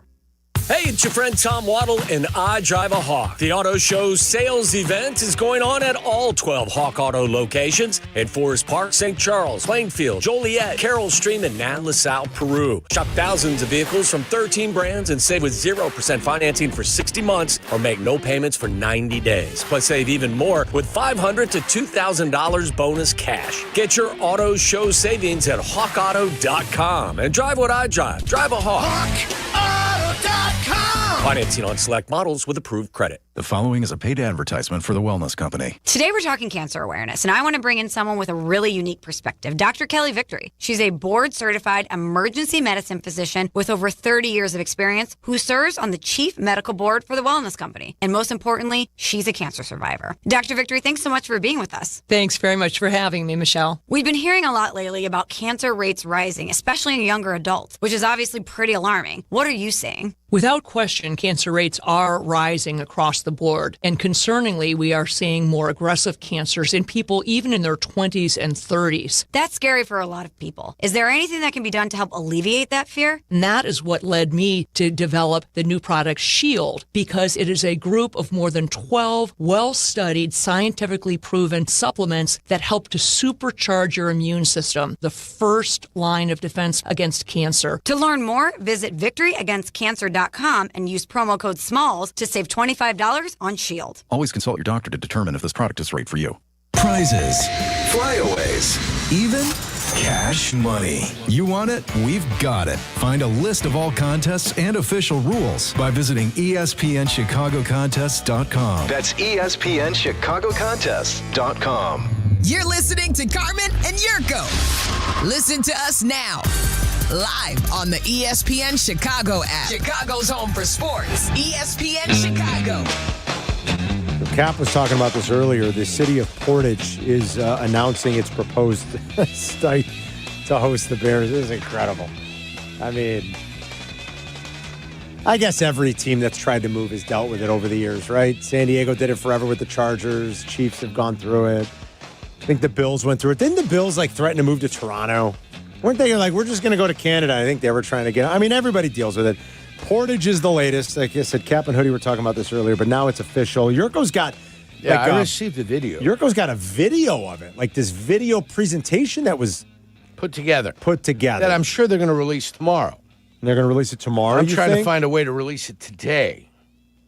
We'll get it posted on Jurko's Instagram. So they're having a press conference tomorrow at 11. I'm sorry, tomorrow at noon, excuse me. Tomorrow is the 11th. Here's the crazy button we couldn't find, the one that said APPS. You got it? Okay. Yeah, the one that said apps. I'm trying to help Jurk. I'm not the most tech-savvy guy listen, either. I'm an idiot when it comes to this. They're doing this at the Marina Shores at Dune Harbor Yacht Club, Jurk. Yacht Club and Event Center. That's out there, Carm, yeah. And Portage... The city of Portage will host a press conference to premiere a first-look proposal video, but Jurko's already got it. It's a good video.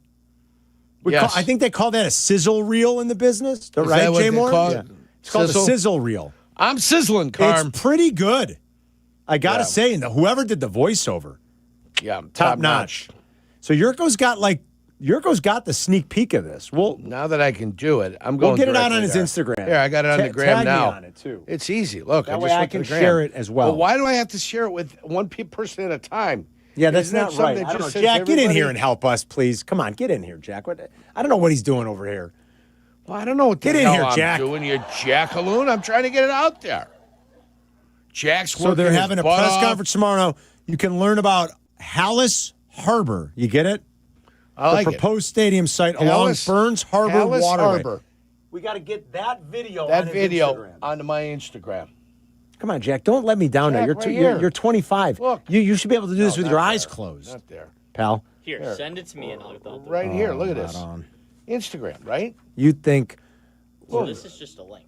it I is don't a wanna link. So do how it do on we a share the How do I link, get- though? How do I get it on there? But you can share it as a link, can't you? All right, let me get him back there. Let me send it to you. I'm going to send it to you because you're. I love you, kid. I'm telling you right now. Me and him are going places. I'm his agent. Next year, I'm his agent. You're going gonna to have to double dip. You're gonna have to go do your video shooting him and then go over to Portage for the press conference. That's ridiculous. Double dip. You think I'm working that hard? What the hell's wrong with you? You see how quick? I You mean, see how quick what I the give him extra work? What No. the hell is going on here? This guy, here, Jack McGrath, right? Yes, that's City officials will outline the vision for the There. proposed Hallis Get it out Harbor there. You take credit for it. Put it on your thing. development. Make sure you tag us in it, Jack, so we can all send that out. Yeah. It's a cool video. Tag it. City officials, I'm impressed that Yurko got it. I've invested. One of we my got people. Chuck One of my Gowdy people. Chuck Gowdy over here. One of my people. I got it. The IT. plugged. They said, Yerk, we're giving it to you, my friend. We're giving it to you. Yurko IT. Gowdy, you said, right? Pair of Chucks over Brother here. Chuck's over with NBC now. Yeah, Chuck moved over. Yeah. I love Chuck. Boy, I tell you, he's quality news, man. Why keep him? City officials will Don't get outline it in this building. What the hell's going on? City officials will No wonder you and I never got a show. Exactly. Oh. Will outline the vision for the proposed Hallis Harbor development. Highlight the strategic advantages of the Portage, Indiana location, and outline the basics we got it out? of the proposed funding mechanism. Media will have the opportunity to capture visuals of the site and hear directly from local leadership regarding the proposal's regional impact. I mean, it looks great. The video, It's like you I'm could telling take you, your boat when we- out there. When we put this out there, you're going to see it. The video is very cool. Yurko showed me about an hour ago. He said, Hour "Hey," ago. he goes, "Not for nothing, champ, but I just got a little I scoop." just got a little something from somebody. I said I had a little drink about an hour ago. He said, "I got a little look. Check out this video that Portage." Yeah, I saw it put this morning. I was like, wow. together. Oh, you Cap saw had it already? Yeah, it's Cap already has been it. leaked. Oh, Cap already did have it. Okay. Yeah, he has it. I heard Cap talking it got about leaked to Cappy too. Yeah. Well, that one just came down the pipeline. I was just like, oh. But listen, Portage is still in Portage. It's a long way. Let's not fool ourselves. Portage, not Hammond, Indiana. Beautiful. But they coming with it, though. It's about 40 miles from Hammond. the stadium now. And the same Portage money is about 40 miles. And the same money that the state of Indiana would utilize in giving Hammond, Indiana, and or Northern Indiana, Gary out there, would be the same money that would go to Portage. Okay? It's all the same money. It's the same pot. Everybody wants a piece of it. I've got no dog in the fight. Yeah. No horse in the race. Well, it's not coming Sometimes to you have a horse in the fight, and it's really weird. Yeah, you got a dog in the fight and a dog in the race. And there is dog racing. There is dog racing. Yeah. So, like I said, Santa's little helper. build it on the moon, Santa's little helper. I don't care. I'll watch the Bears. Yeah. Put it on the moon. Doesn't matter I'm to not me. going anyway. Doesn't matter to me. I'll watch it anyway. I don't want to pay for it. Right? I'm glad the Bears have said we'll pay for it. You just have to pay for the infrastructure. I can understand that. I can wrap my head around that if they do go to Arlington So that's the Heights. same video Cappy had this morning. No wonder he was so excited. Yeah. Well, I heard Cap and Hoodie talking about it. I didn't know he was had the walking video. around. He was walking around here, uncomfortable. Strutting around like a peacock Yeah. this morning. Yeah. Very nice. Very nice. Well, it's a really cool video. Yeah. They did do a good job with it. They did do a nice job. They got a deep throat guy there, too, doing the announcing on that If thing. you say so. Yeah.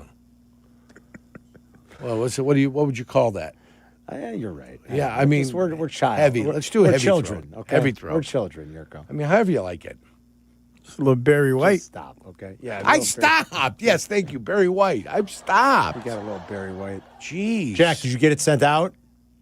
He doesn't know. Working on it. Working on it. Working on it. Gee, Jack, you're the smart I didn't one. trust Jack for Of this the kind of three stuff. of us, you're the smart one. Do you understand that?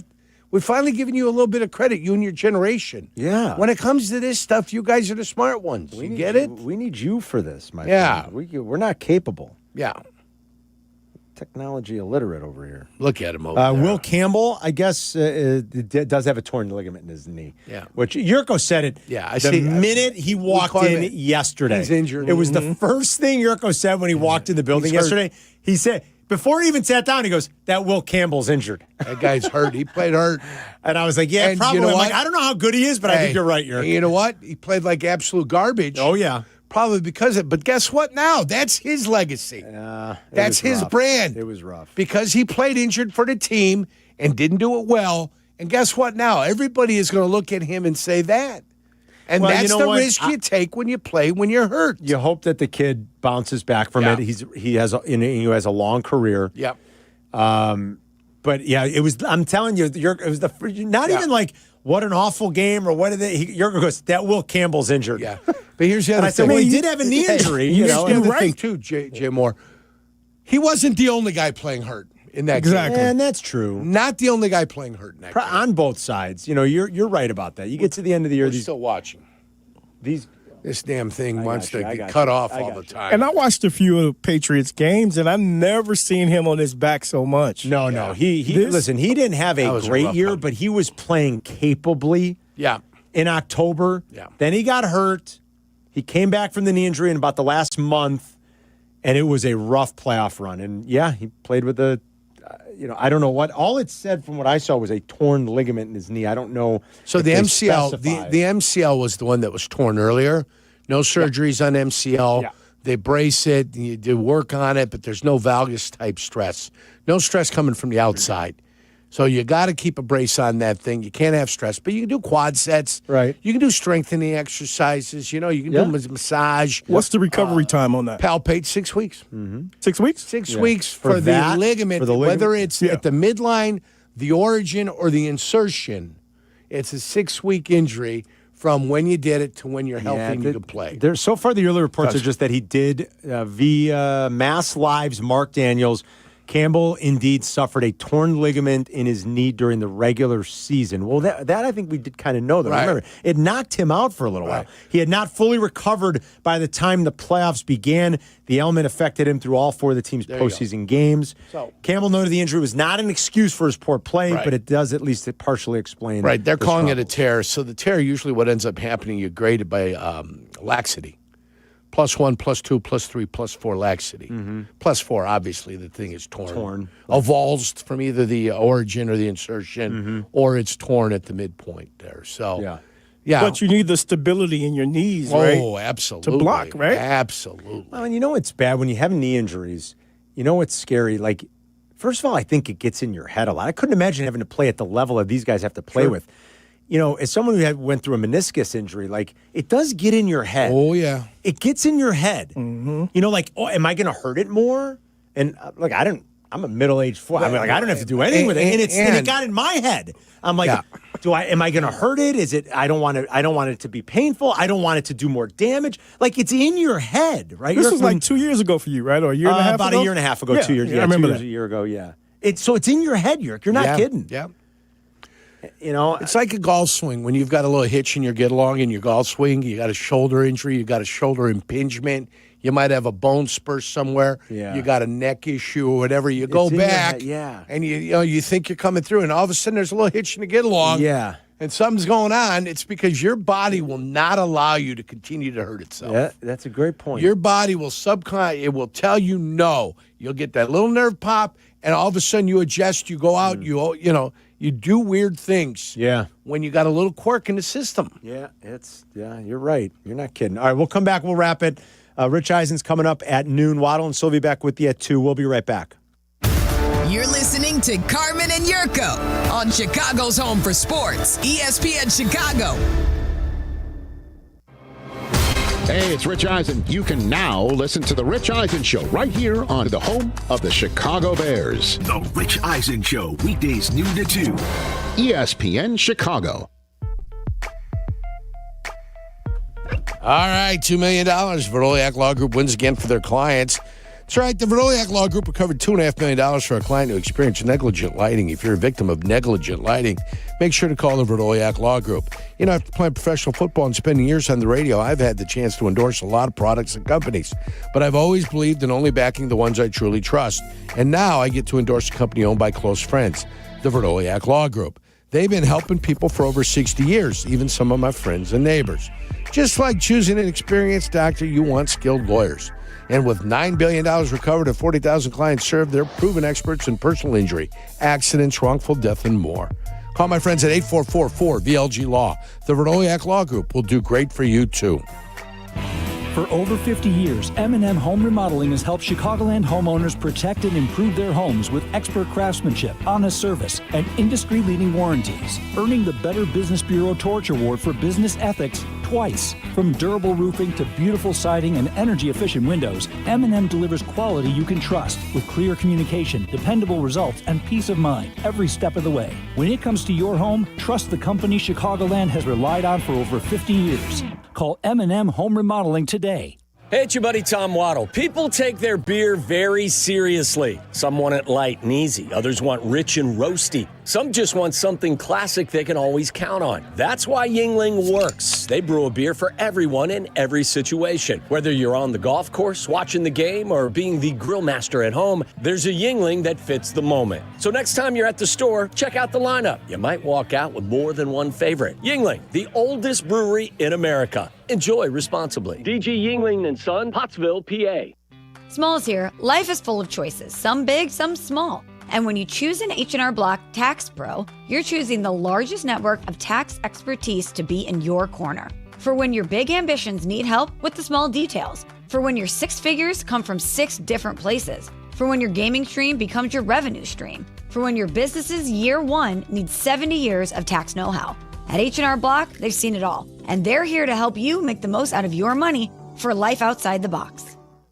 Hey, it's Rich Eisen for Pella Windows and Doors. Sometimes teams take a time out to regroup and call the right play. When it comes to your home, Pella Windows and Doors always has the winning game plan. They do it every day, and that's why your neighbors trust them. Visit Pella.com/Eisen today. Right now, Pella Windows and Doors of Greater Chicago and Northwest Indiana is offering 25% off windows and doors and 0% APR for 24 months. Some restrictions may apply. See store for details. Offer ends February 28th, 2026. In the winter's cold, you cleaned out those old bins and found some gems. Now, what are they worth? Sports Collecting with Tom Morgan returns to ESPN Chicago next Saturday morning at 7 a.m. Brought to you by Huggins & Scott Auctions, ERC Delivery, and REA. You're listening to Carmen and Jurko. Follow the show on Twitter at Carmen DeFalco and at Jurko64. This is ESPN Chicago, Chicago's home for sports. Oh, yeah. It's a fun Tuesday, my friend. So tomorrow, Portage, Indiana will make its proposal to the media. They're going to summon everybody together to say, we're going to build Hallis Harbor in Portage. Hallis Harbor. Yeah, future Bears Stadium development site.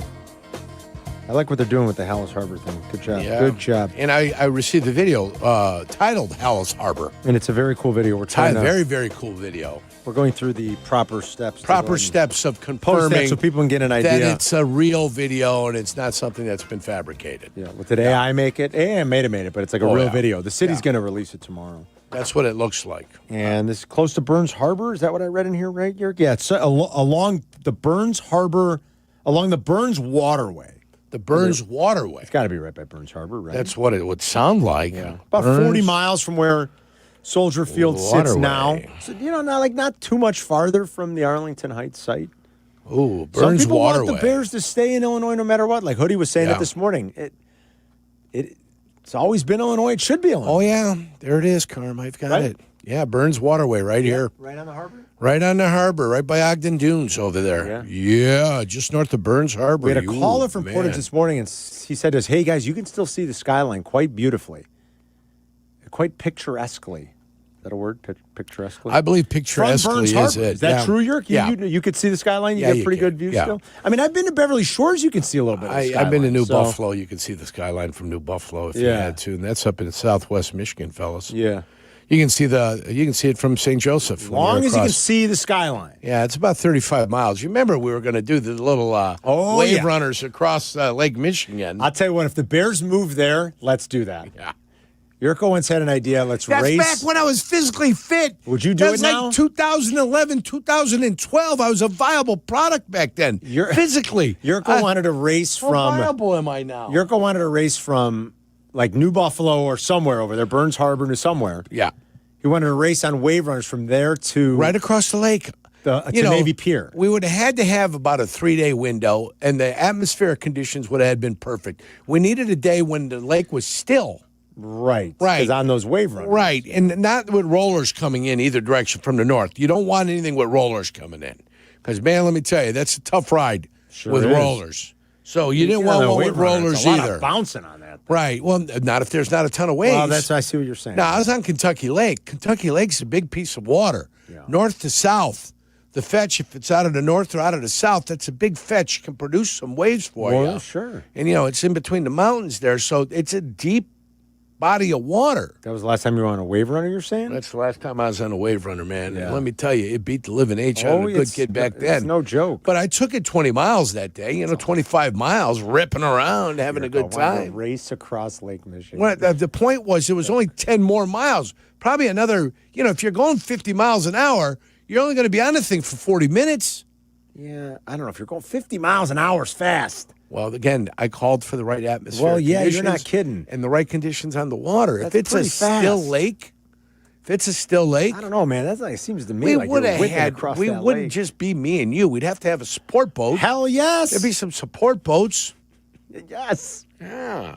Let's bring But it back. The power in those things are unbelievable now. They are. I Have know. you seen some I of was these? on one last summer up in It's Lake like, Delavan, yeah. It's like being on the Kismet. But it does. It's like being on a yacht, for heaven's about that. sake. It does beat you up a little bit, though. Yeah. You're bouncing around. Oh, and that's just it. I mean, now physically, back when we talked about it was 2012, 2013. Was a good kid then, 46, 45? Yeah, a long time Oh, ago. spry as a rutting buck. Damn, think about Still that. playing hockey, making it Holy happen. cow. We are too old, man. Yeah, no kidding. Older than dust right now. 2012, that's already 14 years ago. Carm, I go to sit on the commode in the morning, I'm in pain. I'm in pain. I'm pulling myself off the, I'm pulling myself off the crapper in the morning. I do make a lot of noises, like as you get up, Yeah. or you get out of bed when you're older. Oh, you're like, man. yeah. Like, why does it hurt? What happened? I'm just lying here. What happened? Tomorrow, Jesse Rogers will join us from spring training. Our first visit with Jesse Rogers for the 2026 baseball season. Can't wait for that. Jesse's going to join us every Wednesday at 11. And then if there's like breaking news or this and that, big stories that might unfold throughout the course of the week, we'll have Jesse at our disposal, thankfully out in spring training, but he'll join us tomorrow. Thanks to Tom Thayer for joining us today. Thank you to Jay Moore. Thanks to Jack McGrath. And most importantly, thank you for listening to the show. Thank you for calling in. Enjoy the rest of, I'm going to say it, this is a beautiful day. It for is. Feb 10, it's officially beautiful. It's 46 and the sun is out. Let's enjoy it. I got shorts on. It's a beautiful day. Yurko's wearing the shorts. So everybody go enjoy the beautiful day, and we will see you tomorrow. Waddle and Silvy are back with you at 2. Rich Eisen is coming up next.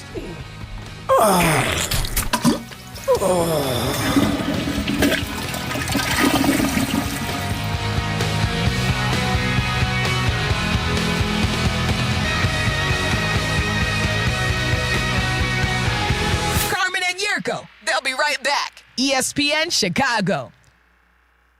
Hey guys, it's Silvy. We say it every year, new you. But this year I'm actually doing something about it. I've been going to Cairo One Wellness Centers for months now. My body feels great and I'm moving better than ever. If one of your New Year's resolutions is to feel better and actually take care of your body, you gotta check out Cairo One. They have 50 locations across Chicagoland, so there is one near you. No drugs, no surgeries, just personalized chiropractic care. Visit CairoOne.com today and let them know that Silvy sent ya. Just like a strong offense keeps moving the ball, Republic Bank of Chicago's business banking solutions can keep your company growing.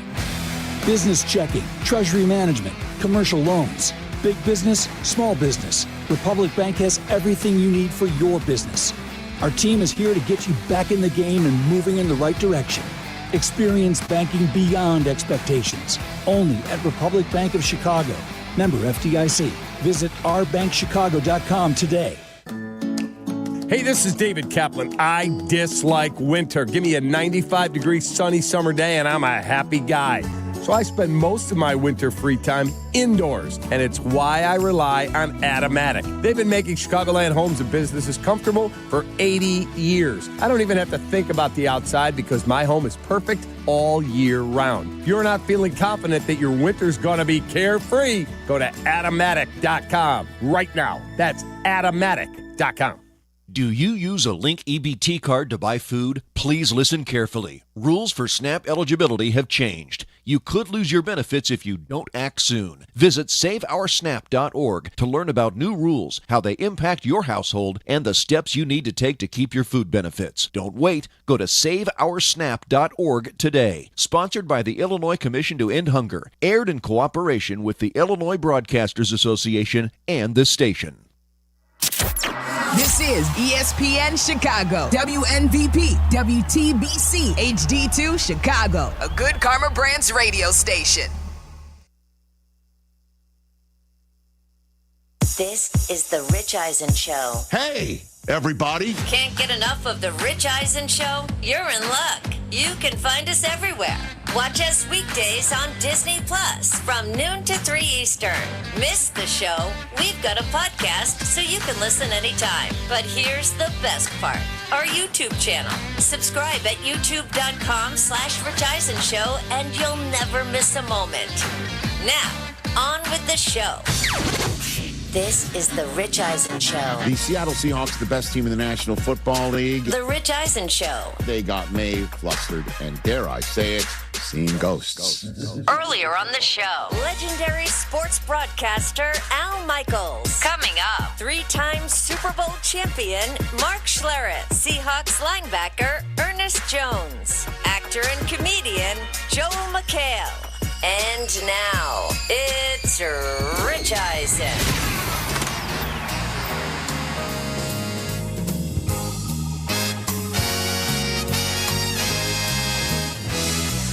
Hour number 2 of the Rich Eisen Show is on the air. How great was that with Al Michaels? Oh, amazing. Epic. The greatest. I know. That's epic. Tell me how great it is. Call me and tell me how great it is. 844-204-RICH is the number to dial. Phone lines are all lit. Hey, everybody who's on hold, who's been on hold for a while through hour number 1, stay on hold.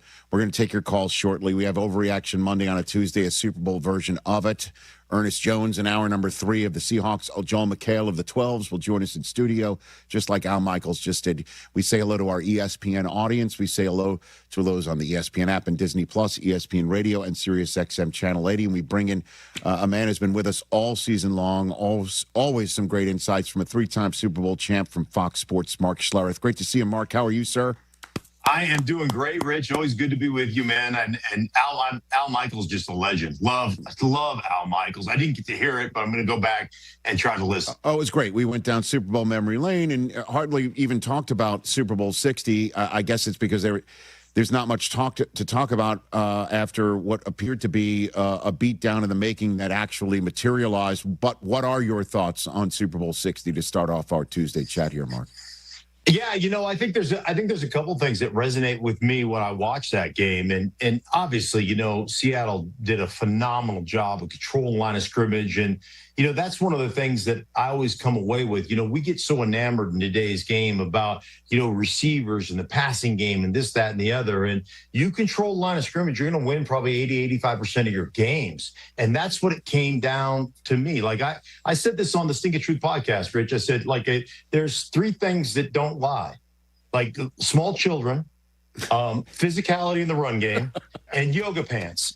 Those 3 things do not lie. And by the way, yoga pants are a privilege. They're not a right. And that's just me just letting you guys know. No, we applaud those are things that do not lie. And when you dominate a line of scrimmage, you're going to win. And the Seattle Seahawks opened up a can of whoop-ass on line of scrimmage on both sides of the ball, whether it was Kenneth Walker or whether it was that defense getting after Drake May the entirety of that game. And the left side of the offensive line for New England was a concern for many.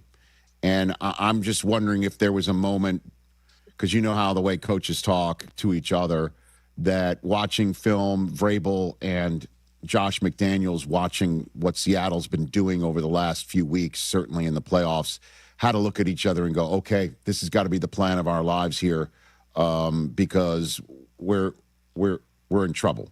Do you think that sort of self-scout took place prior to Super Bowl 60, Mark? Oh, I'm sure. And that was one of the things that was frustrating watching the game, because I think Josh McDaniels is a phenomenal coach. But, I say this all the time, man. Put a guy in a position to lose. Don't be surprised when he loses, because you're the dumbass that put him in that position. And Will Campbell couldn't hold up in that game. And so what was the adjustment? What were you doing? I mean, the Seahawks, give them credit. Mike McDonald did a great job of attacking their protections. And one of the things he did was there was a lot of blitz, Witherspoon coming off the right side of the line of scrimmage. What happens when you do that? Well, what happens is you put tight ends over there, you put a running back over there, you turn protection that way. And what does that leave in response? It leaves the left side of your offensive line where there's two rookies one-on-one. And they were in those positions so many times. Will Campbell gave up 14 pressures. And listen, man, like, that's one of those things that you look at and you say, okay, what are you doing to support that? How come you only ran the ball 13 times when it was 6-0 through the majority of the first half? How come, how come you didn't counter some of the upfield pressure with a trap or something of that nature? You can always go back and second guess it, but I just didn't think they did a very good job offensively countering what the Seattle defense did, what Mike McDonald called. I think the other thing, and I always say this when I'm preparing for a game, Rich, and you've done a bunch of games as well, you kind of get a sense of what a team thinks of another team based upon the game plan they put together. And they're bringing pressure and they're playing man-to-man coverage behind it. And it was the equivalent of Globo Gym, where they said, we're better than you, and we know it. And there was nothing the New England Patriots had. They had no answers for the Seattle Seahawks defense. They were tremendous. For me, a lot of fun to watch. I know a lot of people thought it was a boring Super Bowl, but for me, it was fun to watch them get after Drake May and the New England offense. Well, that's why I'm wondering, were there any answers? I know you're just like, quick game, traps, this, that. I don't. Yeah. I just don't know if there were any answers, and that if you run this thing 100 times, maybe one or two times you get one of those throws that Darnold made deep in his own end towards the end of the first half. Maybe one of them gets tipped and picked. Maybe you have one of those moments. I don't know. It just seems like what were the answers to the test? Well, one of the things I would tell you is get into empty, get both of your edges, secured with tight ends, and make sure at least you stop those initial edges. At least you help a guy like Will Campbell right off the bat. I mean, at what point, if you're coaching on that staff, at what point did you think all of a sudden Will Campbell was going to figure it out? Was it midway through the third quarter? Like all of a sudden he was going to have an epiphany where he's like, "Oh yeah, you know what? These things hanging out of my shoulder pads, those are arms, and I'm going to have to start using them to block people." Like, at what point did you think he was going to come up with an answer for himself? He wasn't. So you, as a coaching staff, are going to have to come up with that answer, and they just never. It was as though offensively they were shell shocked, and the answer was, "Hey, if our defense could get a pick six, maybe, or create a couple of turnovers, then maybe we have a chance to win this game." But clearly Seattle was the better team, and they've been the best team in football for about the last 4 or 5 weeks of the regular season and throughout the playoffs, no question about it. Well, and again, Mark Schlereth, from your experiences, and we talked about it before the Super Bowl as well, that it is an offensive lineman's worst nightmare to hear his name called as much as you've called Will Campbell's name here. Yeah. And so what advice would you have for Will Campbell, Mark? Well, I think there's just technically, there's a lot of things technically that he could be better at. He gets too deep, and he gets turned perpendicular to the line of scrimmage. And one of the things you have to have as an offensive line, you got to stay parallel as you can to that line of scrimmage. When you get turned, so when you're coming off the line of scrimmage, if you get turned perpendicular to the line of scrimmage, you open up an invitation to get bull rushed. You open up a soft pocket. You open up a short edge. on the outside, and you open up a hole on your inside. And so he's very predictable in his pass sets, and he consistently gets turned, and he doesn't attack the line of scrimmage enough. So some of that would be, how do you take the passive out of pass protection? How do you change up your sets? How do you attack the line of scrimmage based upon the routes and the route combinations? We call the 3-step drops, Rich. Those are all called in the huddle. So if you're going to go 2 jet, it's going to be 200 jet. That's a 3-step drop where I can attack. But you have to understand the 5-step drops where the ball is out. And so how can I take the different 5-step drops that we call and understand which ones I can attack line of scrimmage and treat them like a 3-step drop? And so I can go take the passive out of pass protection. I can become the aggressor in those situations. So those are things that come with maturity, that come with growing in the offense, that come with understanding when you can take those chances, when you can take the fight, to the defensive line. One of the things I always thought when I was struggling in a game, and it may not look pretty on film, but I was just going to turn it into a street fight. And I may not grade out well, but at least I'm not going to get my quarterback hit a bunch. And I want to do that at the line of scrimmage as much as I can possibly do that to slow them down. And like I said, to take that passive out of pass protection. And that never happened for Will Campbell. And a lot of that's because he's a young player. And I still think he's a really good player. And when I hear people say, oh, he's got to move inside because he's got short arms, those people don't know jack squat about football. It has nothing to do with short arms. He just needs to be technically a lot better, and that will come with time and with educating himself on the game.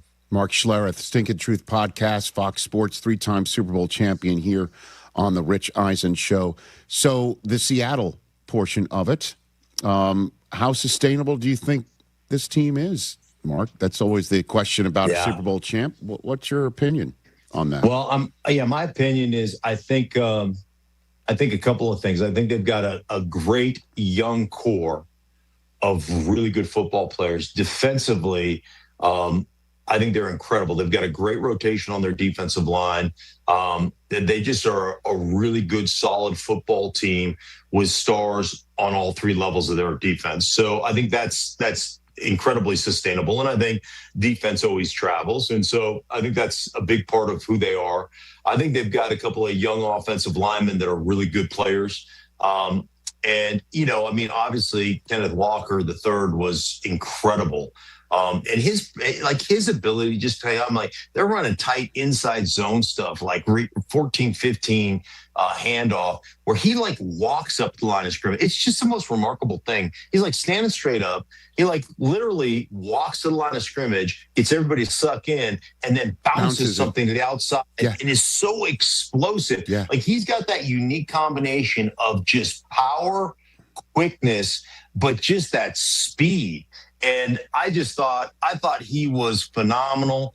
And I think one of the things that I've always really liked him, but I think he became a much better back when he became a bell cow as opposed to a guy that was trading, rep for rep with Charbonnet.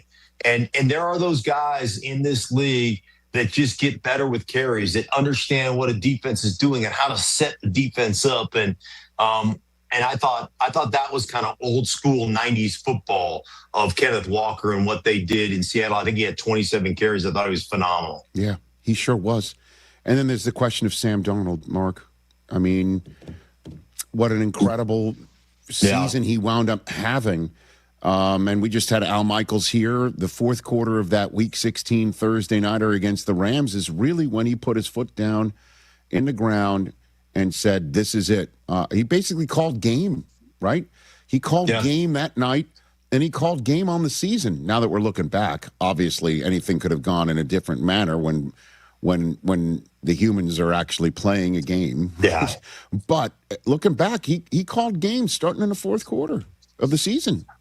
Rich, I thought, I thought just overall with Sam Darnold, first off, man, he is baptism through fire, man. That guy's heard it all about being a bust and being no good and getting bounced from team to team to team.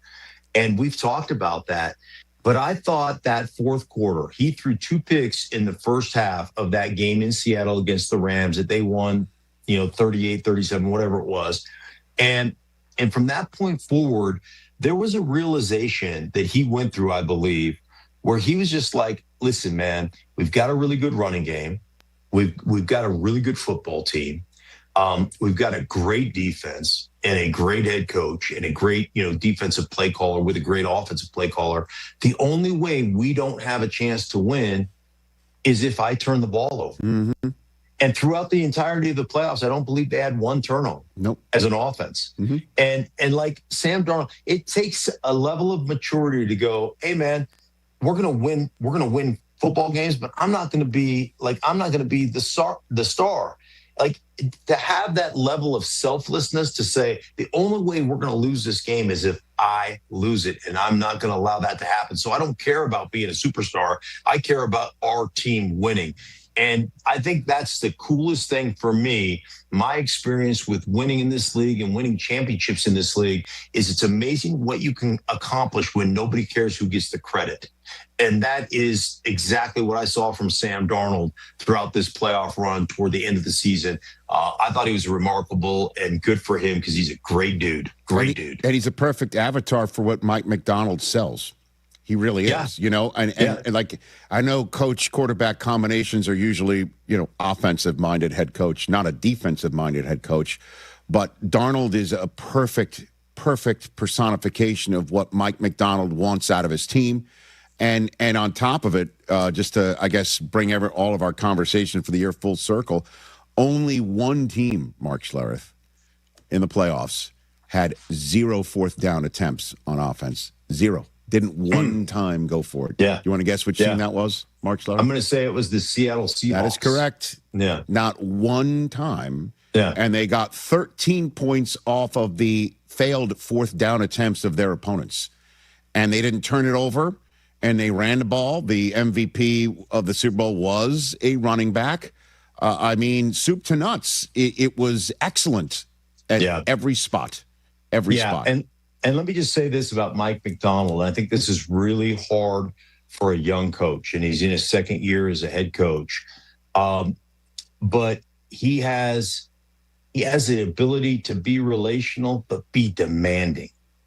And I say this all the time, Rich, about coaches in general and the coaches that have success. And I played for Joe Gibbs. I played for Mike Shanahan, two of the great coaches in this league and the history of this league.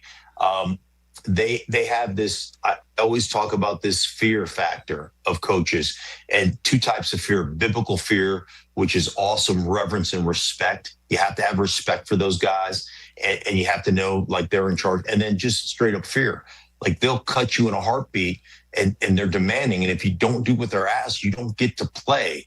And for Mike McDonald, just having that kind of connection with his players and basically saying, if you don't play the style of football that I require, guess what? You don't get to play.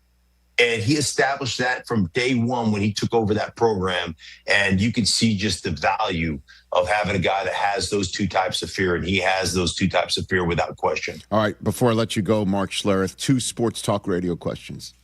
Yeah. To end our conversation. All right. Okay, great. First one, the team watching the result of Super Bowl 60 that is kicking themselves the most for not being there because they think they have a chance to win it. I'll give you various ones. There's Minnesota, obviously. Mm-hmm. There's Denver. I know Bo Nix got hurt. Mm-hmm. They're the Rams. You've got anybody else in the AFC? I guess the Chiefs even. The Chiefs might be sitting there going, any of our last few years, right? Eagles could be sitting there also. Which one do you think is kicking themselves this Tuesday morning the most, Mark? Probably the Broncos, but the Broncos were going to play with a backup quarterback. I do think the Rams look at their last couple of games with the Seahawks and going, man, like offensively, we put it on that defense. We scored, 37 points in the regular season game and whatever they scored in the playoffs. Like, we put it on them. And there's another team that bypassed a field goal to give them an opportunity to win by going for it on fourth down. So it's probably more than even the Broncos. It'd probably be the Rams. Mm-hmm. Because they thought that. Yeah. So you do believe the NFC Championship game turned out to be a de facto Super Bowl? whoever won. No, I don't think there's any question. Those are the two best. I think the Rams and the Seahawks are the two best teams in football. Okay.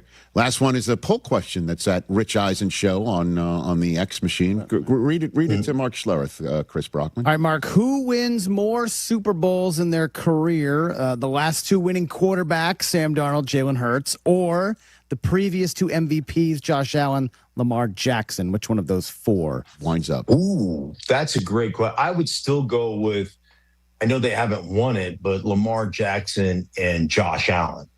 But you can only choose one. Sorry, sir. Yeah, you can only choose. Oh, I can only choose one. Yeah, it's not a grouping. It's not a grouping. It's okay. You have to choose one of the last two Super Bowl quarterbacks to win it, or the last quarterbacks prior to this year to win the MVP. What do you got?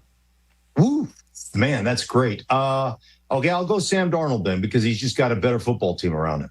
How about that? Yeah, but the Eagles, right? I mean, you don't think the Eagles could? The Eagles seem so dysfunctional, Rich. But that's their oxygen, isn't it? Their love language. I don't know. Here, one, I'll give. This is just for New England Patriot fans. Okay. Because I know you're hurting right now, and I just want to say the one positive thing that came out of the Super Bowl, and I think it's a big one.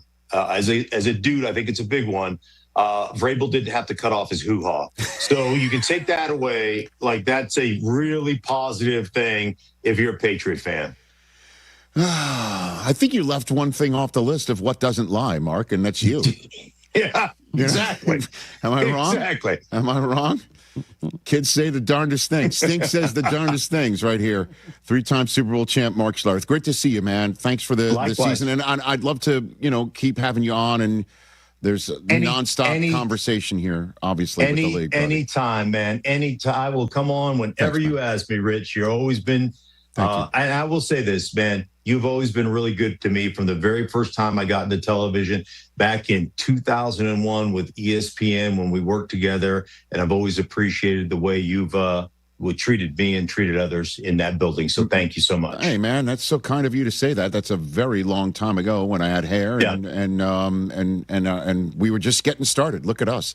And I didn't have any gray in my beard at that time. The Stinkin' Truth podcast with Mark Schlereth, wherever you get your podcasts, and of course on Fox Sports. Mark, thanks for the time, brother. You be well. You got it, Rich. Take care, buddy. That's 3-time Super Bowl champ Mark Schlereth. What do you say were the three things that didn't lie? Young children. Young children. What was the second one again? I forgot that one because yoga pants threw me off. It was the something dominating run defense or something. Yeah, I just got stuck on the yoga pants. I got yoga pants. Yoga pants. All right, now we're creeping people in. I mean, it's not like we were on ESPN or anything. No. Okay, we are. Wait a minute. All right, we'll take a break. We'll come back. Your phone calls, Overreaction Monday on a Tuesday, right here on this fun Rich Eisen show approaching halftime.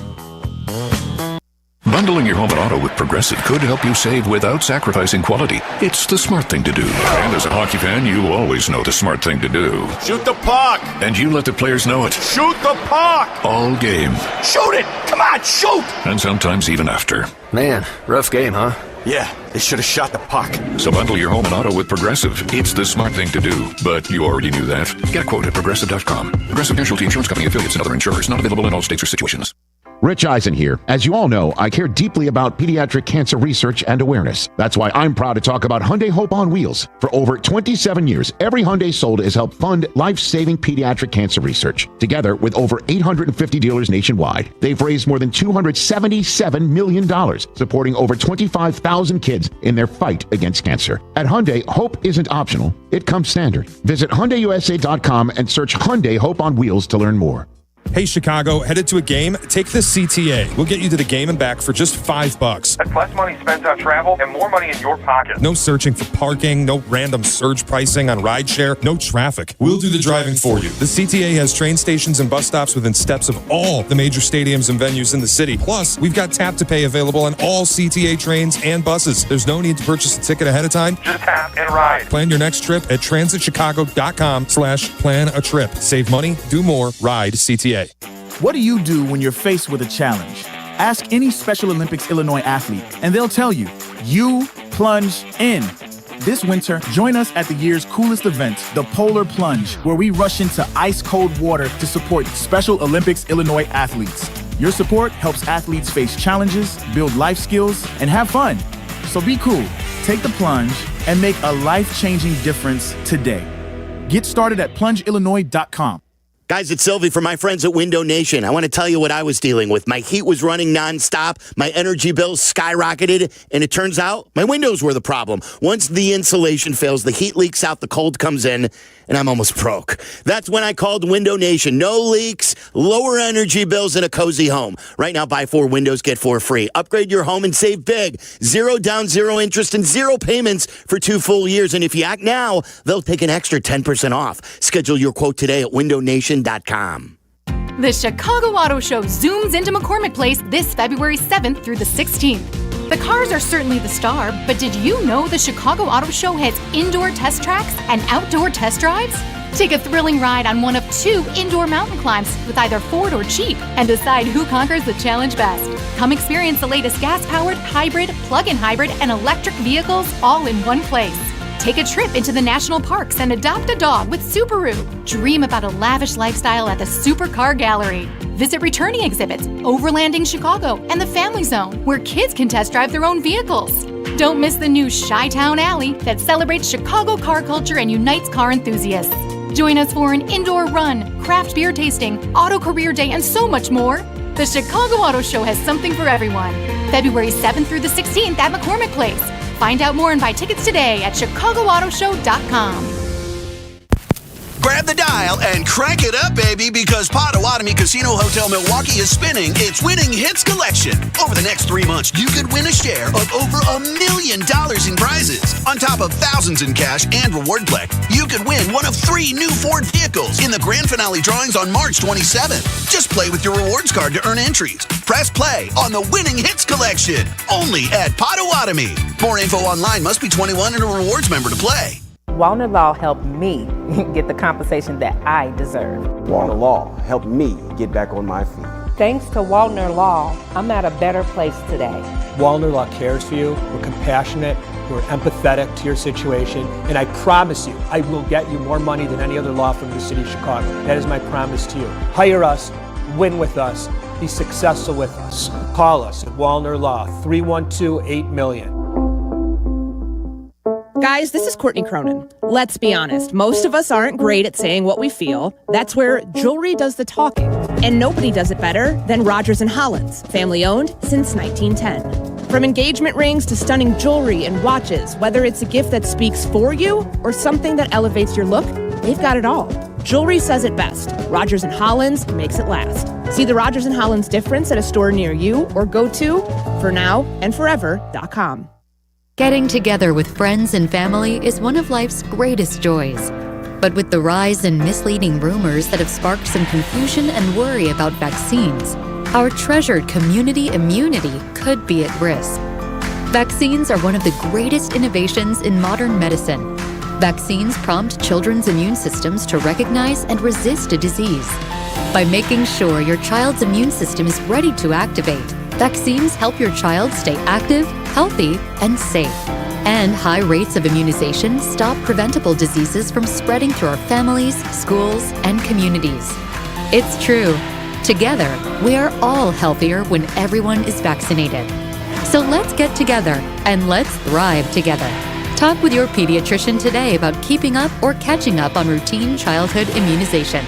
This message is brought to you by the American Academy of Pediatrics. There's an app for that. Download, listen live, podcasts on demand. The ESPN Chicago app. With no medical exam.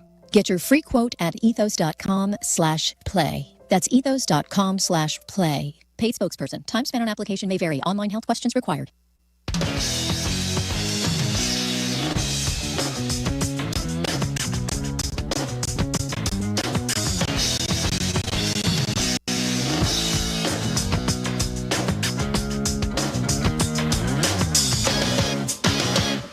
Back here on the Rich Eisen Show is a simulcast. ESPN Radio just rejoined us. We say hello to those listening. 844-204-RICH, number to dial. Folks have been hanging on forever. So let's go to, who are we going to take here? Let's go to Michael in Pennsylvania here on the Rich Eisen Show. What's up, Michael? It's line 5, Michael Del Tufo. How are you, Rich? What's up, bud? Listen, 2 things.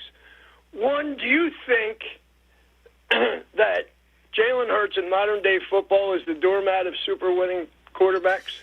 You know what? Last year at this time, Michael, we were talking about Jalen Hurts has arrived, and I'm like, Jalen Hurts with a win is going to be dangerous.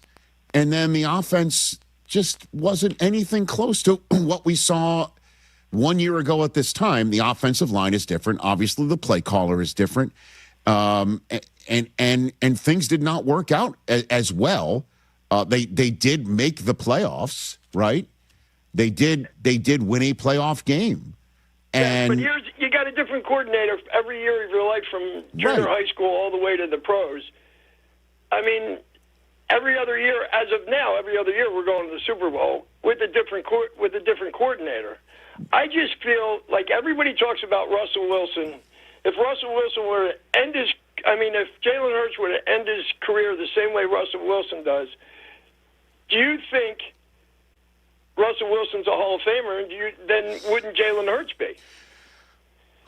Russell Wilson's first decade of his career was 100% Hall of Fame pathway. There's no question about it. There is no doubt, Michael. I agree. But suppose Jalen Hurts plays the same way for 10 years. I don't know, Michael. I mean, it's going to be a rough case for Russ at this point in time. I know. I just think they treat him like he's a doormat. There's no doubt about it. There's no question about it. And I think he's perfect for Philadelphia because he doesn't ever add any fuel to any fire that is burning, ever. He goes the opposite way. And I know that infuriates a lot of Eagles fans when he talks like he's riding a fortune cookie. I want him to backlash too, but I would. And thanks for the call, Michael, in Pennsylvania here on the program. And interesting food for thought. But, I mean, Jalen Hurts has been nothing but awesome his entire career. We go over his journey all the time. All the time. He's put one in the case in Philadelphia, and two of it. If you want to go, I don't have his game log in front of me. You can make the case the best games of his career were Super Bowls. Super Bowls. And we'll see what happens this coming year with Sean Mannion. You're in the barrel. It's your time on the clock as the new offensive coordinator. And, I don't know. Does this mean he might, if he does well, be poached in the next coaching cycle, or he stays? I don't know. But you look at the photograph of the Super Bowl MVPs that returned in San Francisco prior to Super Bowl 60, and look at him. He's in this group. This is him. He is him. He's standing next to Peyton Manning, and there is Brady and Rice and Montana and Eli and Young and Emmett and Lynn Swann, and nobody ever can take that jacket away from him. I don't know what happened in Philadelphia, which, by the way, is the phrase that is said every year they don't make the Super Bowl. Right. In the last 5. I have no idea what the hell happened there. And I have no idea what Hurts' role is in it. He didn't play well sometimes. Other times he played well enough, which is what we're talking about Sam Darnold now. But it doesn't help that they constantly churn quarterbacks. I mean, offensive coordinators there. We shall see. I mean, that is one of the biggest questions of this offseason is what's going to happen with A.J. Brown. Is there anything that's going to happen with A.J. Brown? And what the hell happened there? Yeah. Again. But Jalen Hurts, I mean, hey, this time last year, it's like a monkey off the back. He got the Super Bowl championship. He is the guy. And he was superb again in the big game and worthy of being the MVP of that game. And then it all went down like it was 2 years prior to this one. What's going on with him? What's this? What's that? I don't know, but it seems to me he's would he be better off like Sam Darnold? Send him to Seattle, and he can do relative anonymity, and nobody is going to bother him. Or is he the perfect guy in Philadelphia because he just removes the oxygen from the room to the point where you're like, is there anybody in there? Which is perfect because they're at Spinal Tap 11 all the time, and he doesn't turn it up to 12. There's a lot of noise. He always takes it down. He always turns down the noise. Yeah, his game in the Super Bowl loss to Kansas City. He could have won MVP. Oh, by the way, I went higher register. No, he had a real good case. 304 yards and a touchdown, 70 rushing yards, 3 touchdowns. Almost 400 yards and 4 We touchdowns. know how that game ended. And then the rematch where he was MVP, 220, 2 touchdowns, 72 rushing yards and a touchdown. Yeah. He was awesome. And then I don't understand why we're still giving this. Why are we talking about this dude like he's some jabroni? Yeah, you know, exactly. like. I don't do you like his? Let's just do what the caller said. Do you like his career path better than Russ's at this point? Russ had a better career path at this point. Although at this point he didn't win a Super Bowl yet, I don't believe. Russ's first years in the league, he won playoff games every year. He did, and playoff games plural every year, and he was doing things at the quarterback spot that few people had ever done at that age and in the first 10 years of a career. Russell Wilson won a playoff game in each of his first 5 years in the league. He was awesome. By the way, C.J. Stroud's won the first 3. For C.J. Stroud, won. Russ was unquestionably on a Hall of Fame career path. Jalen Hurts, his 2 Super Bowl appearances. Like, what years did Russ make the Super Bowls of his career? Second year, okay, 2013. All right. Third year, 2014. All right, so yeah, I mean, Russ for his career 9-8 in the playoffs. 9-8 in the playoffs. Hurts is 6-4 right now. I appreciate the caller saying he's on a Russ career path, and if he doesn't do it, from here on out, is he now in the same bucket as we're putting Russ right now? I don't have an answer for it. I would say 100%. Certainly, if he stays in Philadelphia, where every other year it's like, great job. And the other years after that, in between, they're all like, what the hell happened? Well, next year, then he's probably going to the Super Bowl, right? That's how it's. Where do the poll results stand in our poll question, Chris? Here, yeah, the poll. Give us a call or log in and vote. Who wins more Super Bowls in their career? Sam Darnold, Jalen Hurts. They have one each, obviously. Josh Allen, Lamar. Lamar is at 5%. He's at the bottom. Josh Allen, 20%. And Sam Darnold and Jalen Hurts are tied, nearly 1,000 votes, at 38%. Okay. Let's take one more phone call. We'll take a break, then we'll do Overreaction Monday on a Tuesday. Let's go to Jeffrey in San Francisco, who we saw, I believe, just last week. Jeffrey, how are you, sir? Hey, good morning, Governor. How are you? I'm doing fine. What's going on? Listen, just wanted to touch base. 2 quick things. The Strand and that story you told yesterday. Okay. The Strand exceeded expectations, dude. That was a fun night. You're talking about the chat with Chris Berman live in front of us, where we saw you for an upcoming This Was Sports Center, the new podcast series that we're cultivating like a Lufthansa caper around here, where I'm interviewing the OGs of the Sports Center. Yeah, that was a fun night with Berman. Fun night. Awesome. But, dude, I hit you with the who's more likely, 2 rings, Darnold or Vrabel. Mm-hmm. And then I got to ask Boomer. I was the last one to talk to Boomer, and I got to ask him my question. Out of all the people you've interviewed in your 40 years, if you could go back and talk to one person, one time, who would it be and why? What did Berman say? Willie Mays. I love him. I mean, he's also got San Francisco on the brain there, too, for sure. I mean, he loves that town, and as do I. So that's a good one. You know what was funny? Yeah. I was the last one. When I asked him the question, he just made this, like, guttural sound. Like, that's what that's Boomer. And what story did I tell yesterday? I told a lot of stories yesterday. What story did I tell? The skunk.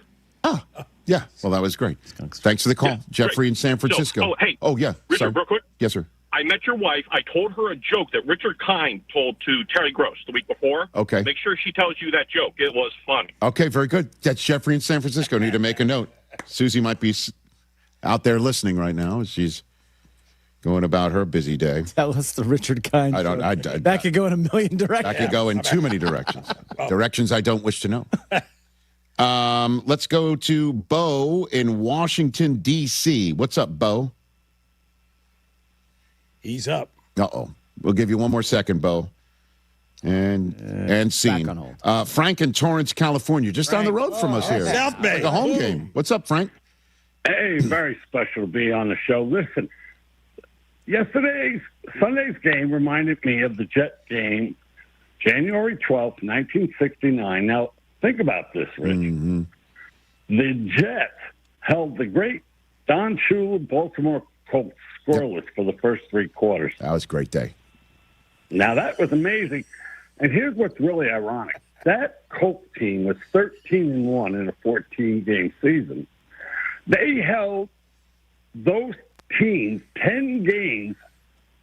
Teams were held with 10 points or less. 4 shutouts. 5 games with no touchdown. Mm-hmm. And they had one loss to the Cleveland Browns, 30-20. And that was the team they played in the championship game. Yeah. And everyone thought that was going to be a war. The Colts destroyed the Browns 34-0, which led to the 17.5-point being favored over the Jets after the Packers had won the first 2 Super Bowls. So what's so ironic about all of this, and yes, I'm going to test your memory on this. Okay. Who do you think was the defensive coordinator for the Jets? Well, that was Weeb Eubank as the head coach. Right. Okay. And I was shocked to know it was Buddy Ryan. Buddy Ryan. I almost said it. Damn it, Frank. I should have said it just to freak you out. Thanks for the call, Frank. Thanks. I got some more interesting stats about that game. Now, here's Joe Namath, the flamboyant Joe Namath, sitting in his Speedo, drinking his pina colada, telling the sports writers they're guaranteeing victory. What they did in their game plan, they had 43 rushes to 29 passes, the Jets. And so they ate up the clock. They had about 140 yards rushing. Emerson Boozer and Matt Snell. And who was the MVP of that Super Bowl? Joe Willie Namath, man. Yeah, of course, because he guaranteed. You know why, Frank? And I appreciate the call. I gotta jump because we got the commercial break coming up. You know why? Because he's chilling out at the pool, telling all the sports writers, "We're going to win this game." Brent Musburger was poolside with him. You know. And is it a Jim Harbaugh thing to say I remembered that day, even though I wasn't born yet? You were not born yet. I was not born yet. Yeah, not born yet. But I also appreciate Frank and Torrance. Hey, give it to me, because we had no idea. Old Gen Stats. I had no idea that we were going to get an Old Gen Stats right there. Pretty good. You know, and while we're strolling down Jets memory lane here. This is true. I still can't believe Sam Darnold is a Super Bowl champion. Put up the board. Sam Darnold has now as many Super Bowl wins as the entire histories of the 3 teams he's previously played for. 3 of the 4. Obviously, we don't include the 49ers there. Well, he didn't play, but yeah. You know what I'm saying? Sam Darnold now has as many Super Bowl wins as the Jets, Vikings, and Panthers combined. Tell that joke to Richard Kind. Oh, Rich, I just can't. Hello, Sam Darnold. You are fantastic. We'll take a break, everybody, right here on this Spin City edition of the Rich Eisen Show. Overreaction Monday on a Tuesday on ESPN and more coming up. Do you owe $10,000 or more in credit card debt or personal loans? With credit card debt at all-time highs, Debt Relief Advocates is urgently notifying consumers of debt relief now being made available, designed to aid consumers with out-of-control credit card debt. Those who qualify and enroll for this relief program will only have to pay back a fraction of what they owe. This is not bankruptcy or a debt consolidation loan. This is a relief program that credit card companies would rather you not know about, as it ends your debt nightmare and saves you lots of money. Consumers owing at least $10,000 in credit card debt or personal loans can now take advantage of this debt relief as the cost of living skyrockets. Debt Relief Advocates has established a relief hotline for you to call to learn what debt reduction you may qualify for, so don't wait. For this free information, call the Relief Hotline at 800-606-8737. 800-606-8737. 800-606-8737. Oh, I could sink my teeth right now into some mouth-watering barbecue at Russell's. Can't beat it. Those smash burgers at Circle Tavern are unbeatable, too. I'm all about that place. We could do this all day, Carm. You know, we really could. I'm here with Elmwood Park Mayor Skip Saviano. Skip, food is at the very heart of your community. Absolutely. Food brings us all together. And I invite everyone to experience Elmwood Park's historic dining scene, Carm. Oh, and what a perfect time. It's Restaurant Week now through February 15th. Grab the family and your friends, bring your appetite, and don't just take my word for it. Mayor Skip says it all. Elmwood Park is waiting for you. Hi, this is Dave Musil, owner of Four Seasons Heating, Air Conditioning, Plumbing, and Electric. When emergencies happen, who do you call? Broken pipe, power outage, furnace failure, no hot water? The answer is always the same. Call Four Seasons. We guarantee same-day service and installation on all heating, cooling, plumbing, and electrical needs with no extra charge for nights, weekends, or holidays. That's why over 30,000 customers have given us a 5-star Google review. For all the right reasons, call 866-4 Seasons. Insurance companies spend millions of dollars each year convincing you that they're your neighbor and that you're in good hands. But in reality, nothing could be further from the truth. When you're involved in an accident, an insurance representative will call within a few days, assuring you that you have nothing to worry about. Shortly after that, they'll offer to pay your medical bills and maybe even give you some money for your troubles. It sounds like they're looking out for you, right? But here's their real motivation. They want you to accept their offer quickly before you've received proper medical treatment and before you realize the full nature and extent of your injuries. Because once you settle, you can never receive any more money, even if you need additional surgery. The insurance company is off the hook, and they'll leave you high and dry. Does that sound like you're in good hands, neighbor? That's why when you're injured, you need to call the Verdoliak Law Group before the insurance company plays their game. We've been fighting insurance companies since 1963. Call 844-4VLG-LAW.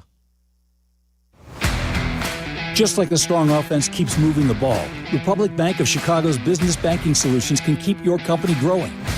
Business checking, treasury management, commercial loans, big business, small business. Republic Bank has everything you need for your business. Our team is here to get you back in the game and moving in the right direction. Experience banking beyond expectations. Only at Republic Bank of Chicago. Member FDIC. Visit ourbankchicago.com today. Dear Winter, Toyota can't get enough of you. Because Toyota's got 25 vehicles with available all-wheel drive and four-wheel drive. And that's more than any other auto brand. From the versatile RAV4 to the svelte Crown, the sleek Camry all-wheel drive, the Corolla Hybrid all-wheel drive, the rugged Tacoma, the tenacious Tundra, and the spacious Grand Highlander with all-wheel drive to keep you and yours safe. Hey, you bring the action, we'll bring the traction. Toyota, let's go places. Based on manufacturer's websites as of 10/20/25. It's been said that when someone you love has Parkinson's, you have Parkinson's. The Parkinson's Foundation knows that the disease doesn't just affect the diagnosed. It affects everyone who supports and helps care for them. If you or someone you know is living with Parkinson's, a neurological disease that affects movement, we understand that it can be difficult to know where to find help. If you have questions, the Parkinson's Foundation has answers. Answers for everyone in the fight. We can help you understand the disease, help you find expert care and local support, give you tips for living a better life, and share the latest research. Find your answers and join us in the fight against Parkinson's. To learn more, please go to parkinson.org or call 1-800-473-4636. That's 1-800-473-4636. The Parkinson's Foundation. Better lives together. Carmen and Jurko, now 9 a.m. to noon, weekdays on the home of the Bears, ESPN Chicago. If you're relying on him to be the Robin to Donovan Mitchell, good luck. Amber Indian, weeknights at 7 Eastern on ESPN Radio.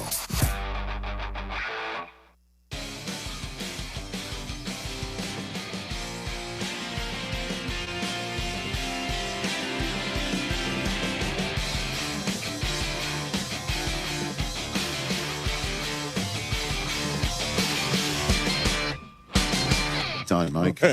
Easter eggs everywhere. That was so from the Bad Bunny I need that.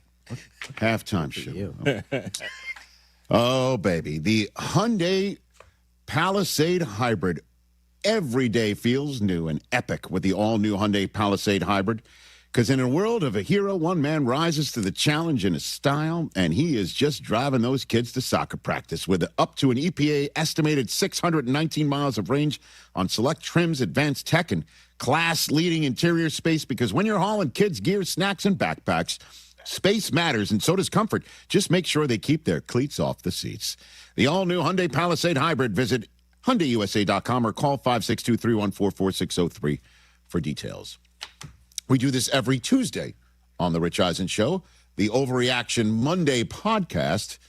Chris Brockman and I always record it on a Monday morning before Monday show. It's out there in your RSS feeds. The Super Bowl 60 version of that now leads to Overreaction Monday on a Tuesday. That was terrible. That was crap. That was garbage. This place sucks. Overreaction Mondays. Monday on a Tuesday. All right, Christopher, you've got the floor. What do you have over there? Excited. You guys want to come over and watch the Super Bowl tonight? No. It's already been played. Sorry. Yeah, your Patriots lost. Sorry. Convincingly. Sorry. Good to see you guys. Wow. I mean, that was I'm not overreacting. I'm just reacting. I'm saying, he's hurting. That was a little unnecessary. I apologized 3 times. The more I think, I said sorry. The more I think about it, of all the disappointing Boston championship, because there's been so many that they've played in the championship. This one hurts the least. Not insufferable. This one hurts the least. Yeah, because not insufferable. 41. Totally sufferable. Oh, is that your first topic? No, actually. Oh, God. All right. Talking a lot about Sam Darnold. Can't get enough of the story. Like I said on the pod yesterday, I think when we think about the 2025 season, we're going to remember the Sam Darnold redemption arc the most. He's going to be the only quarterback from the 2018 class to win a Super Bowl. That's great. Come on. I wish. All right. Come on. Whoa. I mean, what are we at now? Really? We're 8 years in, boys. What Has happens? Josh Allen and Lamar even been to one? And how dare you? How do you not know that if in 12 years from now, 44-year-old father of 11, Josh Rosen gets a phone call? To what? Come coach? I think he's an MBA now. Whatever. All right. It's overreaction. Onward, sir. Onward. You're going to flat out dismiss when he's the only one who's made it? Onward. Let's go. That is derelict of duty on your part. Onward. What an overreaction. I don't know, though, man, because Mason Rudolph's in that class. So okay, very good. This Look off. at you going deep. Clip this off What and else? play it at Josh Allen's Hall of Fame. Okay. The Rams, guys, got to be feeling the worst. Why would they play that at Josh Allen's Hall of Fame that he never won one? Because he's probably going to. And Chris Brockman called it the Tuesday after Super Bowl 60 in this segment. We'll play it on our show. Okay. Well, if that's the case, he might not make the Hall of Fame. Of all the teams feeling the worst yesterday, watching, the Rams are feeling the worst watching the Super Bowl from home, thinking that could have been us. You had no idea I was going to ask that of Mark Schlereth before, nor did I have any idea this would be. I did not, but yeah. No, yeah. I mean, they were the ones closest because the Vikings fans are like, that could have been us too. Yeah, but they weren't a Super Bowl. But that's a whole season's worth of having to get through. That offensive line was not protecting J.J. McCarthy nor Carson Wentz either. Right. They were all banged up. Right. I think Denver fans are like, all we had to do was get the referees call the holding call in the end zone against the Bills that we deserved to have called for us for a walk-off safety, and there wouldn't have been any more action that caused Bo Nix to break his ankle. And we could have made it to the Super Bowl with him, and we could have been the champs. I know I just gave you a lot of tinfoil hat, sunny in Philadelphia, string on the bulletin board stuff. But I think this is a proper reaction. What else over there, Chris? So close. What it came down to that Zach Charbonnet just picking up the ball for the 2-point conversion. That's another one of those two. Yeah, it's like so random. There's a lot of moments for Rams fans to sit there, and the Rams maybe to sit there and think that should be us. I know Will Campbell spoke today in New England, said he had a ligament tear this season and apologized for not speaking after the game. This is the last day I'm going to pile on Will Campbell. The Patriots should have taken Ted McMillan or traded down for Colston Loveland in last year's draft at 4th overall. Well, I mean, talk about playing the result, man. We knew those guys were good coming in. No, I still think this is an overreaction. You weren't a Ted McMillan away from beating the Seahawks, bud. You also weren't Colston Loveland away from this. That was literally anyone else playing on the left side. You needed to have a better. Well, you needed to have a better, I guess, backup plan or a better plan just in case. I just think the Seahawks were the better team, and at the end of the day, neither of these two guys. It would be great to have them. Let's see what happens with Will Campbell. I mean, you heard what Mark Schlereth said in hour 2 earlier this hour. Teron Armstead, frequent guest of this show, he tweeted out that everything he sees technique-wise from Will Campbell is fixable.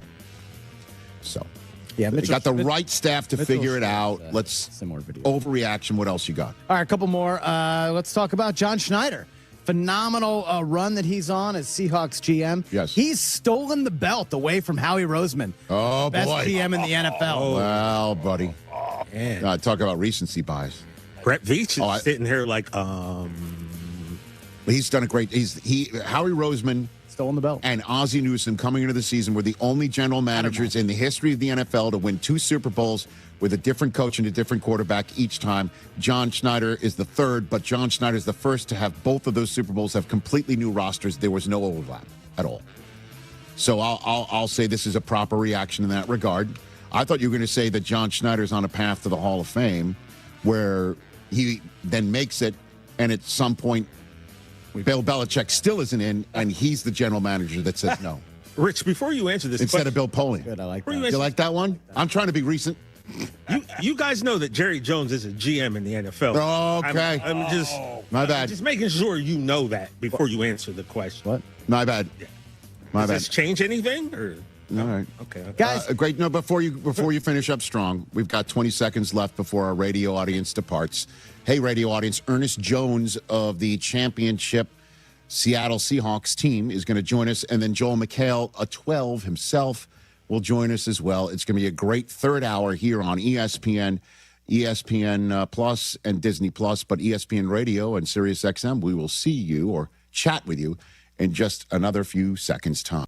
Every 40 seconds, a child is reported missing. Find the Children is a nonprofit organization dedicated to helping find missing kids. You can be a part of their mission by donating your unwanted car. Call 1-800-294-0222. You'll receive the maximum tax deduction, and we provide fast, free pickup. Call 1-800-294-0222. Donate your unwanted or unused car. Call 1-800-294-0222. This advertisement was paid for in partnership with Cars R Us and Find the Children. I'm Boomer Esiason. My mom died from cancer. She was only 37 years old. She didn't have life insurance, and that was devastating for my family. That's why having life insurance is so important to me. Ethos makes it fast and easy. Get a quote in seconds, apply in minutes, and get same-day coverage. You can get up to $3 million in coverage with no medical exam.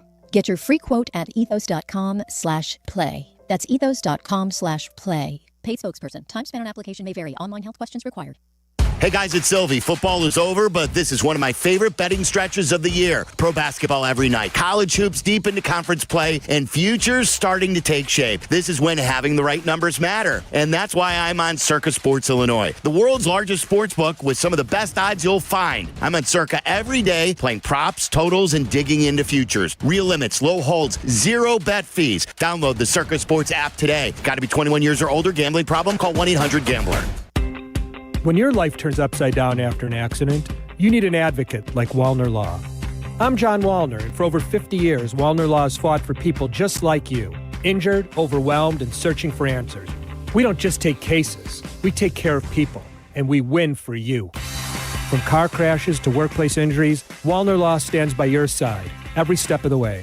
So call us today, 312-8-MILLION, and win with Wallner.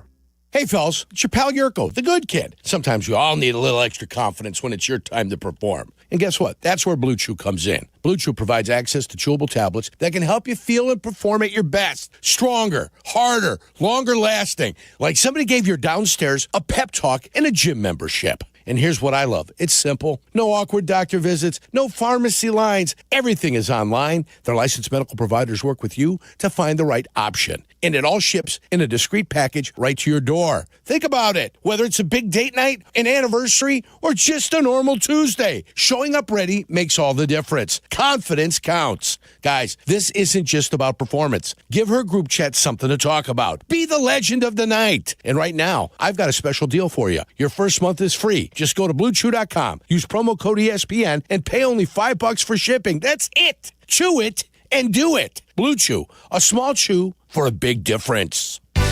After seeing some hoops or pucks at the UC, let the CTA be your drive home. The number 19 United Center Express bus takes you from the arena to Union Station, Ogilvie, and Michigan Avenue for just $3. If you've ever waited for a ride share at the UC, you know it's awful. Take the CTA. Buses run express for an hour after each game and will take you to Metro stops and hotels along Michigan Avenue. At under $3, you've got more money for merch or food at the game. Find the CTA Express buses right outside the stadium.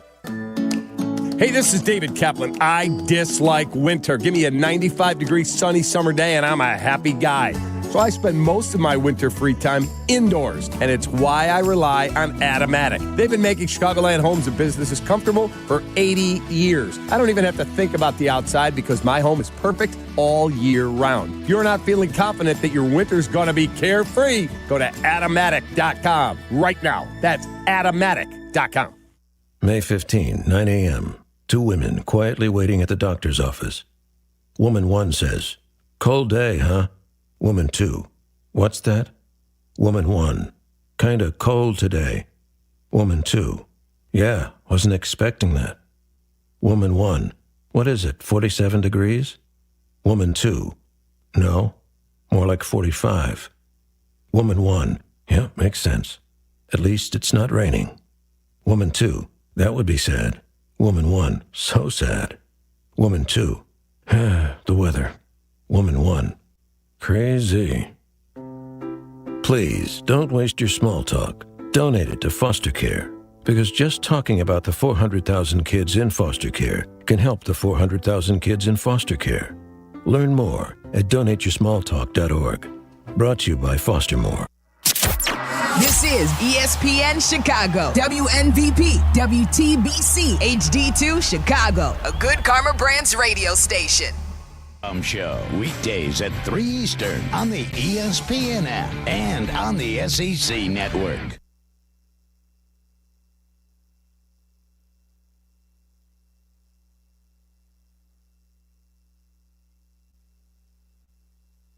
This is the Rich Eisen Show. Hey, everybody. Can't get enough of the Rich Eisen Show? You're in luck. You can find us everywhere. Watch us weekdays on Disney Plus from noon to 3 Eastern. Miss the show? We've got a podcast so you can listen anytime. But here's the best part.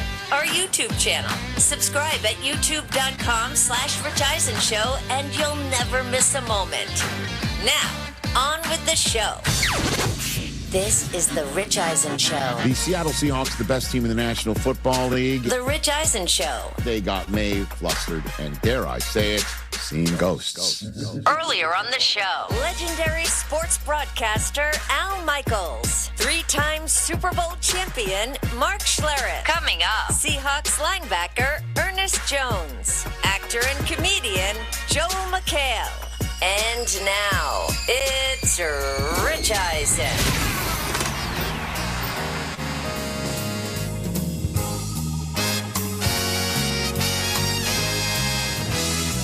Hour number 3 of the Rich Eisen Show is on the air here on ESPN2. We just spent 2 fun hours on ESPN. Every day we're on Disney Plus and the ESPN app all 3 hours. Same thing with ESPN Radio and Sirius XM Channel 80. Al Michaels, the voice of football, essentially, and Olympics. And Olympic hockey and sports in general, was in studio hour number 1 for 2 segments. Mark Schlereth in studio hour 2. It's an Overreaction Monday on a Tuesday. If you missed any of those 2 hours, guess what? We've got you covered. Disney Plus, that's got a spot right there on our regular play page where you land on the home page. Click on a button. You watch all 3 hours whenever you want. You also have our podcasts all 3 hours, the way you get your podcasts every day if you want to listen. And then there's our YouTube channel, youtube.com/Rich Eisen Show, and all of our socials as well. Joel McHale, a diehard Seahawk fan, one of the 12s, is in our green room right now getting set to come out to have a chat. But right now we've got an actual member of the Super Bowl champion Seattle Seahawks, fresh off of 11 tackles in Super Bowl 60. Ernest Jones, kind enough to join us here on the program. Good to see you, Ernest. How are you? Champ is here. Doing well. I'm doing well. How are you? I am doing really well, man, and I'm appreciative of you taking time here. What's the last 2 days been like for you, Ernest? Man, it's been full of excitement, man. I'm just blessed, being here second time, feeling this moment. Just want to take it all in and just enjoy it because it took a lot for us to get here. We worked hard, so we deserved it. Again, you're referencing obviously to the way your career started with the Rams and second time in terms of a Super Bowl championship. But just for you, at the end of this journey, for you, to do this with this team at this moment, I'd love for you to tell me what's in your gut, your heart, and your mind right now, Ernest. And my heart's the happiest it's been in months, man. It's been a tough time, from getting traded twice to losing my dad. It's been super hard. But man, this organization, they truly don't realize they changed my life, man. This Super Bowl, this thing means everything to me to do it with this group of guys. Like I said, we deserved it. We put the work in. But for me, there's a little personal side to it that, through all the things that I've been through, making it this far has been everything. Yeah, I'm just looking at the photograph of you celebrating right there on the turf on Sunday night. And then what did you do after this, after getting off the field, Ernest? I think, after the field, I went back to the, hotel with the family, kind of, reminisced a little bit and talked about, what it took to get here. And then me and the guys, we did a little party and we had us a little fun. All right. Any more meat on those bones? Any more details you can care to give us? Yeah, I'll say this: we had a lot of fun, but I'll say this: the guys are recovering today. We got the parade tomorrow, so we're recovering, getting ready to go. Do our thing tomorrow as well. All right. So I'm sure. At which point did you look at your phone and feel the need to call Puka Nacua a goofy ass? Honestly, when did that happen? It was crazy to me. One thing about me, and I'm gonna stand on this. Don't say nothing about my teammates. Nothing. And then you talk about my quarterback. I'm not going for it. So I get on my phone and people are texting me, telling me congratulations, and this pops up, and I'm the ultimate teammate. Don't say nothing about my guys, like I said. So of course I had to, to respond to an old teammate of mine. Yeah. And yeah, you've kind of been on record to not go verbally at your quarterback, Ernest. Yeah, and as a matter of fact, the Rams should know, because I believe this post-game comment was uttered after your visit to SoFi this year. Let's play this for Ernest. If we want to try to define Sam by this game or what, man, Sam's had us in every game. So for him to sit there and say, "Oh, that's my fault," no, it's not. It was plays that defensively we could have made plays. There were opportunities where we could have got better stops. It's football, man. And he's our quarterback. We got his back, and you got anything to say, quite frankly. Yeah, well done. Perfection. Thank you. Well, Ernest, to be honest with you, I don't think you needed the "quite frankly" before those next two words. That was pretty frank in its own right, just standing on its own. You know what trying to make it a little respectful at the same time. That's funny. So tell me about Darnold, when you learned about him and what you learned about him and why you caped for him like you do. I think, I would be like everybody else with an outside perspective, not meeting him. You just hear about, what he's been through in the past. So once Sam got there, the first thing I had on a Harley Davidson shirt in the locker room, and he made a joke about it. And then at that point, I knew, I was like, okay, I can go to war with this guy. He got something to him, and he put in the work. And, we came to that game, and I believe that was week 11. Yes. And I knew it was a rough game for him, and I knew that he was going to take those shots. And when he came out of that meeting and he said that was his fault, it touched my heart. And nothing's ever his fault.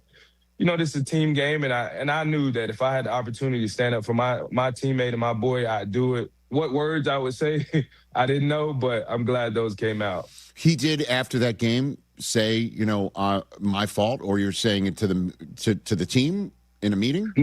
Yeah, he can't. We were walking, switching spots at the podium, and in between the hallway, he was like, "Man, that's on me." He was like, "Man, that's my fault." And right then and there, I told him, I was like, "Bro, it's never your fault, bro. We could have done so much better to help y'all out, and do our job better." And then, went into the podium and said what I said. Let's talk about Super Bowl 60 in itself. Ernest Jones IV here on the Rich Eisen Show. after winning Super Bowl 60 with his teammates. Did you see on film, okay, we got this? This is we're good. We just need to execute, just be ourselves, and this thing's a wrap. Ernest, I think it was that, but it was also the team that I know that we are capable of, and defensively, I'm speaking of. I think if we come out there and we're on all 10, there's nobody that can stand with us. And I knew that was going to be the case in this game. Once guys started treating it like another game and it wasn't the Super Bowl, I knew in my spirit, in my heart, that, man, we were going to win this game. And waking up that morning, what was that like? Going to the stadium in a bus, showing up, Super Bowl, seeing that patch that's right there on your right chest on a jersey, putting it on.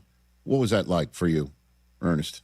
Man, I just reflected. I hate I couldn't bring my dad to this game. I hate he wasn't there with me, but I was telling a lot of people, man, I felt him with me this week more than I've had since he's left. That was last year, right? Your dad passed last year?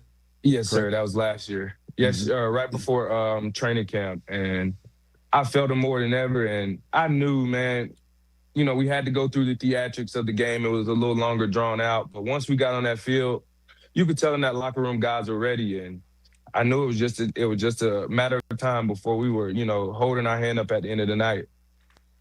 And so when in the game did you know this was our day? Was there a play for you?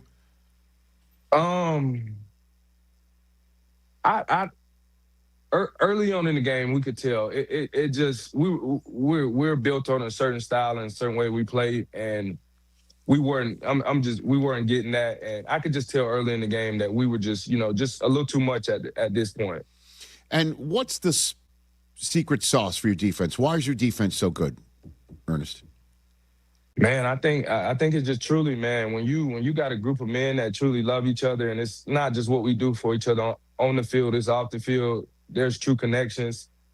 Man, a group of us doing that, it all, going towards one goal, that's powerful. And I think that's what it was. We set our mind on, this season is a failure if we're not the best defense in the league and we aren't, in the Super Bowl. So we had a goal and we stuck with it. And you showed up in the middle of last season. and what was your first impression of Mike Macdonald that stands the test over the last year and a half for you?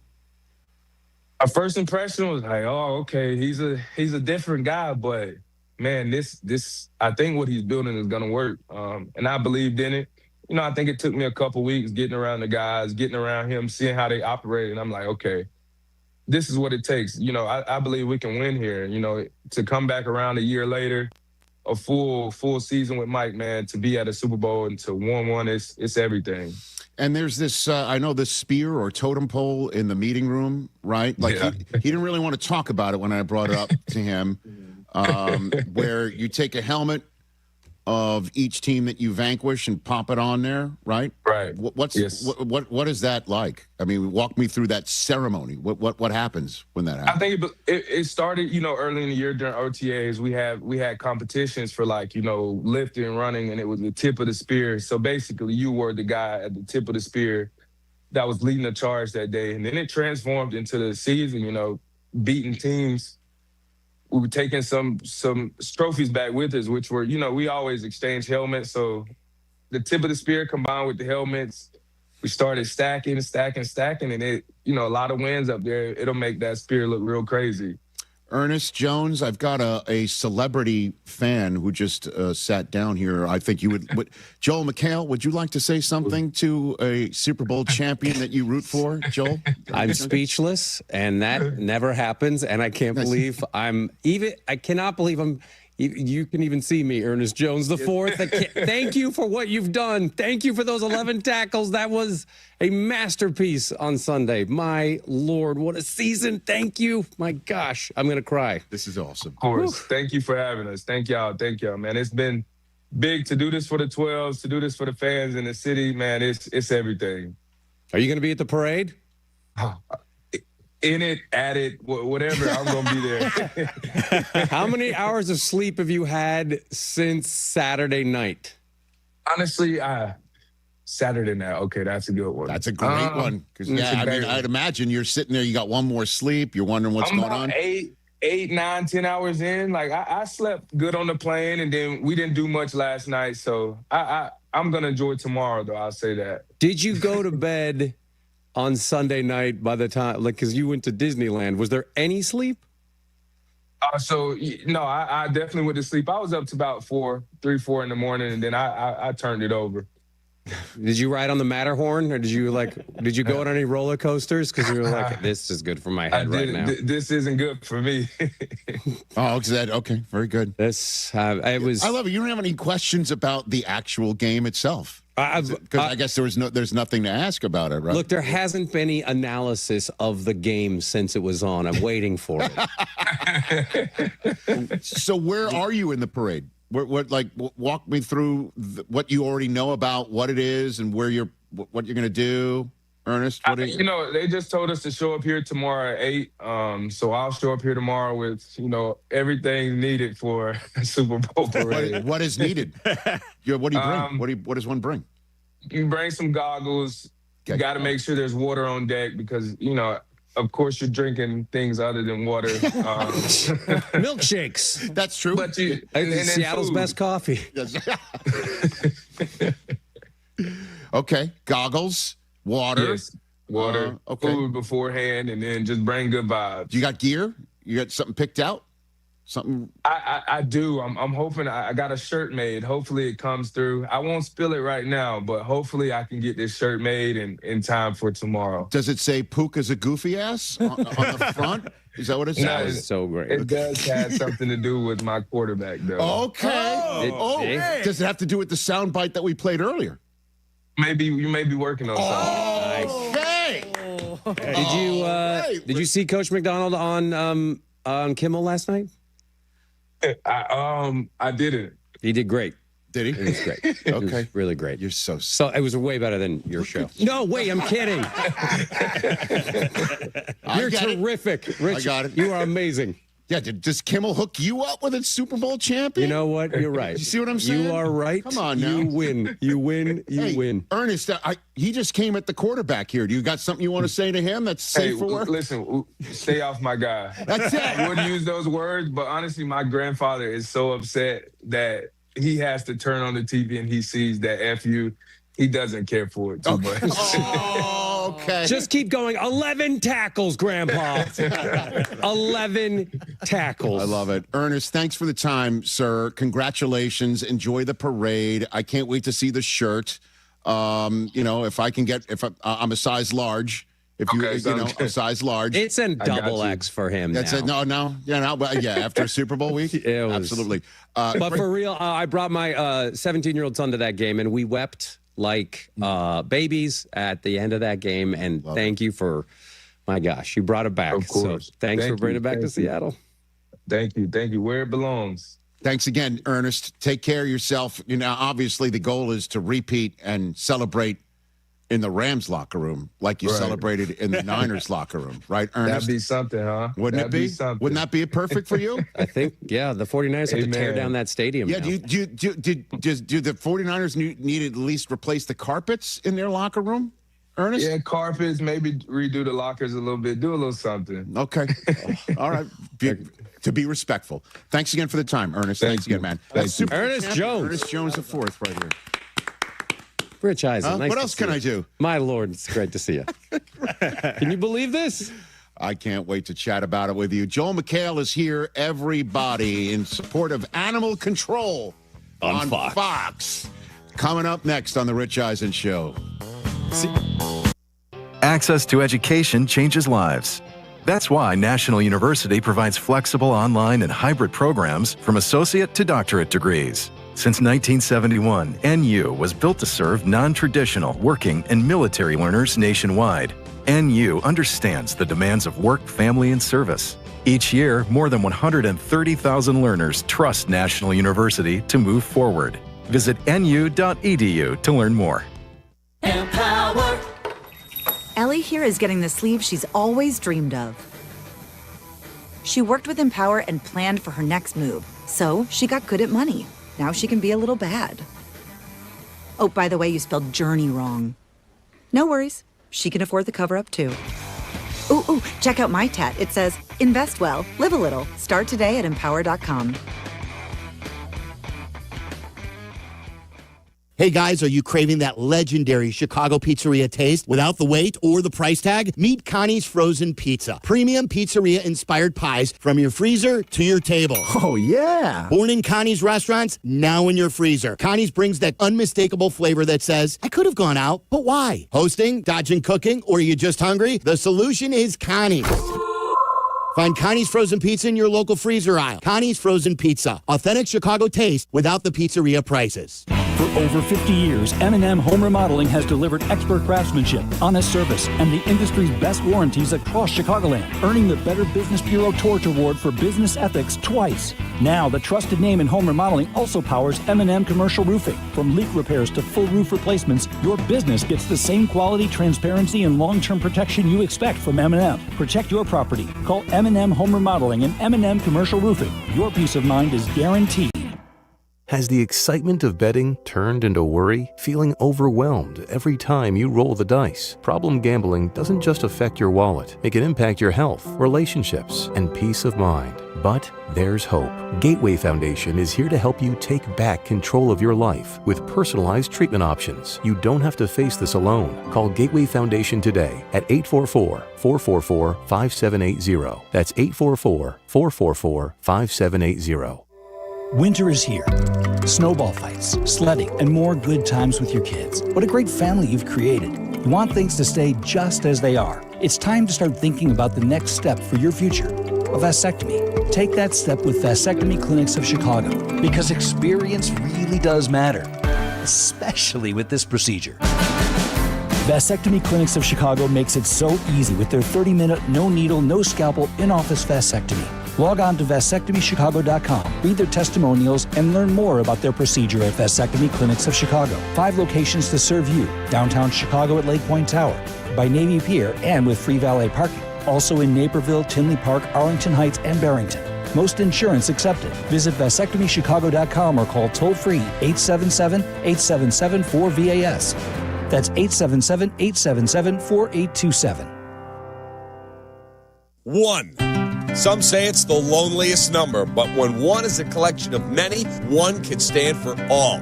Blue Cross and Blue Shield of Illinois is one company serving their communities across one country for nearly 90 years. And as they continue to empower whole person health with compassion and innovation, one member at a time, Blue Cross looks forward to keeping you and the ones you love at the center of everything they do. Blue Cross and Blue Shield of Illinois, through it all. Hey guys, it's Courtney Cronin. Picture this. She opens the box. The light catches the shine inside, but what you really see is her smile. That's the winning moment. That's what Rogers & Hollins delivers. Not just a ring or a necklace or a watch, a moment. A story she'll share every time someone compliments her.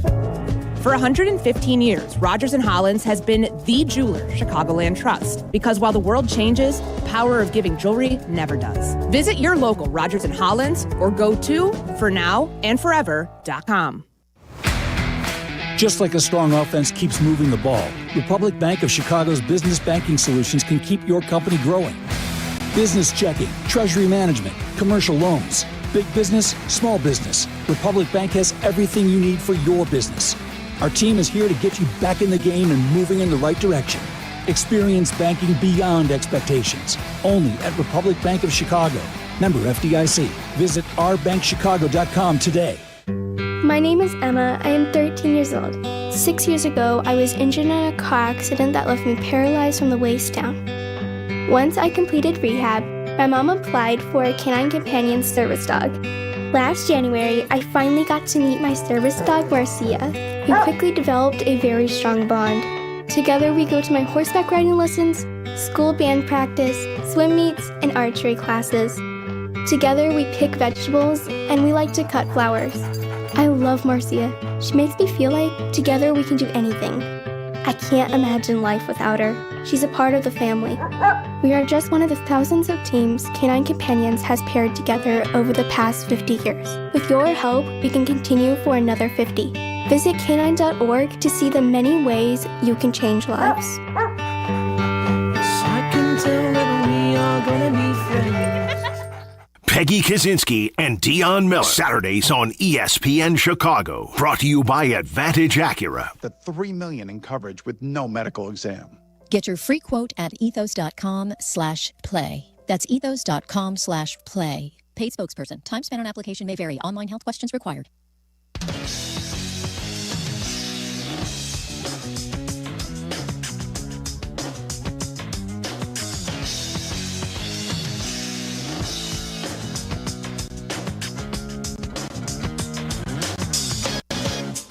Next day on Hulu and on Netflix.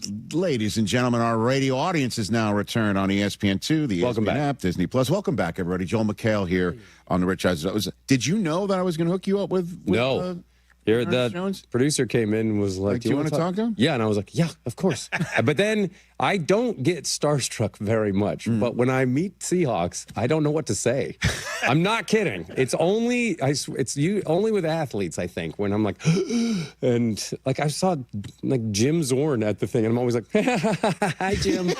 I'm not Kurt Warner from not the other wonderful Kurt Warner spelled with a C. Yeah, from I was always like, yeah. 14, you were incredible. Yeah, and then he gave me his number. Did he really? And I'm like, this is the worst decision you've ever made. I'm just going to be sending you clips. So that's the only time I was like, I don't know what to say. Now, you mentioned it. You referenced it to Ernest Jones. You brought your son to the game? Mm-hmm. Yes, we were. So you have instilled your son into the Seahawks fandom? Is what? Yeah, since birth, pretty much. That's it. Since birth, and when we went to the Super Bowl against the Broncos, we had dressed. They were tiny. We were dressing them up. Yeah.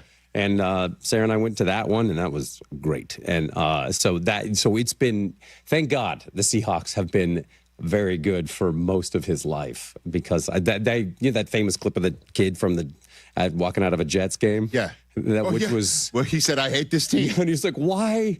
Well, I didn't ask for any of this. And so, yeah, that kid, he should go into broadcasting. But yeah, my son and I were sitting there. I mean, we were crying, and it was just, it was.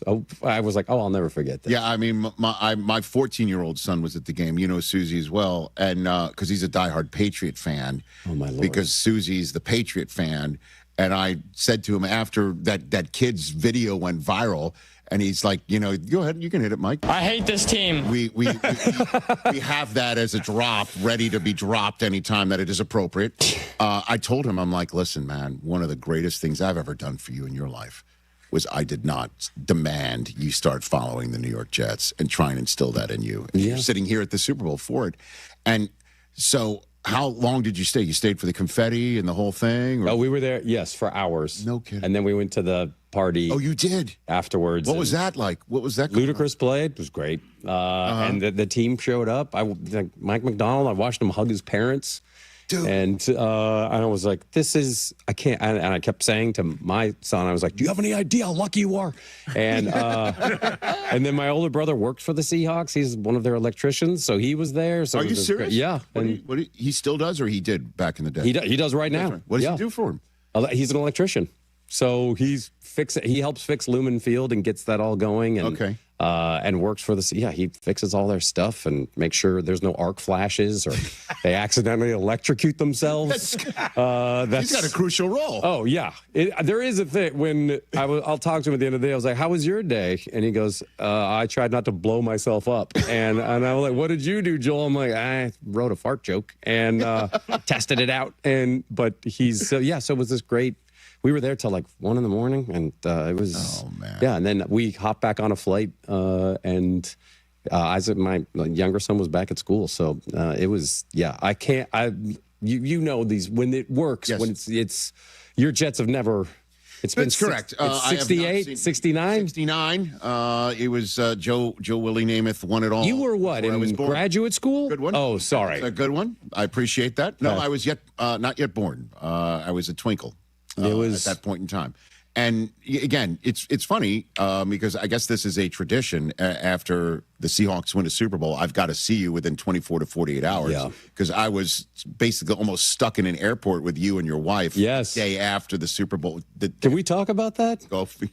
Go for it. I'll give you the floor on that if you'd like to. Well, there was a famous actor there, and in the lounge. We had a great time in the lounge. We're sitting there just having cheese cubes. They had to. They were de-icing the plane. They were. And We were waiting. And then, his wife ripped him a new one. Was yelling and kept calling for Chardonnay, and it was flowing. And we were sitting there saying, what do we do? We were like, what do we do? What do we do? We just say, grab another Ritz cracker and take another cheese cube and eat it. So Rich intervened, which I thought was inappropriate. And, so I guess, I won. This actor's name rhymes with... I'm not going to... We can't do it. No, you can't. No, it would be... I would... You're the actor here. True, thank you. So it's up to you whether you want to... It rhymes with Rob Gronkowski, my favorite actor. We can't. Yeah, I will say, when we're sitting there watching the Super Bowl, and when I hear people like, "Game's boring the first half," like you heard that, and I was like, every second, every moment is tense, and it is. Like it's all. I mean, it's just like it's like the World Series, like that's Game 7, where you're like every step, correct. Because I was trying to keep the spirits up of a 14-year-old to my left who thought every single snap was the end of the Patriots season. Yeah, and I'm like, dude, it's 6-0. One touchdown, one throw, one Keyshawn Booty one-handed grab of just like let's just throwing up for grabs and touchdown, and you're winning. You're leading this game. The last 2 playoff wins featured the opposing quarterback making an incredible boneheaded decision deep in his own end to flip the entire script. Yeah, I'm like, and Sam Darnold has had that in him, but that guy never showed. His game management was brilliant. I mean, but it was like tiny chess pieces moving for that first half. It was stressful, and like I don't blame you, because it definitely was. I understand from a Patriot point of view, it felt desperate from jump. Yeah, but it was it for a Seahawk perspective. I imagine it was like, this is going well. This is going really well. It's against the Patriots in the Super Bowl, and the last time I felt things were going well against the Patriots in the Super Bowl, the worst gut punch of gut punches that could ever be conjured up by the football gods happened. Real PTSD. Did I express your feelings properly? Perfectly. And so every inch, every little bit. So like every time we were kicking, I was like, we can just keep kicking field goals. Right. Let's just stop on third down and just kick another field goal. We're doing great. Because Jason Myers was a kicker, and obviously Dixon he was great too. The coffin corner punt that kind of stunted some of best punter in the history of the NFL. He was right there. I love it.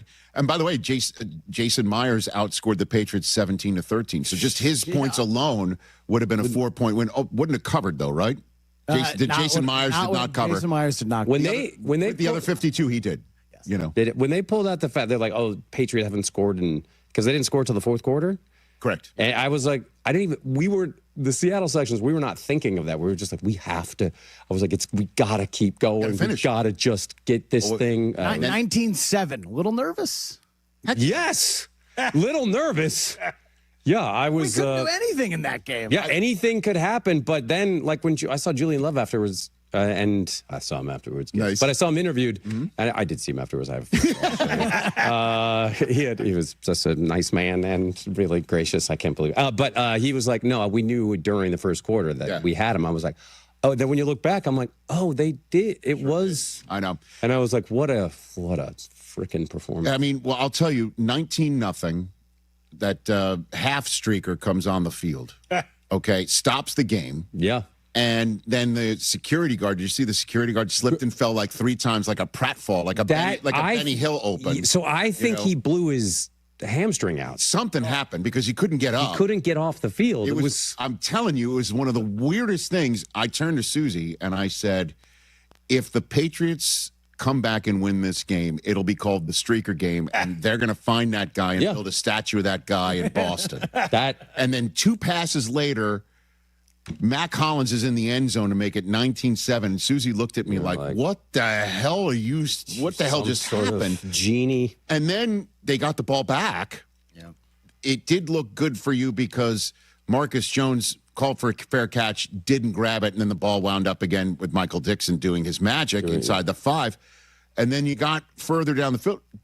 That's when Julian Love stepped in. That's when, but in those moments, you had to sit there and go, it's happening. I thought, oh no, I literally was like, you got to be kidding me. It's going well. And the streaker, whatever, I don't know what he was thinking. But I was like, if you're going to streak, get fully naked. Yeah, do it. Like, Come on. Don't just go shirtless.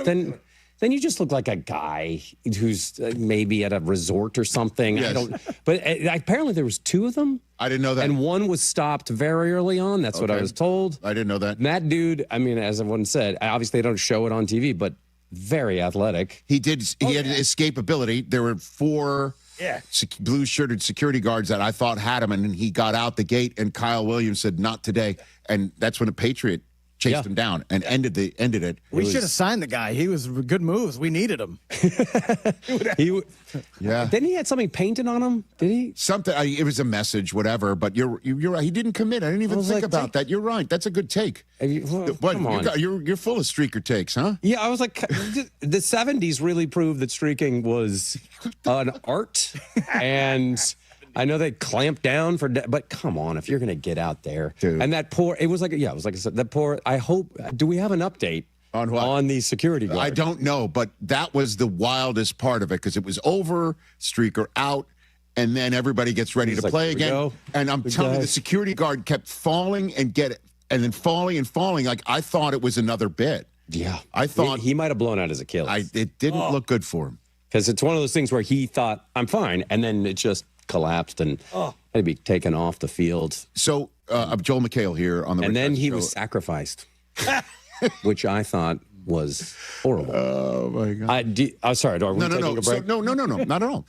That when I talk to fans, diehards of a team that is performing better than they think, and then go even further and winning it all, they have got a certain sense about what they love about the team. Just this iteration of it. So what do you love about this 2025 Seahawk team outside of, obviously. Oh, like uniform design? I think they're nailing it. I do think we have. Although the old school Chuck Knox era stuff, I thought they should have worn that in Super Bowl 60, man. That would have been amazing. I don't know if there's, other than the kind of hot lime green. Yes, sir. Which are fine. We can be spotted from space, but yeah, I think our uniforms are better than anyone's. So you've got a great uniform. We really do. This team, boy, it is.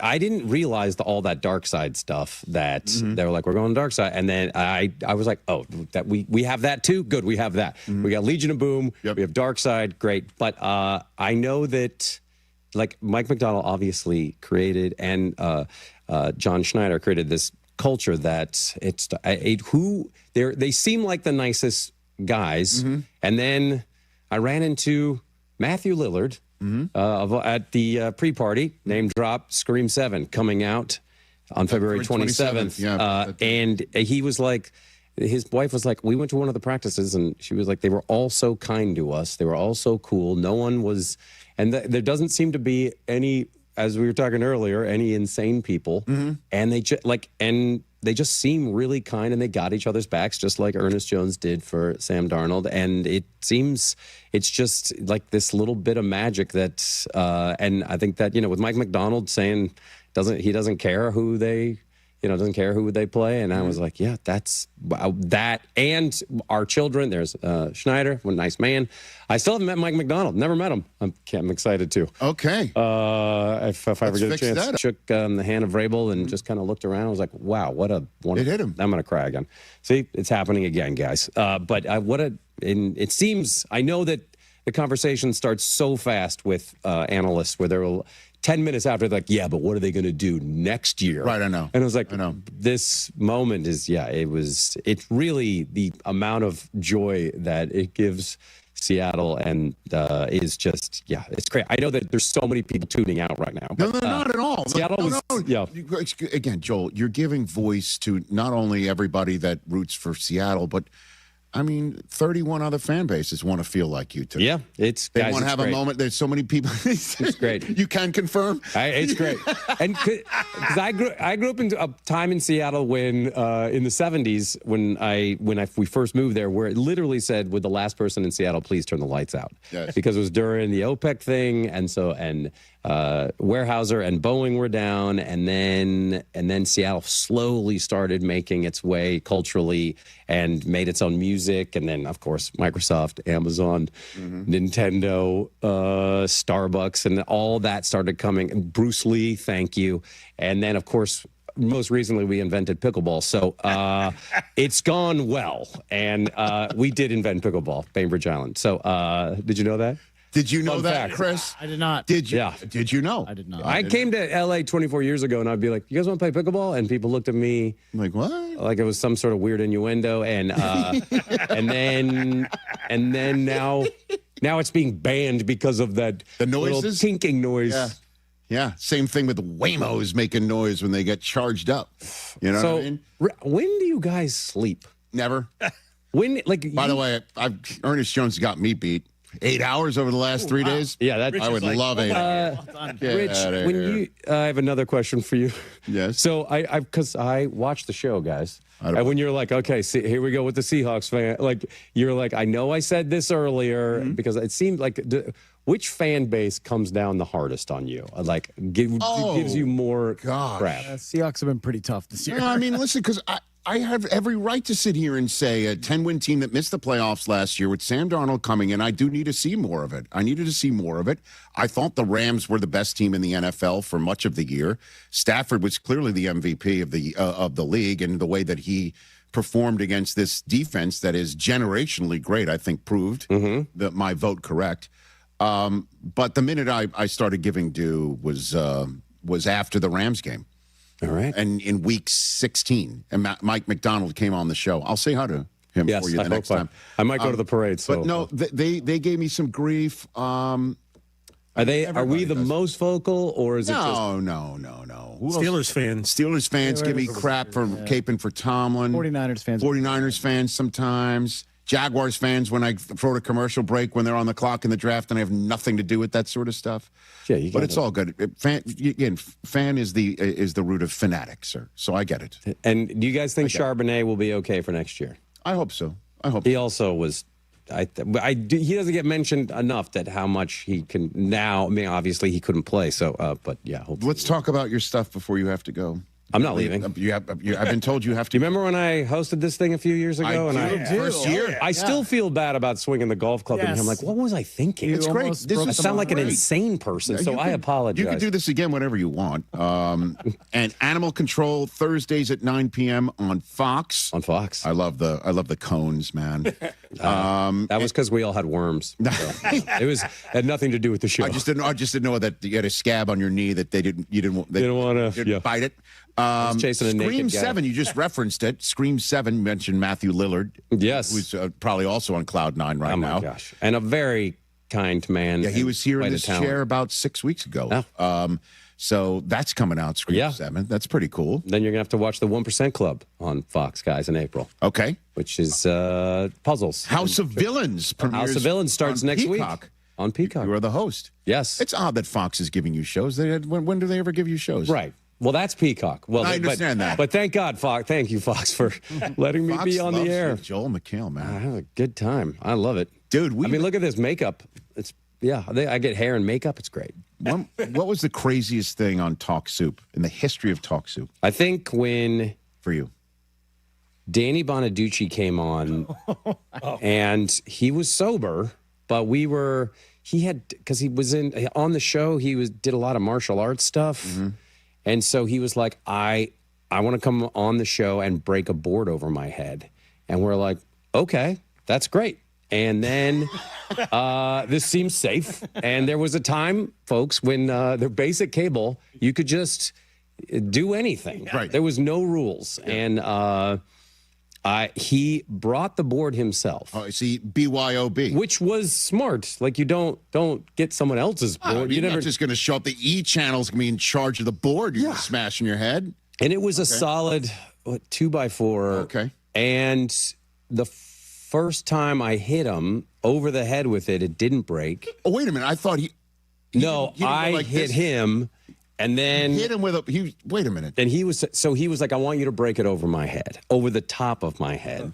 And I hit him, it didn't break. And then he was like, hit me again.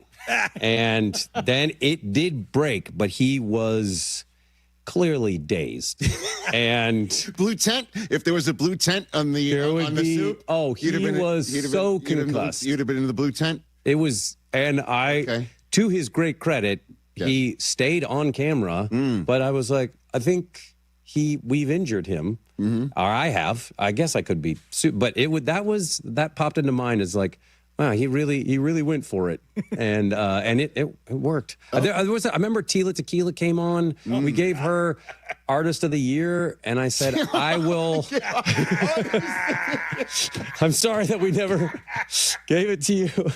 Artist of the Year. That is so funny. And I wore a hazmat suit to give her the award. I handed it to her with tongs because I didn't want to, and she agreed to all of it. And then I remember we had the cast of Mad Men on, and then LeVar Burton was also available. Okay. And then we were like, we'll just have you all on. And then he improvised it, like the cast introduced themselves, and then LeVar Burton goes, I'm the redhead. And it was so funny. Ham was part of it? Ham was not. No, Ham was not there. Okay. He was busy receiving many awards. I'm sure. At the time. But the creator was that. Yeah, it was great. So wacky. Dude. Oh, I think also when Eminem wanted to be on the show, that was really. I was like, wait, Eminem watches. Also an incredible NFL analyst. Yes. Eminem is, and now I was like, what a weird thing, dude. That was an incredible run, and I always enjoyed. Way back when. It's been off the air for 10 years. Has that really been? Yeah, it's more. You must have people who bring it up to you all the time, though. Still, no? Yeah, those that are still alive. Okay, right. I'm glad that I was alive enough to bring you on. Look at us. And Rich, I know you don't hear that. I mean, you are one of the greatest. Okay, I'm not trying to buy back. It's just like, there's nobody that has been around as doing what you've been doing for as well as you've done it for this long. All right, stop. I'm stopping that. Look, are you still drunk from the Super Bowl? I'm not Look trying at to. You. Yeah, I'll take it so all. Excited. No, I feel the same way about you, Joe. You were your selection of vocabulary alone is. Yesterday you were like marauded. Yes, they marauded, and I was like, good one. Dude, I described your defense. That was like a perfect. I was like, that's it. Thank you, sir. I appreciate it. Syntax and all.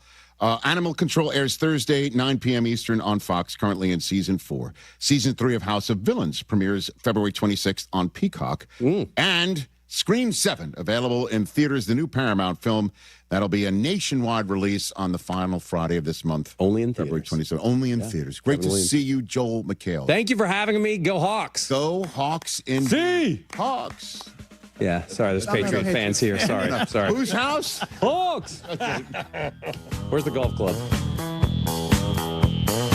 Individuals and businesses with tax problems, listen carefully. Do you feel like you're losing control of your finances? If you owe over $10,000 in back taxes or have unfiled tax returns, we can help you take back control. The IRS is the largest and most aggressive collection agency in the world, and they can seize your bank accounts, garnish your paycheck, close your business, and file criminal charges. Take control of your tax problem now by calling the experts at U.S. Tax Shield and take advantage of the Fresh Start program and new laws that may allow us to negotiate a settlement for the lowest amount possible. Our team of tax attorneys and enrolled agents can stop collections and get you protected so you can take control of your financial future. U.S. Tax Shield offers a price protection guaranteed quote to get you protected today. U.S. Tax Shield is A+ rated with the Better Business Bureau, so call now. 800-687-5192. That's 800-687-5192. U.S. Tax Shield. 800-687-5192. Hey, it's your friend Tom Waddle here. You know, life comes with a lot of things to remember, and Great Clips doesn't think your haircut should be one of them. And this is why they use Clip Notes. It saves your haircut details, so no matter which stylist you see or Great Clips salon you visit, it's easy to feel like the best version of you. So do yourself a favor. Say goodbye to guesswork and hello to a great haircut every time. Download the app today. Great Clips.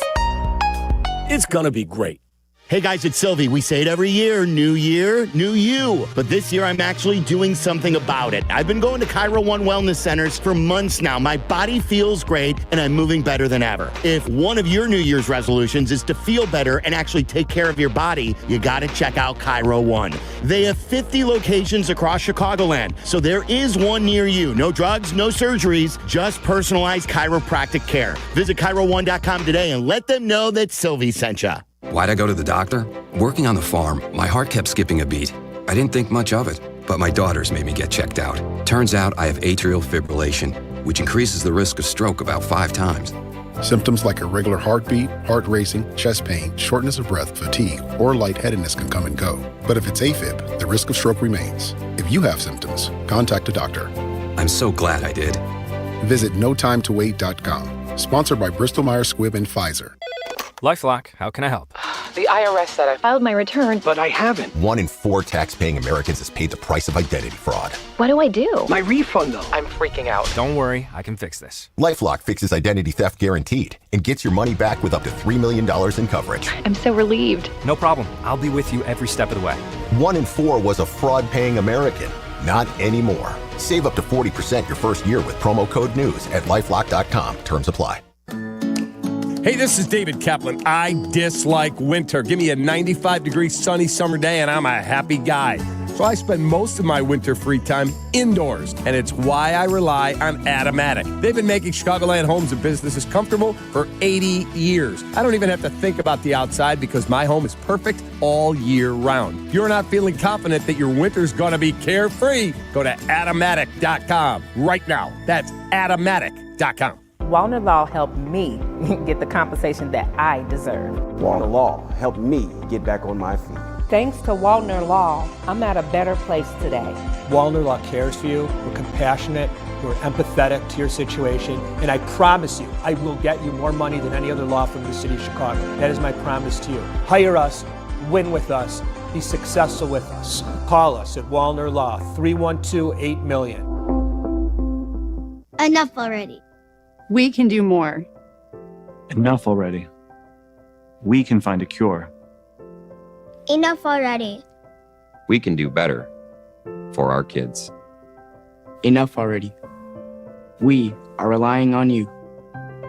Childhood cancer is the leading cause of death by disease for children in our country. We can do something about that. We can come together to support the best research for safer, more effective treatments and cures for our kids.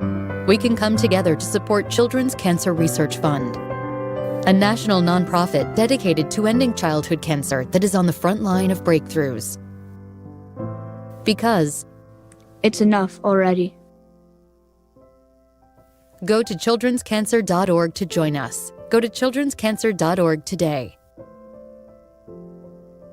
Guests on ESPN Chicago join us on the Yuengling Hotline. Brought to you by Yuengling, the oldest brewery in America. When so many people said he couldn't do it, when so many people didn't believe in Sam Darnold, the Seattle Seahawks did. Check out more from Freddie and Harry weekdays at 3 Eastern on ESPN Radio and the ESPN app.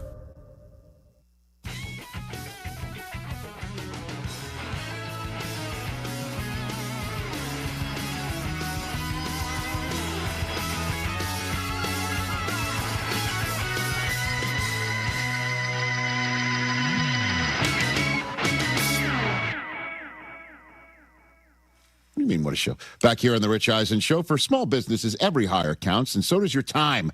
Hiring can quickly become overwhelming, from sorting applications to figuring out who's truly qualified. That's where LinkedIn Hiring Pro helps. It streamlines the process so you can focus on connecting with the right candidates, not managing the noise. Hire right the first time. Post your job and get $100 off toward your job post right now at linkedin.com/Eisen. That's linkedin.com/Eisen. Terms and conditions apply. Okay, let's take a quick call. Alex in Seattle, Washington. Finish up. It's a very Seattle show. What's up, Alex? Hey, Rich. How's it going? We got about a minute for you. What do you got in your mind?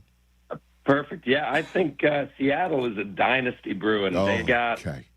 They have one of the youngest teams in the league.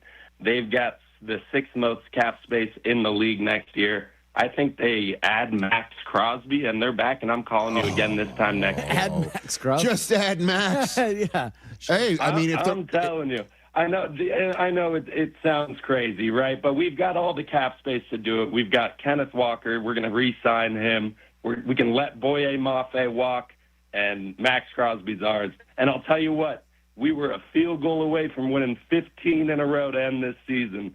So I think we're talking about one of the best teams ever.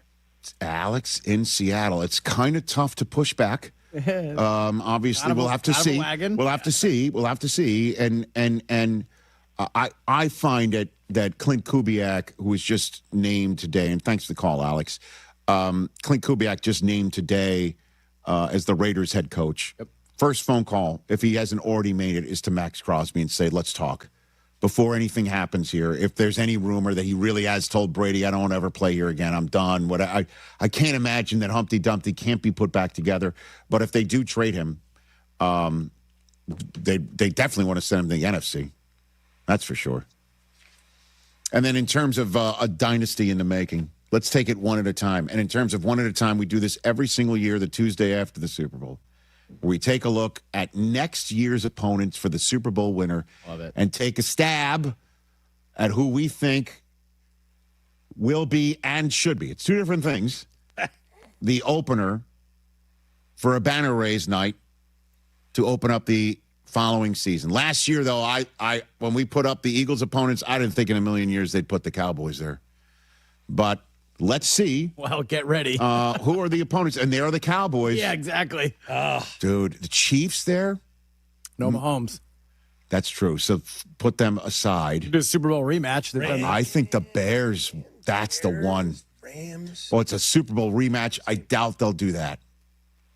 I doubt they'll do John Harbaugh's first game as a Giant. That's not that big of a deal in terms of Seattle versus the Giants. I think the Bears. It's either Rams or Bears. Rams or Bears. But I don't know if we've seen the division game before. Well, part of the reason why they put the Cowboys in Philadelphia to start the season, as we heard from the guy who puts the schedule together, the executive in charge in the NFL, Mike North, was that there were so many other compelling matchups because the AFC and the NFC North played one another that they were able to spread things around and put a piece of filet mignon like that on the opening night. I don't know what it is. I would choose the Bears. TJ, who would you choose? The Bears? I mean, it depends. You want everybody to watch the game? Okay, I got it. Cowboys. Clear and obvious. What do you think? What do you think? I'm going Rams. They played 3 outstanding games this year with each other. I like the Rams, too. But there are some juicy choices. You might want to introduce the world to Caleb Williams. Thanks for taking it. The good one. Thanks. That's the ease at which you get information. You want it, you get it. Like that. Ask your phone. Group chat. Smartphone. You're always connected and informed in real time. No waiting. So if you're diabetic and still using finger sticks to read your blood sugar, what are you waiting for? Knowing your blood sugar levels instantly is important for managing diabetes. Call US Med at 888-665-0696. To learn more about continuous glucose monitors, a real-time instant method to track your blood glucose, US Med is an approved provider for Medicare and over 1,000 private insurers. And the best part? Call 888-665-0696 and we'll give you a free insurance benefits check today. So call 888-665-0696 today. That's 888-665-0696 and manage your diabetes as easy as... Hey golfers, it's Tyler. It may be winter in Chicago, but golf season will be here before you know it. And if you want to be ready when the weather turns, you've got to plan now. That's where Golf on Any Tee or the GOAT app comes in. GOAT is a golf membership that gets you unlimited golf all year long at 20 courses across Chicagoland. No greens fees, no cart fees, just unlimited golf. Sign up now and book a tee time for the first day courses open. Visit golfonanytee.com or download the GOAT app today and golf like me, golf on any tee. Your heat seems to be running a lot more than it should. Why? Sure, it's a lot colder, but it's also because your insulation inside the window could be failing. And when that happens, your heat leaks out and the cold gets in. Talk to the pros at Window Nation like I did and get new windows with big savings during Window Nation's Buy 4, Get 4 free sale. Plus 0 down, 0 monthly payments, and 0 interest for 2 full years. Act now and you'll get an extra 10% off. Don't wait. Put an end to your window problems. Schedule a quote now at windownation.com. On average, between 2 and 3 people are killed each day in car accidents with rideshare drivers. According to the University of Chicago, rideshare drivers have directly led to the death of almost 1,000 people per year. While rideshare drivers carry auto insurance, it's important to know that the amount of insurance coverage available often depends upon whether or not the driver is logged onto the rideshare company app and whether there is a passenger in the vehicle. For example, if the driver is logged into their rideshare app, the liability coverage could reach $1 million. If they are not logged into the app, then the rideshare driver is using their own car insurance, which could be much lower coverage. That's why it's important to have a lawyer who knows how to conduct a proper investigation when you're in a rideshare accident. If you've been injured in a rideshare accident, call the Verdoliak Law Group. Call 844-4VLG-LAW. We've been fighting for injured people for 60 years. With over 30,000 clients represented and over $9 billion recovered, Verdoliak Law Group has the resources, knowledge, and experience to fight for you. Call 844-4VLG-LAW. Many wins. Many wins. Waiting at Potawatomi Casino Hotel Milwaukee. This February, you could break the bank and get down with a share of $300,000 in prizes. Bust out your rewards card and play to earn entries. It all goes down with Thursday drawings. Break the bank. Only at Potawatomi. More info online. Must be 21 and a rewards member to play.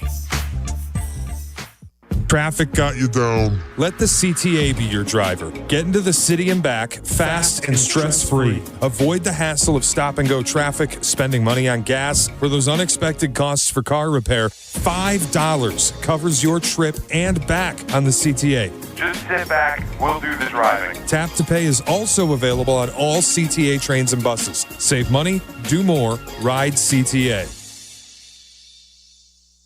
Guys, this is Courtney Cronin. Let's be honest, most of us aren't great at saying what we feel. That's where jewelry does the talking. And nobody does it better than Rogers & Hollins, family owned since 1910. From engagement rings to stunning jewelry and watches, whether it's a gift that speaks for you or something that elevates your look, they've got it all. Jewelry says it best. Rogers & Hollins makes it last. See the Rogers & Hollins difference at a store near you or go to fornowandforever.com. Just like a strong offense keeps moving the ball, Republic Bank of Chicago's business banking solutions can keep your company growing. Business checking, treasury management, commercial loans, big business, small business. Republic Bank has everything you need for your business. Our team is here to get you back in the game and moving in the right direction. Experience banking beyond expectations. Only at Republic Bank of Chicago. Member FDIC. Visit ourbankchicago.com today. Live from State Street in the heart of Chicago, this is the home of the Chicago Bears, ESPN Chicago. And this is Waddle Silvy, WMVP, WTBC, HD2 Chicago, a good Karma Brands radio station. Hello, everybody. How's it going? Sweet. It must have been Tuesday. He was wearing his cornflower blue tie. Waddle. Yeah, I used to be a professional football receiver. Oh, no. I got it. Jaron Allen's... Is locked, cocked, ready to rock. Silvy. Silvy's never happy with anything. You're so He's just funny. like a little weasel in the corner. That's not true. That's true, 100%. Why do you say that? He's a little weasel in the corner. You promised us you would fix it. And he's like, you know what? 3, let's go to Mitch. He's got a bum shoulder and he sucks. Frank Gas. This is I want to talk about the Bears, baby. Waddle and Silvy. Love these guys. Not today, it's not Waddle and Silvy. Today it's Waddle and Meller. Look at that! Damn. Jeff Meller! I meant to, when this was put on the schedule originally, I thought to myself, I do have a cornflower blue tie. I love the addition that Charlie put into the Tuesday Open. Yeah, from Fight Club. He's like your protege. And damn, I forgot to wear the cornflower blue tie. At least you came in without pants on. So, yes, well, listen, that goes without saying whenever I'm working with Tom Waddle. I heard the good kid was wearing shorts today. Is that true? Did you guys see the good kid wearing shorts today? I thought about wearing shorts today. Did you it's really? so warm. It's 50. Boys, it is pitchers and catchers report day today. 10 and it feels every bit of it outside right now. Yeah, 10 days from now, don't we have Cubs and White Sox? Hell yeah, we do. Wow. Pitchers Meller was catchers, telling us baby. how the White Sox are going to win the Central in the pre-show video. Look out, baby. Just don't let them get hot. White Sox are coming your way, man. Don't let them get hot. The season hasn't even started. Don't let them get hot. Listen, I think they're moving in the right direction, Tom. But I agree with you. I agree. The AL Central, that might be a lofty goal at this point, but never say never, my friend. Tigers just signed Justin Verlander. Cubs signed Eric Fetty. What, the rest of the Not the division. Cubs, the White Sox. I'm sorry, the White Sox signed Fetty. I'm Fetty. a mess today. I don't know That's what the problem is, but I'm a mess. What older pitcher are the Guardians going to sign and the Royals going to sign? Ooh, that is a good question. Who's still hanging out there? Because Framber Valdez went to the Tigers as well. But that's a big money deal. I don't know. I haven't looked over the most recent free agent pitchers that are still hanging out there. I'll have to take a look. But Eric Fetty. We're going to talk some baseball today, aren't we, Tyler? Are we going to talk a little baseball? Tyler's Of course we're going to talk some got baseball a baseball today. buzz. Charlie definitely got a baseball buzz. I can see it in his eyes. Yeah. But first, Jeff Meller, you have a lot of football thoughts. I don't think I've seen you in a couple of weeks. Has it been? Yes, When was the last time I saw you and we had an opportunity to talk pigskin? So I don't know how much pigskin we talked the last time. It was a couple of weeks ago, actually. The weekend of Sox Fest, I was here recording an interview with Colson Montgomery. That's right. You drew a couple of penises on the back of my windshield on the way out. Erroneous on all accounts. And I will say that you, my friend, I believe, are guilty of what you're accusing me of. There was a little retribution. I got a little artsy on your windows. You absolutely did. I'm glad that you admitted to it immediately, because that is the perfect time then for me. Because I will say, do you still have the back of? No. This is special. Of penis tire caps. This is special. What is that? I am for the folks out there. What is that? Let me see. This is my present to Tom Waddle. Here you go, buddy. That is for you, my friend, because there's something I know you'll love in here. Okay, now turn it over. Would you like to share with the audience? I don't want to share with the audience. Well, now you have to. Are these? Oh yeah, baby. Why don't you open it up and show the folks on the YouTube stream? You are a demented, sick SOB. So what does it say? Enjoy. What does it say? It says there's something I know you'll love in here. Show you the turn camera. around. Yep. Show the camera. Where's the camera? I don't know. Yeah. Can I even say Daddy likey? Enjoy a nice bag of Richards. So my guess is these are gummies, right? I don't know. Let's open it up and find out. I have not seen not seen what's inside. But since you love to draw these on my car, you want to get aroused? What do we got? Let's show it to the. I have not seen. I don't think I can. Yes, I don't think I can. No, I can't. It's a gummy. It's a gummy. I can't. Like, who in the world is? No, get it over here. I'm fine with hard. Here you go, Waddle. Here you go. I don't want it. Come on, it's a gummy. It makes me sweat. That one was for Waddle for drawing those on the car. You boys want one? Oh, it's apple flavored, right? Yeah. Well, listen, it looks like. Would you guys like one? I'll run one in for you if you want. Is that apple or lime? Throw that on Waddle's face. Where do you even get these things? Listen, I have my ways. I have folks. Hey, Mr. Jurko, come collect your Let's Make It Bigger pills. So yes, when Waddle draws stuff on my car, you got to one up. Hilarious. He was accusing me. I walk in your room to say hello to catch up. Yeah, you're immediately accusing me of drawing stuff on my car. It was the only time that those pictures Vincent Van Dong returns is when I see you. But that has not been the case in over multiple years. Are these like weed? Edible. Are they weed gummies? No. Of course they're edible. I'm not going to have one. Why not? They smell tasty. You have one. I think you should. You have one. It's your gift. You have to. You have to Charlie, do the honors. Tyler, Charlie. I think we all try one. We'll share it. Yeah, it's a bag. It's a bag. Experiment with your boys. Come on, Waddle. We'll experiment with your boys today. I'm good. It's a bag of gummy Richards. Boing, yoing, yoing. I gotta honestly tell you, I've never seen those before. I think that sounds like a lie, but I don't believe you. I don't believe you at all. I'm speechless. I gotta give it to you. Yeah, it's a bag. It's a bag for a bag. Your lovely wife Michelle has no idea who Jeff is. No. She only knows Jeffrey. Just like your wife barely listens to the station. She never does. Yeah, no, she's too busy doing stuff. So walking the dog. Yeah, my wife's actually doing work. Meanwhile, that is hilarious. They smell good. I'll say that. nevertheless. So that's for you, my friend. Thank you. Seriously, where do you get them? Where'd you buy those? I have people. Where did you? Come on, I have my honest. team. I have my team. Be honest. Where did you get? I have my team on the lookout for interesting items. Let's just put it that way. If you have a team, you have a, I was going to say, if you have a Big team, Cat's got the cream team. Miller's got the peen team. Oh, that is such a great way. And good for you. You kept that in your back pocket, so to speak, all through the meeting. Listen, when you defiled my car a couple of weeks ago, and here's the worst part, let me tell you. So Waddle, whatever, does this whole thing where he's accusing me of drawing penises on his car. Did you ever do it? Did you ever do it? Never? No. Wait. Have you ever done it? I have told you. The one time I did, I did it in response after numerous times when my car was defiled.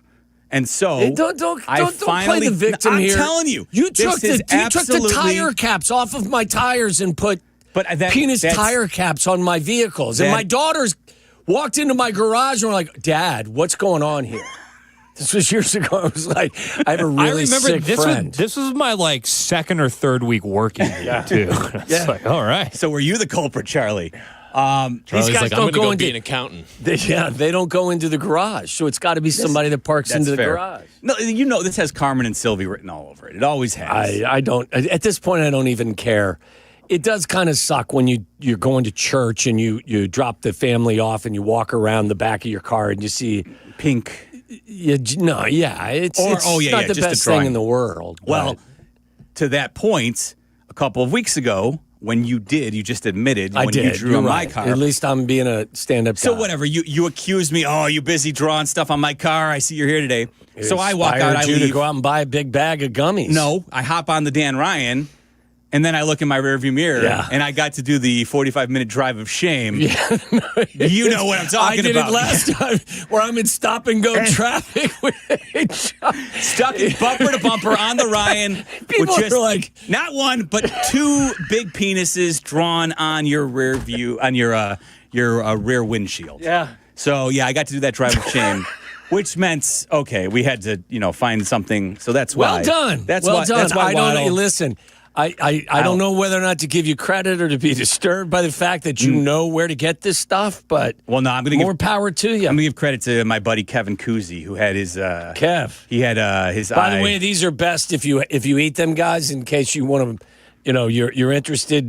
December 22nd of this year, so they're good until then. All right. Just should we leave that? Make this a community bag for the whoever comes in. Absolutely. Cap and hoodie, and then Carmen Jurko. I think you should see what kind of response who finishes him off first. Oh boy, I didn't expect that. Well done, sir. Thank you. done. Yeah. I do want to bag of fun. Yes, absolutely. It's Meller's big bag of fun. No, it's Waddle's bag of fun. No, it's not mine. It's for you, my friend. All right, so.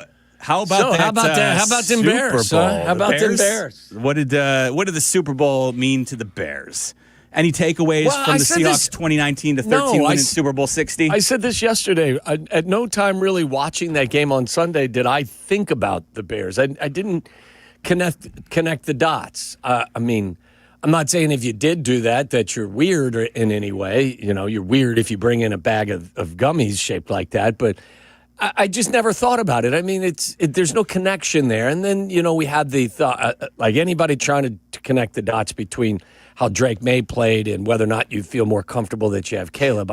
As I said yesterday, I'm comfortable with Caleb regardless of what Drake May did on the field in Santa Clara on Sunday. Cap is redrafting the 2024 draft, right? And he said, no questions about it. Caleb Williams is the unquestioned number one after Drake May's performance. I say that's a little short-sighted because... Well, Drake May was the runner-up to MVP this year. In the closest vote since Steve McNair and Peyton Manning tied he had a for the fantastic year. His deep ball accuracy was eye-popping. His completion percentage was spot on. And not only was it just high completion percentage, but his yards per attempt was near the top of the league as well. So he had a really good year. And look, I don't know how you feel about it. I think I know how you feel about it. I feel great about our quarterback, but I'm reluctant to make any real definitive statements about quarterbacks until we've seen them for 3 years. I mean, if C.J. Stroud, everyone thought was going to rewrite the record books after his rookie year. How about 7 years and 5 teams later for Sam Darnold? Yes. So, I mean, have we not learned? The book was written. Yeah. And by the way, and I know we've had this conversation in the past as well.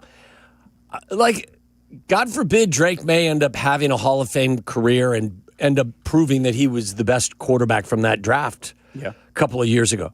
That's all well and good as far as my guy is a really good player and the franchise guy that I've always hoped he would be. And right now, I'm beyond comfortable and happy with our quarterback situation.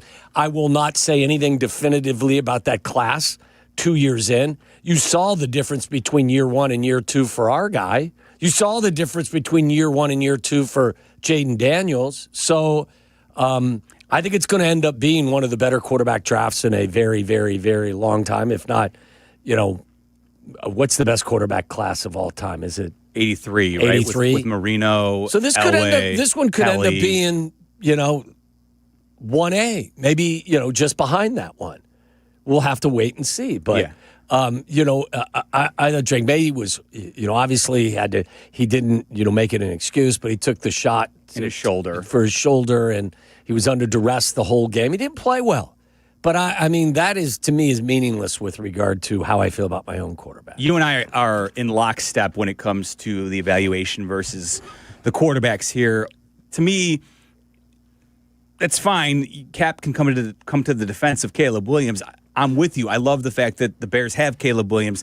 I think it is way too premature to say that Caleb Williams will go on to have the better career than Drake May. Well, by the way, let me interject this. I mean, Caleb made some ridiculously impressive throws in the postseason. He also threw 5 picks, right?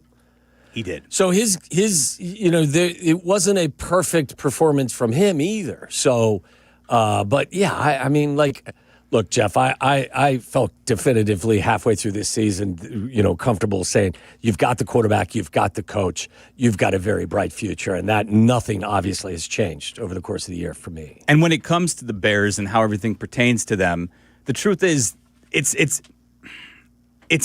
a topic tailor-made for us to have the comparisons about who's better. But the reality is that for Bears fans, you can't go back and undo what you've done. They have Caleb Williams, and the fact that he's been paired with Ben Johnson, and they made beautiful music together in their first season together. Yeah. That's all I need as a Bears fan. The interesting thing is, for me, as I'm sure we're going to talk quite a bit about here, is where do the Bears go from here? Because as much as I think I'm as guilty as anyone falling into the trap. I've talked about it a lot with Deion Miller on our overtime show on ABC7 every Friday. The foundation that Ben Johnson has laid makes me very optimistic about where this organization is going. But you heard it from Ben Johnson after they lost to the Rams. Yeah. It all starts over back at square one. A team is never exactly the same the following year. There's always going to be changes, whether it be through injury, trying to improve your team, salary cap casualties.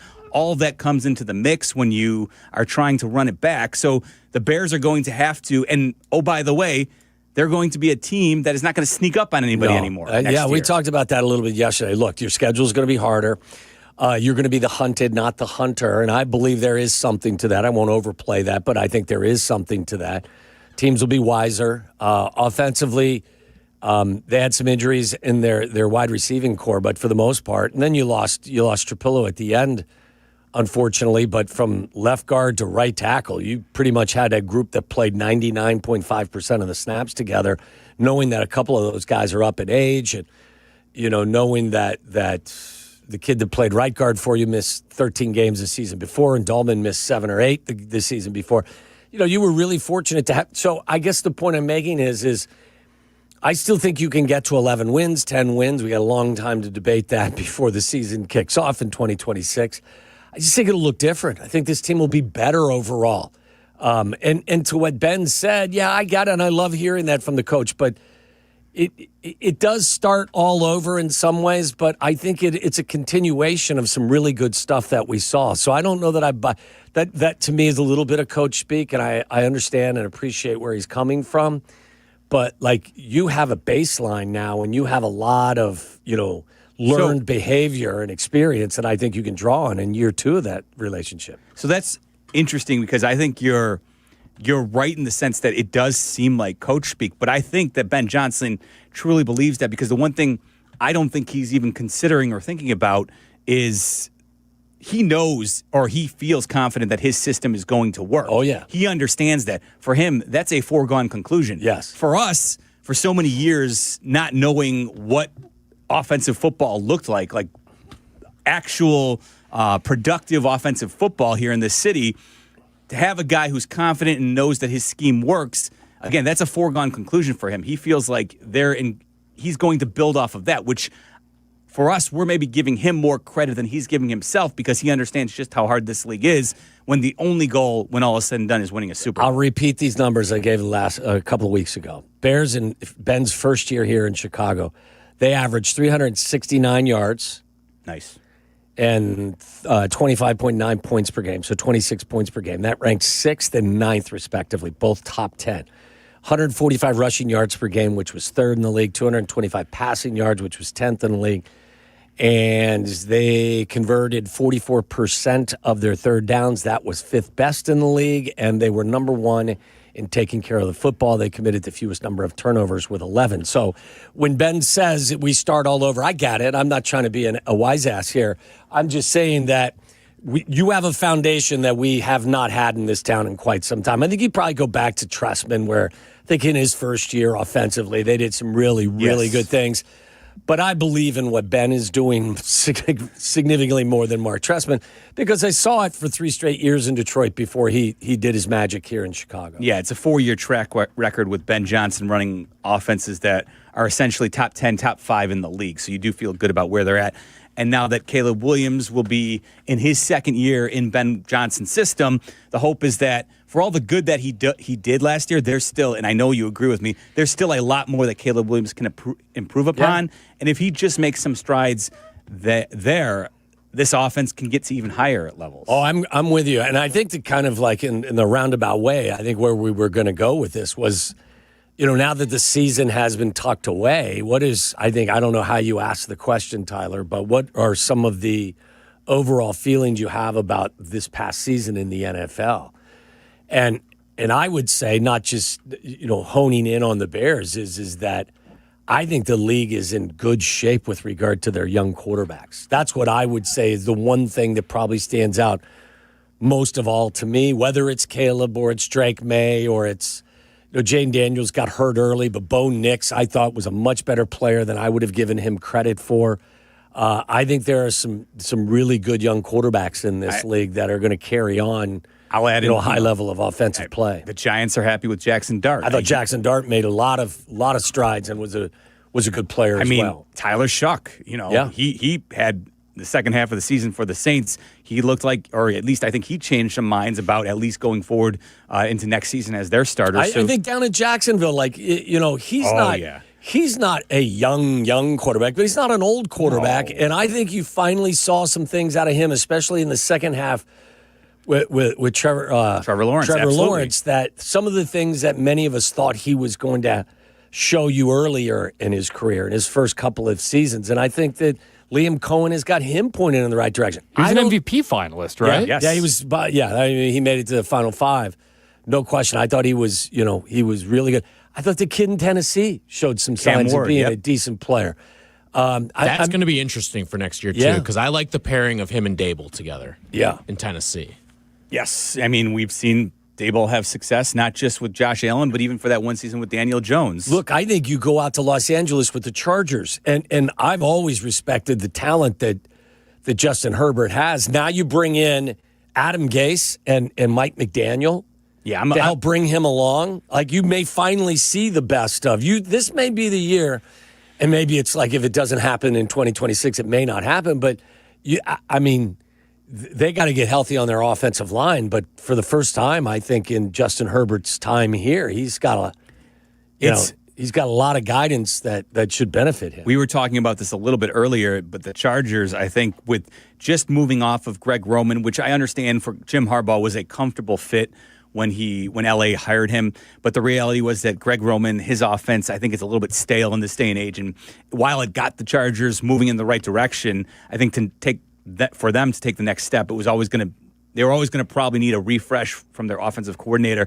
And so Mike McDaniel, I love what he's done in his history with not just with the Dolphins, but back in his days with San Francisco when he was in charge of their running game.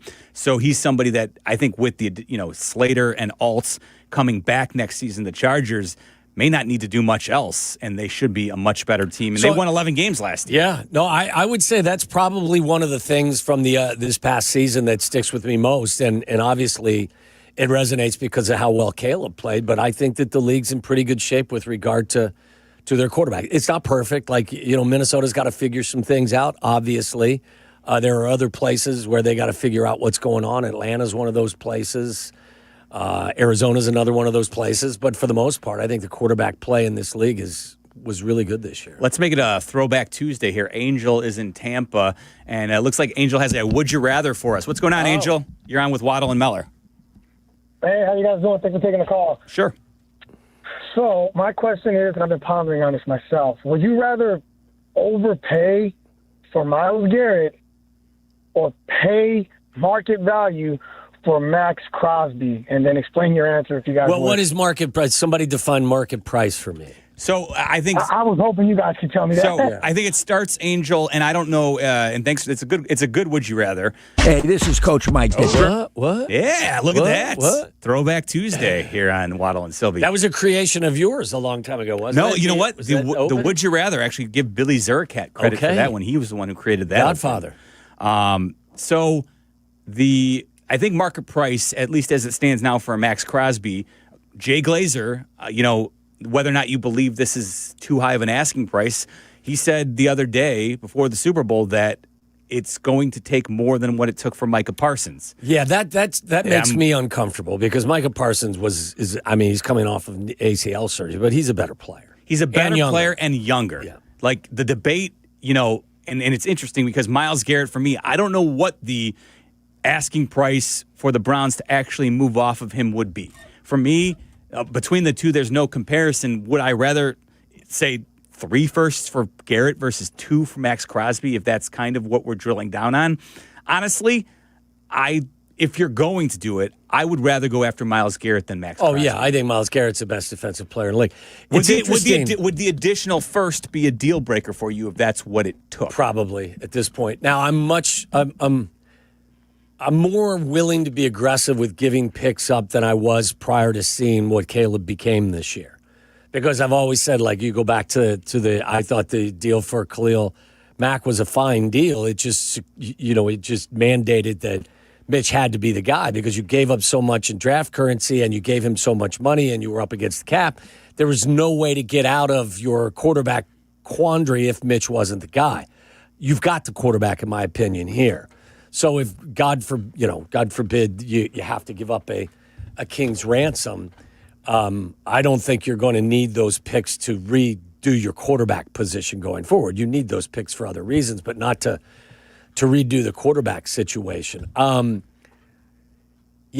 don't know what the price is going to be. There was a story that came out, was it today, about how the NFL is considering changing the rules so that you can to trade trading away draft picks, an additional first rounder. So as it stands now, you can only go out 3 years. Right? It's 3 years. It's 3 years. But what that allows for is on draft night, you can trade 4 first round picks because you can trade 3 years out.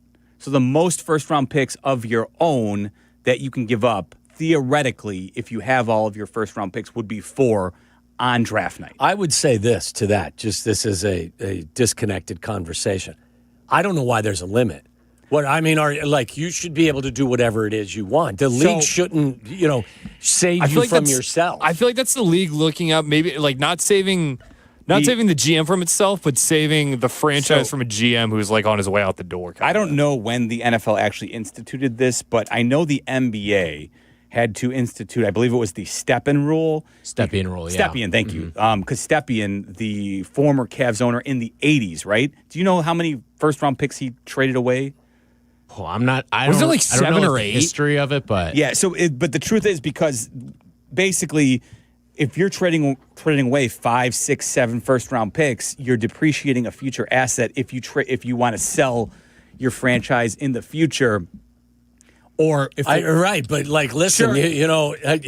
I'm not this big boy business and big boy football. Like, I'm not saving an owner or a GM from himself. And if in fact somebody does that and it becomes an asinine move based on hindsight, then it'll serve as a deterrent on its own. What I hope this rule doesn't become is what we see in the NBA and the NHL, where it's protected picks. I think protected picks are one of the dumbest things that we deal with in sports right now.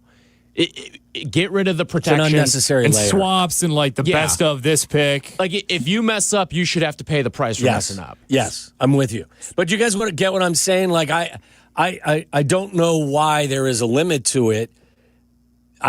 You're protecting them from themselves, which I don't think should be necessary.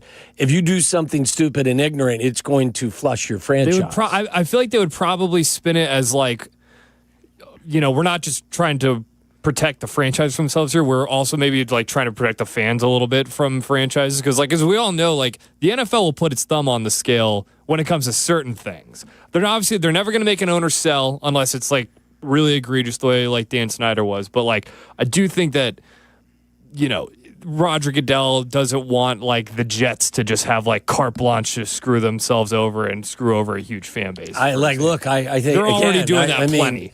These guys aren't living in your house. They have their own homes and their own families and they're adults. Don't you feel like maybe you guys are okay with the protection it provides? I think it's kind of silly. I'm okay with it just because these are assets that could be sold in the future, and I think protecting future owners in some ways for that. And you're right. If you trade away multiple first-round picks, then you're just hurting yourself.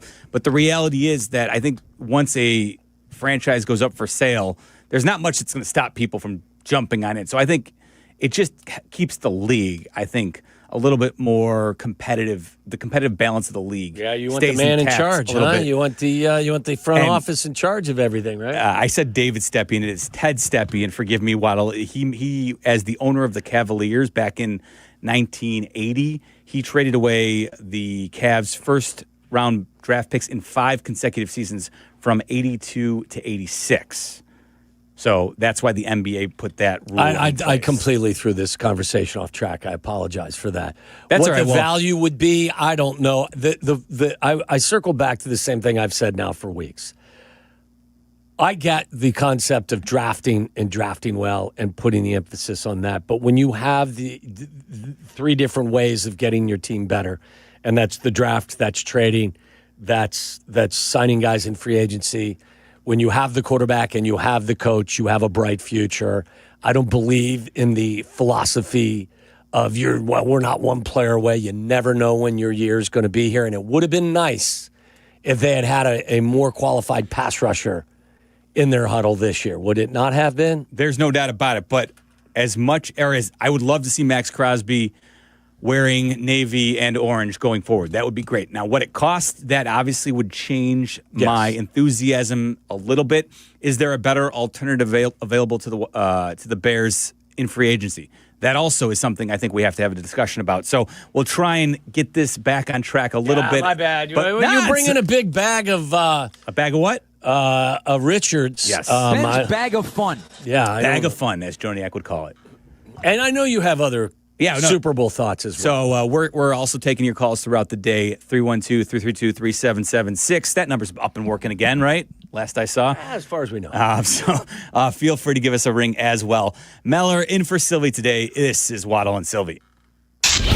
You're listening to Waddle and Silvy on ESPN 1000, Chicago's home for sports. Here comes the Chicago Bears podcast. It drops daily on the ESPN Chicago app, and its rotating co-hosts make an essential pod for Bears fans. Join host Pat the Designer and company for the Chicago Bears podcast from ESPN Chicago, your home for Chicago Bears content. Yeah. Hey guys, it's Silvy. Football is over, but this is one of my favorite betting stretches of the year. Pro basketball every night, college hoops deep into conference play, and futures starting to take shape. This is when having the right numbers matter, and that's why I'm on Circa Sports Illinois, the world's largest sports book with some of the best odds you'll find. I'm on Circa every day, playing props, totals, and digging into futures. Real limits, low holds, zero bet fees. Download the Circa Sports app today. Got to be 21 years or older. Gambling problem? Call 1-800-GAMBLER. Illinois born, nation strong. That's Blue Cross and Blue Shield of Illinois, sharing the same communities with their members for nearly 90 years. And while they'll always be your one local and trusted healthcare partner, their national network of products and innovations continues to ensure access to the highest quality, affordable care. Because wherever your journey leads, Blue Cross will make sure you always feel right at home. Blue Cross and Blue Shield of Illinois, through it all. Hey, it's your friend Tom Waddle here. You know, life comes with a lot of things to remember, and Great Clips doesn't think your haircut should be one of them. And this is why they use Clip Notes. It saves your haircut details, so no matter which stylist you see or Great Clips salon you visit, it's easy to feel like the best version of you. So do yourself a favor. Say goodbye to guesswork and hello to a great haircut every time. Download the app today. Great Clips. It's gonna be great. Good Karma Brands is proud to be an equal opportunity employer, providing equal employment, development, and advancement opportunities to all teammates and applicants. To learn more about careers with us, please send an email to talentacquisition@goodkarmabrands.com. That's talentacquisition@goodkarmabrands.com. Whether you're building a single roof or a successful roofing business, roofing contractors like you need the right tools for the job, and software is no exception. Service Titan is on a mission to be the most powerful software platform for the trades, with purpose-built technology proven to maximize revenue, streamline operations, and deliver 5-star customer experiences. We are taking roofing companies like yours to the next level and beyond. Service Titan. We are built for this. See what we can do for roofers at servicetitan.com. Progressive knows there's no one more important to your team than your pet. They're like your top draft pick.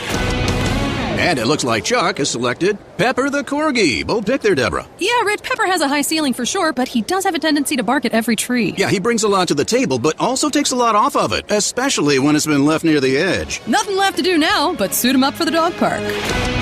Protect your top draft pick from injury and illness with Progressive Pet Insurance. Get a quote at Progressive.com. Progressive Casualty Insurance Company affiliates to third-party insurers. Not available in all states or situations. Covered subject to policy terms. The Polar Plunge is this year's coolest event supporting Special Olympics Illinois.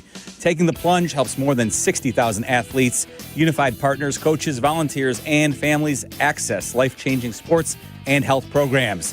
Get bold, get cold, and make a real impact. Sign up now at plungeillinois.com. ESPN 1000, Chicago's home for sports. You're listening to Waddle and Silvy. Watch us and join the chat. Follow ESPN 1000 Chicago on twitch.tv or the Twitch app. What are we doing? I love how that got you fired up today with Belichick. That well, you the go back Belichick to thing the that I just went back to do. I don't do a lot of homework for this show. I'm going to be honest with everybody. Rack that. I don't do a lot of homework for this show. Why? Because I live the show. Rack it. I live this show. Last night when I'm watching college basketball, I'm living the show. I was watching the Blackhawks last night, up to Me a too. 3-0 lead. Oh, yeah, they blew it. Mom's, oh, my God. And Mom's trip, too.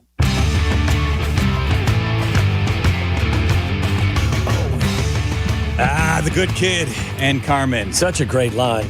I don't do a lot of homework because I live the show. Speaking of living the show, if you'd like to watch on YouTube, our YouTube and Twitch streams are brought to you by LaPorte Country, right? County. That's I thought it was county. Yeah. I was like, wait a minute there. I thought it was LaPorte County. Make a short drive and feel miles away, Waddle. Yes, Maybe they call it Listen, LaPorte. You know what I'm like. Country in the county. I'm like Ron Burgundy at times. I just read what's up there. LaPorte County. Make a short drive and feel miles away. Plan your summer vacation in LaPorte County, Indiana, and visit MichiganCityLaporte.com. I've spent plenty summer day up in LaPorte Country. You have? I have. Will it accommodate a stadium?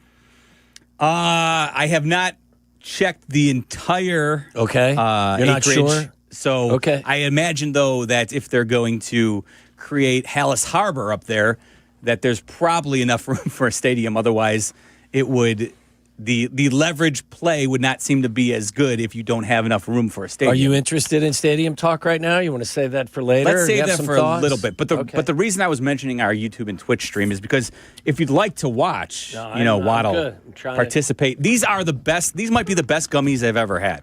I'm not going to lie. They got rave reviews from the guys behind the glass. Great texture. Quite good. Really? Yeah. You know what? I just had a ham sandwich a little bit earlier. I'm a little full, and I'm gonna pass for now. Maybe if I get a hankering. Maybe the 5 o'clock hour? Maybe if I get a hankering later. For a nice gummy? After a couple of drinks, I'm not sure. Maybe. Put a couple there in your mouth and just kind of suck on them and taste and see how it is. It's good. You need to seek help. I don't. Yes, you do. Nevertheless. All right. So the Super Bowl 60, the Seahawks pummeled the Patriots. And you were saying you didn't think about the Bears at all. I did not. I did have a thought that after watching the way the Seahawks absolutely dominated the Patriots, my thought was, boy, the Bears couldn't beat the Rams, and the Rams gave them every opportunity to do so. I don't know how in the hell the Bears would have beat the Seahawks in Seattle in an NFC Championship game had they gotten by the Rams. That was my prevailing thought. That I would have said to you, if that was your prevailing thought, it would have been, I've seen this team do the unthinkable, and they have exceeded the capacity for my football imagination all season long. So while I think if you looked at them and how they matched up with the Seahawks, I may agree with you, but I suspend common sense with this team this past year. Like I seriously, I thought that I picked the Bears to beat the Rams, and I consistently said I thought the Rams were the better, more complete team. But, and my rationale was because. Yes. I was half joking, but not really. I think that, I thought that the Rams had let teams hang around. They had made some mistakes. And if you do that with this team, you're going to find yourself in trouble. And, it took them to overtime to get past this Bears team. But ultimately, because wasn't enough, because the Bears didn't take advantage of the opportunity that was right there in front of them. Right. Whether it was, DJ Moore and the miscommunication with Caleb Williams that ultimately did them in. They had the opportunity to beat the Rams. The Rams, honestly, to me, were the only team that really looked like they could hang with the Seahawks all season long. In fact, I thought the Rams, I thought were maybe a better team than the Seahawks, but they couldn't get out of their own way, and their special teams did them in. Yeah, and I'm with you. When all is said and done, I think I will give the Seahawks a lot of credit. They've built an elite defense. I'm curious to see. It was an elite defense, though, that the Rams put over 1,000 yards on in the last two games that they played. Precisely. And had it not been for a fortuitous Zach Charbonnet pickup of a ball, that resulted in a 2-point conversion. Then I think that when the Rams then would have been the team that you would have had to go through them. Absolutely. And think of how different their paths would have been had the Rams been the number one seed hosting, theoretically, the 49ers, in their second week. And then the Seahawks would have been coming to Soldier Field to play the Bears. I think the Seahawks defensively would have made life tougher on the Bears. Offensively, the Seahawks still leave a little bit to be desired. But as good as they are defensively, they now have an interesting dilemma because they have Witherspoon, the cornerback from Illinois, who is now in line for the first time in his career for a contract extension. And then he was a first-round pick, right? Yes. This was year three. So they're going to pick up his fifth-year option, and I'm sure they will find a way to extend him. They have room, so I would imagine that because they have cap room, this is now would theoretically be a good time to start talking with him. And also Jackson Smith and Jigba. Yeah. He is also extension eligible for the Seahawks. And so I would imagine both those guys are players that the Seahawks are going to want to get deals done with because they're instrumental. They also have Ken Walker, who's a free agent. And this maybe comes back to, I heard you and Sylvie talking a little bit about DeAndre Swift, a little bit last couple days here.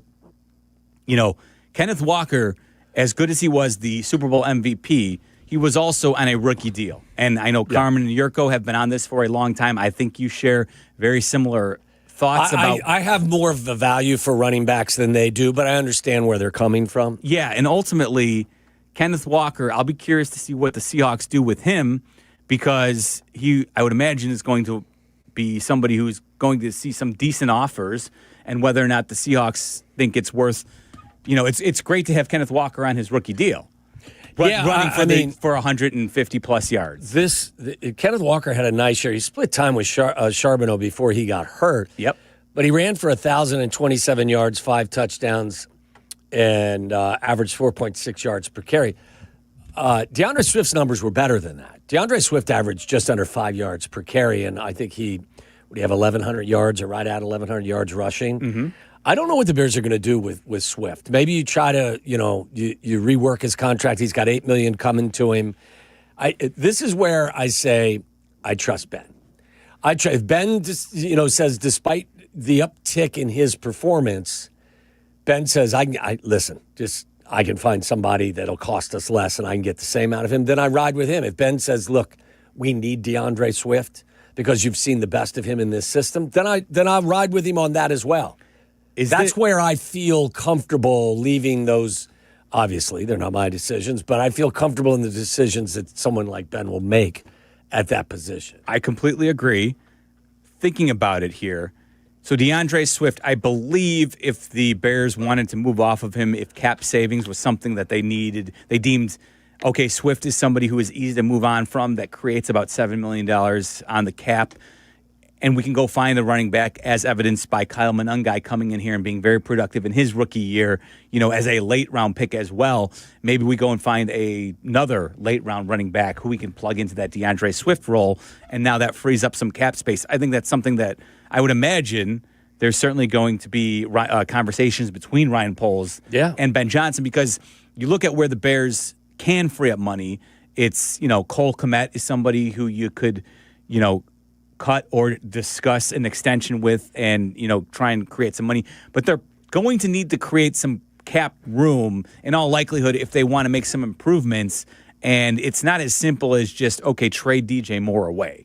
Because you're opening up another hole. If you do that. Not just that, but you have to find somebody that's willing to take on his salary. And his contract extension kicks in for the first time this next year. And even though it's a fairly equitable deal, I think we all would agree when it comes to paying wide receivers. Yeah. And he's probably outside the top 10 in terms of pay. Oh, I would absolutely. And he'll continue to drop down further as, guys get paid going forward. But, I'm in no rush to get rid of DJ Moore or anybody, really. But you're going to have to, there's only so many.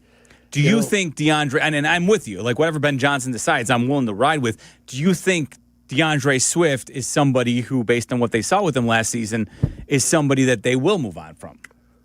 I'm not 100% sure. I still don't know, as much as I've loved what Ben has done here, I don't know how you guys feel. I don't feel like I still have a really firm, confident grasp as to what he's thinking at times. Well, I think this is the pivotal year because you inherit a lot in your first year as a head coach, and you sometimes take a lap around the track, see what's going on. So we're going to learn more about Ben. This is going to be a very telling offseason. Because I will say, Tyler, to kind of support why I said that, I was absolutely shocked is probably too strong a word, but very surprised they decide to kick Joe Thuney out and go left tackle. Yeah. In the playoffs against the Rams, which, oh, by the way, now that you mention him, I do think it might have been a foregone conclusion anyway, but I think him winning Protector of the Year at the NFL Honors solidified him being a Hall of Famer.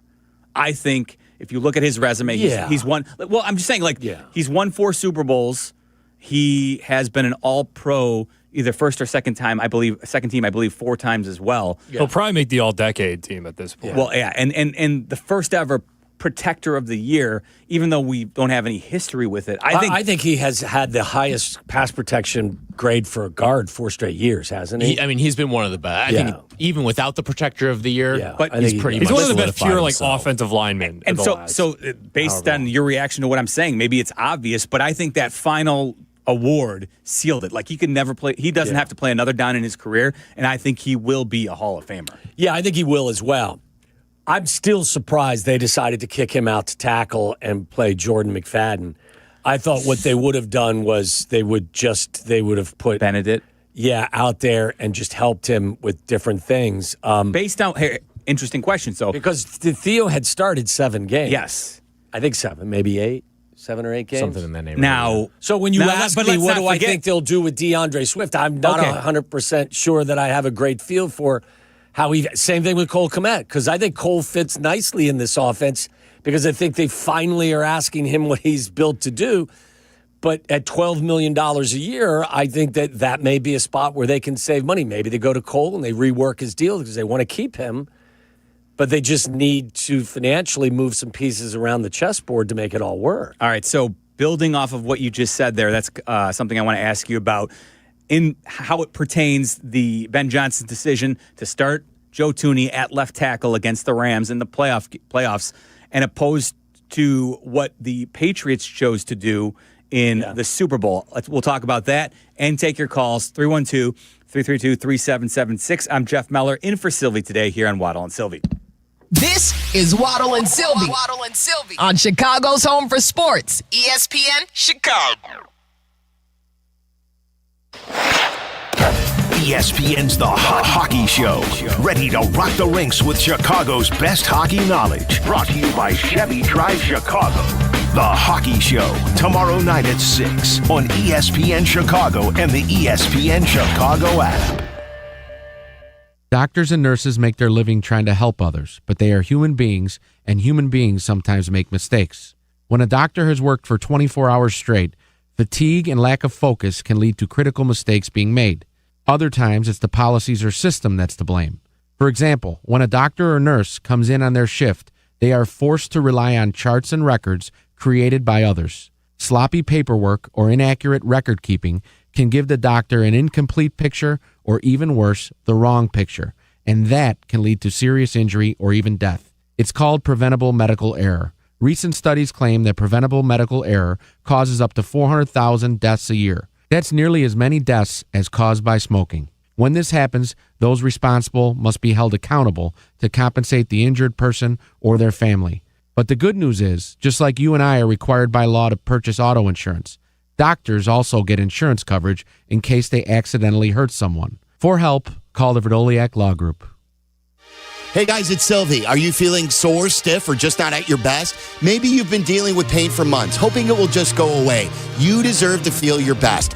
Chiro One Wellness Centers offer personalized chiropractic care to help you live pain-free. No drugs, no surgery. Too many of us think pain is just part of getting older, but that's not true. Visit Chiro1.com today. They have locations across Chicagoland, including Glenview, Wheeling, and Libertyville. That's Chiro1.com, and let them know that Silvy sent ya. You've seen the ads, buy one, get one free, half off. Don't fall for it. When it comes to windows, go with the guy who guarantees real value and a best price guarantee. Russ Armstrong, the Chicago window guy. No subcontracted labor, no 3-hour sales pitches. Russ does it differently. High quality windows with a lifetime warranty. And here's the best part. Deal directly with Russ, the owner, at 847-881-3060 or check out the 5-star reviews at ChicagoWindowGuys.com. ChicagoWindowGuys.com. Grab the dial and crank it up, baby, because Potawatomi Casino Hotel Milwaukee is spinning its Winning Hits collection. Over the next 3 months, you could win a share of over $1 million in prizes. On top of thousands in cash and reward play, you could win one of 3 new Ford vehicles in the grand finale drawings on March 27th. Just play with your rewards card to earn entries. Press play on the Winning Hits collection, only at Potawatomi. More info online. Must be 21 and a rewards member to play.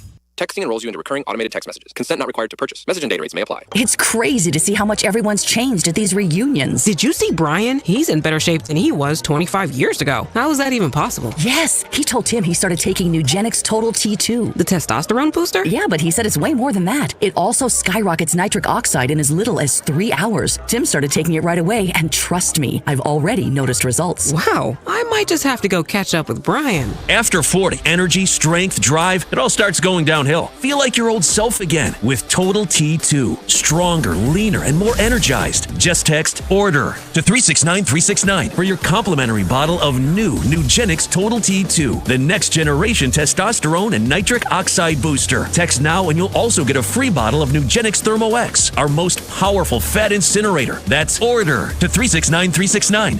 ORDER to 369-369. These statements have not been evaluated by the FDA. Product not intended to diagnose, treat, cure, or prevent any disease. Hit the road in a brand new Toyota in less than 1 hour. At Advantage Toyota River Oaks, you can sign and drive away in 60 minutes or less. Seriously. Or they'll cover your first car payment. Every new Toyota is backed by the Advantage Plus program. Advantage Toyota River Oaks. Restrictions apply. See dealer for details. Listen to us now, live on the ESPN Chicago app. Listen to the show in HD at 100.3 HD2 FM. Listen now on ESPN 1000. This is Waddle and Silvy, ESPN Chicago, Chicago's home for sports.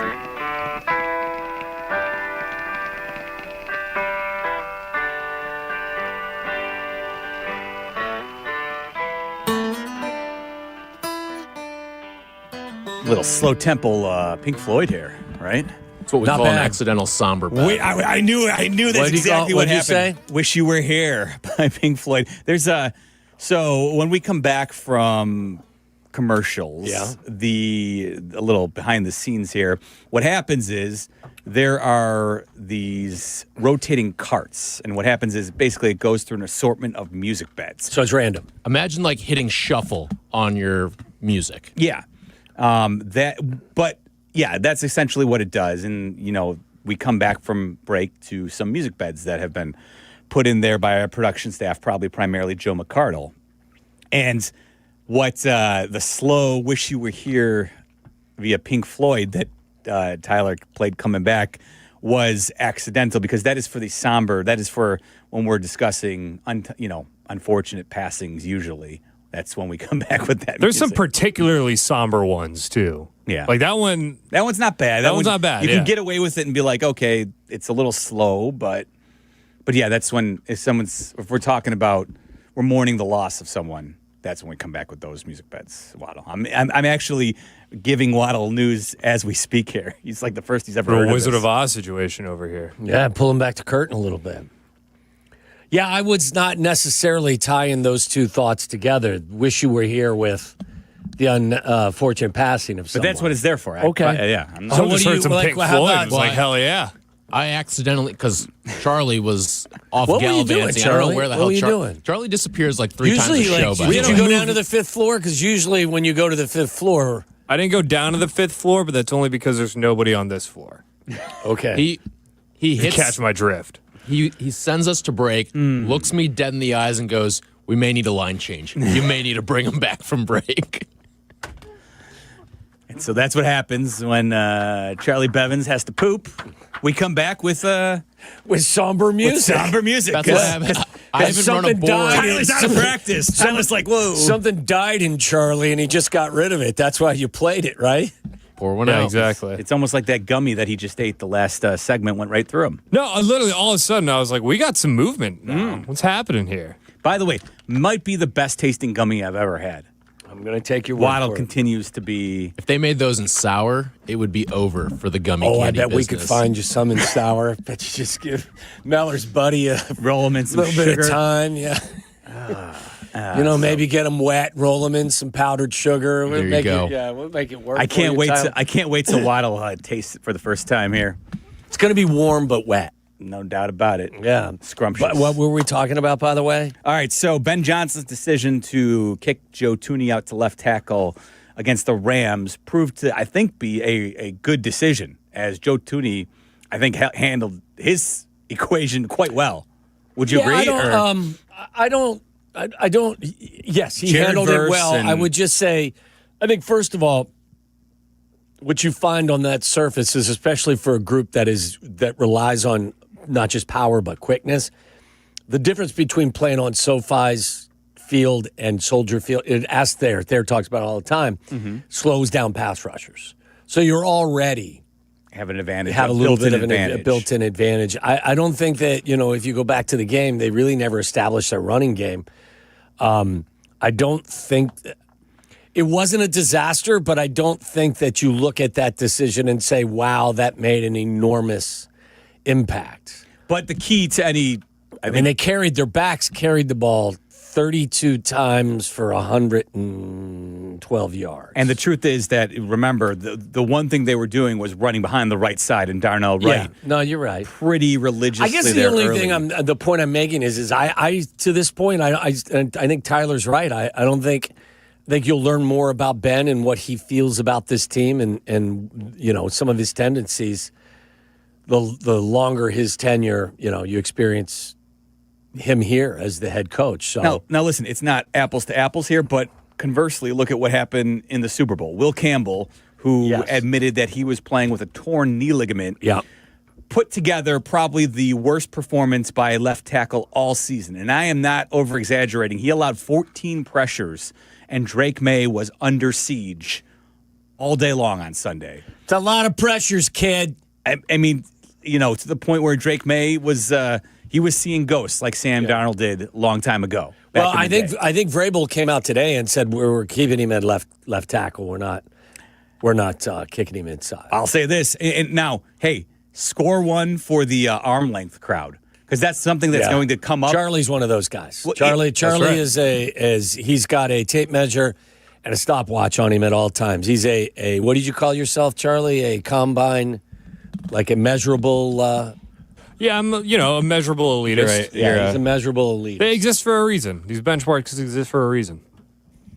So that's just where Charlie's at. He's arm length is important for tackles in Charlie's. And I think, you know what? When you're compromised, like Will Campbell was. Oh, sure. And it wasn't just, by the way, in the Super Bowl. It was the entire playoffs that he was. Listen, any of your deficiencies are going to be magnified when you're having to deal with an injury. And so that is why partially when you say, hey, we'd like our left tackle to have a certain, benchmark that we want to hit in terms of arm length, you see what can happen when a player is dealing with an injury. And to your point, he definitely was exposed. I guess to kind of, put a bow on the Joe Thuney at left tackle, I don't think it's what they want to do. No. Going forward, well, listen, I think that Joe Thuney doesn't have long arms. I mean, if he did, he probably would be a left tackle. Right. But part of the reason he's going... But, I mean, that's one of the reasons why they will also, because unfortunately Ozzy's injury is probably going to take him at the very least through the majority of this season. Hopefully he can come back. Well, but you're going to have to find an answer, not just in terms of a better pass rush, but you're going to have to address... what you're going to do at left tackle. All right, and so that maybe leads us nicely, as we'll take a quick time out here, but it leads us nicely to my next question for you as the Bears head into the offseason. What is their biggest hole? 312-332-3776. After you watched what the Bears did this year, what do you think they need to address this offseason? We'll take your calls. I'm Jeff Meller, in for Silvy today, right here on Waddle and Silvy. You're listening to Waddle and Silvy on ESPN 1000, Chicago's home for sports. Do not, and I mean you, do not miss the Kap J Hood Show, now morning 6 to 9 on ESPN Chicago. But you're busy. Things happen. We get it. If you have to miss it, you can always listen to the podcast on your time. Find it on the ESPN Chicago app or wherever you go to pod. It's brought to you by Republic Bank. As a basketball expert, Tyler, I know I'm not breaking any news here, but college hoops are hot. And when the Illini are at the top of the standings, champagne heats up fast, mister. That's exactly right, Waddle. They're rolling, and so is Flight by Yingling. Ooh, yes, light, crisp, 95 calories, no wasted possessions here. Perfect for game days like tonight, watch parties, and every big shot down the stretch. Whether you're at State Farm Center or watching from home, raise one up for the Fighting Illini with Flight by Yingling. Flight by Yingling, elevate your game. Proud partner of Fighting Illini Athletics, DG Yingling and Son, Pottsville, Pennsylvania. Please enjoy responsibly. Hey guys, it's Silvy. Football is over, but this is one of my favorite betting stretches of the year. Pro basketball every night, college hoops deep into conference play, and futures starting to take shape. This is when having the right numbers matter, and that's why I'm on Circa Sports Illinois, the world's largest sports book with some of the best odds you'll find. I'm on Circa every day, playing props, totals, and digging into futures. Real limits, low holds, zero bet fees. Download the Circa Sports app today. Got to be 21 years or older. Gambling problem? Call 1-800-GAMBLER. Dear Winter, Toyota can't get enough of you. Because Toyota's got 25 vehicles with available all-wheel drive and four-wheel drive. And that's more than any other auto brand. From the versatile RAV4 to the svelte Crown, the sleek Camry all-wheel drive, the Corolla Hybrid all-wheel drive, the rugged Tacoma, the tenacious Tundra, and the spacious Grand Highlander with all-wheel drive to keep you and yours safe. Hey, you bring the action, we'll bring the traction. Toyota, let's go places. Based on manufacturer's websites as of 10/20/25. Hey, this is David Kaplan. I dislike winter. Give me a 95-degree sunny summer day and I'm a happy guy. So I spend most of my winter free time indoors, and it's why I rely on Automatic. They've been making Chicagoland homes and businesses comfortable for 80 years. I don't even have to think about the outside because my home is perfect all year round. If you're not feeling confident that your winter's going to be carefree, go to Automatic.com right now. That's Automatic.com. Get in the zone, AutoZone. Jeff's day is off to a slow start. So he heads to AutoZone, America's #1 battery destination, where Sammy, a local AutoZoner, tests his battery for free. Looks like he just needs a charge, and Sammy does that for free too. In no time at all, Jeff is back on the road, ready to finish the day strong. Free battery testing and charging at every store. No hassles, just help. Get in the zone, AutoZone. Restrictions apply. Time is valuable. That's why Lowe's Blueprint Takeoffs turn blueprints into quotes faster. Bring us your plans, and we'll generate itemized material lists to make quoting easier so you can get back to building. Plus, at the Lowe's Pro Desk, you get access to thousands of building materials not sold in store. And when your order's ready, we'll deliver everything to the job site. Improving is easy at Lowe's. Nature is calling. No, not that way. Fishing, hunting, hiking, nature. Chauncey's Great Outdoors, Saturday mornings from 6 to 7 and available on demand on the ESPN Chicago app. Live from State Street in the heart of Chicago, this is the home of the Chicago Bears, ESPN Chicago. And this is Waddle and Silvy, WMVP, WTBC, HD2 Chicago, a good Karma Brands radio station.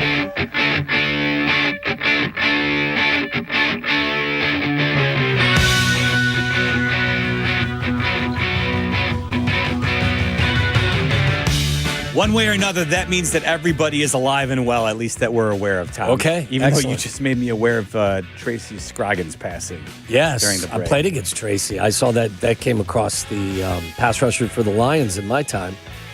Was a really good player. Passed away. I don't know that there was a explanation for cause of death, but I saw that yesterday. So he's an excellent player. Should have come back with the somber music, apparently, there, Charlie. It's okay, Chuck. No problem. All right, so as we were heading to break, we were discussing Ozzie Trapillo. They want to play some somber music for the fine people in Northwest Indiana who are hoping the Bears come to play their home games there. You don't think Hallis Harbor is going to be enough to listen? I give everyone that's been involved with trying to draw the Bears to Northwest Indiana. I give them all credit. I give them a lot of I give them a tip of the cap for trying to make it work. But I think the Bears ultimately want to be in Arlington Heights, and I think it's finally starting to feel like there is some momentum with that.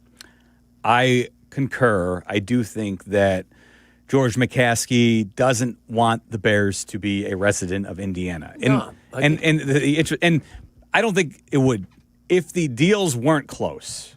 If Indiana made it so appealing, and the state of Illinois was completely rigid and unwilling to make any overtures to the Bears to keep them in Illinois, then maybe I think the Bears would maybe consider it. But the fact that they already have the land in Arlington Heights, again, it's not nothing, because if we're talking about billions of dollars, then you're not going to let a $200 million piece of land get in the way. But at the same time, it's not nothing. They already have the land there. Yeah. And so this is where I do think ultimately it will be in Arlington Heights. I'll be curious, though, to see what Indiana actually does offer the Bears. And I think I'll be curious to see the reporting on that, because right now all we're hearing is what both sides want you to hear, or all three sides. Well, I think Indiana basically has told you they'll do whatever it takes to get the Bears, which means they pay for the majority of the building of the stadium and give you a sweetheart of a deal, much like Jerry Jones has with AT&T Stadium. Jerry doesn't own that stadium. Leases it for like $2 million a year and gets approximately 95% of all of the revenue that goes through that building. So I think I think what they've tried to do is present a comparable offer to the Bears to try to draw them to Northwest Indiana. But I think the Bears, they bought that land for a reason, and I think if everything works out right, that's where they want to be. Yeah. And I do think, and again, it might be silly when you really look at it if you're trying to create the best deal for your franchise, but for, the arbitrary line of state lines, Indiana versus Illinois. Yeah. You're basically talking about 30 miles in either direction from where Soldier Field is right now, whether you're on the Indiana site in Portage or if you're, in Arlington Heights. They're almost equidistant from Soldier Field. It just happens to be one is in Illinois and one is in Indiana. Yeah, location is, I don't know, it's something to some. I think Tyler has said if it came down to, having to play at Soldier Field or Northwest Indiana, he'd prefer to stay at Soldier Field. And I don't think you're on an island with that. I think there's a lot of people that would feel that way. If given the choice between going to Northwest Indiana or not getting a new stadium at all and staying at Soldier Field, I would say run it back at Soldier Field. And real quick, just to clarify, your preference is that they go to Arlington Heights, yes. right? Arlington Heights is my number one. But if you give me the option between going to Northwest Indiana, whether it's Hammond, whether it's Gary, Portage, all these different municipalities that are getting involved here, or staying at Soldier Field, I would stay at Soldier Field. Because even though I'm not a big go-to-Bears game guy, you go to Indiana, it basically rules it out for me. Because it's not as big of a pain in the ass as it is to get to Soldier Field. It'd be even more of a pain in the ass to get to one of these other places. Because as someone who lives in the city, I can just hop on the Red Line and then take the trek all the way to Soldier Field from there. That's not an option for me in Northwest Indiana. And now, to play devil's advocate, and I understand what you're saying, some would say, if you're only doing this a few times a year, is it really that much of a hurdle? It's not like going there's 81 home baseball games, and I know you go to Wrigley quite a bit. So it's not like you're trying to go to 81 football games. No, it's not. It would maybe be once a year for me, because that's kind of my Bears going experience. It's maybe once a year for me. However, you do have to remember a large portion of the fan base, especially season ticket holders, are north and west suburb people. Now you're really tacking on an extra, as much of a pain in the ass as it is to get to Soldier Field. Now you're really tacking on an extra drive. But I think there's a large portion too that are just west of the stadium as well. Yeah, no, aren't they? I'm in the western burbs. Yeah, and, you probably could get to Northwest Indiana in the same amount of time as you would be able to get to Arlington. I think it would probably. I could probably, and obviously traffic patterns would, it'd be hard to. It's hard to envision how they will be different in Arlington Heights versus having to travel to Northwest Indiana to go see a Bears game. To your point earlier, though, look, if you brought in an independent financial advisor or financial analyst and said, hey, which is the better financial deal? There's a very good chance that person would come back and say, well, I mean, if Indiana is going to build your stadium and give you pretty much full control of the building and the vast majority of all the revenue and create a sweetheart deal for you where you don't have to put the $2.5 billion out, but you have like a similar relationship or situation like Jerry Jones has at AT&T, the independent financial advisor or analyst who doesn't have a dog in the hunt, so to speak, may tell you that that's the best financial decision for them potentially. with that in mind, even if it's not I still think going to Arlington Heights and owning your building and creating paradise and all of that, I still believe that will provide you a fantastic return on your investment. No doubt. Yes, I would agree that might, now the dividends paying off for that might be a little bit farther down the road. You know, you might, because you still have a lot of, not even infrastructure, but you have to build up everything around it, which is going to take probably longer to do if the Bears are self-funding a lot of that project. Whereas it sounds like if they do go to Indiana, they might be, less on the hook for a larger portion of that money. So you could theoretically maybe build up more around it quicker and then cash in. But I'm with you. I think it will be extremely lucrative and profitable if the Bears end up in either position, if they get ultimately something close to what they're seeking. Yeah. But it is, I'm curious though. Before we get there, you had a question about what. Well, we can get back to, but the one thing I'm curious, like, would it, for the people who are out there listening, would it turn you off in any way if the Bears did end up in Indiana?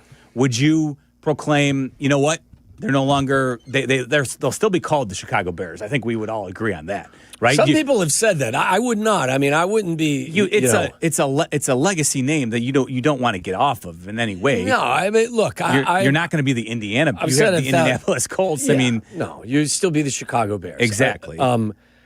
I would much prefer it to be in Arlington Heights. I've said that. So I'm curious though. But with that said, I mean, if you make me choose like Tyler between Soldier Field and Paradise in Northwest Indiana, I go to Northwest Indiana.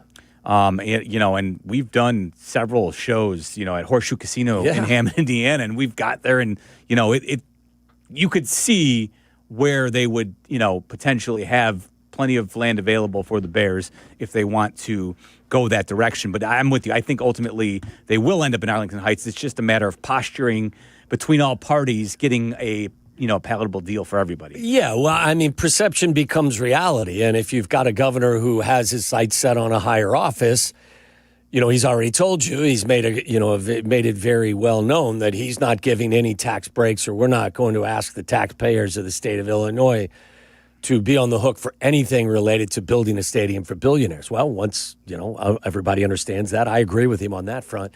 But when the Bears say, well, we don't want your money, we're going to fund it ourselves, well, then he kind of loses that as in his arsenal with regard to any type of campaigning. And now the perception becomes, if in fact he doesn't support this, well, why don't you support it? They're going to build it themselves. The infrastructure's got to take place, whether it's the Chicago Bears or it's AMD or Intel that is coming here to create jobs and revenue. And I think that they're realizing that now, and now they don't want to be perceived as, You don't want to lose a valuable asset from your state. Yes. Go to the state next door. So I think perception becomes reality, and decision is based on that reality. We have an interesting question, I believe, from two listeners who share it right now. We'll start with Matt in Streamwood. What's going on, Matt? Hey, Miller and Waddle, thanks for taking my phone call. Can I ask you two separate questions? One about that regarding if Indiana does give the Bears $2 billion for that, even if it's $1 billion, when the contracts come due, especially for Caleb and, for picks 4 or 5 years from now, we ran the same situation with Khalil Mack. Don't they, if they do guarantee certain amount of money, don't they have to put that money that they guarantee, like let's say $500 million escrow, into escrow or liquid assets for Caleb, so they can use that $2 billion that they're saving from Indiana to build a stadium to guarantee all those contracts for all these, talented offensive and defensive, blue chip players that eventually we're going to have for this team, especially under Ben Johnson. Is that right? Is that correct? That listen, it's a really good question, Matt. And what was your other question, real quick, and we'll attack both. I'm sorry. As regarding the draft, I understand. I do believe about defensive ends, but I mean, is there also a possibility that if there's no one in the pick 25 or in the second round, can we go for a linebacker, someone like that we used to have with Roquan Smith and Brian Urlacher? I mean, I do like T.J. Edwards. He's okay, but that's it. Who I like. I mean, DeMarco Jackson's okay, but I'm just saying there's also a linebacker that I would like, our star 15-year linebacker to be on this defense as well, to start building around on defense as well with a linebacker, not just defensive end. So That's just my questions, guys, and thanks. Thanks, Matt. Appreciate you listening. I'll go to the first. Yes, you do have to have. It's one of the reasons why I think the Raiders traded Khalil Mack, because we were led to believe that Mark Davis didn't have the resources funding to put the money in escrow for whatever the contract was going to be. I would not connect those dots. Well, it's a good question. I don't know where the funding for the $2.5 billion is coming from, but I don't think it's coming from the McCaskey family. They're going to have it, whether they sell a portion of the team or they have private funding, they seek private funding from other groups, or whatever the case may be. It's not coming from the taxpayer, but it's not coming, I don't believe, out of their bank account. Agreed. Do you know what I'm saying? So I don't think that that endeavor would have any impact at all of being able to pay your guys. I would hope that can't be an issue when you own, and granted, I get it. I know that they are not the majority owner, the McCaskies. I know it's family owned and they have a smaller percentage than a typical owner that might own. They do own the majority. Do they still own officially the majority? I thought they were legacied in because of the family name. They have the largest portion, I guess, is the best way to say it. But it's not a majority. Okay. I think it's like 38 or something percent. Okay. As a family, I guess it would be nevertheless. So they have the largest percentage. Yeah. But if you can't sign a quarterback or a superstar player to a long-term deal because you can't meet the league requirements, you got to get out of the business. Yes. Like you just can't operate in this avenue anymore if you can't do that. Yes. So I hope that would no way be. That's what I said. I would not connect those dots. To the point about whether or not you would draft look, I would prefer that you address, because and it goes to the question that you were going to ask, is what is their greatest area of need? To me, it has been now for quite some time a difference maker coming off the edge. Yes. Like, you have to find a way to create more consistent difference-making pass rush. You tried to address it, whether it was the trade for Montez Sweat or the free agent signing of Adangbo. You haven't been able to, generate a pass rush consistently enough to get the pressure that you need. Yes. So that's where look, before linebacker, I would tell you need someone off the edge. You need a true difference maker inside as well. Maybe you draft someone off the edge and you spend money on whoever the highest rated difference making interior 3 technique is. You got a lot of different options. Now you also have to worry about who's going to play left tackle. You've got no safeties on your roster. Mm-hmm. So I would say that, honestly, I would probably, and they may just choose to go best player available because they went tight end and wide receiver with their first 2 picks last year. But I don't think linebacker, would be high on the list. Yeah, I think too. If you look at just across the league, linebackers, they're in a lot of ways they're kind of looked at like the way running backs and safeties are. And it's not that you can't have impactful guys, but you need to put a premium on the difference-making positions. And linebacker, it's like, listen, we all loved Brian Urlacher. We loved having guys in this city like Mike Singletary, be the monsters of the midway. But it's the era of the NFL is different. You see more nickel personnel on the field than any other defensively these days. So oftentimes you're talking about just 2 linebackers to begin with. Yeah. And most teams are passing the ball at a higher all of the league is passing the ball at a higher level than they are running the football. So the impact of like a middle linebacker, like a traditional difference linebacker, guy, it's not the same as it once was. So the Bears cannot be prioritizing a linebacker. It's got to be more about, if anything, you want somebody who can also, if they're a linebacker, they also, like someone like Arvell Reese, but he's more of an edge rusher who plays linebacker, you know what I mean? Yeah. Who can be moved around. Like Micah Parsons was a linebacker before he eventually got moved to the edge from Penn State. I think Abdul Carter was as well. Exactly. He needs to play better if we're going to continue to talk about him. But if you're talking linebacker, you're ultimately talking probably about a guy who can also be an edge rusher on passing downs. Yeah, look, if you were buttoned up at left tackle and 3 technique and from the edge, then then you have that flexibility, but you don't. Looking at the Bears roster, those 3 spots that you just mentioned, and we'll throw in safety as well, because as you said, both Kevin Byard and Jaquan Brisker are free agents. I thought Tom Thayer had an interesting point on with Carmen Jurko earlier today. He talked about the idea of, moving Tyreek Stevenson to safety because he's currently on the roster, and he mentioned talking with Gary Fensick about it recently, and just the idea that could Stevenson, who couldn't get on the Stevenson field, is pretty darn good against the run. Well, and that was Tom's point after talking with Gary Fensick as well, is that Tyreek Stevenson has been the Bears' best tackling corner and probably their most willing guy to stick his head in there and run downs. Could he make the transition to safety? Would it be maybe the best use of your talent? Could be. He's got to prove to you he's a much more disciplined player. You don't want him being the deepest of the deep on a Hail Mary. Yes, and exactly. And not just because of what happened in Washington, but it happened again in one of the later games as well. Like, it's a position that you have to be disciplined and you have to be on top of a lot of stuff because a lot of people are relying on you. So, yeah, I mean, listen, I trust Gary and Tom implicitly. So, I mean, it's a good idea. I was thinking maybe it's something that Kyler Gordon is asked to do. I don't know, but he's pretty damn good when he's healthy in the slot. And again, like that goes back to he's basically a starter on the field more than most anyway because of the way nickel. Listen, I think it gives you, if you can clean up some of your pass rush, it will make everyone behind those guys much more effective. So they've got some decisions to make back there as well. Jalen Johnson, I give him credit for coming back from a surgery and being out there. I didn't think he looked healthy. I didn't think he was anywhere close to being the player he was years before. Stevenson was just too inconsistent. Well, and Deshaun Wright was, did a really nice job, but he's going to outprice himself. I was going to say you may need Stevenson to be a cornerback. When all is said and done, if Deshaun Wright is not back next year. Look, I mean, Jaquan Brisker's a nice player, but are you willing to pay Jaquan Brisker $15+ million a year? Because that's what he's going to ask for. Yeah, that's now what he asks for and what's out there in the market. Do you think any team is going to be willing to pay? I don't know, especially with Brisker. Like the problem for I can understand sometimes you look at some safeties out there and you're like, you know what, that guy has put tape together where I want him on my roster and maybe he puts our defense over the top, or just thinking, some lessons learned from what the Seahawks were able to accomplish.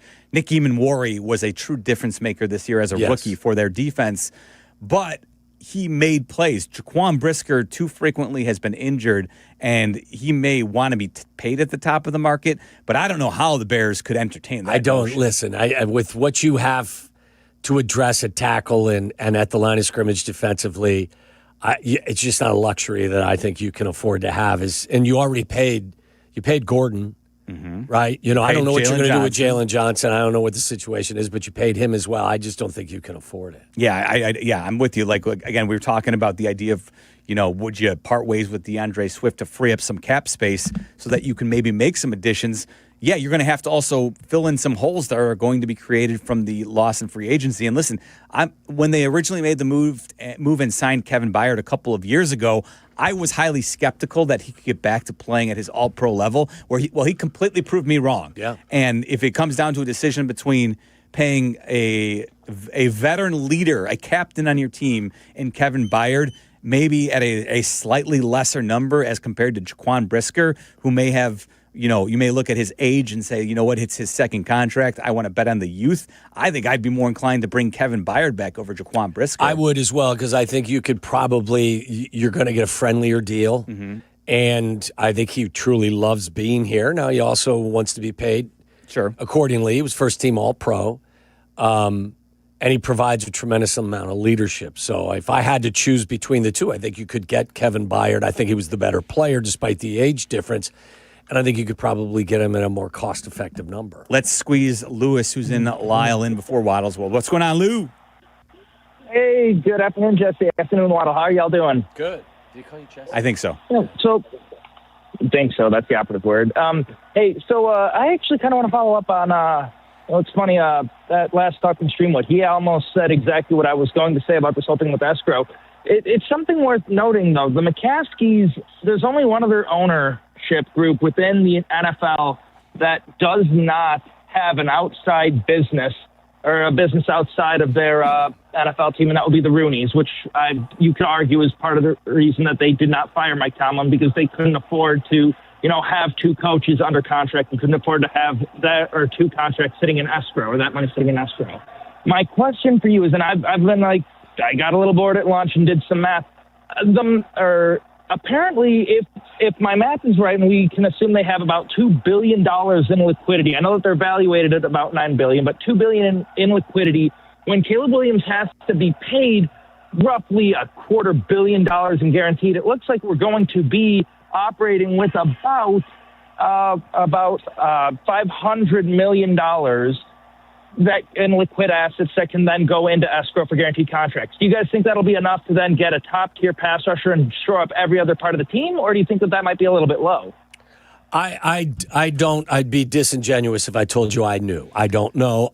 All I can tell you is when they need it to be able to meet the necessary levels with Khalil Mack, they did it, and I would expect that they would do it again going forward. I don't think this will be a problem for the Bears the way it was with the Raiders. And again, we don't know how liquid the McCaskey's bank account is. Of course, it's obviously, I think Ben suggested that it goes without saying that they're not, because of the family business, that they're not nearly as flush as most owners around the league. But to your point, when they need to make the trade for Khalil Mack, they brought that money on, putting it up. It wasn't like, oh, we have a player who we need to keep in-house. It was, no, let's go out and get him and then give him the big contract. They were willing to do it for Khalil Mack. I have to imagine Caleb Williams, who you drafted and is looking at a potential superstar in the league, you're going to have the ability to do so. You would figure it out, I would hope, considering you've been searching for this particular guy for so many years. Not specifically Caleb, but somebody who's considered a franchise caliber quarterback. I think they would find a way to meet whatever the requirements are. But I don't know. I mean, you never know. I'm not saying that's not a valid question. I just would find it highly unlikely that they would find themselves in a bind where they couldn't meet those requirements. He's Tom Waddle. I'm Jeff Meller, not Jesse, in for Silvy today right here on Waddle and Silvy. Waddle's World next. You're in the middle of the Waddle and Silvy Show, ESPN Chicago. Hey guys, are you craving that legendary Chicago pizzeria flavor without the weight or the price tag? Meet Connie's Frozen Pizza. It's premium pizzeria-inspired pies from your freezer to your table. You hear us talk about it all the time. It's the official frozen pizza of the Waddle and Silvy Show. We even have it here in the office. Born in Connie's restaurant, now available in your freezer. Connie's brings that delicious cornmeal-dusted thin crust, premium toppings. I love the pepperoni, an unmistakable flavor that says, sure, I could have gone out, but why? Maybe you're hosting, maybe you're dodging dinner duty, or you're just hungry. The solution is always Connie's. Find Connie's Frozen Pizza in your local freezer aisle. Connie's Frozen Pizza, authentic Chicago flavor without the pizzeria prices. If you're in the market for windows, then you need to call me, Russ Armstrong, the Chicago window guy. I do things differently than those other big-name window companies. No subcontracted labor, no 3-hour-long sales pitches, simply the best product, best warranty, made right here in Chicago, all at the lowest price, guaranteed. Deal directly with me, the owner, and call the Chicago window guys today at 847-881-3060. And check out our 5-star reviews at ChicagoWindowGuys.com. ChicagoWindowGuys.com.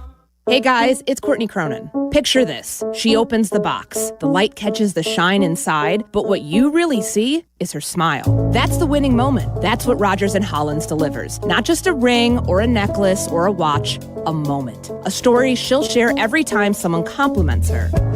For 115 years, Rogers & Hollins has been the jeweler Chicagoland trusts. Because while the world changes, the power of giving jewelry never does. Visit your local Rogers & Hollins or go to fornowandforever.com.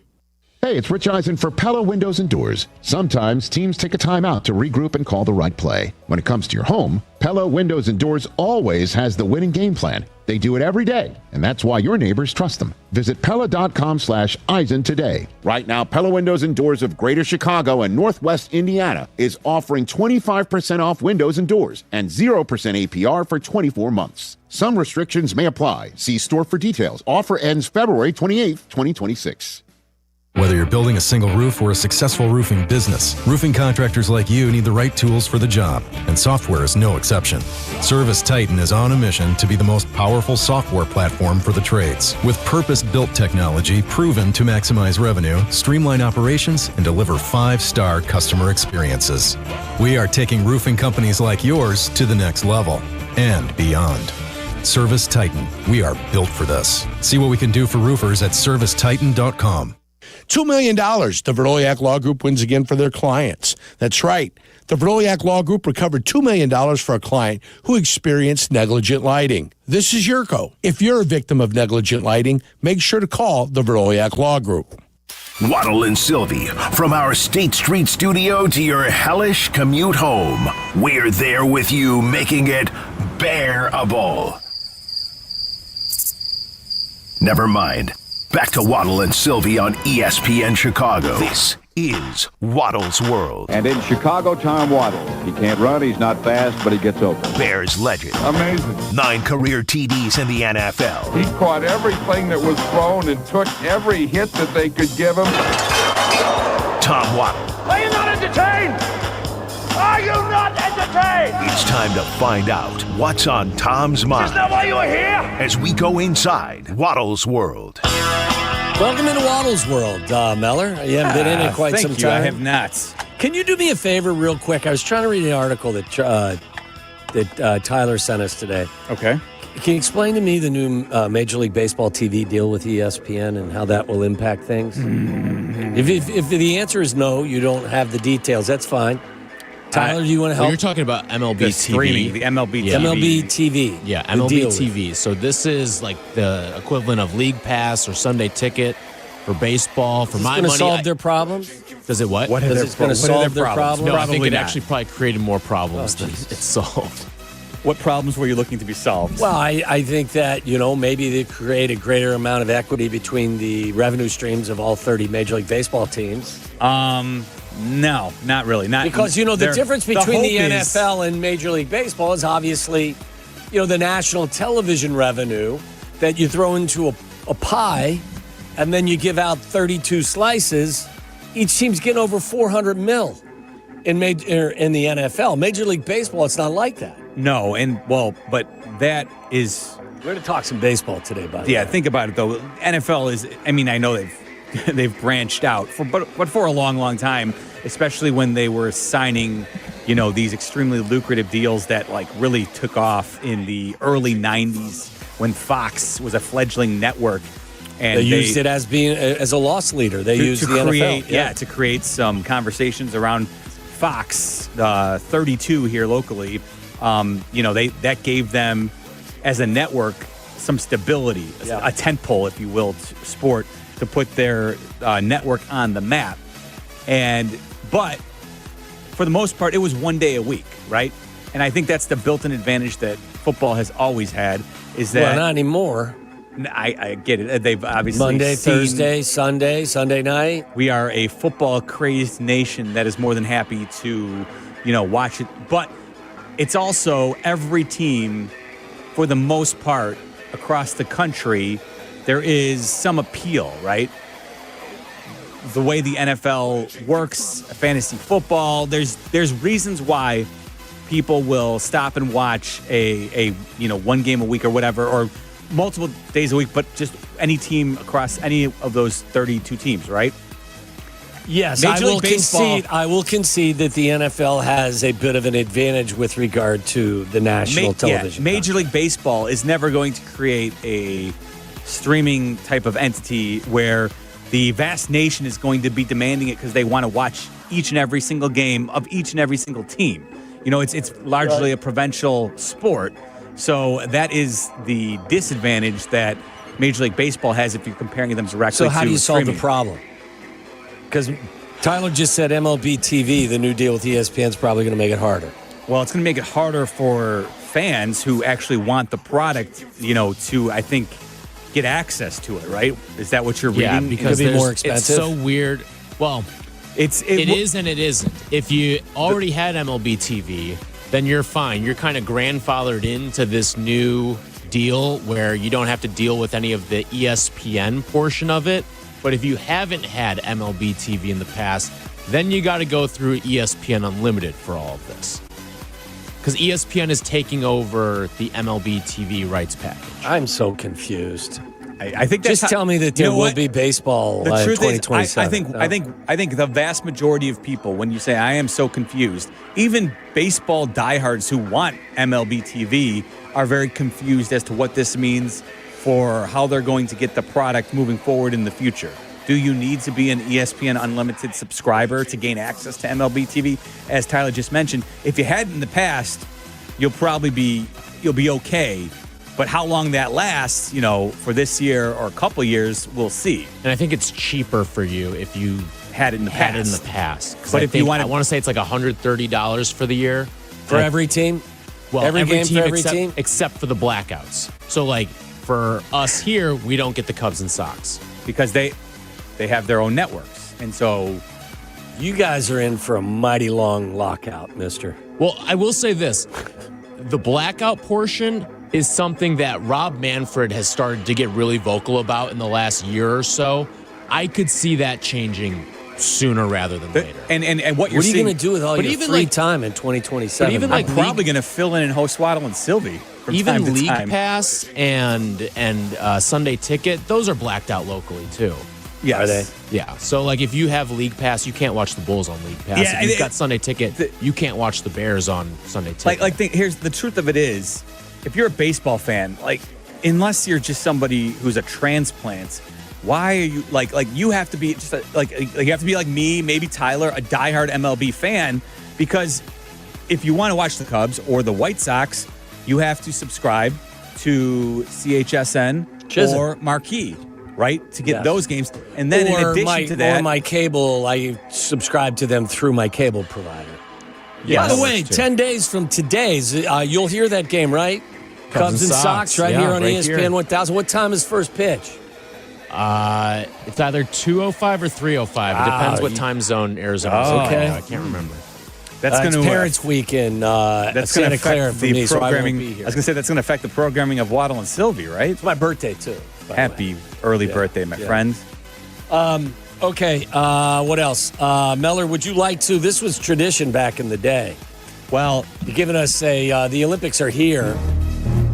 And you were basically, now I think did you say it was Abdallah? I'm putting this on you. Yeah, Adam Abdallah. He was the one that gave us the daily Olympic update. Correct. What was he? Snowball? Wasn't that his name? Right. Snowball. Yeah, we nicknamed him Snowball.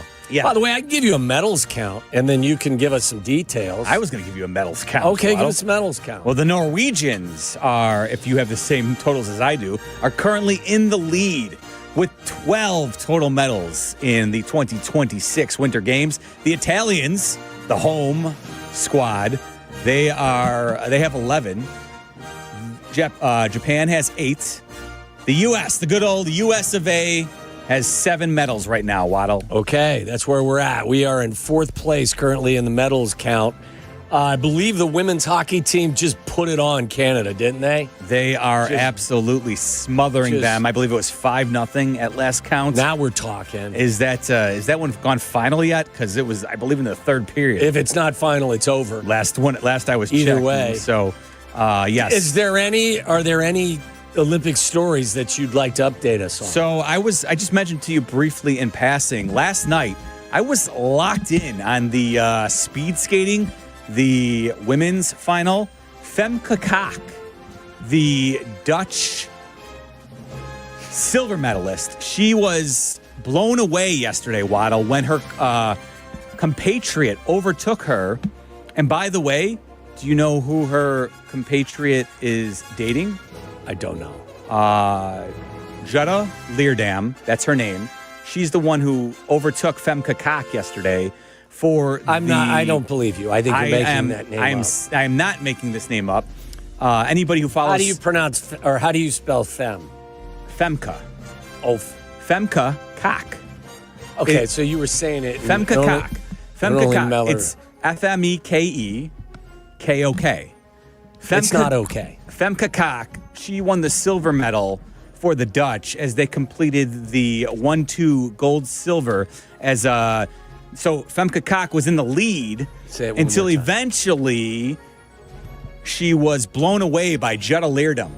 Jutta Leerdam, she's actually, I believe, the fiance of Jake Paul. He was in attendance. I did not know that. He was in attendance watching his fiance or girlfriend. I might be. Is she representing the U.S.? No, she Dutch. They're the two Dutch speed skaters. That was what I was. By the way, did you realize? And I found this out. Did you watch The Boys of 80, the newest? It's on my to-watch list, but I haven't. Spectacular. I do have to not. And by the way, I was reminded that, and I heard Carm say this, that the speed skating was outside. In 1980? Yeah. It was before I was born, so I was not aware of that, to be honest. That's where wind plays a real role. You were not born in 80? No, I was not born in 1980. The miracle happened before I was born, Waddle. So, all right. Anything else? Anything else you want to get to? That was the main stuff from last night that I was watching. I caught a little bit of Kansas's win. Yeah. Lots of hoops. Yeah, Kansas victory over number 1 ranked Arizona, and that was without Darren Peterson. The projected number 1 overall pick. Tyler, could you give me a little clarity as to what transpired with that? Before you do that, Tyler, can I mention that Kansas's wins with Wallner are brought to you by Wallner Law. Wallner Law handles the toughest car accident cases in Chicago. Call 312-8-million. Wallner Law. Win with Wallner. Wow! You don't need to win with Peterson, apparently. Sure, you don't need Peterson. I'll say this: if Bill Self told Darren Peterson, "Thank you for your time, but that'll be all," I would respect the hell out of him. So give me a little clarity or a 10 little minutes detail. before tip-off, it was announced that he will miss the game because of flu-like symptoms. And there's this whole kind of back and forth going on right now. Someone who was contracted by ESPN for some stats was seen texting one of, who knows who it was, but was seen texting someone saying what he apparently saw transpire, which was Bill Self going up to Peterson while he was warming up and being like, hey, don't half-ass this.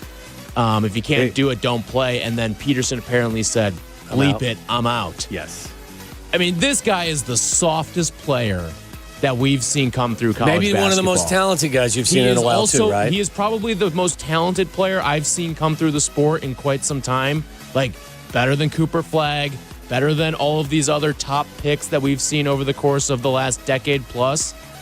But boy, his availability is something that I would really be questioning if I was an NBA team. Well, and by the way, it didn't stop the number 9 Jayhawks from giving the Arizona Wildcats their first loss of the season as they went into that game undefeated at Allen Fieldhouse. And it was rocking. The Jayhawks had to come back as they were trailing in the second half, but they played some good hoops down the stretch without Peterson. Yeah, they were down 11 in that second half. And Bill Self was on with SVP after the game, and I thought he said it perfectly. He said Allen Fieldhouse won that game for them. Yeah. And he is 1,000% correct. Well, I mean, Danny Zetterman has said this a bunch, and you guys were talking about it as well. I think Boog Sciambi has mentioned it to others. And Boog was there calling the game last night. He was there last night, with Fran Fraschilla, right? Yes. That this is the best atmosphere in college basketball. Oh, yes. Mm-hmm. And they were talking a little bit about it after. It's like Cameron is 1A and the Fog is 1B, but the difference is that the Fog is twice the size of Cameron. So you're getting like a double Cameron pretty much in terms of like the amount of people that you can pack into it. So those are both as good of atmospheres as you'll find in the sport. And if I were Bill Self, I mean, you got to stop playing the song and dance game of are you going to play or are you not going to play? I think that you have to make a decision. Like, we can't have you come in and out of the lineup like this and not know when we're going to have you, not know if we're going to have you for the final 10 minutes of a game. At a certain point, I think you have to put your foot down and say... I would think he would be, he would be alienating a lot of the guys, a lot of his teammates in there with how he's handled this. Oh, Peterson. Sure. Not Self. I mean, Peterson. Because I'll say this, they look like it's two different teams. They're both capable of winning pretty much any sort of game. When Peterson's out there, they'll beat you with talent. When Peterson's not out there, they'll beat you by just being the grittier, tougher team. Yeah. And that's what they did last night.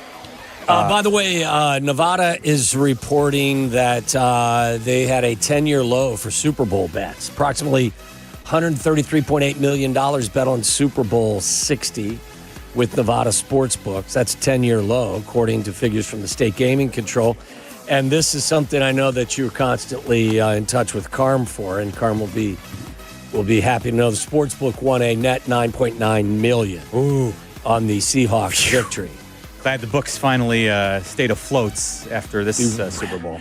Win was down 55% from last year's record haul. Nobody worries about the books, having I think a you're bad exaggerating. Sunday or taking it on the chin more than Carmen DeFalco. Yeah, I think you're exaggerating a touch on that. This just feels like that story, a 10-year low. That just feels like the legalization of gambling on your apps all across, has finally caught up with everything. And now it's so second nature to bet on your phone, online, that people don't need to make the trek out to Vegas like they once did. I mean, right? Yes, no, I'm with you 100%. All right, I do have some nonsense that we can get to when we come back from this break. And what do we have? We still have the first biggest, or we have the number one biggest Bears play of the year, and Michael Wilbon joins us at 5 as well. Hell yeah. So we got stuff to do. This is Waddle and Silvy on ESPN Chicago, Chicago's home for sports. ESPN's The Hockey Show. Ready to rock the rinks with Chicago's best hockey knowledge. Brought to you by Chevy Drive Chicago. The Hockey Show, tomorrow night at 6 on ESPN Chicago and the ESPN Chicago app. Apt, your number one destination for the home, has the best TVs for the perfect game day setup. Enjoy all the action with the superior motion handling of an OLED TV. And there's no bad seat in the house when you're watching on an 85-inch screen. You'll hear the roar of the crowd with a new soundbar. Plus, Apt will deliver and install it so your TV is ready before game day. For free local delivery, professional installation, and complete satisfaction, shop where I shop at Apt. Pleasing people since 1936. Picture this, homemade rigatoni with spinach and ricotta at Jim and Pete's. Classic. Then treat yourself to Masa Cafe after. Oh, now you're talking. We could do this all day, Carm. You know, we really could. I'm here with Elmwood Park Mayor Skip Saviano. Skip, food is at the very heart of your community. Absolutely. And I invite everyone to experience Elmwood Park's historic dining scene, Carm. Oh, and what a perfect time. It's Restaurant Week now through February 15th. Grab the family and your friends, bring your appetite, and don't just take my word for it. Mayor Skip says it all. Elmwood Park is waiting for you. What do you do when you're faced with a challenge? Ask any Special Olympics Illinois athlete, and they'll tell you, you plunge in. This winter, join us at the year's coolest event, the Polar Plunge, where we rush into ice-cold water to support Special Olympics Illinois athletes. Your support helps athletes face challenges, build life skills, and have fun. So be cool, take the plunge, and make a life-changing difference today. Get started at plungeillinois.com. 1. Some say it's the loneliest number, but when one is a collection of many, one can stand for all. Blue Cross and Blue Shield of Illinois is one company serving their communities across one country for nearly 90 years. And as they continue to empower whole person health with compassion and innovation, one member at a time, Blue Cross looks forward to keeping you and the ones you love at the center of everything they do. Blue Cross and Blue Shield of Illinois, through it all. Texting enrolls you in a recurring automated marketing text messages. Consent not required to purchase. Message and data rates may apply. The team's looking good this season. I think so. Man, I miss playing football. Ever since I turned 40, I just can't find that fire I used to have. Think it could be lower testosterone? What do you mean? I was feeling the same way. After 40, the body has less testosterone, and men lose their edge. That's why I take Nugenix Total T2. That's the testosterone booster, right? Yes, but Total T2 is their brand new formula that skyrockets nitric oxide levels in as little as 3 hours. Since I started taking it, I've been lifting like when we played for Coach Carter. My energy is way up, and it even spiced up things between me and the missus. Are they still giving out complimentary bottles? Yep, just send a text. Text AREA to 42424 for your complimentary bottle of Nugenix Total T2, the next generation testosterone booster. Text now and we'll include a bottle of Nugenix Thermo X, our newest, most powerful fat burner ever, absolutely free. Text AREA to 42424. That's AREA to 42424. These statements have not been evaluated by the FDA. This product is not intended to diagnose, treat, cure, or prevent any disease. Access to education changes lives. That's why National University provides flexible online and hybrid programs from associate to doctorate degrees. Since 1971, NU was built to serve non-traditional working and military learners nationwide. NU understands the demands of work, family, and service. Each year, more than 130,000 learners trust National University to move forward. Visit nu.edu to learn more. My name is Whitney Allen, and I'm a widow. My husband, Ryan, died. We never thought we'd ever have to use life insurance, but the unexpected happened. With Ethos, signing up was fast and 100% online. You can get a quote in seconds, apply in minutes, and get same-day coverage. No medical exams, and you can get up to $3 million worth of coverage. I'm grateful we were prepared. Get your free quote at ethos.com/game. That's ethos.com/game. Paid spokesperson. Time spent on application may vary. Online health questions required. Hey Bulls fans, looking for a new way to enjoy Bulls games? This season you can sit in Benny's Splash Zone by Jewel Osco. Tickets allow fans to experience Benny's famous popcorn spill up close in specially marked seats and include complimentary popcorn. Visit bulls.com/splash zone to learn more. Waddle and Silvy are back. Follow the show on Twitter at Waddle and Silvy and at TWaddle87. This is ESPN Chicago, Chicago's home for sports. I forgot to bring you this Olympic story as well. This was brought, Meller, was it you that brought this to our attention? No, I believe Charlie. Maybe it was Tyler. I don't know. Somebody did. Somebody not named me. Norwegian Olympian uses post-race interview to admit to the world he cheated on his girlfriend in a wild effort to win her back. So I'm going to read you the story, and then I need you to tell me whether or not you think this is a baller move, as the kids like to say, or pure stupidity. A Norwegian Olympian revealed in a post-race interview that he cheated on his girlfriend. He hoped that outing himself to the world would, in fact, help him win her back. On Tuesday, Norway's Sturla Holm Lagrid secured bronze in the men's individual biathlon. Following the performance, he spoke with a Norwegian outlet and revealed unexpected details about his personal life. Translated from Norwegian, the biathlete said, "And then there's someone I wanted to share it with who might not be watching today. 6 months ago, I met the love of my life, the most beautiful and kindest person in the world. 3 months ago, I made my biggest mistake and cheated on her. And I told her about it in a week ago. It's been the worst week of my life." Then he began to cry as he made the revelation live on television. What do you make of that? To the single guys behind the glass to start with. Tyler, you have any thoughts on that is not on what plural. Sturla did? Charlie is an accounted for man. Oh, that's true. Yeah. My bad, Charlie. But still single, engaged. Engaged, yeah. Okay. Hopefully not single again. Very odd. I don't know why you're choosing this as your platform. This feels like a behind closed doors type of deal. In fact, I'll call it what it is: loser behavior. Oh, so you call it loser behavior. So he lost. What, you calling him a loser because he only earned bronze, or because he lost his girlfriend? No, because he cheated on his girlfriend and then outs himself to the world, and now is all of a sudden the biggest viral story. I got news for you, brother. She's not crawling back to you now. No. Sturla did what we call going all in. And I don't think it's going to work. Yeah, I think he's going to be. He went all in with a deuce 7 off suited, though. That's not he had bad cards. That's not the move you pull off because, like Tyler just said, that's not a baller move. That's an idiot. If you have, look, he just won a bronze medal, right? That's what we. After securing the bronze, if anything, you just achieve what you or close to it. Like go to the Olympic Village and get your party. Literally, or just look at it and say, hey, if I'm going to win her back, maybe my achievements, I can text her, reach out, slide into her DMs, and see if there's I'll send an olive branch out and hope that. I think he embarrassed her again. You've killed you've put it out there publicly. Yeah. And now if she's going to take you back. She was humiliated, but humiliated in private. Now she's been humiliated in public. Yeah. Boy, he's getting bad advice. This was a relationship that started 6 months ago and ended 3 months ago. Yeah, like you're an Olympian. You're the most eligible man in Norway. Why are we doing this? Why are we, again, pushing our chips in on a bad hand?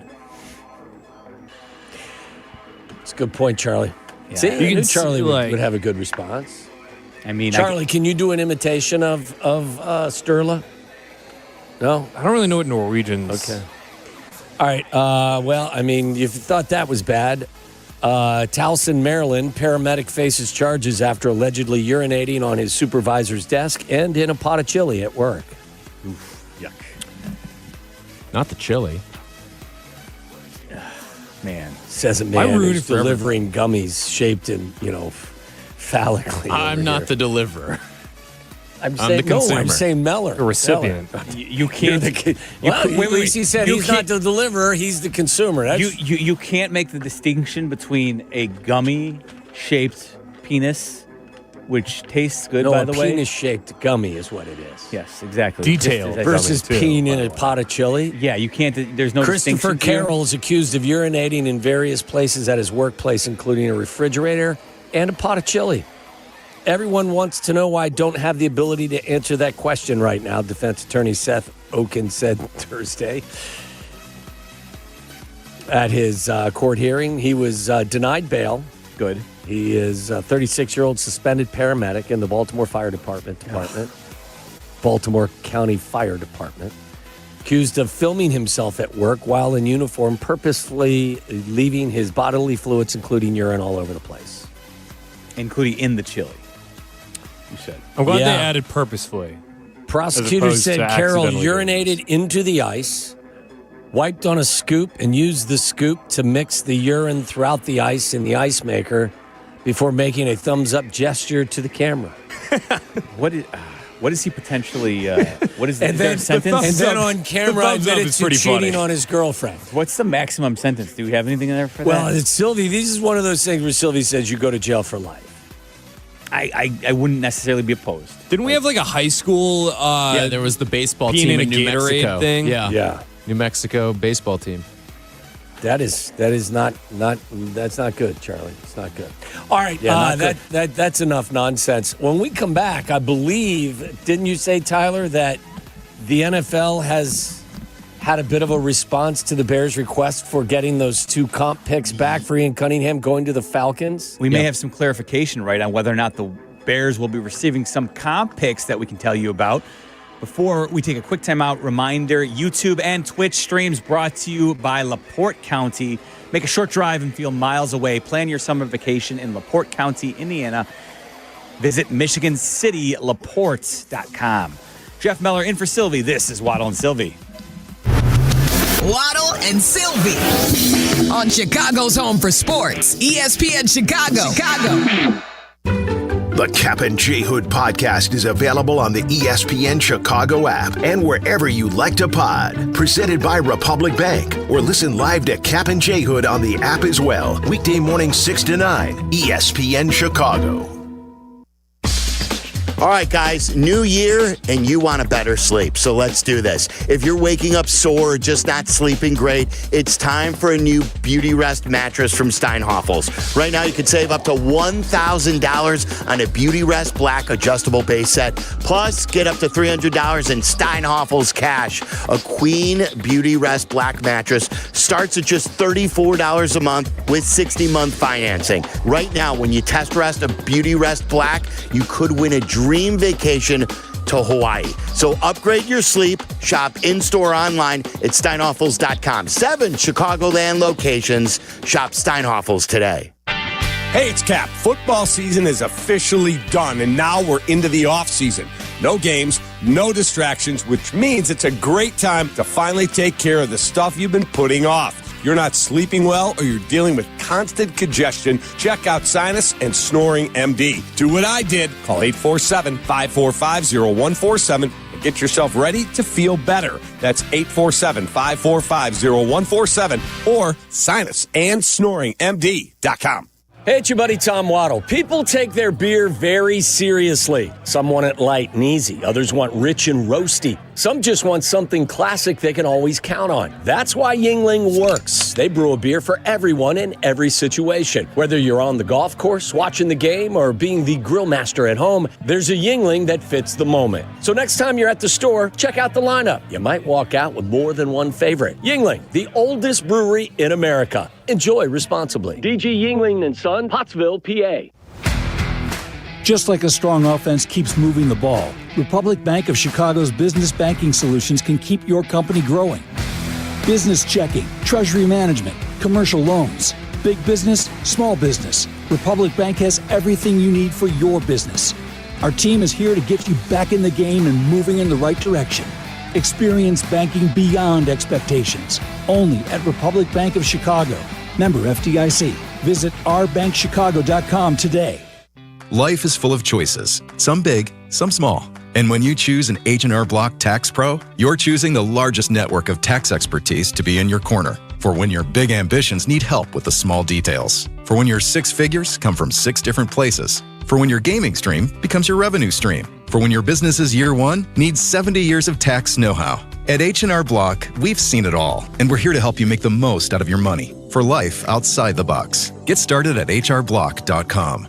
A SoFi personal loan is here to help you achieve something once thought impossible, overcoming high-interest credit card debt. Walk the tightrope of your finances with one low, fixed-rate monthly payment, no fees required, and as soon as the same-day funding. That's right, pull off your own debt-defying stunt with a SoFi personal loan. Visit SoFi.com/trick to learn more. Loans originated by SoFi Bank N.A. Member FDIC. Terms and conditions apply. NMLS 696891. Hey guys, Silvy for Window Nation. Listen up. Right now you can buy 4 windows and get 4 free. No payments, no interest for 2 full years. And if you schedule a quote today, you'll get an extra 10% off. So don't sit on this. It ends soon. Go to windownation.com. Live from State Street in the heart of Chicago, this is the home for every Bears game. ESPN Chicago. And this is Waddle and Silvy, WMVP, WTBC, HD2, Chicago, a good Karma Brands radio station.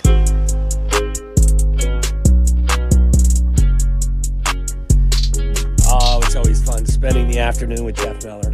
It is my pleasure, my good man. Meller in for Silvy today here on Waddle and Silvy. And we have some news, or at least a update regarding Ian Cunningham, who has moved on as the general manager of the Atlanta Falcons, leaving his position as assistant GM from the Bears. This situation pisses me off. I don't get pissed off about many sports-related items.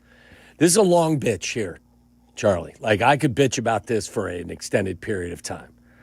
So the Bears, initially, we got word that they would not receive a compensatory draft pick or multiple ones, as most believe they would be entitled to, as the Rooney Rule rewards teams for developing minority employees who secure positions. And so, theoretically, Ian Cunningham moving from assistant GM to the Falcons GM would put the Bears in position to what most believe would be the compensation of an additional 2 third-round picks. One this year and one the following year. However, because Matt Ryan has been put in place as the Falcons' president of football operations, despite admitting publicly recently in his introductory press conference that this was Ian, he was driving the boat, I believe was the quote. He is in charge of that space, Ryan said regarding Ian Cunningham and with draft picks and free agency. Quote, he is driving this boat and he's the one leading us moving forward. This is Ian's regular season right now, and he is in it. He is driving the ship right now. And Tyler, what did the NFL say in response? Pro Football Talk reached out to the NFL to see if there were any changes coming and that maybe the Bears might be receiving some comp picks. And the NFL replied with, the policy for receiving picks pertains to the head coach or the primary football executive. The primary football executive position was filled by Matt Ryan. So effectively doubling down that the Bears may not get comp picks out of this. Was there any reference to whether or not the Bears had petitioned the NFL, or is it something they're going to continue to pursue? They haven't seen any. There's no notes in the article. I think that's a story that needs to be addressed sooner rather than later. I'd imagine the wheels are in motion for that. I can't imagine the Bears are just sitting on their hands with this issue. I can't believe that the NFL literally didn't said at least Ian's in charge. Yeah, Ian's in charge. Ian's in charge of. Yeah, I mean, like Charlie, you could give the NFL, whatever it is, the league office. You could give them all of the audio and video evidence of Matt Ryan addressing this, and not to relitigate this because we talked about this for quite a bit, but I'm. This is crazy. To me, this is silly. I said it last week. Matt Ryan is being so upfront and obvious about this. It makes you think that he's trying to help Ryan. I'm sure Poles. he is. He's literally saying Ian is in charge. Well, Ian's in charge. Ian's in charge of that space. Well, Ryan Poles, his former college roommate, obviously, I would think was probably him vouching. I don't think it's too outrageous to probably, suggest that. I would imagine Ryan Poles' recommendation for Ian Cunningham was probably one of the biggest drivers as to why Ian Cunningham was able to land this job in Atlanta with Matt Ryan, making ultimately, the decision. Further muddying the waters is the fact that Ian Cunningham's predecessor, Fontenot, who was the GM for the Falcons before he was Terry Fontenot, before he was let go, when the Falcons hired him initially in 2022 to be their GM from the Saints received compensation picks because Rich McKay was the team president and CEO of the Falcons at the time. So even though theoretically team president and CEO, which were the titles for Rich McKay, which are larger than just team president of football operations for Matt Ryan because he doesn't have the CEO designation. Despite that, the Saints received compensation. It doesn't make any sense to me. There's nothing about this situation that makes sense to me. I think the league's is closed-minded. I think they're being disingenuous. The question is why? Why? What? Well, and again, the point I made, Jeff, on a number of occasions, is this isn't punitive to the Falcons. These 2 third-round picks do not come out of the reservoir of the Atlanta Falcons. These are added picks that are just provided by the draft. Yeah, they just by the NFL round. After the third round, they create the compensation picks in between the third and fourth round. So, I mean, the only drawback, and it's extremely minimal, is that by awarding a compensation pick in a year, that every team in their fourth round pick gets bumped down by one spot, which is so negligible that any team that cares about that it's kind of absurd. And I would say to anybody that wants to argue about just how important this is, these are third round picks. I mean, these are very valuable. What's that? Day 2 picks. Day 2 picks. Not just that, but end of day 2 picks. Which, Mellor, we've talked about this before, but those are picks that can become valuable because people are trying to get back into the round so that they don't have to wait on a guy for the next day when you might get traded up on and stuff like that. You can really jump the line with some of these. And it's odd, too, because it's not like the Bears in any way were able to manipulate this. This is completely out of their control. Another franchise needs to want somebody inside your organization, and so you have no control. The whole idea is that, hey... Well, to a degree, you do have control. They could have blocked it.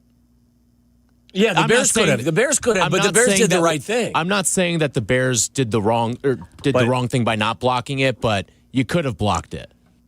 Well, yeah. I just haven't. One of the things that's frustrating to me is, and I don't know if it has happened or not. My assumption would be that it has happened.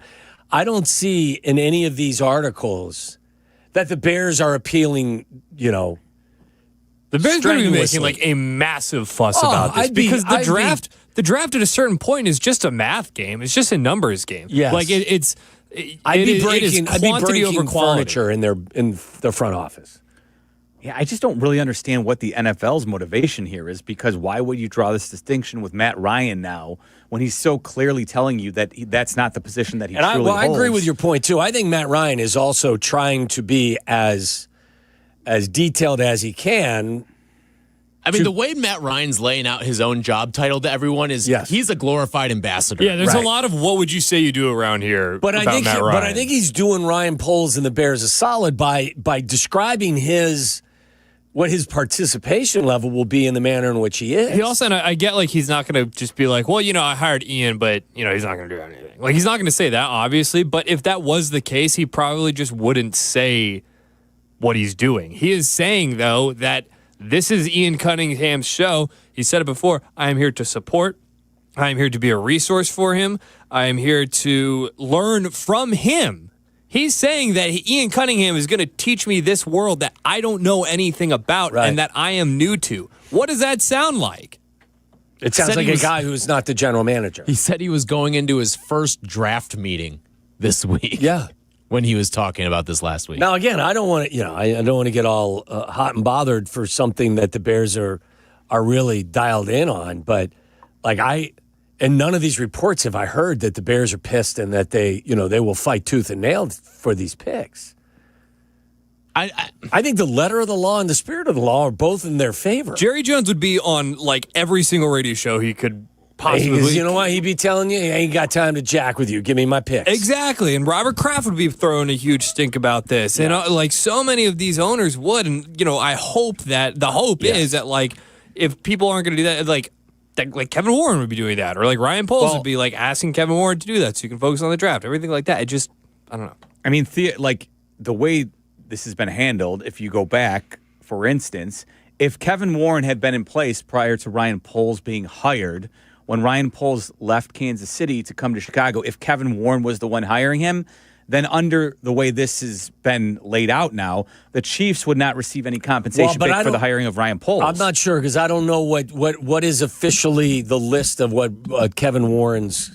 What's his title? Isn't that the president of football operations? Is it what is listed of, or is he president of the Chicago Bears? But he's not he's head president of the football. Yeah, he's not in charge of football. He's not the primary football executive. That's still Ryan Poles. He's president and CEO of the Chicago Bears, and Ryan Poles is either GM. I think Silvy made a great point about this as well. Look, I think not only is Matt Ryan, I think, trying to outwardly help the Bears and Ryan Poles for them to get these comp picks. What you're doing by not allowing this, is you're incentivizing teams, to block, not just to block, but to play dirty pool.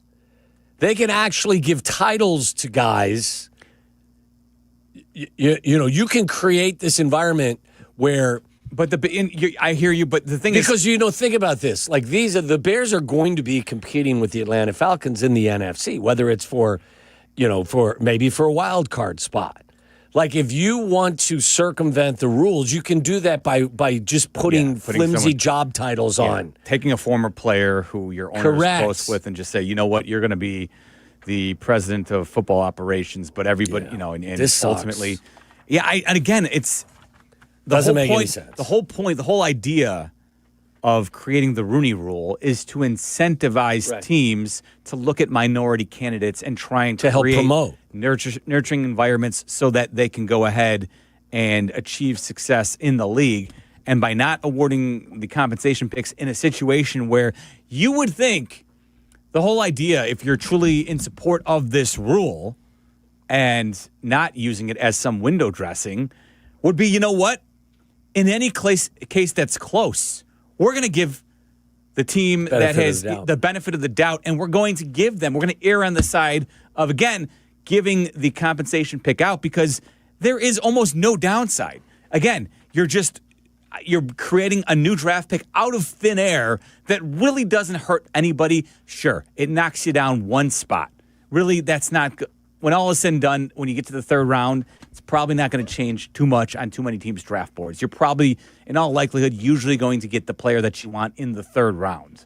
In the fourth round. Because at that point, everything, scouting, there's very little in terms of one spot changing, the team right before you. I know there's cases, but for the most part, give me my damn picks. I don't know. It really is baffling that the league continues to draw the line in the sand on this one. And the Bears happen to be the team that is taking the By the worst way, of this. I'm watching the Olympics here and completely disjointed. This is the event, I think, that our Norwegian friend Hartweg is that no, that's Swiss. Athlon, right? My bad. Yeah. What do you think, Charlie, would be your best Winter Olympic sport? Would it be hockey because you're a hockey player? Do you think there's something else you could hold do? on. We got a text at like 12:30 last night. Who did? That there was a career showing on West Madison last night. On Really? on the rink, Well, on was the ice. A lot of dirty work goals last night. So, like, is he the one Don't be that modest. sent out the? Don't be modest, brother. Rattle off your stat line. Read me the text that he sent. All right, I got to find this now. Is this from Charlie? It's from Charlie. Charlie was Late puck drop Wow, last night. Charlie was what time, with a what late. time were you dropping the puck last night? Vulcanized rubber hit ice at 11:10 last night. All right, 12:23 a.m. Are you awake at this time? I was not. I saw this morning. 12:23. I'm pretty sure I called Charlie this morning and I woke him up at like 10:30 today, by the way. Text from Charlie. Career night on West Madison. 4 goals, including the game winner with 20 seconds left and an assist. We're talking about a 5-point night. And you know what I'm most proud of? The assist. Helper. We, not me. Was it primary or secondary assist on that Primary. one? Oh, look at that. Playmaker. A lot of dirty work goals. Was it A lot overtime? of Was it crashing the walk net. off? Or what? I mean, what? How? No, 20 we were seconds left, right? Yeah, we blew like a 2-goal lead. Most dangerous lead. Most dangerous lead in sports, and then it was tied, and then with 20 seconds left. What was the final score? It was 6-4 or 6-5. Not a lot of net minding going on in this league. Huh? No. So you had 5 points. Oh out no, of it was 6. Sorry, 6-7. Unfortunately, was the final score. Or 7-6. Yeah, as normal sports Are you just fans doing the say. How many the different 6-7 joke? Couldn't get it out of my head. How many different lines do you guys have? One other one. Yeah, for an 11-10 puck drop, something tells me numbers are light. How long are your periods? 15 minutes stop clock. Unless there's Stop clock? Yeah, stop clock. Unless there's we had one ref last night and he was wearing sweatpants. And then hammered? No, but he was ready to go. We had some noticeable offsides calls, I thought.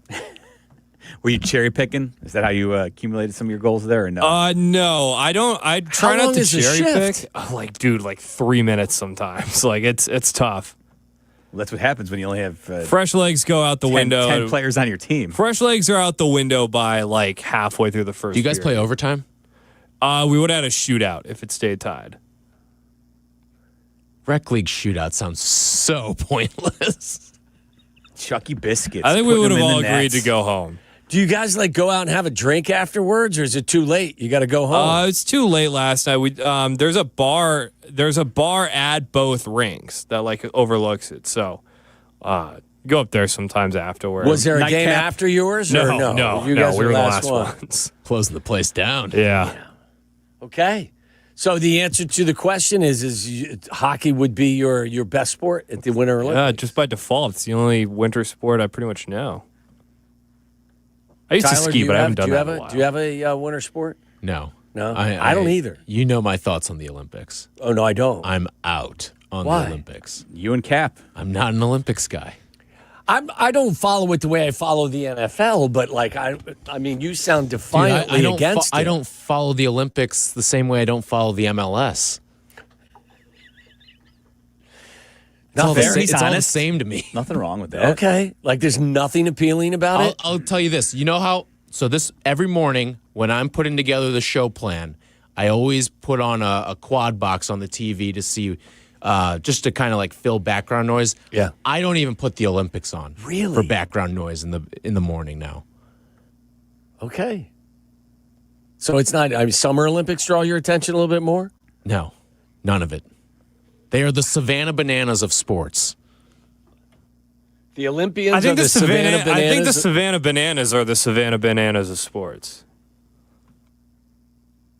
I did not know that you were this anti-Olympics. So out on the Olympics. Okay. So out. All right. I know, Meller, you've got kids that ski, or your son skis. Are you more into the Olympics than the fellas? Oh, yeah. Or at least the fella back there? I know, Charlie. Charlie, you're an Olympic guy, aren't you? I wouldn't say I'm like bit? an Olympic guy, but I'm not anti-Olympic the way my partner is back here. I do think I have no problem with people liking the Olympics. It's just Yeah. not for me. Yeah, like that's enjoy cool. your Absolutely. Olympics. That's fine. Not for me. which is But by the way, he said one of the things I think is one of the more startling sports comments I think I've ever heard in the last 10 to 15 years too, with regard to the 1980 men's win over the Russian team. I think I heard this. How did you describe it? Not movie worthy. Overrated? No. The only thing I ever said was it's not movie worthy.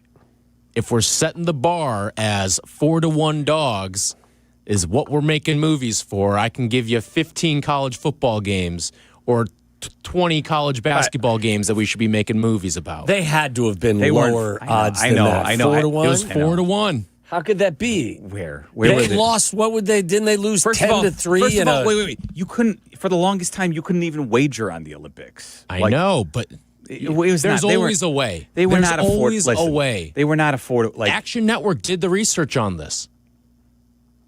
okay, how did I need to go back and look at that. I got to remember. It was like who was like the longtime Chad. bookie? I think his name was like Vaccaro. Was the one that's Sonny?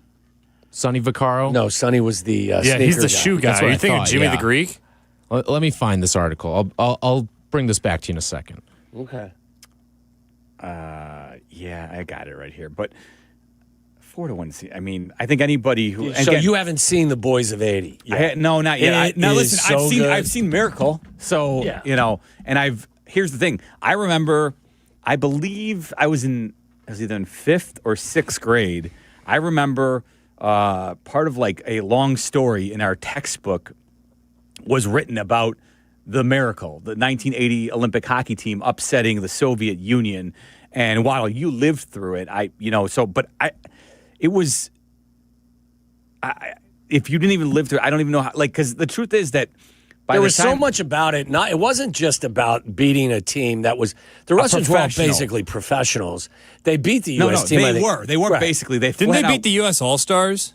Well, Yeah, they beat the that Russian team, team, like, they very beat, easily? They Many beat that people believe- hockey team 10-3 in a. Many people believe that Soviet Union hockey team at that time was the best hockey team That had going. ever gone They on were the better ice. than the Stanley Cup, winning Yeah. team because of how long they had played together, the style of play they had played. Most people believe that they were better than most NHL teams of that era. The political climate at the Well, yeah, that time, obviously the added to- country was on it, basically on a bad swing.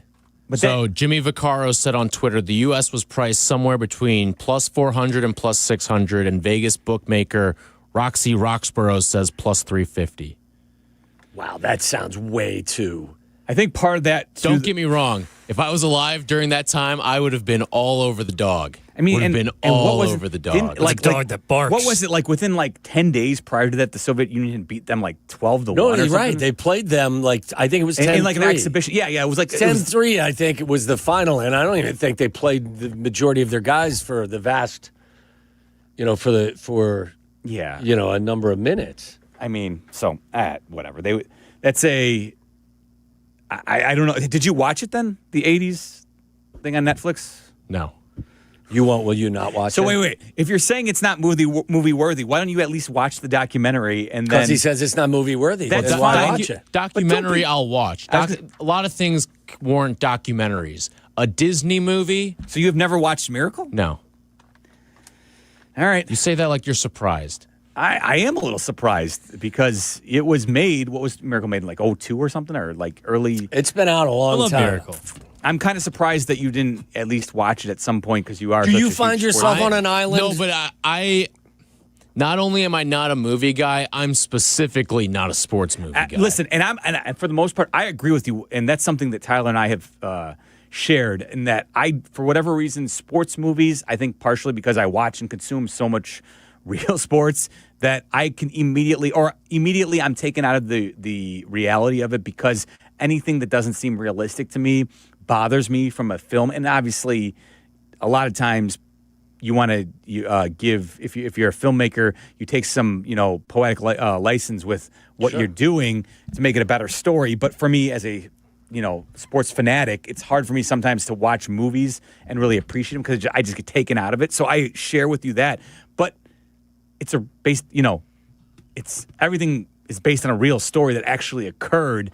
And so I don't think they sensationalize Miracle Tyler, do you much at feel all. like you find yourself on an island with this perspective, or are there others? Probably, but I don't care. Okay, That's like fine. I know I'm not. I can I'm live not on an island prosecuting here. you. I'm just as long as wondering. you're not putting me on that island. Yeah, it's fine. I just think you should, watch the film and then watch if you the want to say, boys. you know what, Watch the Boys of 80 and tell me. Come on, don't you can give 90 minutes to it. All right, I'll see what I can do.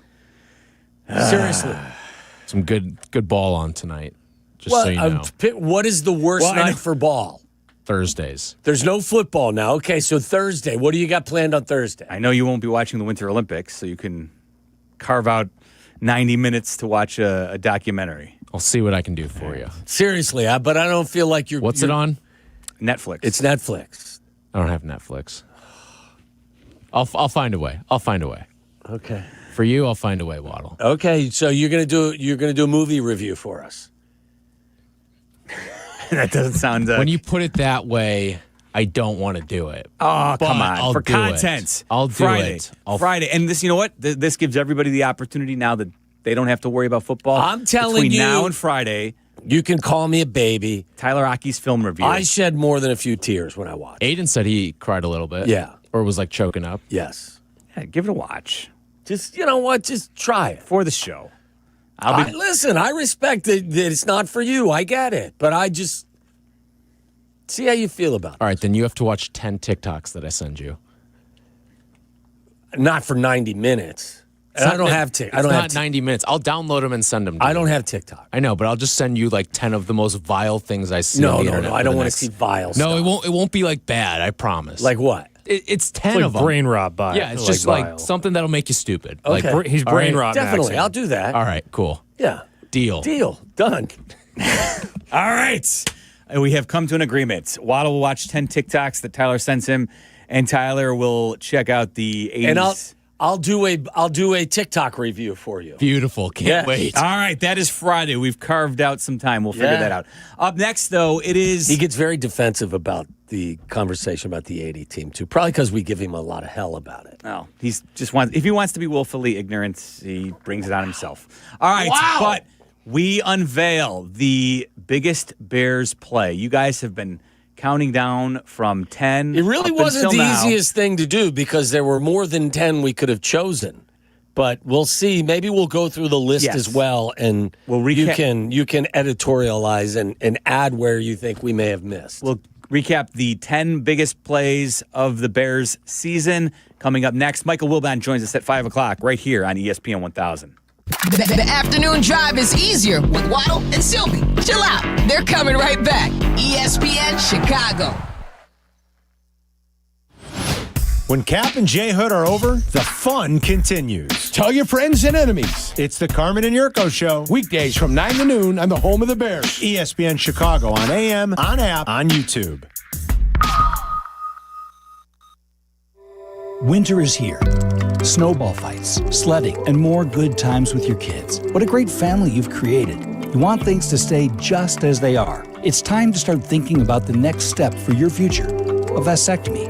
Take that step with Vasectomy Clinics of Chicago, because experience really does matter, especially with this procedure.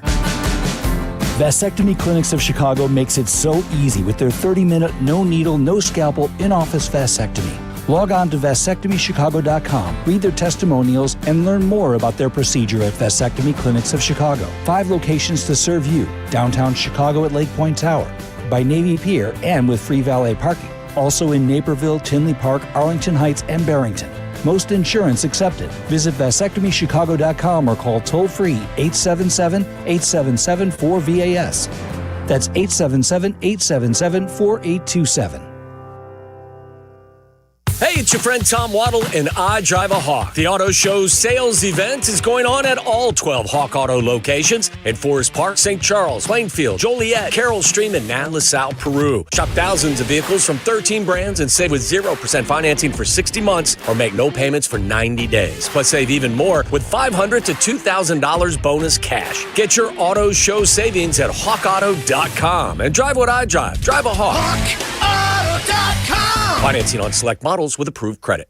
What do you do when you're faced with a challenge? Ask any Special Olympics Illinois athlete, and they'll tell you, you plunge in. This winter, join us at the year's coolest event, the Polar Plunge, where we rush into ice-cold water to support Special Olympics Illinois athletes. Your support helps athletes face challenges, build life skills, and have fun. So be cool, take the plunge, and make a life-changing difference today. Get started at plungeillinois.com. Hey, it's Rich Eisen for Pella Windows and Doors. Sometimes teams take a time out to regroup and call the right play. When it comes to your home, Pella Windows and Doors always has the winning game plan. They do it every day, and that's why your neighbors trust them. Visit Pella.com/Eisen today. Right now, Pella Windows and Doors of Greater Chicago and Northwest Indiana is offering 25% off windows and doors and 0% APR for 24 months. Some restrictions may apply. See store for details. Offer ends February 28th, 2026. From 30 for 30 Podcasts.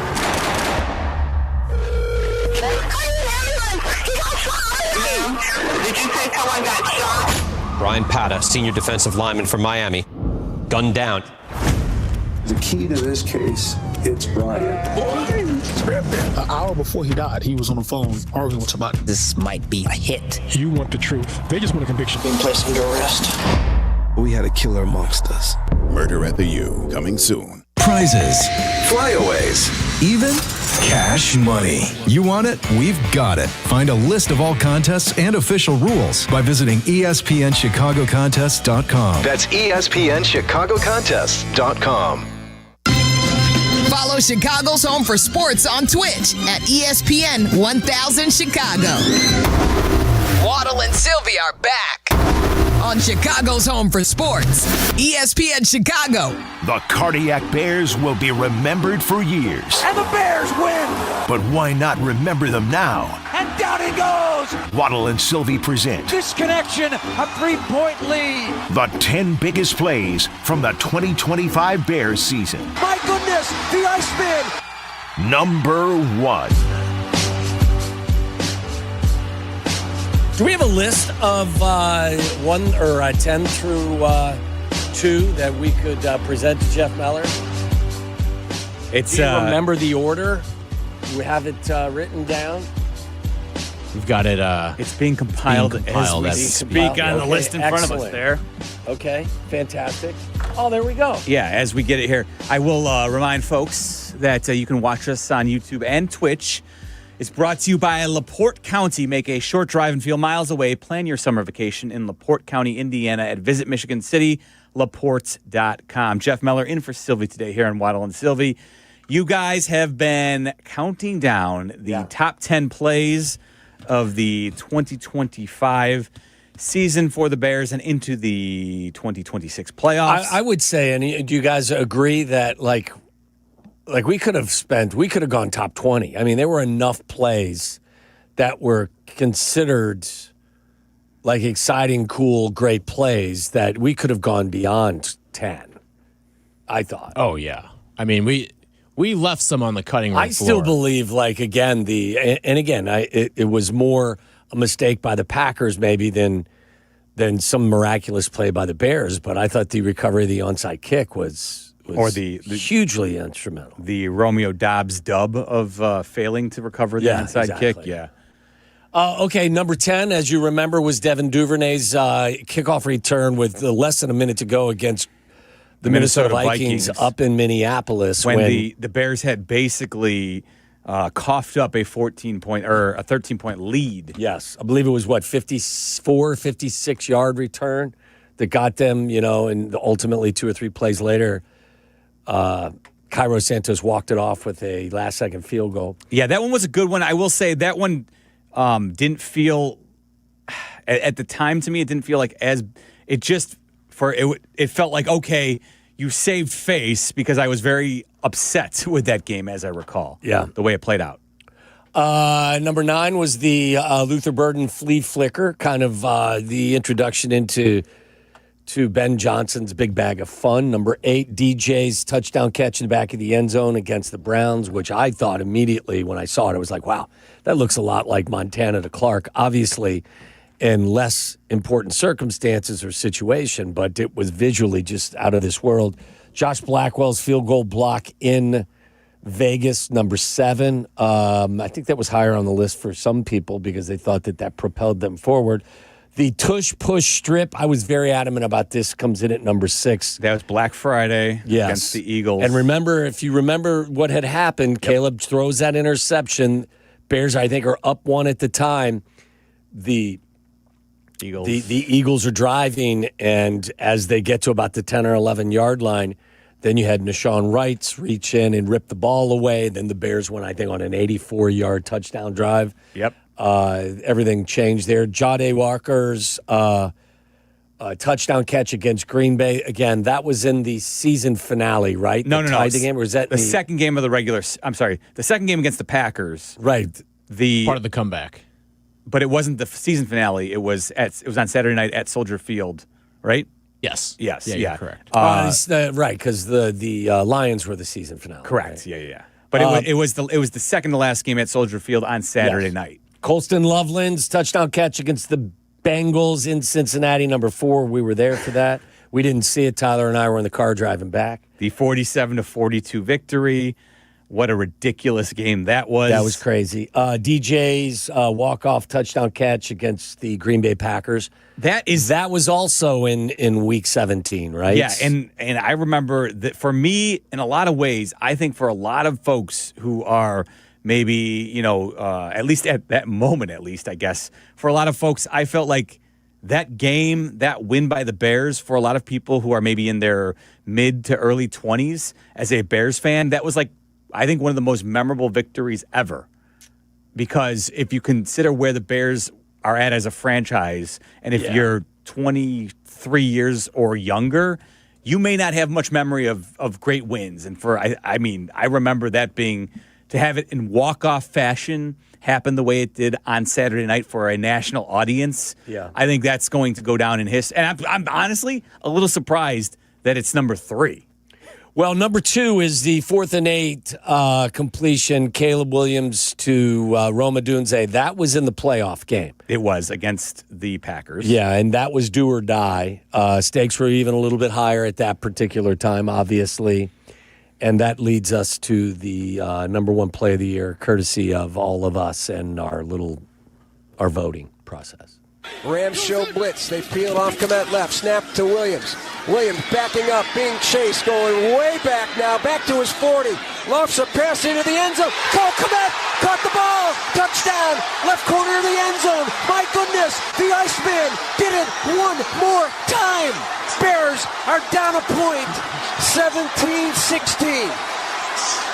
Caleb Williams was retreating way back and let it fly in a perfect throw to Cole Komet.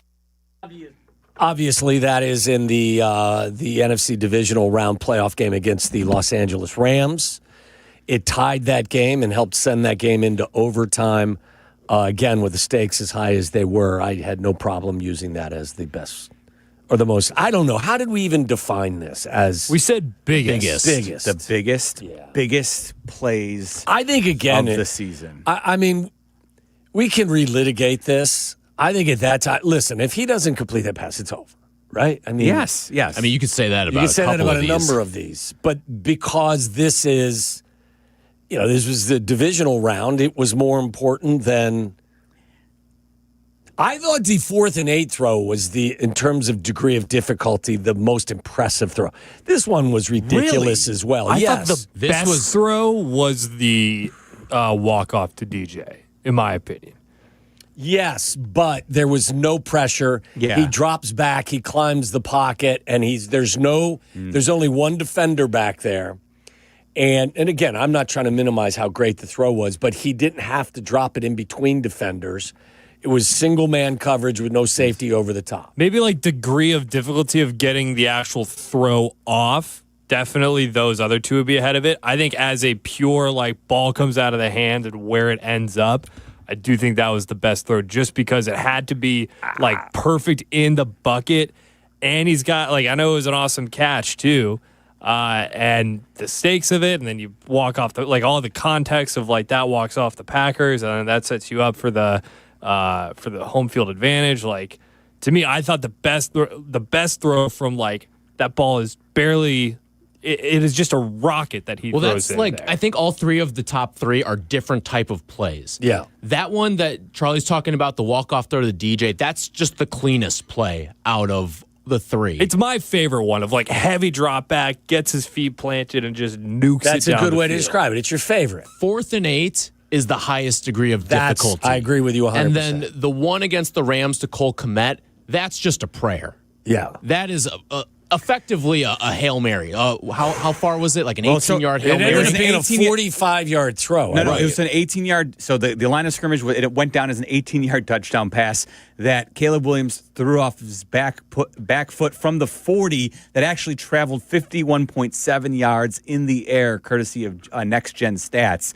So it is the most probably, I think I can say this comfortably, the most remarkable 18-yard touchdown you will probably ever see. It was an 18-yard Hail Mary. Yeah. That's what it was. But nevertheless, the degree of difficulty to me to evade the rushers and then throw the fadeaway off of your back foot. There's no doubt. Like I will still continue to be amazed, and I don't want to take anything away because those other. It's so cool that you have a quarterback in this town that we can argue about which throw was the most ridiculous of the season. I will say again, I'm with Tyler. I think the degree of difficulty, the 4th and 8, because you think about it. Not only is he evading the rush, he's rolling to his left. Yep, and he's got a defender underneath, to his outside, on top of it, and the sideline. So, like, there was nowhere, the throw that Charlie likes best, you throw that to a spot and DJ can run to it. Yes. And it's still a great throw, don't get me wrong. We've seen him miss a lot this season, too. Sure, or we saw him miss a lot this season, this too, is where which is part of it for me. I hear you, but and this is where, obviously, your expertise as a receiver in this game, yes, like, when a quarterback can lay it out there and allow the receiver the opportunity to run under it, there's a little bit more margin for error if done correctly. Correct. I would say the ball that he threw also to DJ in the Cleveland game, going out of bounds. Again, the circumstances are way down. It's not ramped up. But to throw that ball the way he Sticks did. it on his face mask, too. Like, it is just. Yes. Like, I think the degree of difficulty of that one was second behind the 4th and 8 one. That's the piss missile we're looking for. That's a piss there. missile. Like the number one play that we're dubbing, like he'll never make that play again. No. The 4th and 8, I'm not saying he's going to make that Interesting how you're willing to go there already and say, I don't think you'll ever see a play like that. That play has never been done before. Yeah. I know, but it's, you know what? The 4th and 8, I'm not saying that there's. He may never do it like in the do fashion. Something similar to 4th and 8. Yes, he's I agree. never going to do the Cole Kmet play. Well, ever because again. think again, as you said, if the ball traveled 51.8 yards on an 18-yard touchdown throw, that's never going to happen again. Now. He may pull a different rabbit out of his hat. This is and what he I'm saying, probably though. will. I'm not going to so quickly dismiss because the one thing, too, is because he was able to pull that off. I feel like Sylvie and Carmen and Perry and the buddies, or years and years ago, early, inside the bar, having this is going to end up in a pushing match, and everyone's going to get thrown out of the bar having sports fights. I like pulling off that play might give him the confidence to do something similar in the future, which may not ultimately be a good thing. But I'm not going to rule out the possibility that he does something like that again because he was able to pull it off. Yeah, I'm not saying that either, but you're never going to see a 51-yard, 18-yard touchdown pass. But what would, I could see him rolling back on a 4th down situation, trying to evade rushers and throwing it up. It might not be 51 yards for an 18-yard touchdown pass, but I could see something similar happening in the future if in desperate times they have. Or a Hail Mary. I'm just talking that When was the last time you saw an 18? Was it 18 or 14-yard touchdown? I thought it was 18. I thought it was one of the two. It was 4th and 14. I know that. It could have been 4th and 14 from the 4th and goal. Okay, from the 14, so I just don't think you're gonna see, definitely gonna see Hail Marys, but a Hail Mary. I'm sorry, you're right. It was a 14-yard touchdown. Yeah. But I do know the other stats because I did look them up. When was the last time you saw a 50-yard Hail Mary that ended up in the record books as a 14-yard touchdown pass? I will say, like, each of them elicited very different emotional responses from me because the first one, the walk-off, was pure just, like, ecstasy, like, exultation, like, oh, my God, I can't believe it. That 4th and 8, for me, I remember, like, it was like, oh my God, maybe it was because of where I was sitting too. I was sitting behind the play. But so I don't think I like fully appreciated it in the moment, but I remember just being like, whoa, okay. Like it was like kind of a relief feeling because it's like, all right, keeping this drive alive. The third one was, it was like, I guess this is just what, like, I remember just like laughing. I was just like, this is just what he does now. Because we've seen this so many times at this point that he's doing this again. And it's like, I guess this is just what this season is. I think the 4th and 8th was something that people could appreciate a little bit more in its aftermath. The immediacy, though, of it, they were still in the middle of a drive. Yes. And they were quickly moving on to the next play. It's like, all right, move the chains. And if memory serves, I think that happened in a fashion where they went to break. NBC went to break, if I'm not mistaken. Or was it NBC? I'm sorry. It was Al Michaels. It was Prime. Yeah. Prime went to break. And then I think they came back, and then they showed us a replay, if I'm not mistaken. And then where we really got to like a second good look at him, you know, the Jordan-esque look, you know, of him throwing and completing the 4th and 8. The other thing with that game too, it was so unwinnable because like you hadn't done anything the whole game. Against the Packers. No, the Packer game, the 4th and 8. Yeah. It's like both Packer games. I mean, I know they obviously got it there in overtime. Listen, go to the Packer game earlier in the year up in Green Bay as well. The Zacchaeus throw for a touchdown. Nuts. The throw to Cole Kmet on the rollout. That one didn't even make the cut. I mean, I think you're right. The fact that we're having these conversations and we can, you know, just go through the list. Now, I can also, the stark reality is I can give you 10 throws that had to have been made and that weren't. Right. So because he did the impossible so frequently and still has to work on, you know, making the easy throws a little bit higher completion percentage. But it was a pretty fun list to put together for sure. I suck at lists, but thought this was a pretty good one. Were you watching the Bears-Rams game at home? Yes. Because you did the pregame at Soldier Field for that game. No, I didn't see it at home. I saw it at I had post-game duties at Marquee. That's right. Yes. So I left Soldier Field and watched it at Marquee. So you were watching it at Marquee. Yeah. Well, because I just remember, and I'm sure you guys had a similar feeling. I just remember it was 4th and 8. I'm sorry, not 4th and 8. It was 4th down. It was 4th and they were at the 14-yard line, 4th and goal from the 14. And I just remember I'm in my living room standing up, and as he's immediately fading back, this is not. Yeah, it's not just it's like over. This is This man. season. Before the play even is close to completed, and then he heaves it off of his back foot fading away. And you're just thinking, all right, well, where's this going to end up? Is it going to end up in the stands because the way he flicked it?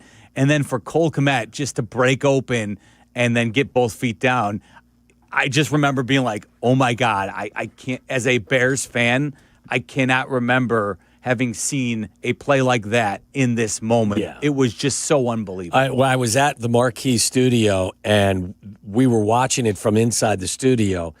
And the game was on kind of a little bit of a delay, so the people in the control room, and we told them you to heard be the quiet. yelp. So they couldn't help themselves. I see them go back, and you hear somebody over the intercom or over the speakers on the inside the studio goes, "You're never going to believe what happens." Are you kidding me? So we had no idea what was going to happen. Hold on, you never told us That this is story. terrible. Yeah.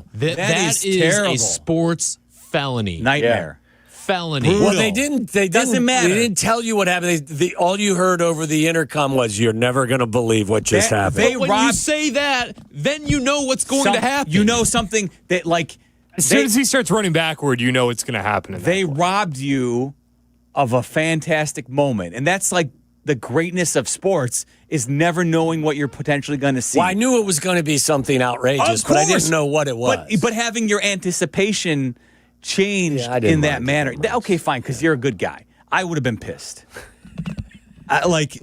Just again, and think about this. This isn't a playoff game that ended their season, and still, that play is part of the reason I am so excited about the future of the Bears going forward. I'm with you.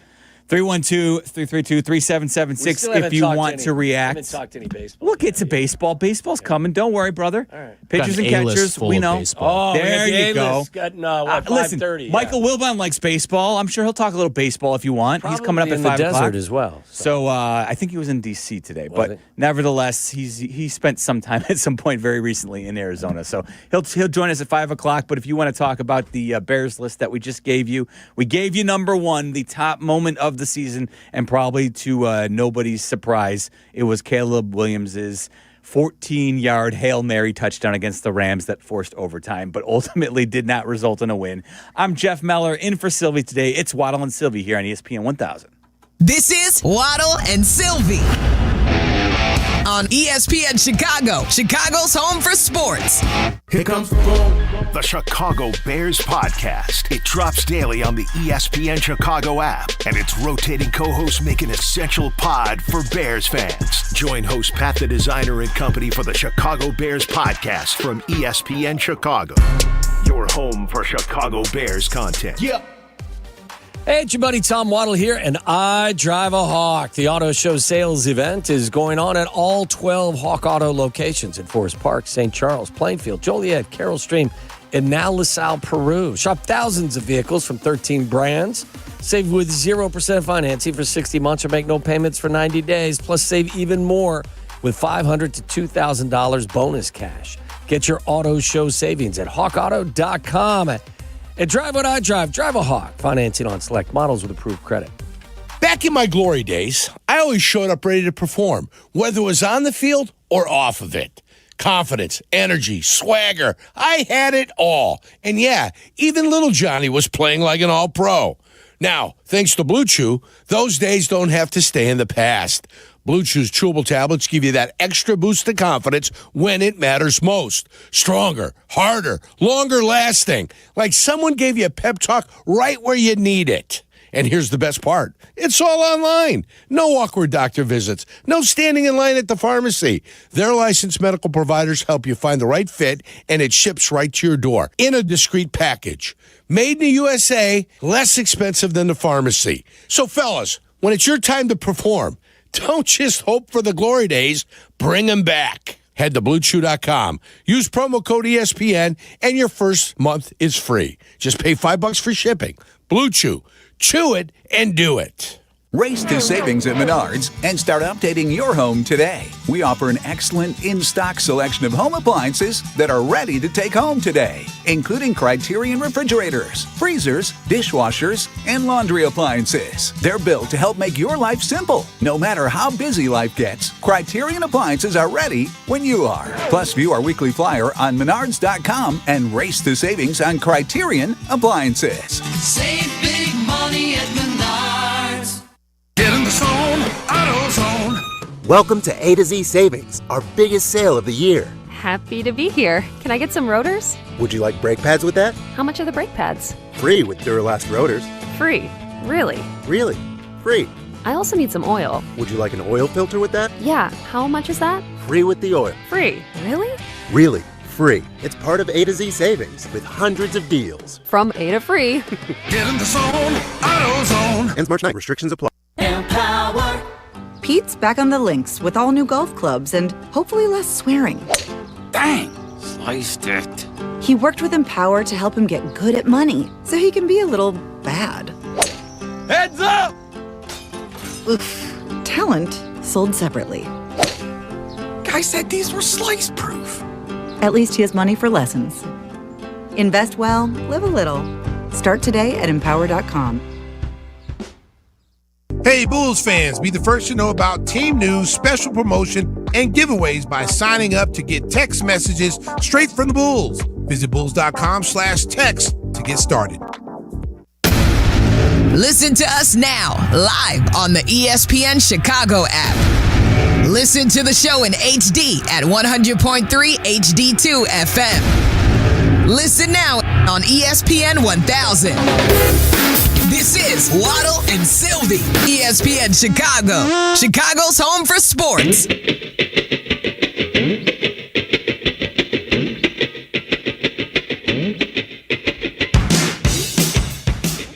Jeff Meller in for Silvy today here on Waddle and Silvy, hanging out with you. Michael Wilbon will be joining us at 5 o'clock as he does each and every Tuesday here on the Waddle and Silvy program. I see Fred Warner on a commercial. Yes. He was great covering the Super Bowl, wasn't he? He was, yes. He's been great at whenever he's joined the broadcast. I think he's a natural. Yeah, I've seen him doing a lot more, especially because he was injured for about a couple of months here. So I saw him doing a lot more media while he was out. And yes, he was sensational. I have no doubt that he will probably be on a studio show or a panel somewhere once he hangs it up, because he was really good at breaking it down. Yeah, so very good.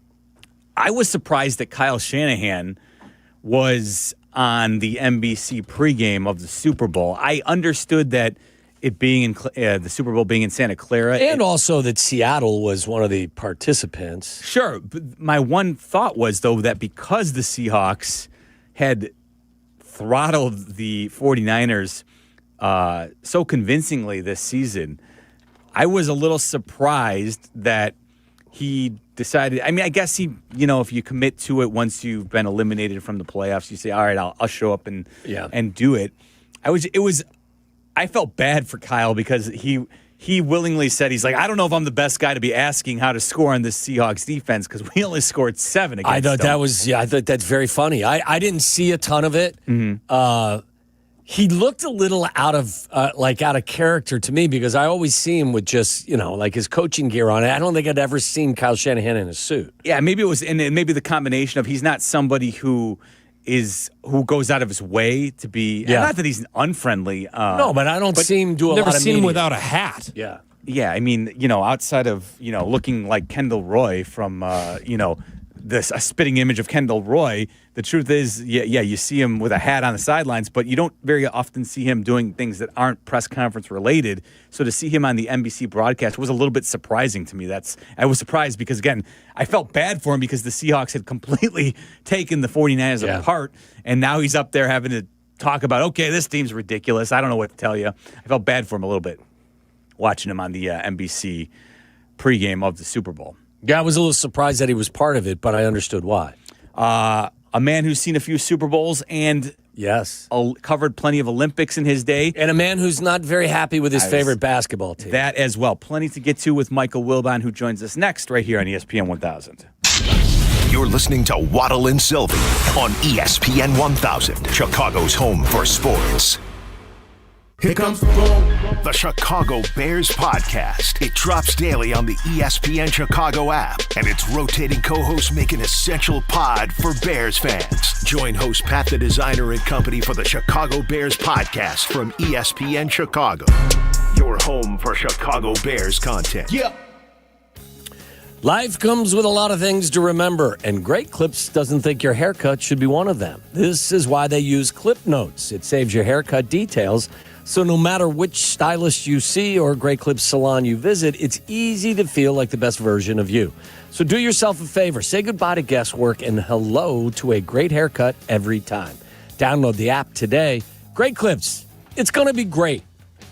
Howard, you know I love hockey, especially this season. But in addition to the fast pace, line changes, and physical intensity, there's something very satisfying about the ice itself, especially after the Zamboni makes a pass and leaves a shiny, flawless sheet. Well, Cap, when I see a sheet of ice, my mind immediately goes to car spinning out, rear-end collisions, and slip and fall accidents. Slip and fall? You know who to call. My guy, Howard Aiken, 312-6000000. Howard is our lawyer on the Kap J Hood Show, weekday mornings on ESPN Chicago. Hey golfers, it's Tyler. It may be winter in Chicago, but golf season will be here before you know it. And if you want to be ready when the weather turns, you've got to plan now. That's where Golf on Any Tee or the GOAT app comes in. GOAT is a golf membership that gets you unlimited golf all year long at 20 courses across Chicagoland. No greens fees, no cart fees, just unlimited golf. Sign up now and book a tee time for the first day courses open. Visit golfonanytee.com or download the GOAT app today and golf like me, golf on any tee. Just like a strong offense keeps moving the ball, Republic Bank of Chicago's business banking solutions can keep your company growing. Business checking, treasury management, commercial loans, big business, small business. Republic Bank has everything you need for your business. Our team is here to get you back in the game and moving in the right direction. Experience banking beyond expectations. Only at Republic Bank of Chicago. Member FDIC. Visit ourbankchicago.com today. Good Karma Brands is proud to be an equal opportunity employer, providing equal employment, development, and advancement opportunities to all teammates and applicants. To learn more about careers with us, please send an email to talentacquisition@goodkarmabrands.com. That's talentacquisition@goodkarmabrands.com.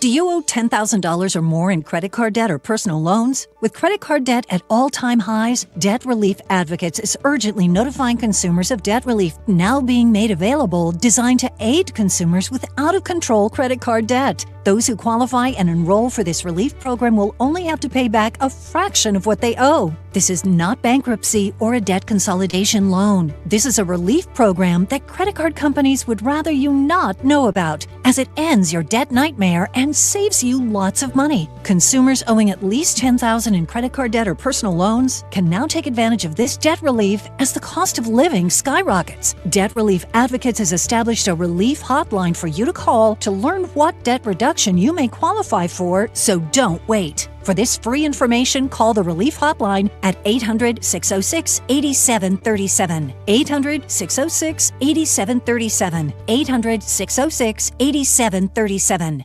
Hey guys, right now, buy 4 windows and get 4 free at Window Nation. Plus, you could get no payments and no interest for 2 full years. Act now and you'll get an extra 10% off. Don't miss out. This offer ends soon, so schedule your quote right now at windownation.com.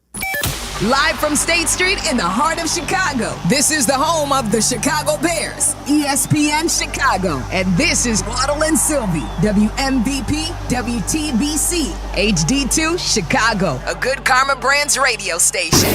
Uh-oh, guess what day it is? Guess what day it is? Huh? Anybody? Guess what today is? It's Wilbon Day. Woo-hoo! Chicago native Michael Wilbon, host of Pardon the Interruption with Waddle and Silvy on ESPN Chicago. Always love our visits with Michael Wilbon. He is brought to you by HawkAuto.com. Looking for a newer pre-owned vehicle? Shop HawkAuto.com and search over 3,000 vehicles at 9 convenient locations. Find your next car at HawkAuto.com. Jeff Meller's in for the vacationing Silvy today. Michael, let's start with the Super Bowl. What did you think? Not much. I mean, about the same as everybody else thought. The game wasn't any good because Seattle's defense was so good. And, that's kind of what I expected. I wasn't expecting fireworks. I just thought this is one of those games where there's a clear-cut superior team. And when that superior team is superior defensively, that usually means lights out. And that's what it meant. Did you at any point think of the Bears as that game was going on, or did that never? Only a little bit, because I got over that the previous week. Yeah. I just thought going in. Look, I wanted the Bears to beat the Rams. Thought we could have and should have beat the Rams, but I didn't think we could beat Seattle.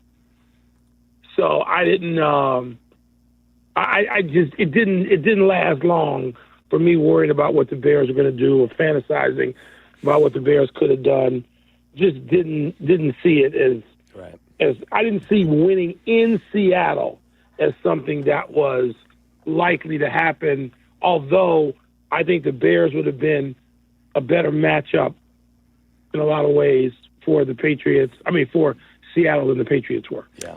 Mike, I'm curious, we've seen plenty of defenses, dominant defenses go on and, carry over what they've done throughout the season, like the Seahawks did in Super Bowl 60, like the Ravens come to mind when they absolutely throttled the Giants. Of course, we're very familiar with what the Bears did to the Patriots, but the one thing when you look back at some historic defenses is the inability to ever follow it up with a second consecutive championship season. This Seahawks defense, and this could be living in the moment, but they look like they are at least set up for success with their young head coach, Mike Macdonald, having all these young players and this defense in place. Do you think they will have a chance to build on what they accomplished after Super Bowl 60? A chance, but no more so than those other teams that didn't do it. The Bears went 14-2 the next year, Yep. and gave up fewer points. Remember, the team the next year gave up fewer points than Buddy Ryan's defense after he left. No, because there are too many things that can happen. Underperforming, other teams get better, injuries, all sorts of things happen in a season that you can't account for, which is why I'm so annoyed, when I see shows that start talking about next year in the NFL. We have no idea. First of all, there's a draft. There's a draft of free agencies, and teams will change fundamentally. So, no, I don't assign it any particular significance or value. They're going to be enough. They're going to be 3 or 4 teams that come out of nowhere that we're not expecting, just like Seattle did. And we don't know who they are, and nor do I'm not one of those people who loves the entire sports calendar trying to figure out who it'll be. Mike, as we put a bow on the 2025 NFL season, obviously the Bears were a huge story. I don't recall a Bears season ever in my lifetime that played out like this. What are your lasting memories of this season, and what do you think you'll carry into 2026 when the regular season begins again in several months?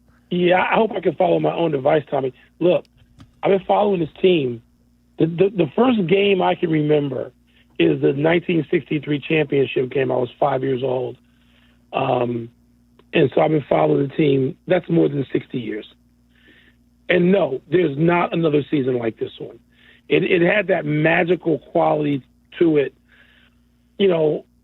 pretty much all the way through, starting week 3, starting with the Cowboys win. I happened to be at that game at Soldier Field, and going all the way through the rest of the way, right through the touchdown pass to Komet. What am I going to take into next year? There's a foundation there that I'm going to take the Ben Johnson, Caleb Williams relationship and what they started to build on. I'll take that, but not that much else. I know that you know this because you know it better than me because you have to live it. I lived it only vicariously through teams I covered. That when guys met that last time to clean out their lockers, that was it. That team was over. That team was done. And it used to come a lot closer. The 86 Bears came pretty close to the 85 Bears. That's why some days I tell him, I tease him, he's a dear friend. I don't want to speak to Darryl Green. And for those who aren't old enough listening to this, is the famous punt return that put the Bears out of business in the playoffs subsequent to the 85 season. But the seasons don't connect. Mm-hmm. That's not the way professional sports happen. And not anymore. Well, somebody tell me the last time. Even so, you can say the Patriots did because they went back to back. I think that they would tell you those seasons were very, very, very, very different in terms of personnel and personality. And I know the Steelers teams were very, very different. Maybe the Chiefs recently? The Chiefs, maybe so. But I'm not the Bears have to fundamentally change part of their team in order to get to the point they were talking about. Mm-hmm. They got to come up with a defense, or else ain't none of this stuff going to matter anyway. And I fully expect them to come up with a defense. Yeah. To your point exactly, Mike, Ben Johnson, he said something very similar at the end of the season, talking about how no season is connected. We see changes all the time, whether it be salary cap casualties or, to your point about drafts, draft picks needing to take place. A lot of Bears fans are looking at Max Crosby in Vegas, and there's a lot of rumors circulating whether he'll be back.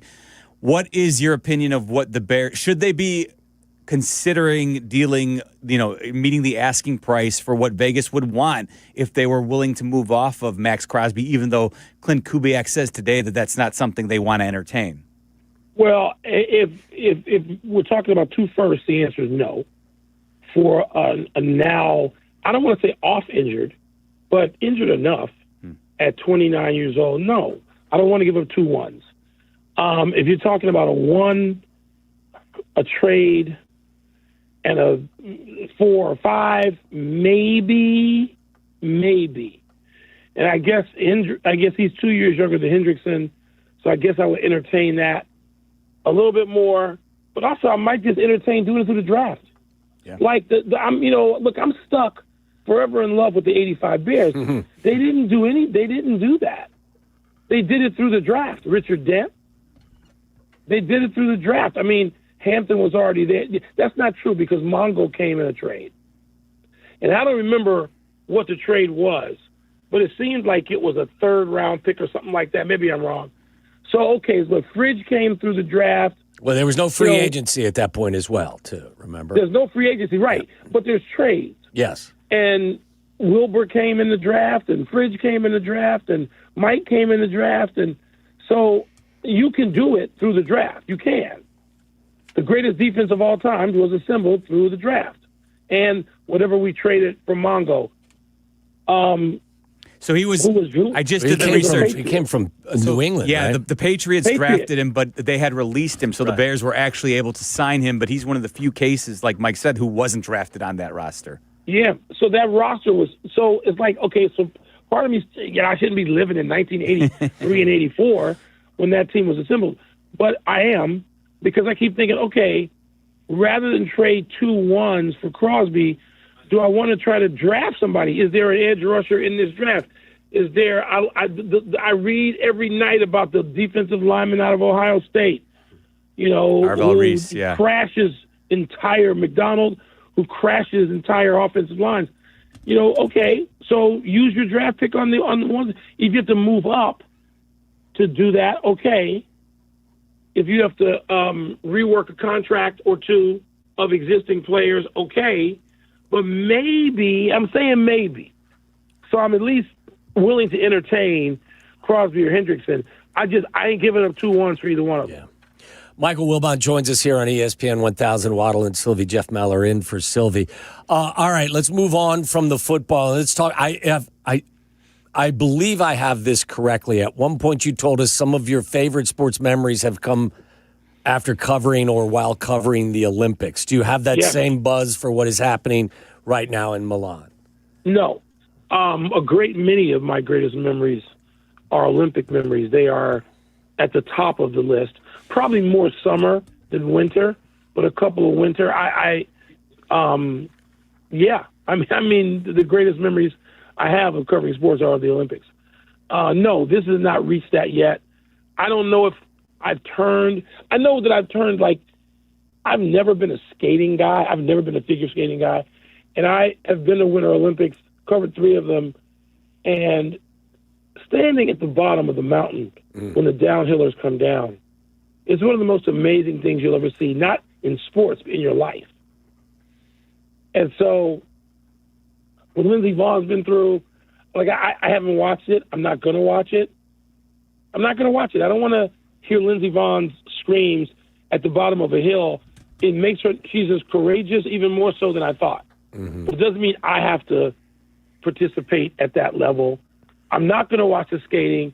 I have a thing about skating and to a slightly lesser degree gymnastics and maybe diving, in that you have to do something against a person or a clock for me.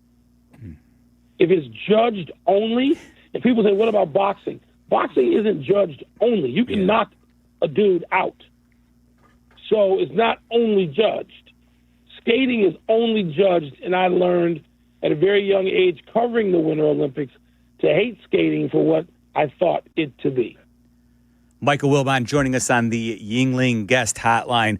Mike, you have a unique perspective because you've been to numerous winter and summer Olympics, so you've covered them, and you've also seen some great events. But I'm curious as to how you, and because you mentioning that, you did not watch Lindsey Vonn crashing, and I understand why, partially because they're in a day and age when you were covering the Olympics, or maybe back in the day when we were consuming it, we didn't necessarily know how it was going to turn out. That has not been the case for at least probably 20 years at this point. That's right. And it's interesting, I think back to something we were talking about earlier, how the 1980 men's U.S. hockey team, for a lot of folks, was, on a time delay when they actually got to watch it. Now, though, you talked about, I saw you yesterday on PTI tell Tony how you were at breakfast or something when you learned of how Lindsey Vonn crashed, and it would stand to reason if you don't want to go out and see someone witness that moment, but how does it change now, because we see so many of the results before we actually have a chance to go out and seek the event out? Well, I mean, it's changed sports in ways that people now don't even consider. I remember the Magic Johnson-Larry Bird NBA Finals were on tape delay. Right. Yeah. Right. It wasn't just the Olympics that were on tape delay, although, yes, I saw the U.S. versus Soviet Union on tape delay. I was at I'll never forget where I was. I was at a hotel in Columbus. Oh, God, the old Holiday Inn was probably on High Street. I had covered Northwestern basketball game at Ohio State. And then I was waiting because that game was on a Thursday night. Games in the Big Ten then were on Thursday, Saturday only. And then on Saturday, so therefore on Friday travel, my best friend growing up, Kenny Arnold, one of my best friends, was a starting shooting guard for Iowa. They went to the Final Four that year. But I was just waiting to come in to hang out with him, have breakfast, maybe go see their game, and then come back to Chicago. Instead, we wind up locked in a room with music turned up so we couldn't hear the results of the U.S.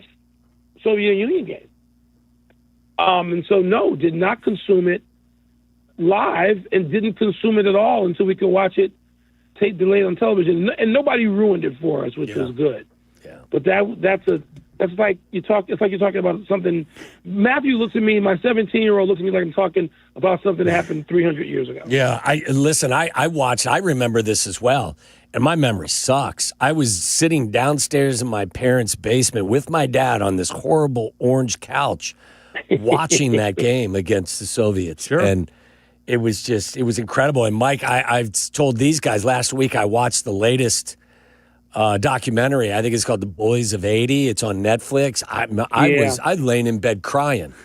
It took me back to it. I mean, remember the year too? It's 80. The economy sucks. The Cold War is going on. Everything is. It's not just sports. It's the entire environment of society was a bit challenged at that time, and the story, kind of it was something that was vastly needed by. And the story, you had a bunch of college kids who were going up against the invincible Soviet Union, who were all professionals, who had just slaughtered them a week before, 10-3 or whatever it was.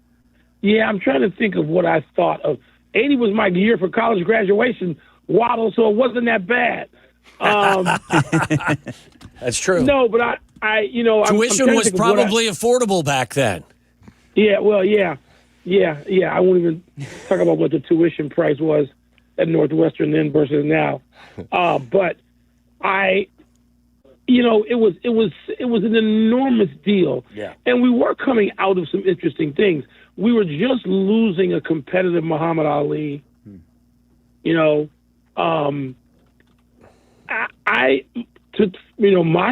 Super Bowl time, that's the end of the Steelers dynasty. And to me, pro football, the NFL was in a transitional period. So was the NBA, which was 4 years into the merger. So it wasn't exactly the exact transition, but the sport itself was going through some major changes, and the world was. The world was as well. You're right about that, and I hadn't thought enough about it, but that game does sort of it's symbolic of a lot. Yeah, it is. It's symbolic of a lot, and we don't have anything that we think is going to wind up impacting us like that game did, 46 years ago. Unbelievable. Yeah. Crazy. And so, I'm watching it.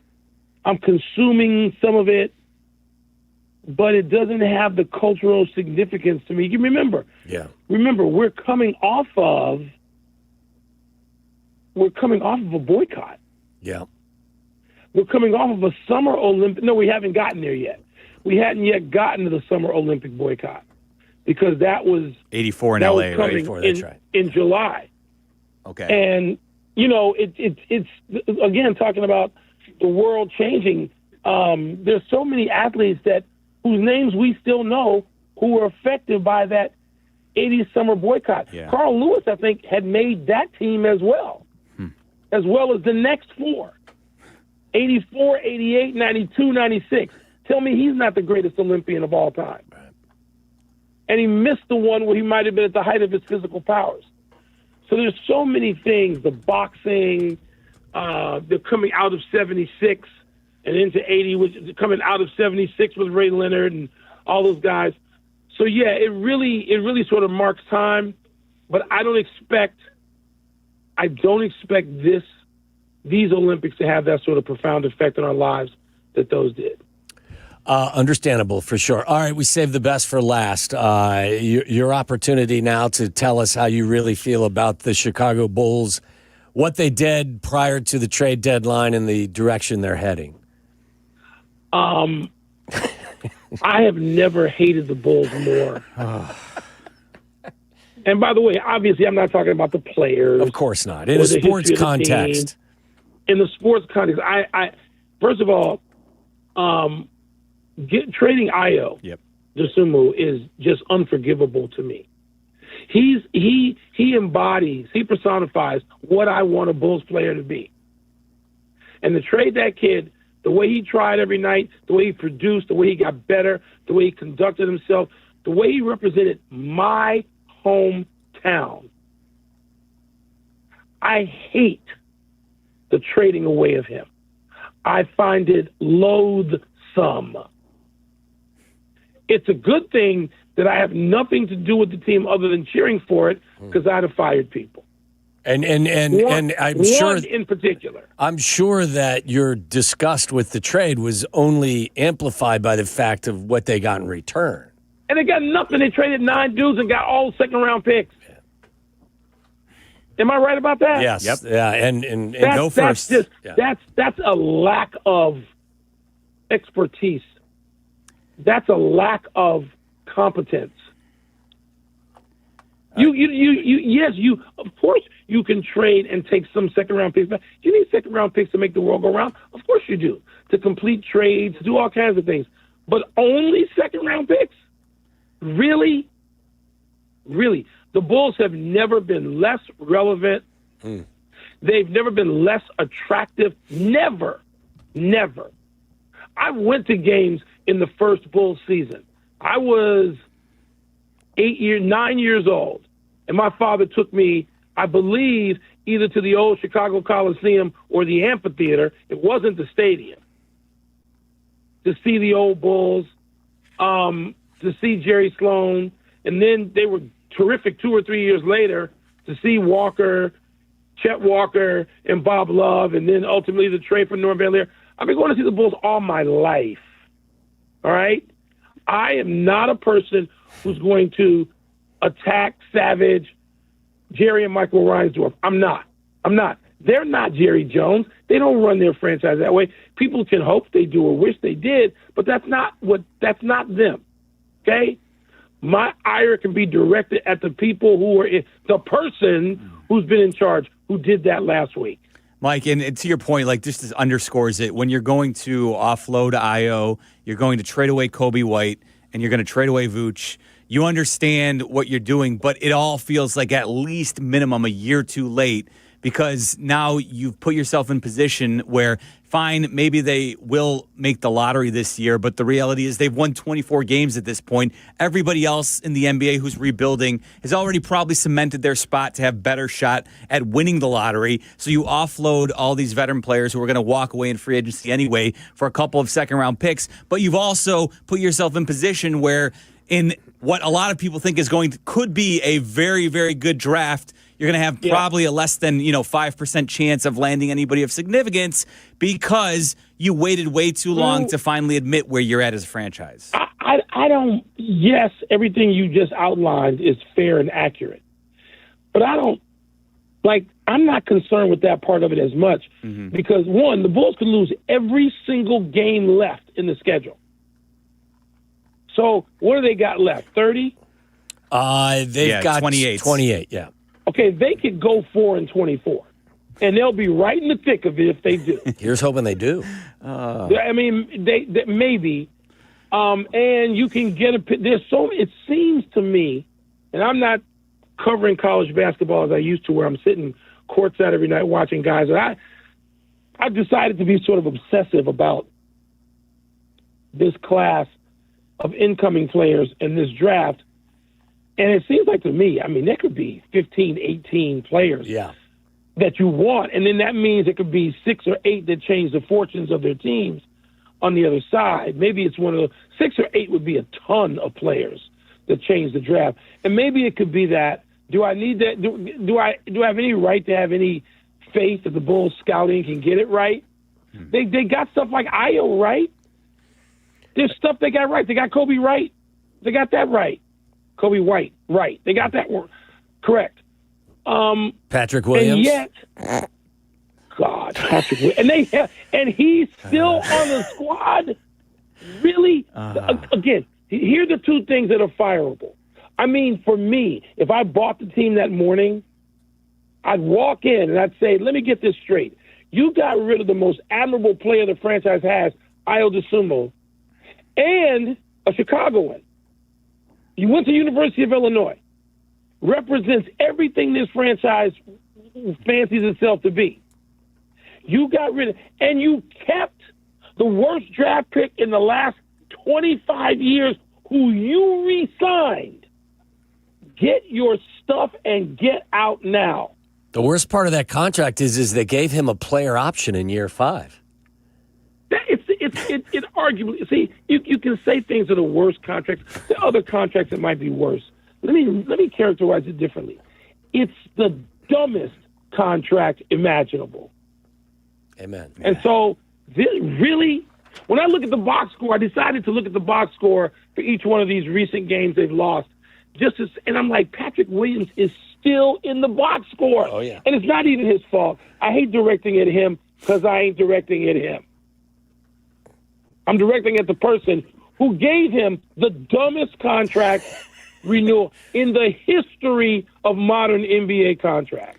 That is a mic drop, Mike. We cannot do any better than that. We will bid you adieu. Thanks, as always, for joining us here on Waddle and Silvy. Thanks, Mike. All right, you Be guys. good. Stay warm. Yes. It's warm, man, no doubt. Michael Wilbon, always enjoy our time with Michael. Up next, something you guys do regularly here each and every day around this time. It is Aki's A-List. We'll do that next, right here on ESPN 1000. This is Waddle and Silvy. Waddle and Silvy on Chicago's Home for Sports, ESPN Chicago. Are you tubing? Take a stop at the ESPN Chicago page on YouTube. We got shorts to scroll, pressers to parse, interviews to intake. Subscribe and see it all at the ESPN Chicago page on YouTube. Hey, it's your buddy Tom Waddling. I drive a Hawk. The auto show sales event is going on at all 12 Hawk Auto locations at Forest Park, St. Charles, Plainfield, Joliet, Carroll Stream, and now LaSalle, Peru. Shop thousands of vehicles from 13 brands and save with 0% financing for 60 months or make no payments for 90 days. Plus, save even more with $500 to $2,000 bonus cash. Get your auto show savings at hawkauto.com and drive what I drive. Drive a Hawk. Financing on select models with approved credit. Hey guys, it's Silvy. Football is over, but this is one of my favorite betting stretches of the year. Pro basketball every night, college hoops deep into conference play, and futures starting to take shape. This is when having the right numbers matter, and that's why I'm on Circa Sports Illinois, the world's largest sports book with some of the best odds you'll find. I'm on Circa every day, playing props, totals, and digging into futures. Real limits, low holds, zero bet fees. Download the Circa Sports app today. Got to be 21 years or older. Gambling problem? Call 1-800-GAMBLER. Make the short drive and feel miles away in LaPorte County, Indiana. Feel the thrills of Lake Michigan. Reel in a trophy catch on a charter fishing trip. Or unwind on Washington Park Beach. Tackle rugged trails and soak in epic views at the Indiana Dunes National Park. Play a championship golf course. Or try your luck at Blue Chip Casino. Plus, there's the X Insurance Great Lakes Grand Prix in late July and early August. Stay your way in over 500 vacation homes, including beach walk vacation rentals. Make your summer plans now at visitmichigancitylaporte.com. Race to savings on your dream kitchen upgrade with help from Menards. Clearview Cabinetry offers a selection of finishes made with the finest materials and built to withstand life's sticky messes. They provide features like soft closed doors and drawers and cabinet accessories to match your unique style. Save big money on Clearview cabinets and view our weekly flyer on menards.com. And race to savings on more great deals happening now. Save big money at Menards. Smalls here. Life is full of choices, some big, some small. And when you choose an H&R Block Tax Pro, you're choosing the largest network of tax expertise to be in your corner. For when your big ambitions need help with the small details. For when your six figures come from 6 different places. For when your gaming stream becomes your revenue stream. For when your business's year 1 needs 70 years of tax know-how. At H&R Block, they've seen it all. And they're here to help you make the most out of your money for life outside the box. This is the story of the one. As the purchasing manager at a manufacturing plant, she knows the only thing more important than having the right safety gear is having it there when you need it. That's why she partners with Grainger for auto reordering, so her team members can count on her to have cut-resistant gloves on hand, and each shift can run safely and efficiently. Call 1-800-GRAINGER, click Grainger.com, or just stop by. Grainger, for the ones who get it done.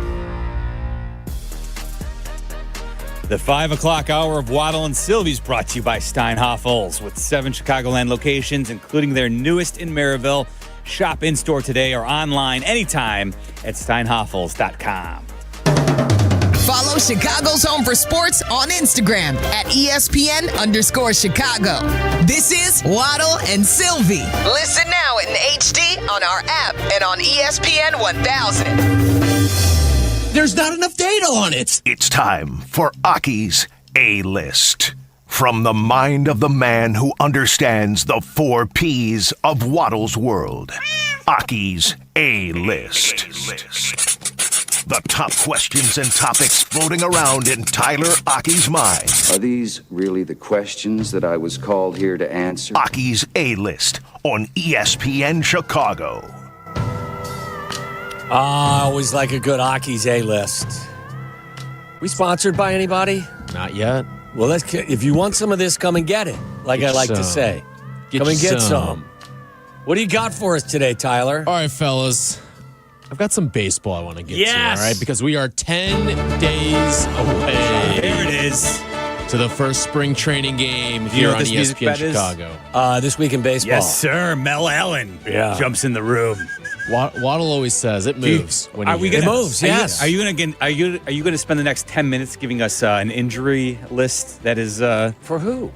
All of baseball. This is What? the, Oh, yeah, This is 'cause the one today- bad thing with everybody reporting is you find out everybody who was injured over the winter and they're coming into spring training hurt. Well, I'll start with one guy because it has a Chicago tie to it. Chris Bryant was placed on the 60-day IL today. That is correct. I mean, 60-day. Is that the longest? It's the Yes, that's the longest that he can be placed on. So- which means he can't play for the first 57 games of Correct. the regular season for the Rockies. So, through 4 years of his contract that he's signed with the Rockies, he's played 170 games. Some of these contracts are insured, right? Can they get some of that back? Yes. Yes, you can. I don't know how much of it and how it works specifically, but yes. Is this one of the worst, ends up being one of the worst contracts in Major League Baseball history? Is it top 10? It's like him and Rendon, right? You got more out of Rendon, didn't you? Than not in not in the LA. Angels. They really. I don't even know if he got. Here, let me see. One, he might. I think he had one somewhat healthy. He got season. there and then started talking about how he kind of likes baseball. No, he didn't like baseball. It wasn't about kind of liking baseball. It was about him not watching baseball when he's not playing it. In 5 years. No, I guess that was that was the 2020 season. That was the COVID season. That's the 1 year that Anthony Rendon was productive. Yeah, 5 years Angels. Rendon's played 257 games for the Angels. That was his Northwestern Big Ten season. Yeah, it was not good. So Chris Bryant, though, if you look at Chris Bryant, and again, he's had injuries, and I mean, has there been? We always talk about this. What's the more precipitous fall? Is it him or is it Derek? And, I mean, injuries were obviously. I'm not. I would say this. I think it was Bryant, to be honest with you. Like Derek at least had a 50-point game after. Yeah, he came back, and I'm not saying he was a star anywhere, but he was at least a productive guy in the room for some of these teams, and he was at least a vet that people wanted on their teams. Yeah. To just he was with the Knicks. The Grizzlies brought him in to be a mentor. I don't think Bryant's getting that. Dude, the only season that Chris Bryant was, we could say, when the Rockies, the first year that he played for the Rockies, the only year that he was actually somewhat productive, that first season when he slashed 306 with a 376 on base and a 475 slug, he only played 42 games that year in a full season. The next year he played half the games, but he was awful that year. And then since then he doesn't touch the field. He should have been so good there, too. Yeah. You think about, he was one of the guys at the forefront of the launch angle stuff. You get that rolling at Coors Field. I mean, you're talking about a guy who should have been potentially knocking on the door of 500 home runs. You for know, his he's career. only played, what is it now, 170 in parts of 170 total games? In 4 seasons. In 4 seasons. With the Rockies. He's hit 17 home runs for the Rockies. That's unbelievable. That is, yeah. And by the way, I mean, he was 30 years old when he's, it's not like he was ancient. He should have been so good there. And it sucks what's happened with the back injuries and everything. It's just, he's never been the same. Never been the same since he was with the Cubs. Anybody else hurt of note? Francisco Lindor. Lindor, he's getting surgery. He should be back right around opening day. But he's got a stress reaction in his left hammock bone. So that's never good because Where's my hammock bone? It's right by your wrist. Oh, and a lot of times good. that can it depends, but a lot of times players come back and it takes them a full season to get their power back. It just it bothers you. It'll linger with you. I don't want to say it's like a soft tissue injury equivalent to a running sport like basketball or football, but it kind of Is it the high ankle sprain of baseball? That's more like the oblique injury. Okay. Yeah, I think that would be, But Meller's right. It's just, he's going to deal with that all year now. And for the Mets, that's obviously a huge blow to a team that's trying to compete for a World Series. Justin Verlander back with the Tigers. Yes. How about that? Making news. Now, Tigers. we'll say that at least from the Mets standpoint, they've got depth that they can probably work through, but losing Lindor would suck for them, or at least having a down year from Lindor certainly puts a damper on what their ceiling could be. So I've got some storylines here, all right? I'm going to give you one storyline a day for the Cubs and Sox. I like it. As we are 10 days away from the first spring training game. I'm so looking forward to baseball season. All right, let's start with the Cubs. My first storyline that I'm giving you guys is, what will the new additions look like? And specifically, Alex Bregman and Edward Cabrera, because while both should excite Cubs fans, I think there are significant questions about both of them heading into the season for the Cubs. First of all, let's start with the big ticket item, and that's Alex Bregman. He obviously has had fantastic seasons in the past. He's a great glove. But on top of that, a lot of it could be attributed to some of the ballparks he's played in. He played in a very right-handed hitter-friendly park in both Boston and in Houston. And now Wrigley all of a sudden is not that. So his power may go down significantly. And it was already starting to dwindle a little bit. It was starting to peak back up a little bit with Boston before the injuries last year. But Bregman, I think, is going to have to reinvent his hitting profile if he's going to be the effective player that the Cubs signed. Now, he has other qualities that I think will potentially make him worth the money, like the leadership stuff. And obviously the glove's fantastic over at third. It's Gold Glove caliber. But offensively, you may see him struggle a little bit unless he tries to change his hitting profile, which I think he can do. It's just you're not going to see the power that maybe you were expecting someone who signed a $175 million contract. Yeah, the last couple seasons, Wrigley has definitely played like a pitcher's ballpark, and the wind's blown in quite a bit, hasn't it? Yes, that's been a big part of it. And so, if the wind blows out, then you can throw everything I just said out the window. He's going to be phenomenal. But it doesn't blow so out. A lot of people. What the hell happened? What are the wind patterns changed? Ask Tracy Butler. This is a Tracy question. Okay. Yeah, I mean, it's they.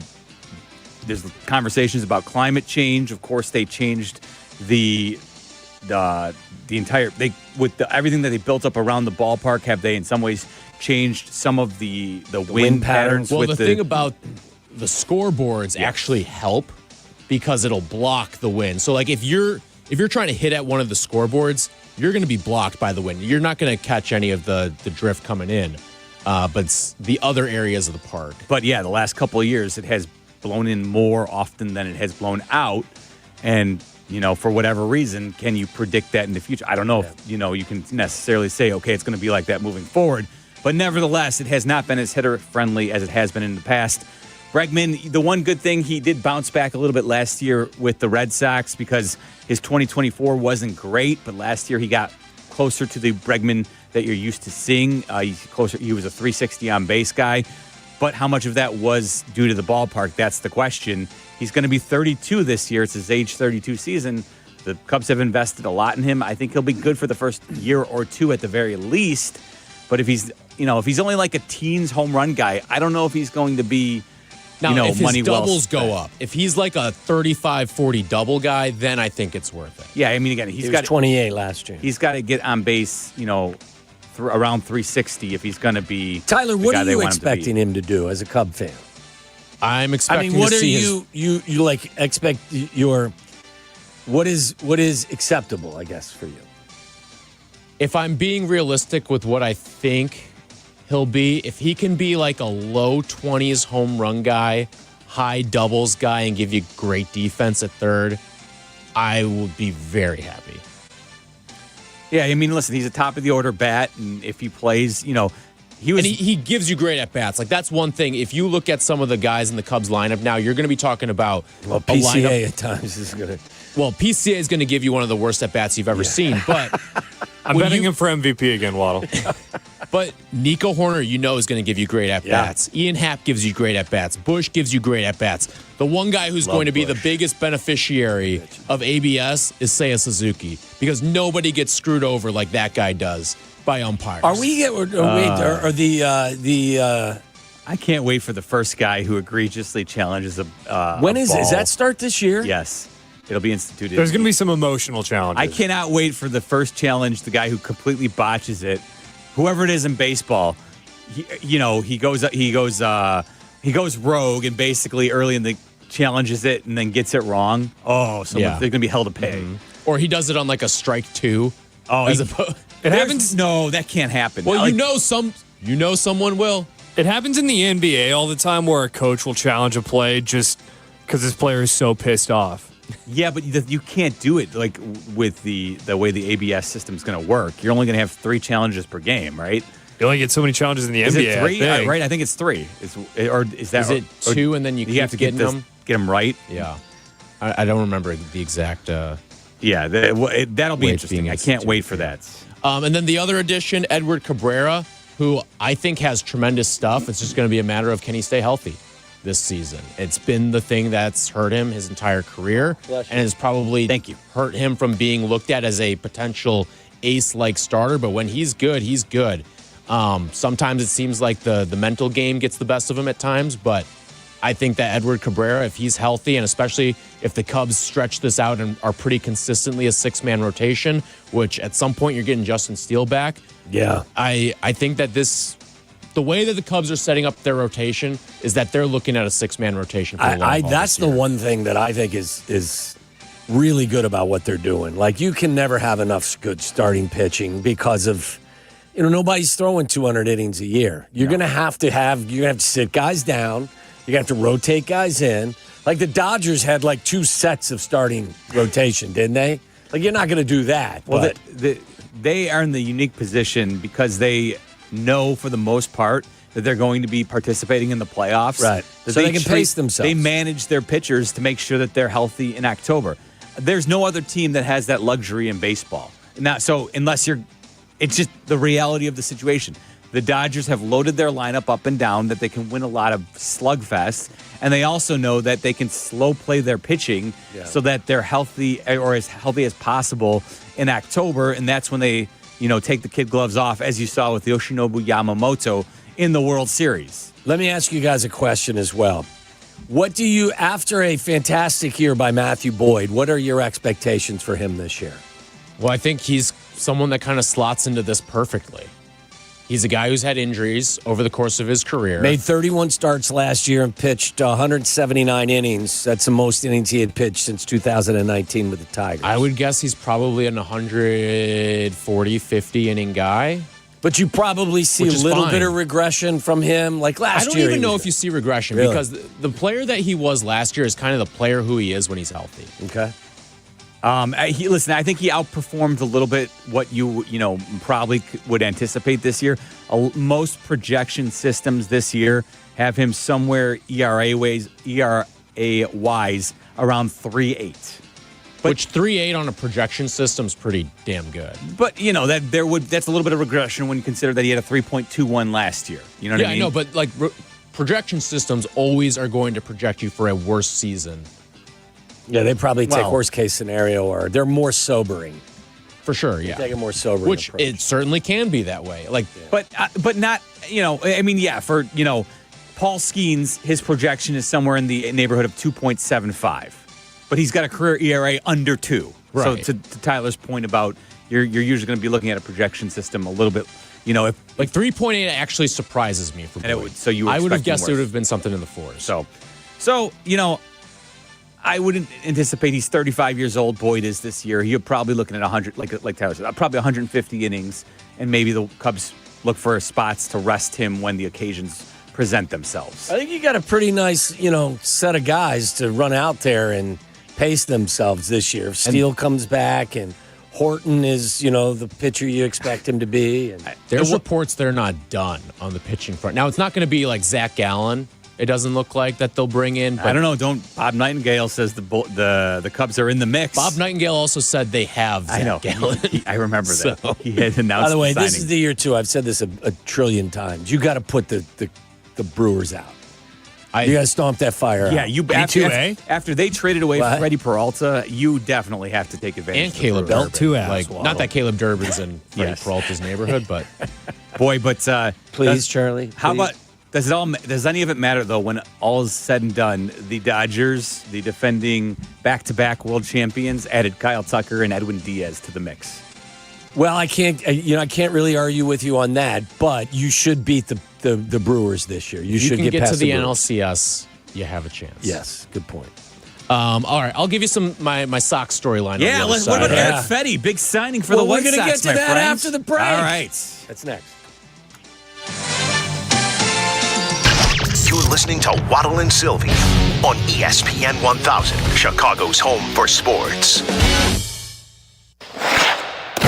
ESPN's The Hockey Show. Ready to rock the rinks with Chicago's best hockey knowledge. Brought to you by Chevy Drive Chicago. The Hockey Show, tomorrow night at 6 on ESPN Chicago and the ESPN Chicago app. When your life turns upside down after an accident, you need an advocate like Wallner Law. I'm John Wallner, and for over 50 years, Wallner Law has fought for people just like you, injured, overwhelmed, and searching for answers. We don't just take cases, we take care of people, and we win for you. From car crashes to workplace injuries, Wallner Law stands by your side every step of the way. So call us today, 312-8-MILLION, and win with Wallner. Guys, it's Silvy from my friends at Window Nation. I want to tell you what I was dealing with. My heat was running nonstop. My energy bills skyrocketed. And it turns out my windows were the problem. Once the insulation fails, the heat leaks out, the cold comes in, and I'm almost broke. That's when I called Window Nation. No leaks, lower energy bills, and a cozy home. Right now, buy 4 windows, get 4 free. Upgrade your home and save big. 0 down, 0 interest, and 0 payments for 2 full years. And if you act now, they'll take an extra 10% off. Schedule your quote today at windownation.com. Hey, Chicago, headed to a game? Take the CTA. We'll get you to the game and back for just $5. That's less money spent on travel and more money in your pocket. No searching for parking, no random surge pricing on rideshare, no traffic. We'll do the driving for you. The CTA has train stations and bus stops within steps of all the major stadiums and venues in the city. Plus, we've got tap to pay available on all CTA trains and buses. There's no need to purchase a ticket ahead of time. Just tap and ride. Plan your next trip at transitchicago.com/plan-a-trip. Save money, do more. Ride CTA. I'm Boomer Esiason. My mom died from cancer. She was only 37 years old. She didn't have life insurance, and that was devastating for my family. That's why having life insurance is so important to me. Ethos makes it fast and easy. Get a quote in seconds, apply in minutes, and get same-day coverage. You can get up to $3 million in coverage with no medical exam. Get your free quote at ethos.com/play. That's ethos.com/play. Paid spokesperson. Time spent on application may vary. Online health questions required. Talk about stepping up. Bang! Bang! It's time to level up your game. Introducing the all-new ESPN app. All of ESPN, all in one place. Your home for the most live sports and the best championship moments. The electricity is palpable. Step up your game with no annual contract required. It's the ultimate fan experience. Level up for more on the ESPN app or at stream.espn.com. Sign up now. Texting enrolls you into recurring automated text messages. Consent not required to purchase. Message and data rates may apply. Man, I love seeing the old gang at these reunions. Did you see Brian? He's in better shape than he was 25 years ago. How is that even possible? Yep, I ran into him a few weeks ago and had to ask. He told me he started taking Nugenix Total T2. The testosterone booster? Yeah, but it's way more than that now. It also skyrockets your nitric oxide in as little as 3 hours. I started taking it right away and I'm already seeing results. I was wondering what you were doing. You seriously crushed me in that pickup game last week. Yep, after 40, energy, strength, drive, it all starts going downhill. But with T2, I feel like my old self again. Stronger, leaner, and my energy is way up. My wife even noticed a difference. They're giving out complimentary bottles right now. Just send them a text. Text ROCK to 321-321 for your complimentary bottle of new Nugenix Total T2. Text now and you'll also get a free bottle of Nugenix Thermo X, our most powerful fat incinerator. That's ROCK to 321-321.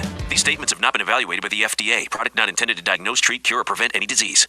Jump behind the wheel and experience the latest cars, trucks, and SUVs at the 2026 Chicago Auto Show, February 7th through the 16th. Take brand new vehicles for a spin on city streets and experience the latest tech and safety features. Learn more and buy tickets at ChicagoAutoShow.com. Follow Chicago's Home for Sports on Twitter at ESPN1000. This is Waddle and Silvy on Chicago's Home for Sports, ESPN Chicago.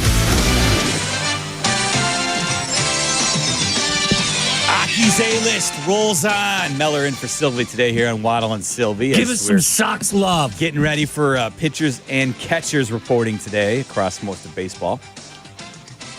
All right, your Sox storyline for today. What is the next step for some of the young guys? Because last year, especially towards the end of the year, you saw some guys really start to blossom. Colson Montgomery, Miguel Vargas had himself a solid season last year. Kyle Teal's someone that I think lots of Sox fans are excited about. Chase Mydroth had his moments last year. Shane Smith was off to a great start from the pitching standpoint.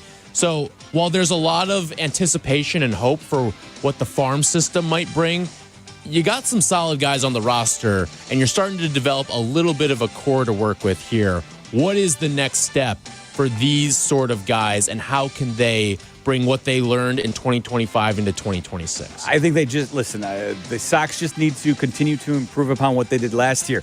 They had a 19-game improvement on the previous season.